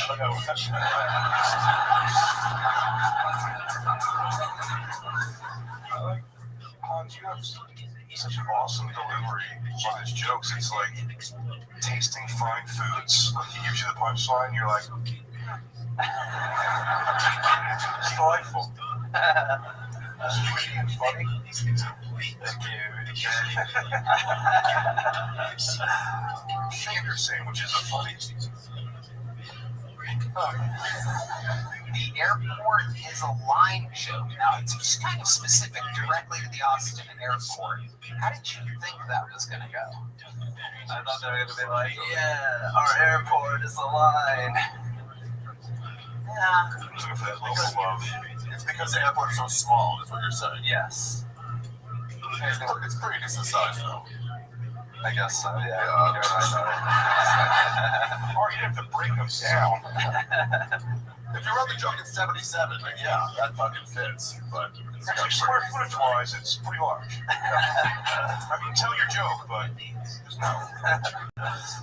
What else has been going on in your normal life this week, Hans Kim? I've been having a great weekend. A lot of people laughed at me in Indianapolis. I lost my drone there. One of my hosts, Max, very funny comedian, he brought a lot of his mistresses into the green room. It was a very confusing situation. He delivers everything he says that way. What do you do with your hands when you're not holding a microphone? Indianapolis, huh? Yes. The last Indiana you were in was Indiana Jones. Remember him? Do the line. Okie dokie, Dr. Tony. What the hell? That's amazing. That's the first time I've ever asked you to do something over Asian-y before, and I'm gonna do it more often. You could have done that the whole time. I love you, Tony. I love it. I love you, Hans. I'm a very, very big fan of yours. Thank you. Fan is your brother's name. All right, I can't help myself. I can't stop. Does that music always play behind you? Did you hear that? I didn't even notice. Wow, that is incredible. I don't know how you do it. Koi pond rock? Yeah, that's what I call koi pond rock. Are you ready to get fucking massaged? Hans, do you ever get massages?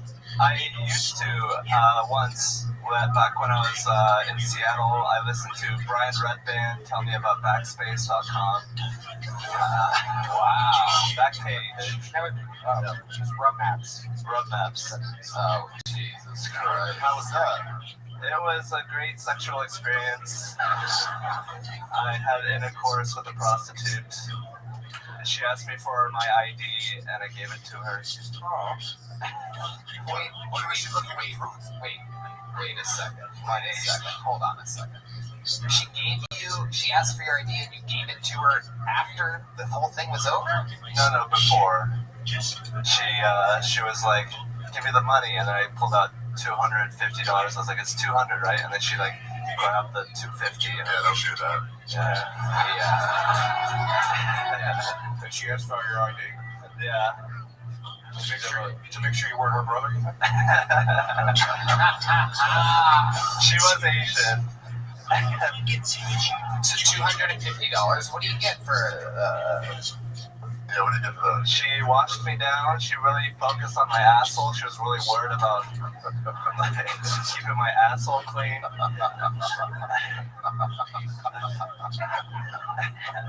And then she laid down. I did missionary with her, and then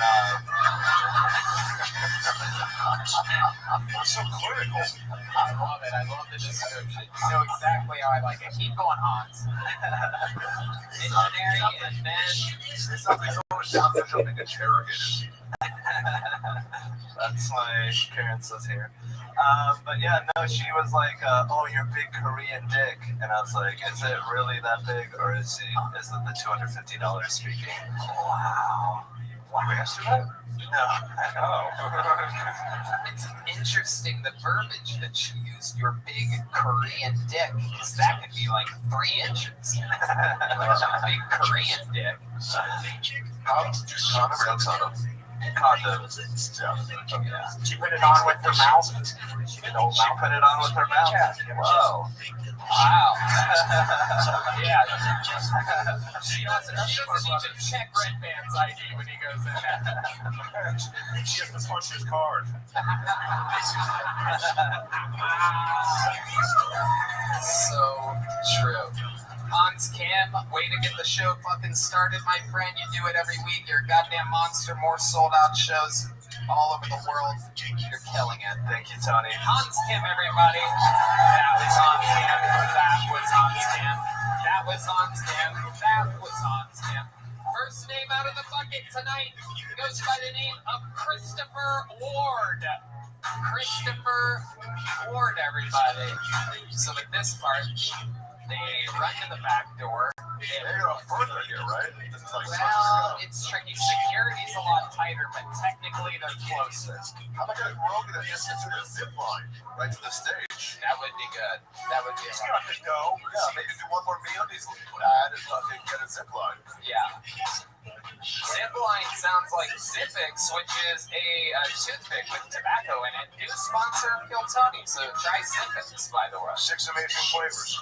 Yeah, you know about this. Here's Christopher Ward, everybody. Make some noise for Christopher.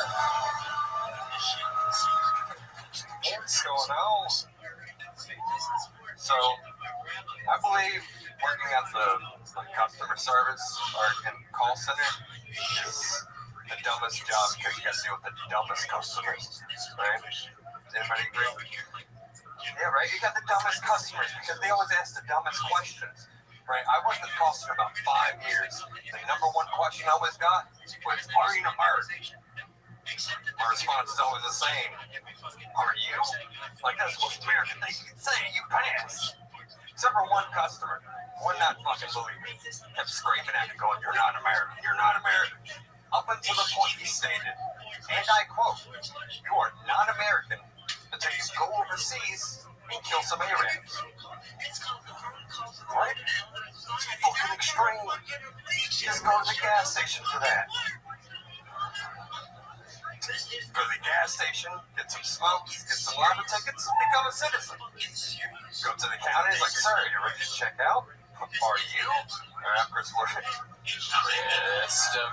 Ward making his Kill Tony debut. Am I correct? Yes, sir. First time on this show. Yep. Absolutely. First time in a club. This is wild.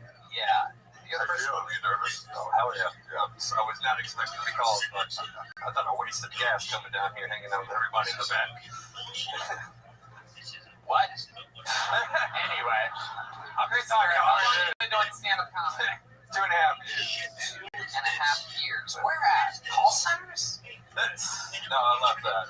Jokes on any of the customers? You ever like fuck around with any of the customers? Like, that's what I'm Try not to because I was trying to keep my job, but then I left it and they won't let me back because I think I'm a criminal. That's a whole other fucking. What do you do for work now? Jack shit. I live off of the good graces of my parents. Wow. Yeah, I'm Jewish. No. Your parents give you money and they let you stay eternally 22 at the same time? Do I look 22? No. Your face was horrendous. Yeah, I was like, I'm talking about you have a lot of things that your parents might not give their kids money. Like, oh, if you cut your hair and get a job, Christopher. They ever tell you that? Yeah, that looks like a narcissist skate park. Big J over this. I used to be that guy. Be honest and answer quick. What's heroin like? We all want to know. Now what's I know it. I look that way, but I wish I did because it'd be easier to explain this shit. But it just. Do you stand outside of convenience stores with your silent friends? I never heard that one before. What do you do for fun? I bet if you look like that for a long time, then I think you have heard that before. Especially when you stand in alleyways. Yeah. Where you from originally?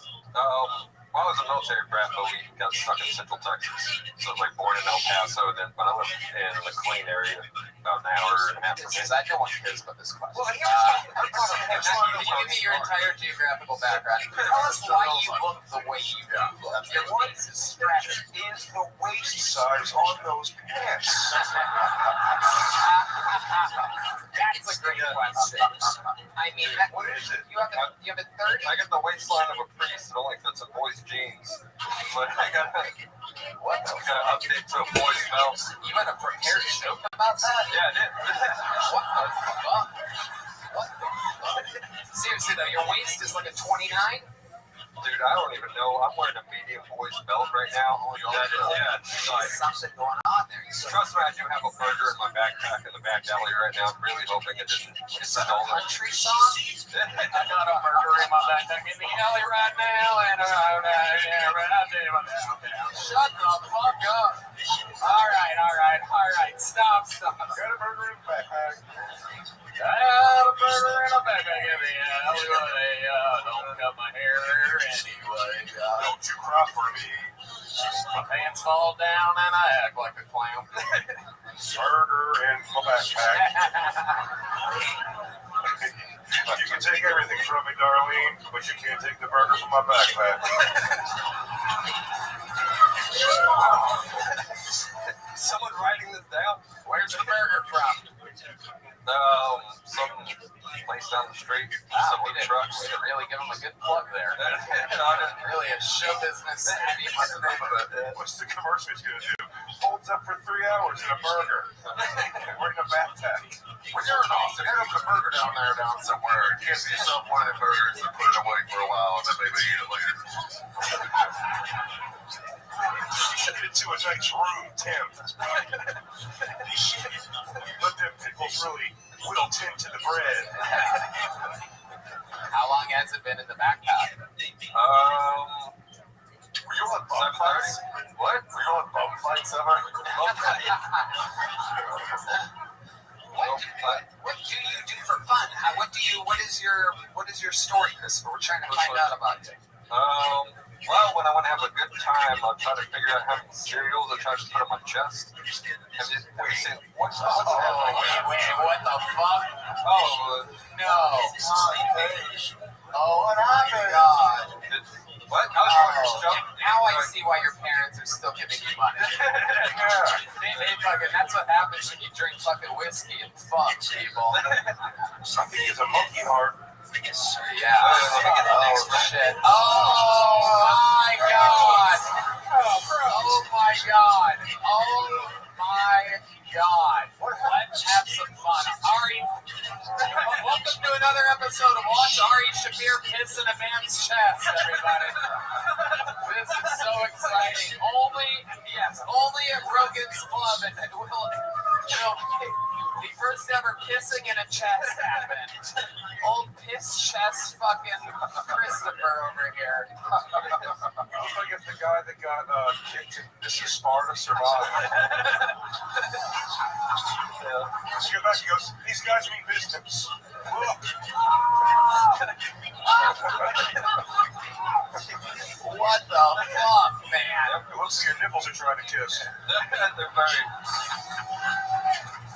Can you get like a breast implant like right in the middle or something? I can't get it fixed, but I'm scared, dude, because like it can pop back at any time. Oh, it was once out?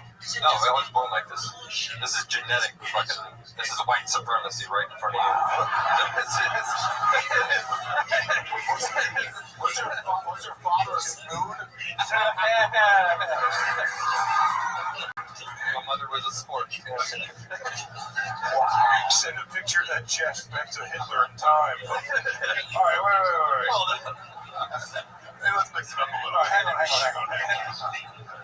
That is incredible. You should do stand-up like this. Ladies and gentlemen, Hurt Kreischer, everybody. Very exciting.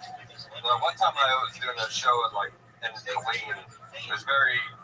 Oh my God, watching your heartbeat right now. But someone has taken a shot out of my chest while I was trying to tell jokes. Wow. It's the only way I killed that day. You also have an Audi belly button. Yeah. God went out for a smoke break when he made you, bro. Show me you throwing a monster cock at the end, though. Oh, no. Turns out that's an innie, too. He's got a 7-inch tailbone. Everything's upside down. You got spina bifida in your chest. So what are some fun things that you do with that? Attract black holes. Oh, eating cereal out of it, that was usually the number one question I've ever gotten, so I had to try it. Brothers and sisters? I got a brother. No, they haven't eaten shit on my chest. It's fucking sick. That's not the question I was going to ask. I host a better podcast than you do. The question I was going to ask, do any of your siblings or family members that you know have any fucking wild deformities? My dad's got it slightly, but I've got it the worst in my family. Your dad's got it? Like slightly, but he's just got the dad tits in, so it kind of filled in the whole form. Oh, also he's got a claw here, but that's the same thing. Your guys' dad's not that claw? Incredible, Christopher. Way to give us something to work with there. I mean, that is absolutely amazing. My recommendation, always just perform like that. And then write jokes about that, because that's what's going to set you apart. I can't believe I'm watching your heartbeat right now. That's amazing. Can you guys all see that? I don't know. Holy shit, Tiger Woods is here, everybody. I know the actual Tiger Woods. That's terrible. Never heard that before. before. On the side, he goes away like one of those fish. Oh yeah. You guys remember way back when we just thought his waist was fucked up? He's like, check this out. This should be the 1-year anniversary that felt so long ago. Christopher, fun times, my friend. You're walking away with a little joke book made by the great Adrian. But wait, let me try to. Wait, can you lay down and I see if I make it in your chest? Tiger Woods, help me. This is, if you're wondering how happy I am right now, let it be known that I truly have never been more excited. Cornhole it. Cornhole? I would cornhole Underhand? I like my overhand shot here. Okay. All right. Here we go. All right. I got another. Wait. Lay back down. Wait, what the fuck are you? Oh, you got weed. Oh, shit. He's walking away with some weed. Oh, that was close. I got another one. Keep fucking playing.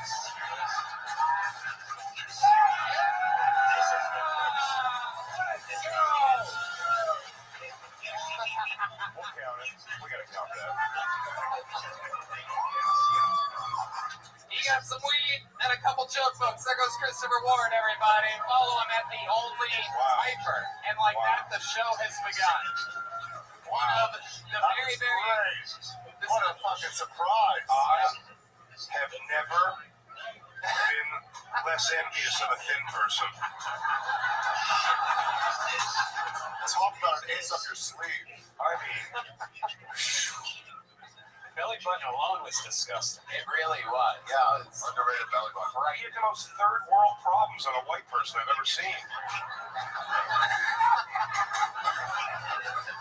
Zach Hedrick is next on Kill Tone. He had a hair-lit chest.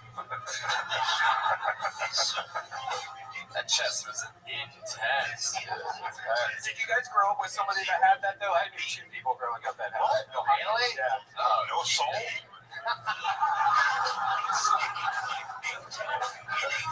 Fucking incredible. What a fun show so far. You guys get it? Zach Hedrick's going to be coming around the corner any second now. Here he comes. Ladies and gentlemen, Zach Hedrick.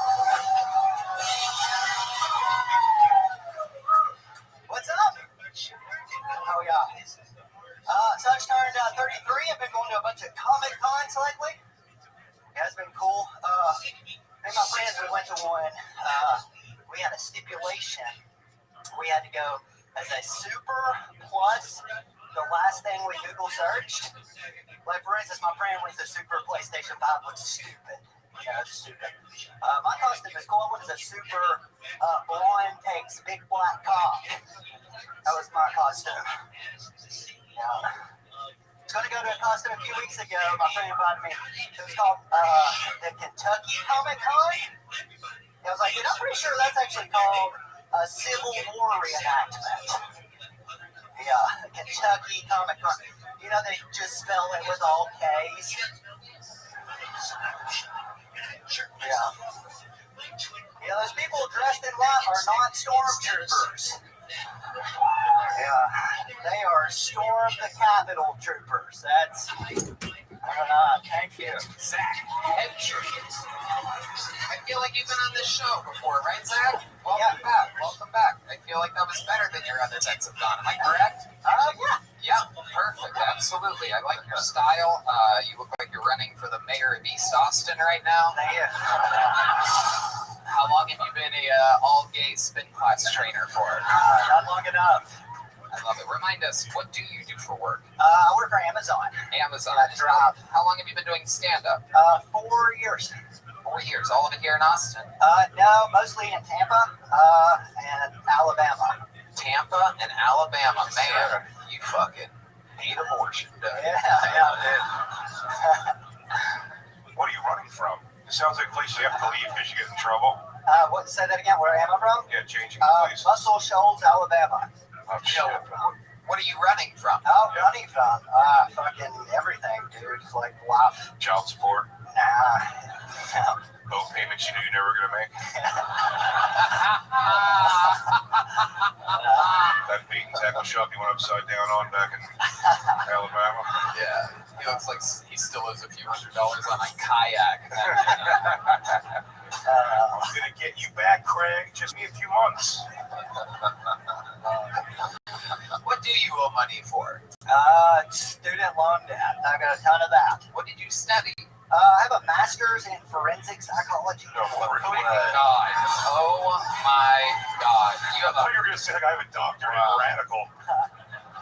It must be hard to find friends in that alleyway filled with 200 fucking comedians. It's crazy. This is what the guys with master's degrees look like, everybody. So imagine what's going on out there. Hey, Charles Manson, why do you kill?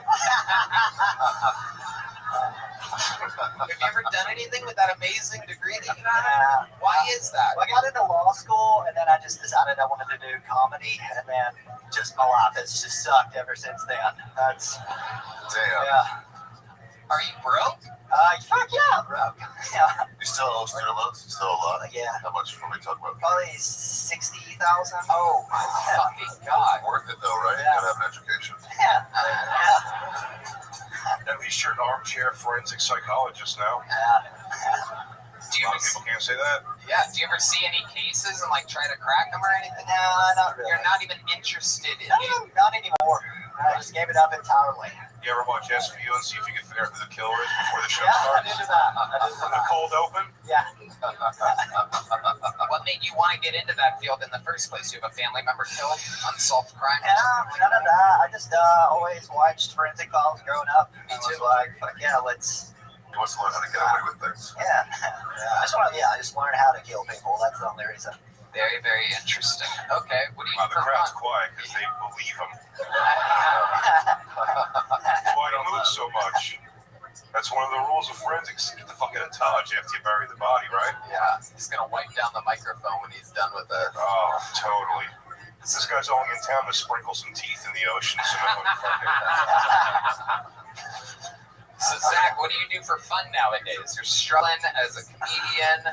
Yeah, just work out, skateboard, watch wrestling. That's pretty much my shit.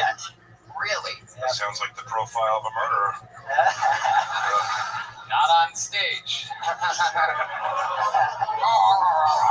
Oh, he's got to do it somewhere. If you were going to kill somebody and get rid of the body with your master's degree, what would you recommend to the Kill Tony fan base on how to get away with murder? A little added Yeah, acid, if you can get acid. Not LSD, just a tub full of acid, let it soak. Let them soak, and let them How are you dissolve. going to get a tub full of acid? That's all. I Yeah. say burn the body, cut off the fingertips, take the teeth, Yeah, get a Dodge. that's good. Get a wood chipper. You can probably find one of those somewhere. Yeah, pigs. That's that. Pigs. That's a good one. That's a good one. Bodies take a lot longer to burn than people think. A lot longer at a very high temperature. The wood chipper would shoot DNA all over the place and contain it in the wood chipper itself. I basically have a master's degree in forensic. How about pushing a volcano? That would be a. That's not bad. Get you there. What else we Sorry, that was good. We do what I do with Osama bin Laden's body and just never kill him, but just tell everybody. Yeah, give him back to his family. That's a good way to do it. Yeah. What's your love life like? Broke as shit, chasing Well, your I'm only here dreams. for a couple of weeks. Hooked up with a chick the other night. It was pretty cool. How'd that happen? How did that go down? You're standing outside of Shakespeare's, she walks out. What Yeah, well, just after a comedy show, just this fucking place. Not much to do here. I just talked to a chick. She was in the audience? She's done comedy a few times. So okay. He's judging her. Yeah. Like she was fine. I notice you're speaking about her in the past tense. Did you use any of your forensic experience at the end of this? No. If we check for local acid sales, you're clear. Yeah. All right, Zach. When you were on last time, you got a little joke book? I got a big joke book. Really? I love it. Well, then you already got one. How about quicksand? Unless you have a hole in your chest, I can throw it in. I'm not giving you another one. Good luck with that. There he goes, Zach Hedrick, everybody. Rock solid appearance. We have a special treat for all of you. You may have heard of golden ticket winners in the past. These are people that, when we're on the road, if we find someone very, very talented, they can perform on Kiltony a minute and an interview anytime they want. They can come to where Kiltony is and get on. This is one of the people that were one of the first people to ever win a golden ticket over 5 years ago in Washington, D.C. Ladies and gentlemen, make some noise for the return of Martin Phillips, everybody. Very, very interesting. Before there was Aaron Belial, before there was Michael Laird, there was Martin Phillips. What's up, everyone? How we doing? Oh, man. I'm definitely afraid of devils, so that's why I stored heroin. But accommodate myself, you know? The vaccine, can I store this, please?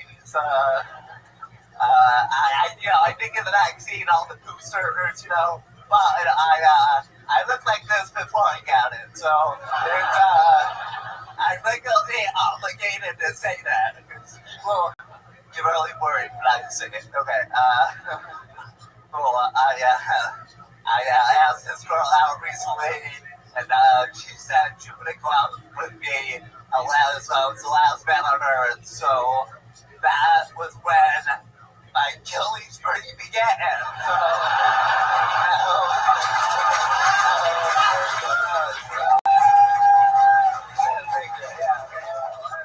amazing. Exactly a minute. He's done it again. If you watch his past appearances, it's just what he does. Martin Phillips, welcome back, my friend. Found you in D.C. about 5 years ago or so. Yeah, how's everything been going since the last time you saw me? It's been alright, it's been okay. About a year ago in D.C. though, first time ever, they got me. You got mugged? I know. Oh my God. I learned that muggers don't discriminate. They're pretty woke, okay? To go for anybody, okay? So. I will say, very impressively, Tony, Zach, is it Zach? Martin, I'm sorry. Martin was the fastest person to the stage from you announcing their name. By a full minute. We had the track up here, dog was right there, so it wouldn't take too long. So I was waiting in the back, just so we prepared. Yeah, we know, Martin. We know you didn't take a long walk to be here. You didn't have to explain that part. I assume he took that chair thing on the steps. I would. Now let's talk about your disability. The shirt is. Does that come with like the diagnosis? Goes in special needs at Big and Tall, right next to Big and Tall and Marshalls. Yeah, I don't know. Looks like a TV screen at 4:30 a.m. Yeah, I don't know. I found it online. It was colorful. I dug on the stick.com. Yeah, no, this is shit. Okay, this is cool. This is cool. It is absolutely incredible. You have your own style. Yeah, kidnappable boy. That's kidnappable boy, chic. Yeah. I bet now I gotta get kidnapped. That's the second one. So when these guys mugged you, can you describe it a little bit for us? Like, how does it go down? Do you say, are you fucking kidding me? No, this is my first, fighting for a flight situation. And you can't do either one. So you're like, There's gotta be an option C on that one. Freeze, fight, scream for the heavens. Did you think about playing dead like it was a bear or something like that? I was gonna say Carla Pinabolo, that's the third option. But no, I'm flying. I was trying to get out there. Right. They first got punched in the face. Pretty good. They broke my glasses. And I didn't really have a guy, but kind of small buttons, but it looked like I was wearing makeup or something. So everybody was like, "Oh, Martin's expressing himself. I know. That makes more sense than you getting mugged by somebody. That's it, yeah. So, wow. So, did you get a good look at the muggers? What did they I don't know, it was dark outside, so. What did they say? I know a forensic psychologist. Yeah. I think it was the same people who got Justice Smollett. I don't know, yeah, it was dark, I don't know, hey, I don't know. Wink, saying it without saying it, right?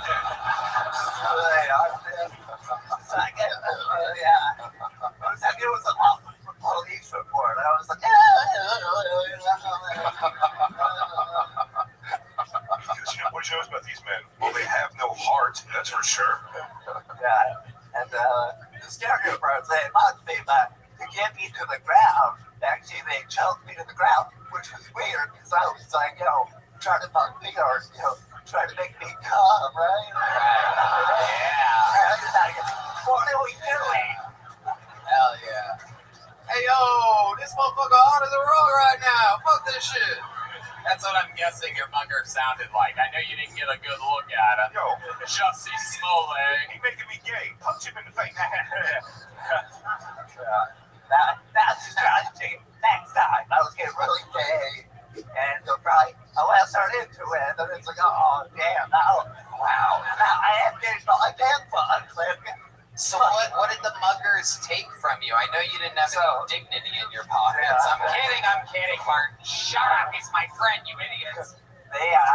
I think they were trying to steal my car. They got my that would have been fucked up too. They get in, there's like offset pedals and shit. I'm like, no, what the fuck are all this? The car crash sound would have happened if you were in show business at all.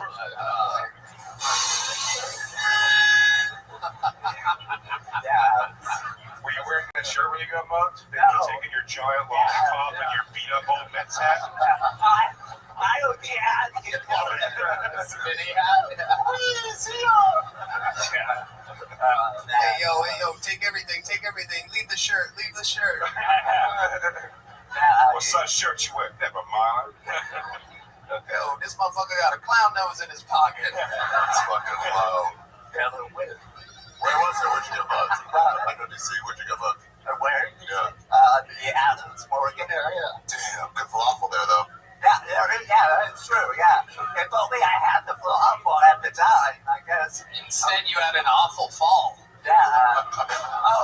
You never get to use that joke. You get really grown like you've ever heard that before, because I just wrote that right here in front of you, so don't fucking go.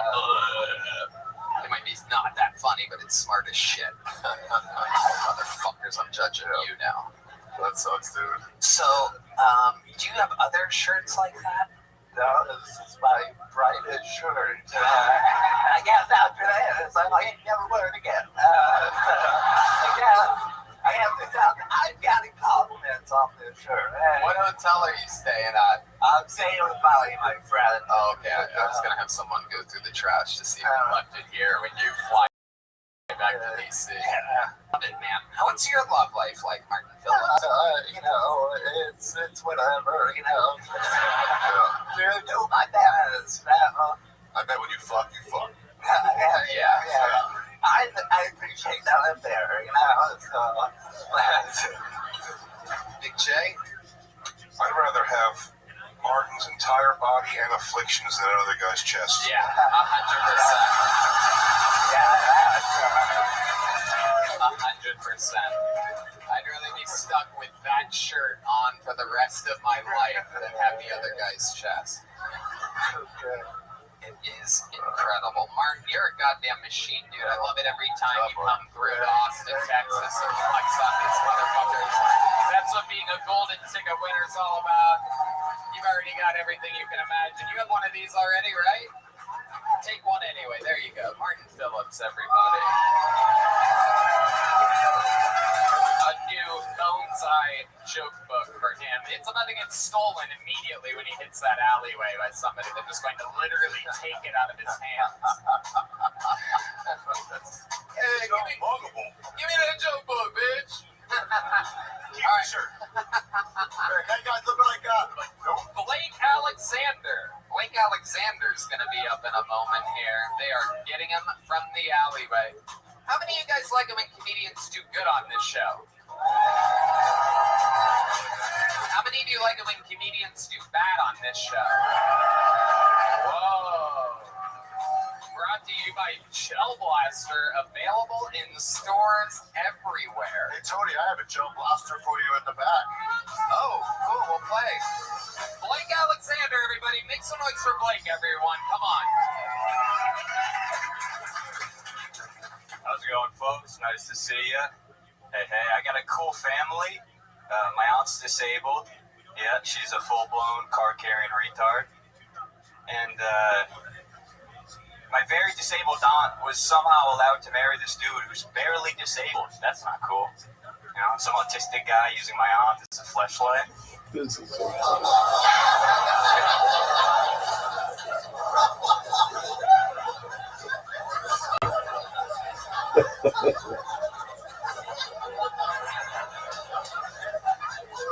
She's my fleshlight.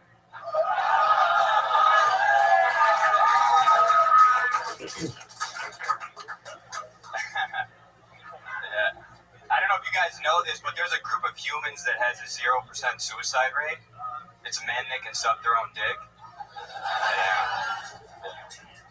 And God's funny because not only did he give me the physical ability to suck my own dick, he also gave me the personality of someone who would.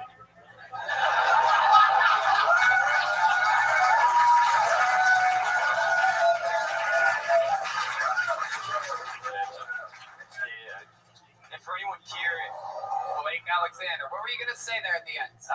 For anyone curious, the experience of self-sucking, it feels like a 0% receiving a blowjob and 100% sucking a penis. That's probably true. Blake Alexander, welcome. You've been on before, right? Never, brother. Oh, I just must recognize you as being the bad guy from Superman 4. That's holy shit. That is incredible. You are spot on, my friend. So, Blake, how long have you been doing stand-up? 3.5 years. Where at? I started in Colorado, Boulder, and then during the pandemic, went to Hawaii, did it for a couple years, and here. Nice. Hawaii, the home of the great Tulsi Gabbard, one of the good friends of the show. Yeah. Legendary fucking American icon. Oh, yeah, absolutely. You ever see her on the surf and be like, beat it, bitch, it's Sarwin. Hell yeah, dude. He's a strong patriot. I love it. Goddamn right, 100%. Good. All right, good comeback. It was funny to watch. Pat Martin was so in all of our hearts.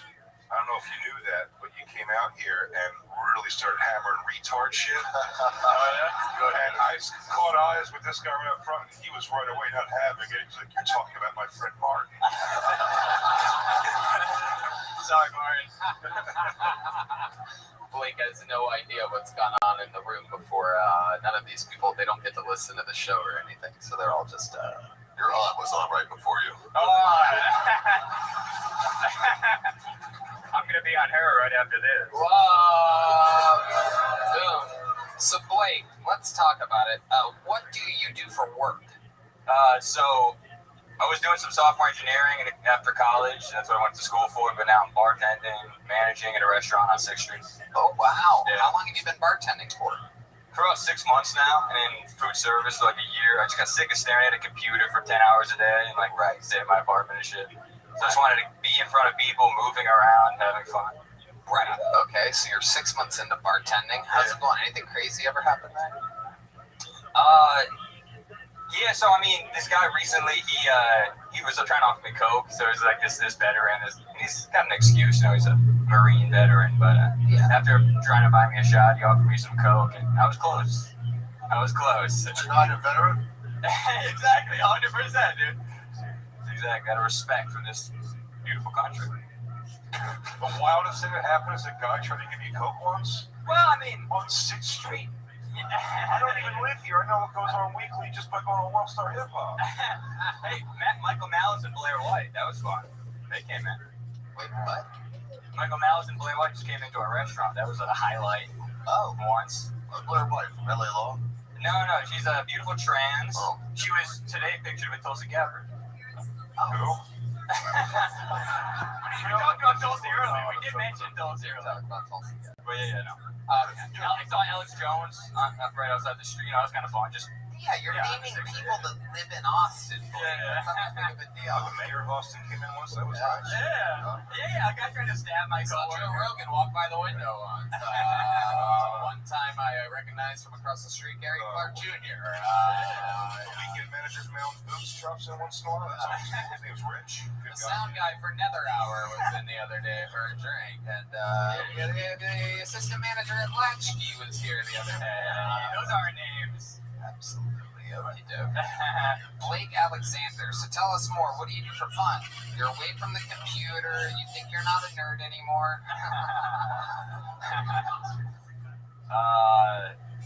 This is super corny and vulnerable, but who cares? I'm really into like meditation, mindfulness, the present moment, stuff like that.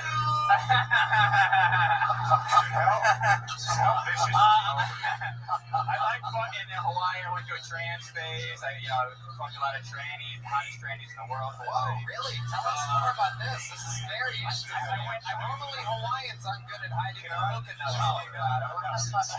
No, not the natives. The natives are all fat retards. Give you a pretty.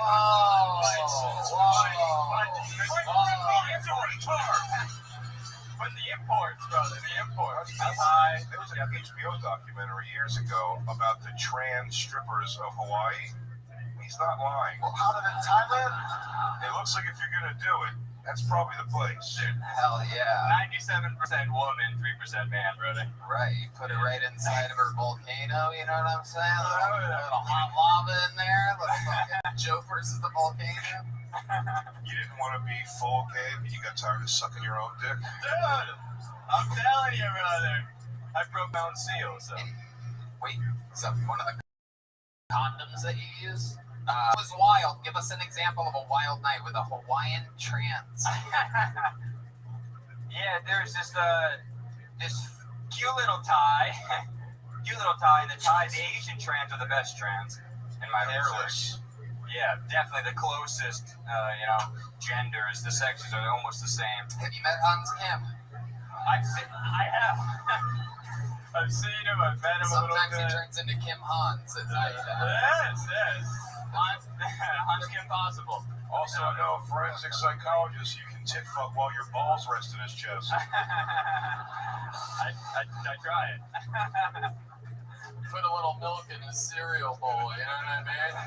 You see what I'm saying? Oh my goodness. Hell yeah. You ever go to like Cambodia or Thailand? Well, so that's the thing is I went to Thailand when I was 8. I missed my high school graduation to go to Thailand, to go to Bangkok. Yeah. And, that's what you love to do. For sure. And unfortunately, I was with family, so I didn't have the opportunity, to. Yeah. Unfortunately, you couldn't go pay for Thai lady boys? Unfortunately, I couldn't appreciate their culture up close. So yeah, I had to revisit. So, and Hawaii. But yeah, so there's a spectrum of kind of passability for trans. I'd say kind of black is the worst. And then kind of. Wait a second, what are you, a jury member? What's going on here? I think Latina is kind of the jewel, like a Brazilian Latina, kind of the jewel. Yeah. But Asian, yeah, if you're rolling dice, if you're betting on it, it's cute, small, cute, feminine. Let me ask you this. Yes. Do you want, this comes up a lot in this question. Do you want a small, tiny, little, shriveled up, tiny wiener? Or do you want like a monster hog? Now, I'm not a trans at all. Just, my thing. If I'm doing it, let's go with that monster hog. Yeah, I want to see the spectacle of a pretty chick with a big fat dick. I don't want to. But if I wanted to, that's what I want. That's fine. I don't want that at all. I hear that, bro. My girlfriend's here. She'll tell you straight as an arrow. Yeah. But if I was, I'd want to swing her. Yeah. That's fun, bro. It's fun. Go have fun. I'm trying different costumes, experience life. For me, I go, If it's swinging, it's dangling. I don't really care, you know. But yeah, sure. Let's take a ride with the What anaconda. do you mean, yeah, sure? The subject that we're talking about, I don't think sure is on the table. I don't think that's what multiple choice. Well, I'm not a size queen per se. There's a trade-off. As I said, you know, there's a passability issue with some people that have the bigger, you know. But it's like if somebody gives you an IPA, you're like, I don't want this, but I'll drink it. But it is strong, so yeah, gets the job done. It's strong. Wow. Actually, that is incredible. Any of these ladies ever like controlled you? Or they like dominate you? You ever challenge? No, I'm not into that. You ever challenge a push-up contest? No. But that'd be adorable. Yeah. They're tiny, you know, so they're adorable. Yeah. Wow. This is such an interesting But yeah, no, it's specifically Hawaii, like of all states, it's kind of a unique. Who has the worst transsexuals of any state? Ooh. Yeah. Do you have a prediction on that? I bet Montana's up there. So yeah, first one, I was thinking Iowa, I was thinking Colorado, like a big Mormon, a big Mormon, like out for revenge in the second chapter of their life. Yeah. There's a chick wearing a dress with a big hail banging arm. Oh yeah. Have you been with the Texas one yet? With Texas? Have you been with the Texas trans yet? The old fucking the old fucky the mucky, you know what I mean? The old fucking the everything's bigger in Texas. And fucking you heard the question all 3 times, just waiting if he's gonna tell the truth or not. Yeah. What? Here? In Austin? Shit. Austin, Texas.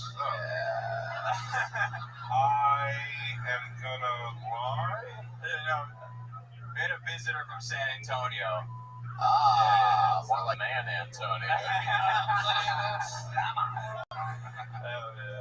So much fun, Blake Alexander. Fun set, fun interview. You're going home with a big cool mothership joke book, handmade Texas leather by the great Bonsai.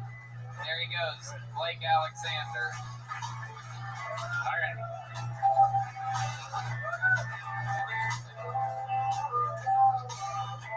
Yeah, let's do that. Let's actually do that. Let's give it. You guys want a special treat?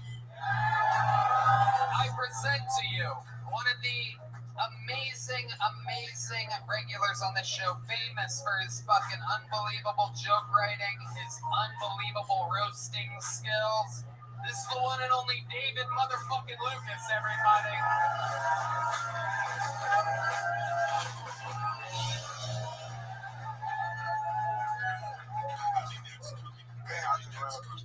Did you see the thing about woman who has the daddy podcast? You want to wait, like, have them play for 20 more seconds?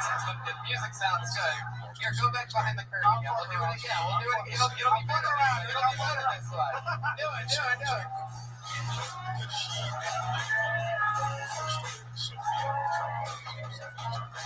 Your next comedian is a breath of fresh air, everybody. You might know him from his amazing workout videos on Instagram, where he takes pictures of what he did that day at the gym. Ladies and gentlemen, I present to you one of my favorite comedians on planet Earth, the great David Lucas, everybody.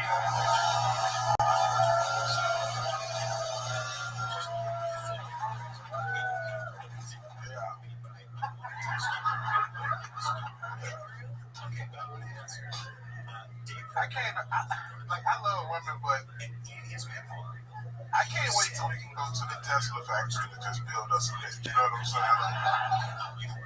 I'm so ready for that shit. Like, she don't even gotta be that functional for me. You know, like, she can be like slightly above Asperger's. Like, for real, like, she can actually be a deaf mute. Like, I don't give a fuck. I'll teach that bitch how to stop to communicate, you know? Like, 2 times for the bathroom, 3 times for food. Like, I just want a girl that's down for me, man, for real. Like, Down syndrome or some shit. Like, I just think retarded love is so dope, man. Like, you ever seen how fixated retarded people are when they love some shit? Like, my bitch will love me like she love a balloon. Like, balloon. I just want her to love me like she loved the color yellow, you know? All right, man, that's my time. Thank you. Hell yeah. This episode has had heavy use of the R word so far tonight. Unspoken themes. And by heavy use, I mean David said it once. They already put some of my drink down. We can't trust this nigga. I might not with that. You just enjoy the night. Man, shut your ass up, man. You got a fucking Braveheart stripe in your hair, nigga. The fuck you talking about? Just go with it, nigga. I ain't you. Look what you did to yourself, bro. This nigga look like a dog straight out of the pound, nigga. Your ass. Motherfucker ain't had a good home in 6 months, boy. Your ass. Ari don't know how to act right now, nigga. Just acting like you going to a pep rally. Boy, your ass. What you got going on, Ari? Why you do that shit, bro? They look like they have cornrows, but they're like wonky. They look like South American cornrows. See what I'm saying?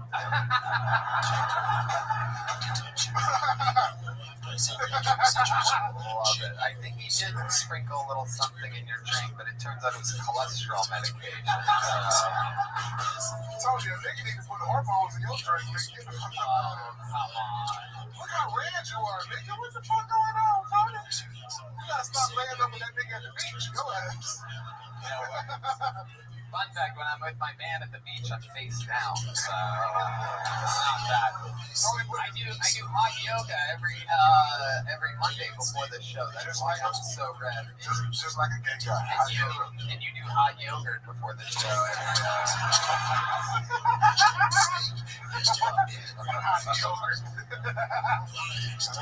David hauling up those steps. They really are. No one knows in the back. No, the back guy, for a fat person, there's like exorcist steps back there. And it's a lot to get up. I don't know if vaping during it's making people sympathetic to it. Man, fuck that shit. So I sent you back there to catch your breath. And when I said your name the second time, you're like, my cardio getting better, bro. I just got a bike. oh shit. Hell yeah. You got a fucking bike, dude? Nigga, I was riding my bike down Congress like 30 niggas hopped in me. I'm like, how y'all know what the hell's been on? No, they were hunky because you were in the lane, David. You're hanging off into the lane. That bike lane is not wide enough for you. They're not beeping because they recognize Tony, if you ride a bike, you won't have no seat, nigga.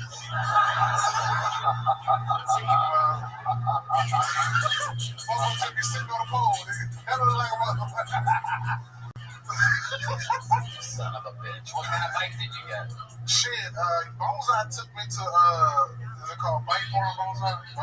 Bike Farm, some shit like that. I just bought a bike for $100,000. I told him, how much was it? It was like $1,000.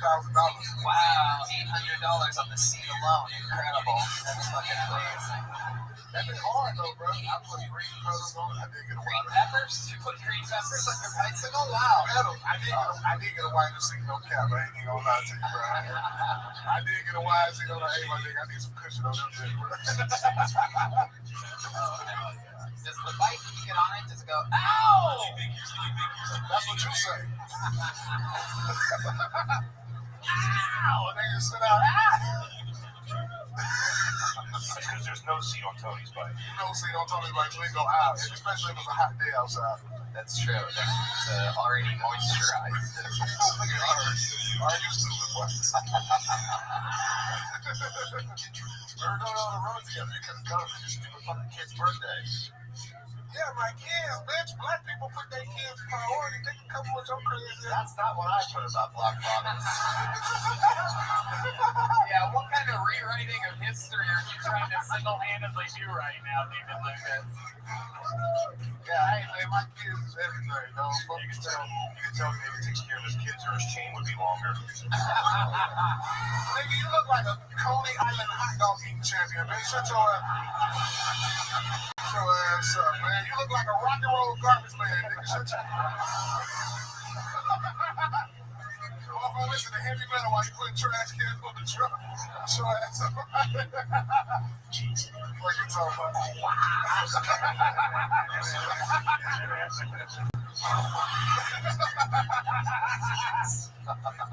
Holy shit. David Lucas. Ari, what's up, dude? What inspired that shit right now? I'm doing it to fucking support Jay. So what's special? But he shaved his off. I'll explain it. That's I always do one side of my hair red or some kind of color. Oh. So Ari assumed I had that, but I've been running around so much I haven't been able to freshen it up. So now Ari just has it, and I call. So why you ain't spray the top? Nigga, how you gonna have a bald spot with it? That wasn't up to me. You got too much money walking around here bald, nigga. You look like I got too much money, boy. Your special did good, you know. All them candles in the back, who blew them out when you were done?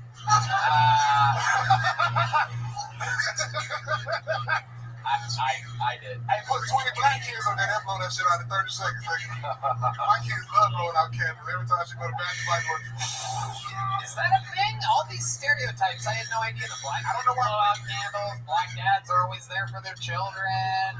Wait, white kids don't blow out candles? Not like black children. What are they doing? Like set it off like altars? It's like they probably call their dad to put it out. It's different blowing out candles on your birthday. You the only nigga up here who got a birthday in dog years, motherfucker. Get your ass. You look like that Trevor show from All Dogs Go to Heaven, nigga. Speaking of dog references, April 5th, Dog Belly out on YouTube. Have to watch the video. Gang Jay is that nigga, boy. Oh, this special's called Dog Belly. Yours is going to be Hog Belly. That's not cool. No, it's not totally. That was kind of late. No. Hog because you're fat. No, same this. What's totally special gonna be called, my booty chips? Coming out. Oh, so it's CUMMING. Coming out. Dripping down my leg. All right. Bro, me and Will, we blazing stand-up live in Arizona. I just did the Milwaukee Improv sold out show, man. Me and Will tearing it up in Arizona for 420, bro. DavidLucasFunny.com. DavidLucasFunny.com. You can get the tickets, man. I appreciate all of y'all. Well, there you go. It's the great David Lucas, everybody. It's a lot easier going down the stairs, David. Back to the bucket we go. Oh shit, he's still trying. Big Al Gonzalez is next. I know Al Gonzalez. Big Al Gonzalez. We know Big Al. It's been a while since we've seen him. You guys still having fun out there, huh?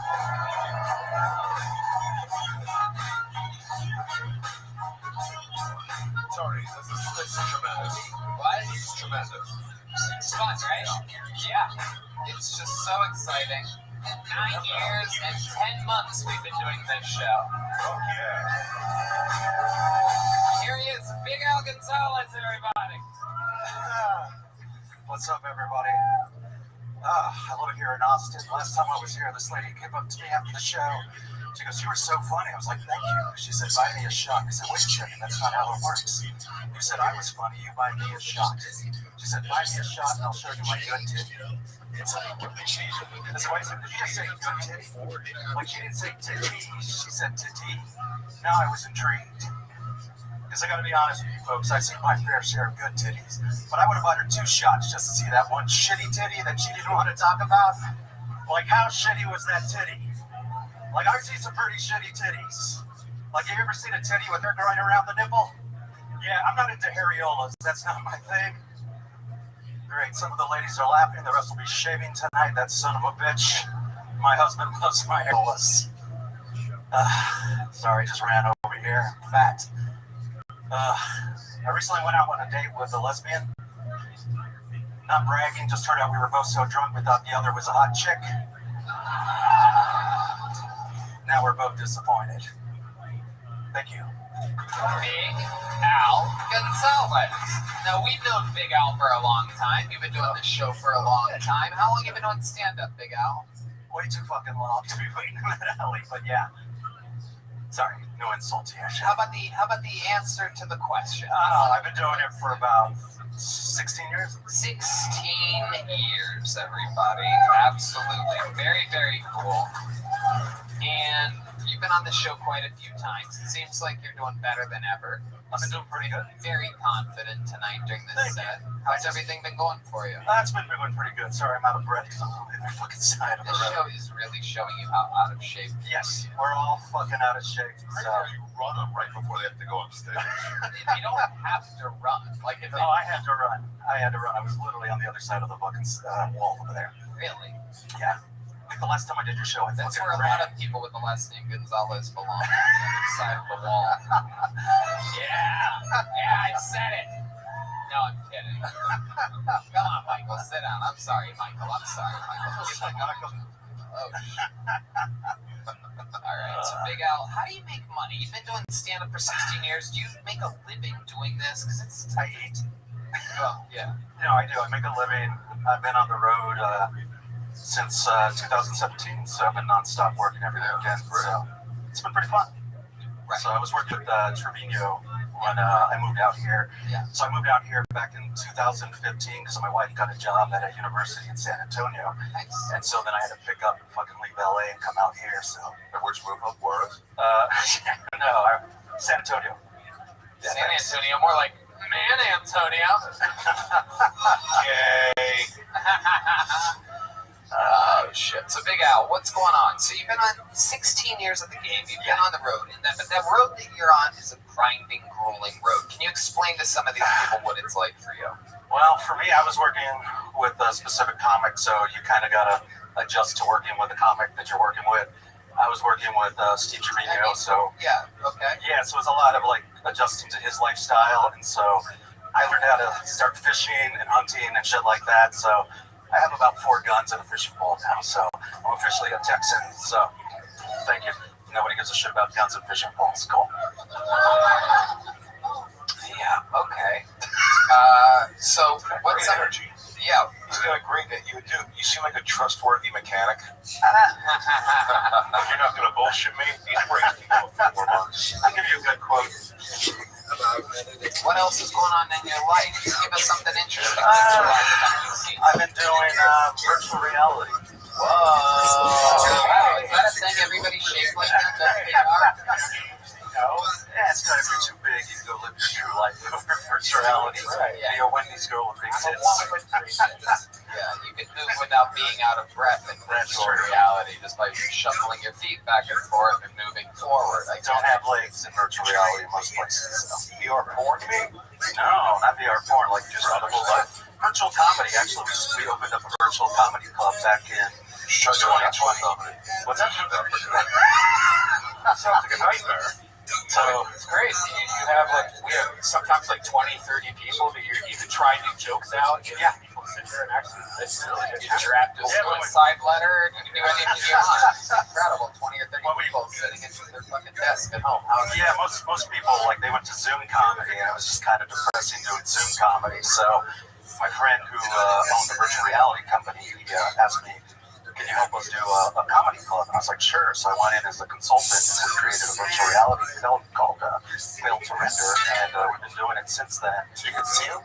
Yeah. Well, so it's kind of like this. It's not like this, but there's about anywhere between 20 to 80 virtual people in front of you at any time, plus people who are streaming, watching it live. It's like avatars. Avatars. Yeah.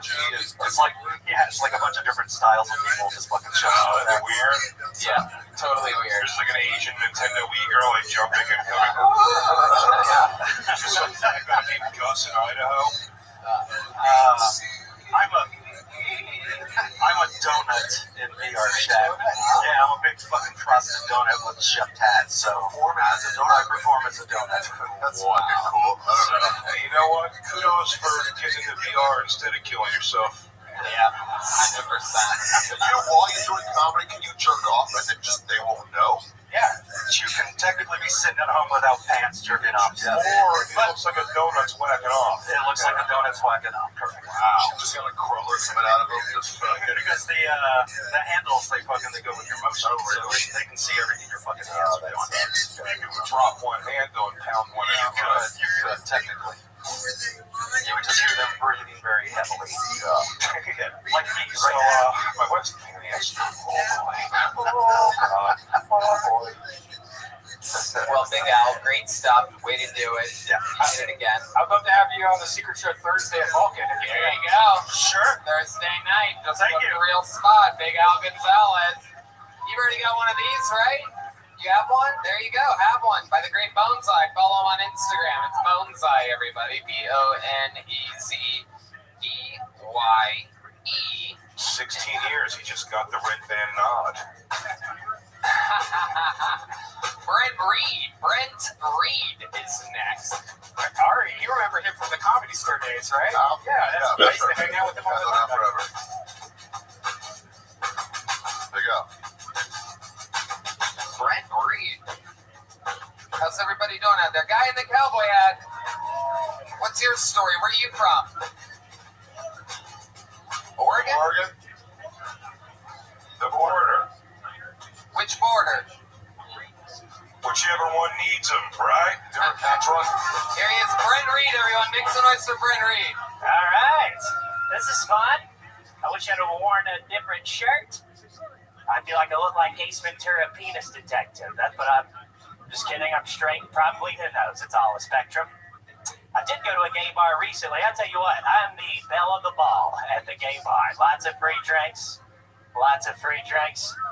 Buddy of mine, I think that the reason I got so many drinks bought for me is because I look and sound like the host of a gay game show. Like, come on down, boys. You are the weakest twink. That would be the name. That would be the name of my game show. My buddy says the reason he thinks I got so many drinks bought for me is because I give off bottom vibes. So, next time I go to that gay bar, I'm buying every son of a bitch in there a drink to prove that I'm a top. If anybody's fucking anybody, it's gonna be me. I just moved here from Alabama, which surprises people because I'm, well-spoken. I called my dad today. I was like, hey man, how's it going? He's like, brother, if I was any better, I'd be twins. Can somebody here explain to me what the fuck that means? He always had those phrases. My favorite one growing up, he'd be explaining something, and I'd give him advice. He'd like, brother, I'm the one fucking this pig. You're the one holding it down. You ever heard that one? All right. Yep. All right. Brent Reed. Welcome, Brent. Thank you. First time on the show. Yeah, first time on the show. Welcome to Killzone. Thank you. My roommate is actually just up here, the guy with the headband. Yeah. He's got a roommate. He was going to be a forensic psychologist. I know. He fucked up bad. Yeah. He fucked up. I'm sorry? Yeah. We split it. Yeah. He pays me with his butt. That's how he pays me. My goodness. So you are from... Thank you. Okay. So you're from Alabama. Okay. So how long have you been here in Texas? 3 weeks. You and I actually, when you did your Monster Energy tour, you and I spoke together in Huntsville. I know we did. 2016. Yeah. That was Huntsville, Alabama, I believe was my least favorite tour. I enjoyed it. It was a lot of fun. Deep Madness is back, everybody. Deep Madness, this guy might be gay, so I'll get you. You won't see me coming. No, dude.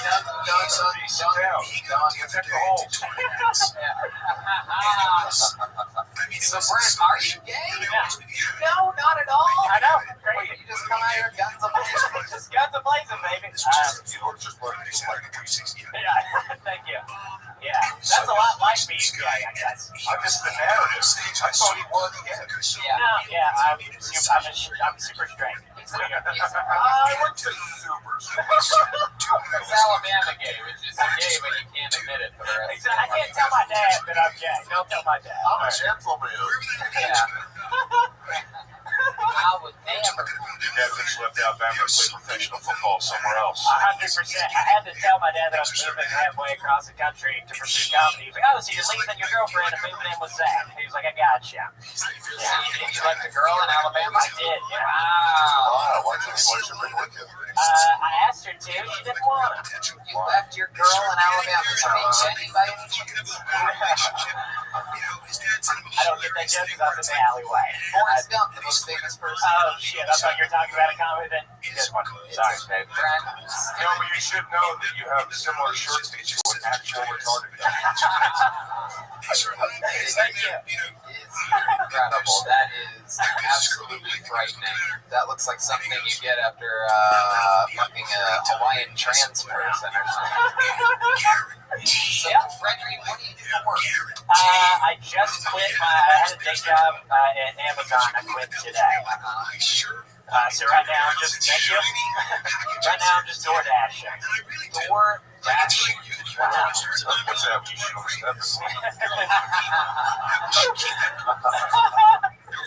What do you think for fun, Brent Reed? I like nerd shit. I like watching movies and playing Dungeons and Dragons. No way. You out of Alabama. Yeah, I used to do a show there where we stand up live in Huntsville where we play Dungeons and Dragons in front of a live audience. Sounds fucking awesome. Yeah. Even as queers GameStop books. Yeah. It was super cool. So what have you noticed? What's a major difference between Huntsville, Alabama, and Austin, Texas? What are some new habits or fun things that you're getting into? It's a lot bigger. I like breakfast at Mexican restaurants. That's cool. They didn't have that in Alabama. What do they have for breakfast at Mexican restaurants? No, they didn't do breakfast. They didn't open for breakfast. Like in Alabama, yeah. I think that's a thing. I'm positive you're wrong. No. I've never been there. So you are wrong. I don't think they did. So you don't think that the Mexican restaurants in Alabama open up for breakfast? No, they don't. They super don't. Mexicans just start their day at noon. Yeah. So 11:30. Is it your inherent racism that just believes they'll start working? My dad works in construction, so I've hung out with a lot of Mexicans back home. So they only do night work? Yeah, they wake up and they start up.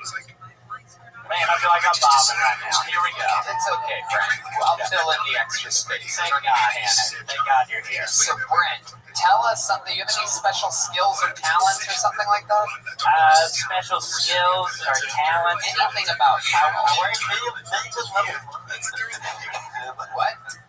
That's the Dragon's For like 6 years in Alabama, I was a top 40 radio DJ. So okay, can you toss through a radio song for us? Let's hear your radio DJ voice. All right.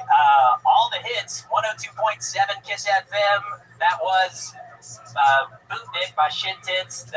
Coming up next. Coming up next is Some Shit by Ariana Grande. Thanks for listening. Yeah, I don't know. Wow. It was just Brent Reed. It was the same. Yeah. DJ Brent Reed. Hit them. Hey, buddy, another kid coming right. Hey, y'all. Slappy T here. Come on this Friday, you'll be live in Troy. It's all morning. We're going to go to Denver for Weather on the Ones. No one listens to radio anymore. They don't understand what this is. North Caller gets tickets to Ariana Grande. Big J's still on the radio, you guys. Hey, guys, I'm going to die. Move past it. Jay's still trying to hold on. So the girl you left in Alabama 3 weeks ago, am I correct? Yes. Have you been in communication with her? Yes, just about every day. Reconciliation possibilities? Yeah. If I ever moved back home, or if she was to come here, we'd probably be good, but she doesn't want to move to Texas. Why does someone in Alabama want to move to Texas? It's a very funny answer. She gave me several reasons. Is she an Alabama 3 and a Boston 0? She is. She's a very pretty lady. Sure. She's also a comic, but she didn't want to move. She didn't want to move in another. She lives in Birmingham, Alabama. It's time to move to Austin if you're a comic. That's fair. She lives in a blue dot in a red state now. She's very political. She didn't want to move to another blue dot in a red state. Yeah. Birmingham. Yeah, if you're concerned about being liberal, you should just stay in Alabama. Right. Yeah, totally. Brilliant. Not only is she beautiful, but the brains on your girl that, that's good. Birmingham and Huntsville are surprisingly liberal. Sure they are. Yeah. It cracks me up when people say that. It's like my group of friends, for sure. Yeah. It's like saying that's the warmest city in Antarctica. Right. Birmingham's a liberal city, but not Mexican breakfast liberal. Right. not out of hand. This is still America. Brent Reed, fun times. You're getting a little joke book. Great buttons on. There you go. He's on his way. Brent Reed. All right, we're going to do something fun right now. Everybody, this guy might be one of the most polarizing characters in the history of this show. Some people love him. Some people fucking absolutely despise him. We had a lot of fun. Many times off stage, some on stage. The guy, his last appearance, admittedly, he was drunk and coked up, and he's back for revenge. 3 weeks, completely sober. We're going to see how it goes. We're going to give him a shot. Ladies and gentlemen, this is the return of Uncle Laser, everybody.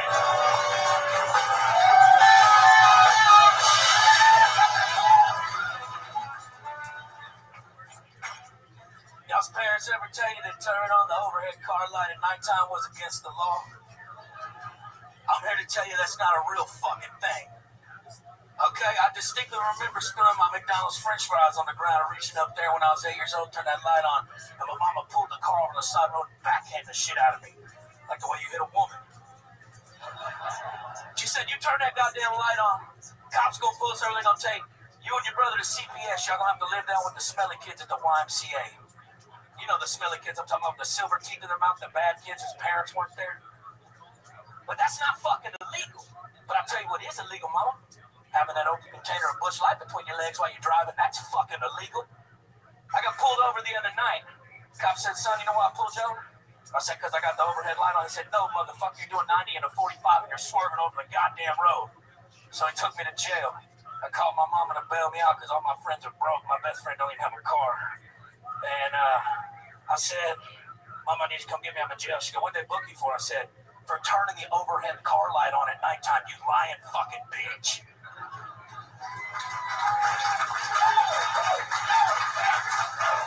Uncle Laser with a minute 10 seconds. A very, very rock solid performance throughout. I thought about reading it off my phone, but then people gonna read, they're gonna know that I know how to read that fucking good. So. Yeah, it's gonna ruin your branding if people goddamn right find out that you can read. Uncle Laser, welcome back. Now that's a fun set because the Uncle Laser that we've known for the most part has been piece of shit.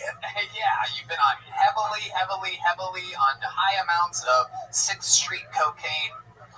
The worst kind. I thought I got poisoned with amphetamine the other night too. I mean, I knew I had good cocaine in my house, so I quit doing the cocaine that I bought, but I started getting like real sweaty and hot and shit. Everybody else was fine, but I was freaking out, but I want them to freak out, so I was like, let me drive home, and I know we got some in my bathroom, and I did that, and I was fine, but then I ran out of that and started doing it again, and then I had to go to the emergency room in the morning. I started throwing up blood. It was a stomach ulcer from the street tacos I'd eaten. It wasn't the cocaine at all, so. Oh, wow. Do you know how many coke addicts I've heard blame it on something else? Oh, yeah, exactly. It turns out I had some bad Chinese, actually. I thought just part for nothing. No, it's what it was. Yeah, that's why my heart stopped. So, Uncle Laser, am I right? 3 weeks clean and sober? Is that about Yeah, I did some DMT the other night. Well, I mean, that's like a spiritual thing, guys. Fucking relax, okay? It's different. Right, it's different. I blasted off and I talked to a little wizard man named Merlin. He's like, look, cocaine's bad for the soul and bad for the nose. You know what I'm saying? So I had like a little balance. And you're like, but Merlin, I snorted this DMT. Well, no, Tony, you smoke it, but... Yeah, no, I know. That's why it was a joke. It was a reality. Uncle Laser, so what have you been doing to fill the 3 weeks? Because you were really in it, man, right? You were doing it like daytime and stuff. Yeah, explain to these people, because I find it... Well, look, it's not like a massive amount I was doing, but I get like 2 grams, do 1.5 grams each night. But when you do that for the course of 37 days in a row, catches up to you, then that's a problem. Here's another one, Ari, just how coke people blame other things on it. Have you ever noticed that cocaine people always say, well, I don't do a lot. I have a problem and I fixed it, but I wasn't doing a lot. They know like one more person that does more than one more day. I just do some every day. A gram and a half is a lot. Right. Well, how do you stay away from it? Do you leave your fanny pack at home so there's no one to hold it? No, really, I just quit drinking because as soon as I crack that first beer, I gotta get a bag. And like instantly, simultaneously, I got to have it. So also, once you're drinking, no way to drive home is doing a blow. exactly, I gotta wake you up so I don't black out. Yeah, it's not your fault. It's not your fault. Yeah. Any stretch of the world, let you off on that. Don't blame yourself for that. No, I'm being too hard on myself. So, Laser, what else has been going on? Fill us in. We haven't seen you in a while. A lot of people, you called out the internet at one point. You called out the whole internet? The whole world. Like everybody, yeah. Like everybody. You gonna quit making us angry? Exactly, dude. Exactly. Now, I just been doing a lot of like soul searching, all that weird shit. You know what I'm saying? Going on walks and shit. I go on walks now. Shit. I do a little yoga from time to time. I joined 10th Planet. Wrestling dudes. I got tapped out by a 16-year-old girl the other day. That was humbling. You know what I'm saying? So, shit. No. Oh, yeah, you better believe it, bud. They got some fucking killers there. You got Chris D'Elia, bro. Just fucking. Oh, stop it. Stop it. Goddamn. Okay, so Laser. That's all very rough. I've smoked it off a light bulb a time or two. You gotta put salt in the light bulb and shake out the film and put it out and just light it up. The film is actually poisonous. Yeah. Everybody knows that. Ari fucking. Yeah, damn, Ari. How I know. Read the email, bud. Wow, ask us something we don't know. Tell us something more about your past drug use. Any other interesting highlights that we might not have seen? I mean, I've had terrible acid trip. I've never done heroin. That's the only thing I've never done. Oh, tonight's the night. I was thinking we can get some black tar and push off. Yeah, I'm only in town another couple days. I want to write a song. fucking here. Bobby, get the guitar, dude. What are we doing? I love it. You're into wrestling, Heavy? Yeah. I grew up on it. Yeah. I saw you on the UFC the other day. Yeah, I was with Cowboy Cerrone. He's a homie of mine. He got inducted to the Hall of Fame. So cool. He took me there. We had a fat dip in it. But they surprised him because he didn't know his kids and everybody were there. And they came. It was a touching moment, man. It was fucking real nice. It is super cool. Just nobody knows that it's going to happen. I was next to Daniel Cormier when he found out. Nice. It was fucking crazy. Very, very awesome. Yeah, but I realized there's so many like UFC fighters there in general, like in the stands, and I saw fucking Luke Rockhold like trying to choke out Tim Duncan because it was at fucking San Antonio. It was at the building where the Spurs played. It was cool, man. That was cool. That was a little thing there, yeah. Was that a hallucination?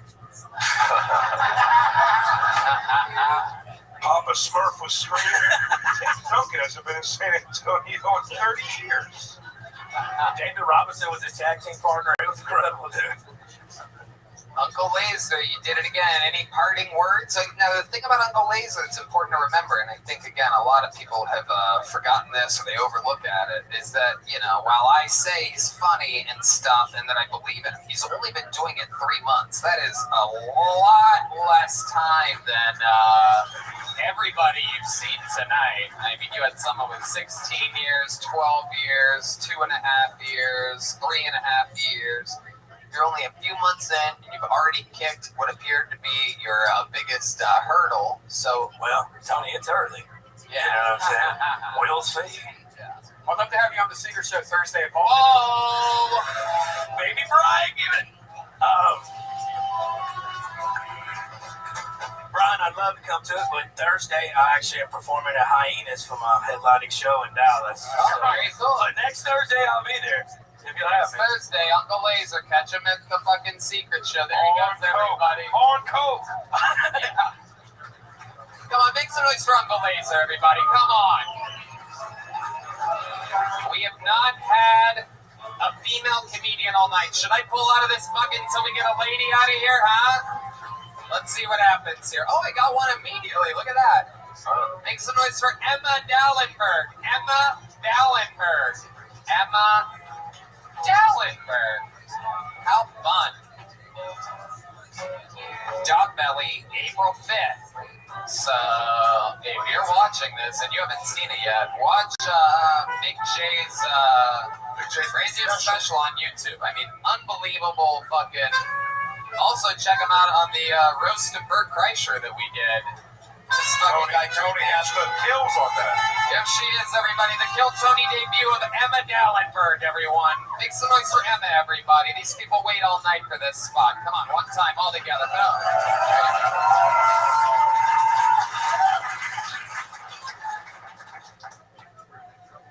Oh, do I go?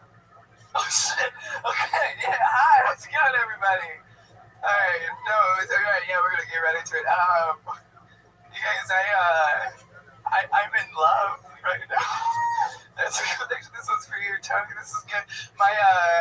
He's 5'8", and that's why it's a little silly because I'm a big bitch. I'm 6 feet tall, and I was nervous to date him because I was like, I don't want to look so big by contrast, but I thought about it. I was like, you know what, Emma? You kind of look like a Viking, right? That pillaged him. It's kind of nice, but I was like, is this sex gonna be weird? I was a little scared the sex was gonna be weird, but I was like, what? I did it, and it's not weird at all. It's actually kind of cute, right? Because it's like I'm a tree, and he's a little koala bear. Going for a climb, it's like, no, baby, go get this eucalyptus. Oh, shit. Sorry. All right, Emma Dallenberg. Welcome to the show, Emma. Here. Did I run my time? I didn't see light. Okay, sorry. It's all good. Welcome, Emma. Very Thank good. you.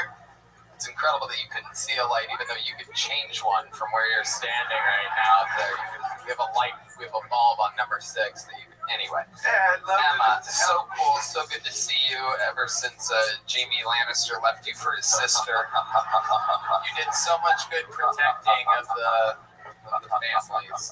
I think I'm too young to know who that is. Wow. 5 years ago. Yeah, No way. Incredible. I don't know. I don't know. How old are you? I'm 23. Yeah. Yeah, that was all of it. Yeah, she was so adorable telling her jokes, but I was like, I think it was my daughter was talking. She's like, and then he came and he came up and it was me, and he said, and then he said, and then he said, he caught.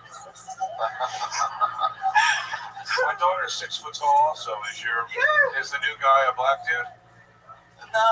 Nice. I shouldn't have laughed at that. Okay, so this is a real thing. How long have you been on stand-up? Like 3 years. Where at? Minneapolis. You're the only thing mini in Minneapolis. Wait, I fucked that up. I fucked that up. I did that backwards. Yeah. Boo me, everybody. Can you boo me, please? I did one back. Thank you. I deserve that. Thank you. The least mini person from Minneapolis. Thank you. We're going to edit that in, switch that around. Perfect. You started at, how old? You started 20? When I was like 19. That's great. Yeah. Good. Okay. Yeah, that's awesome. You seem like a real stoner chick. What? No? Oh, No, you're just dumb as shit? Okay, I love it. It's one or the other. Sometimes I mistake stone for vapid. You're like a stoner chick. She's like, what? What is that even? I like how she was like, let me just get right into it, and then just stared at the crowd for 7 seconds. Yeah. Just go. So, Emma, are you really with the newly 5'8" guy? Yeah, well, it's been a little bit. Okay. Well, Where'd you guys meet? We both do stand-up in Minneapolis. Oh, okay. What? No. Is this the first time you're in love? What? Is this the first time you've been in love? No, it's the second. Who was the first one? How did he hurt you?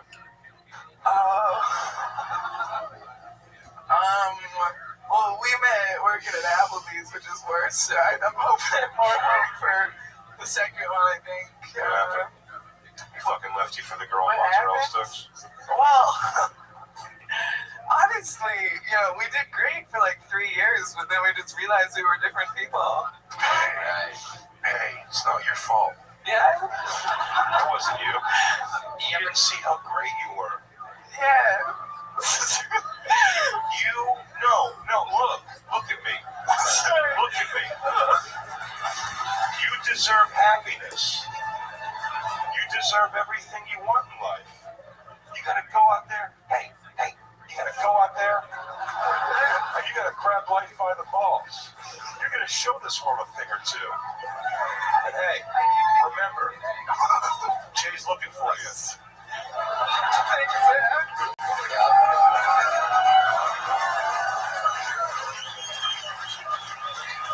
agree. I think you should go get your baby back. Baby back. At Applebee's. So, Emma, how do you make money? What exactly do you do? Solving groovy murder mysteries with your friends? That's a good idea. I'm a bartender at the stand-up. Okay. Yeah. You're bartending here in Austin right now? No, I live in Minneapolis. I'm just here for the week. Oh, okay. What made you come here now, exactly? I have a friend from Berlin who we were like, oh, we should meet someone in the U.S. and he loves Joe Rogan, so we were like, yeah, that's good, Austin. That sounds good. Perfect. So you're on a trip with a new guy and the new boyfriend's back in Minneapolis? Well, wow. Well, it's not like that with the Berlin man at all. Oh, isn't it? No. Until he presents that weird, uncircumcised European pecker. That's a fair point, actually. Do you think your German friend would like to meet someone of the likes of the great Ari Shaffir, perhaps? Yeah, maybe he's got some explaining to do. Yeah. Ask him if he wants to meet the great grandson of 015645.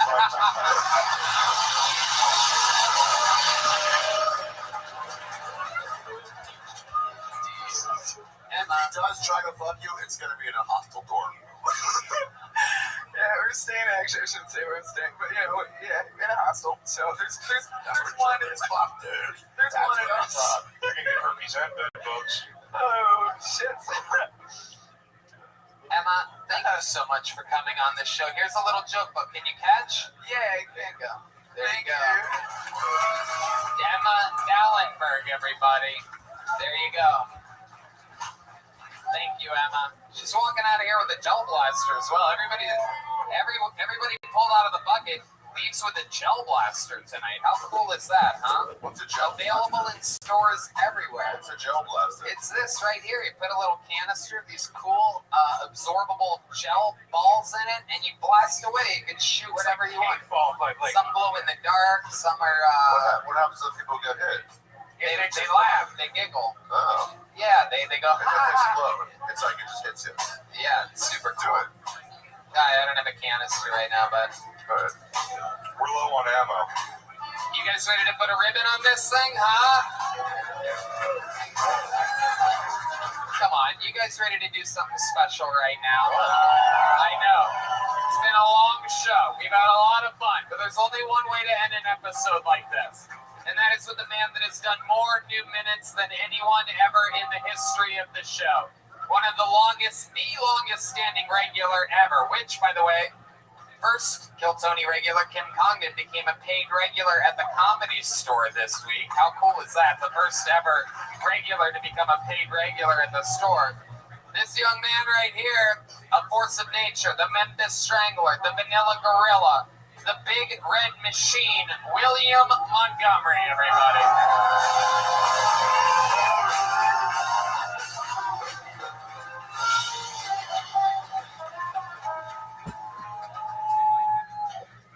Bud Light is going to have a trans lady on their cans, which is great because it's really going to open up sponsorship opportunities for all of us. I actually got a call from a feminine hygiene company earlier today, and they're saying they want my image on all of their dental dams moving forward. But seriously, Bud Light is going to have a trans person on their cans because they're tired of selling beer.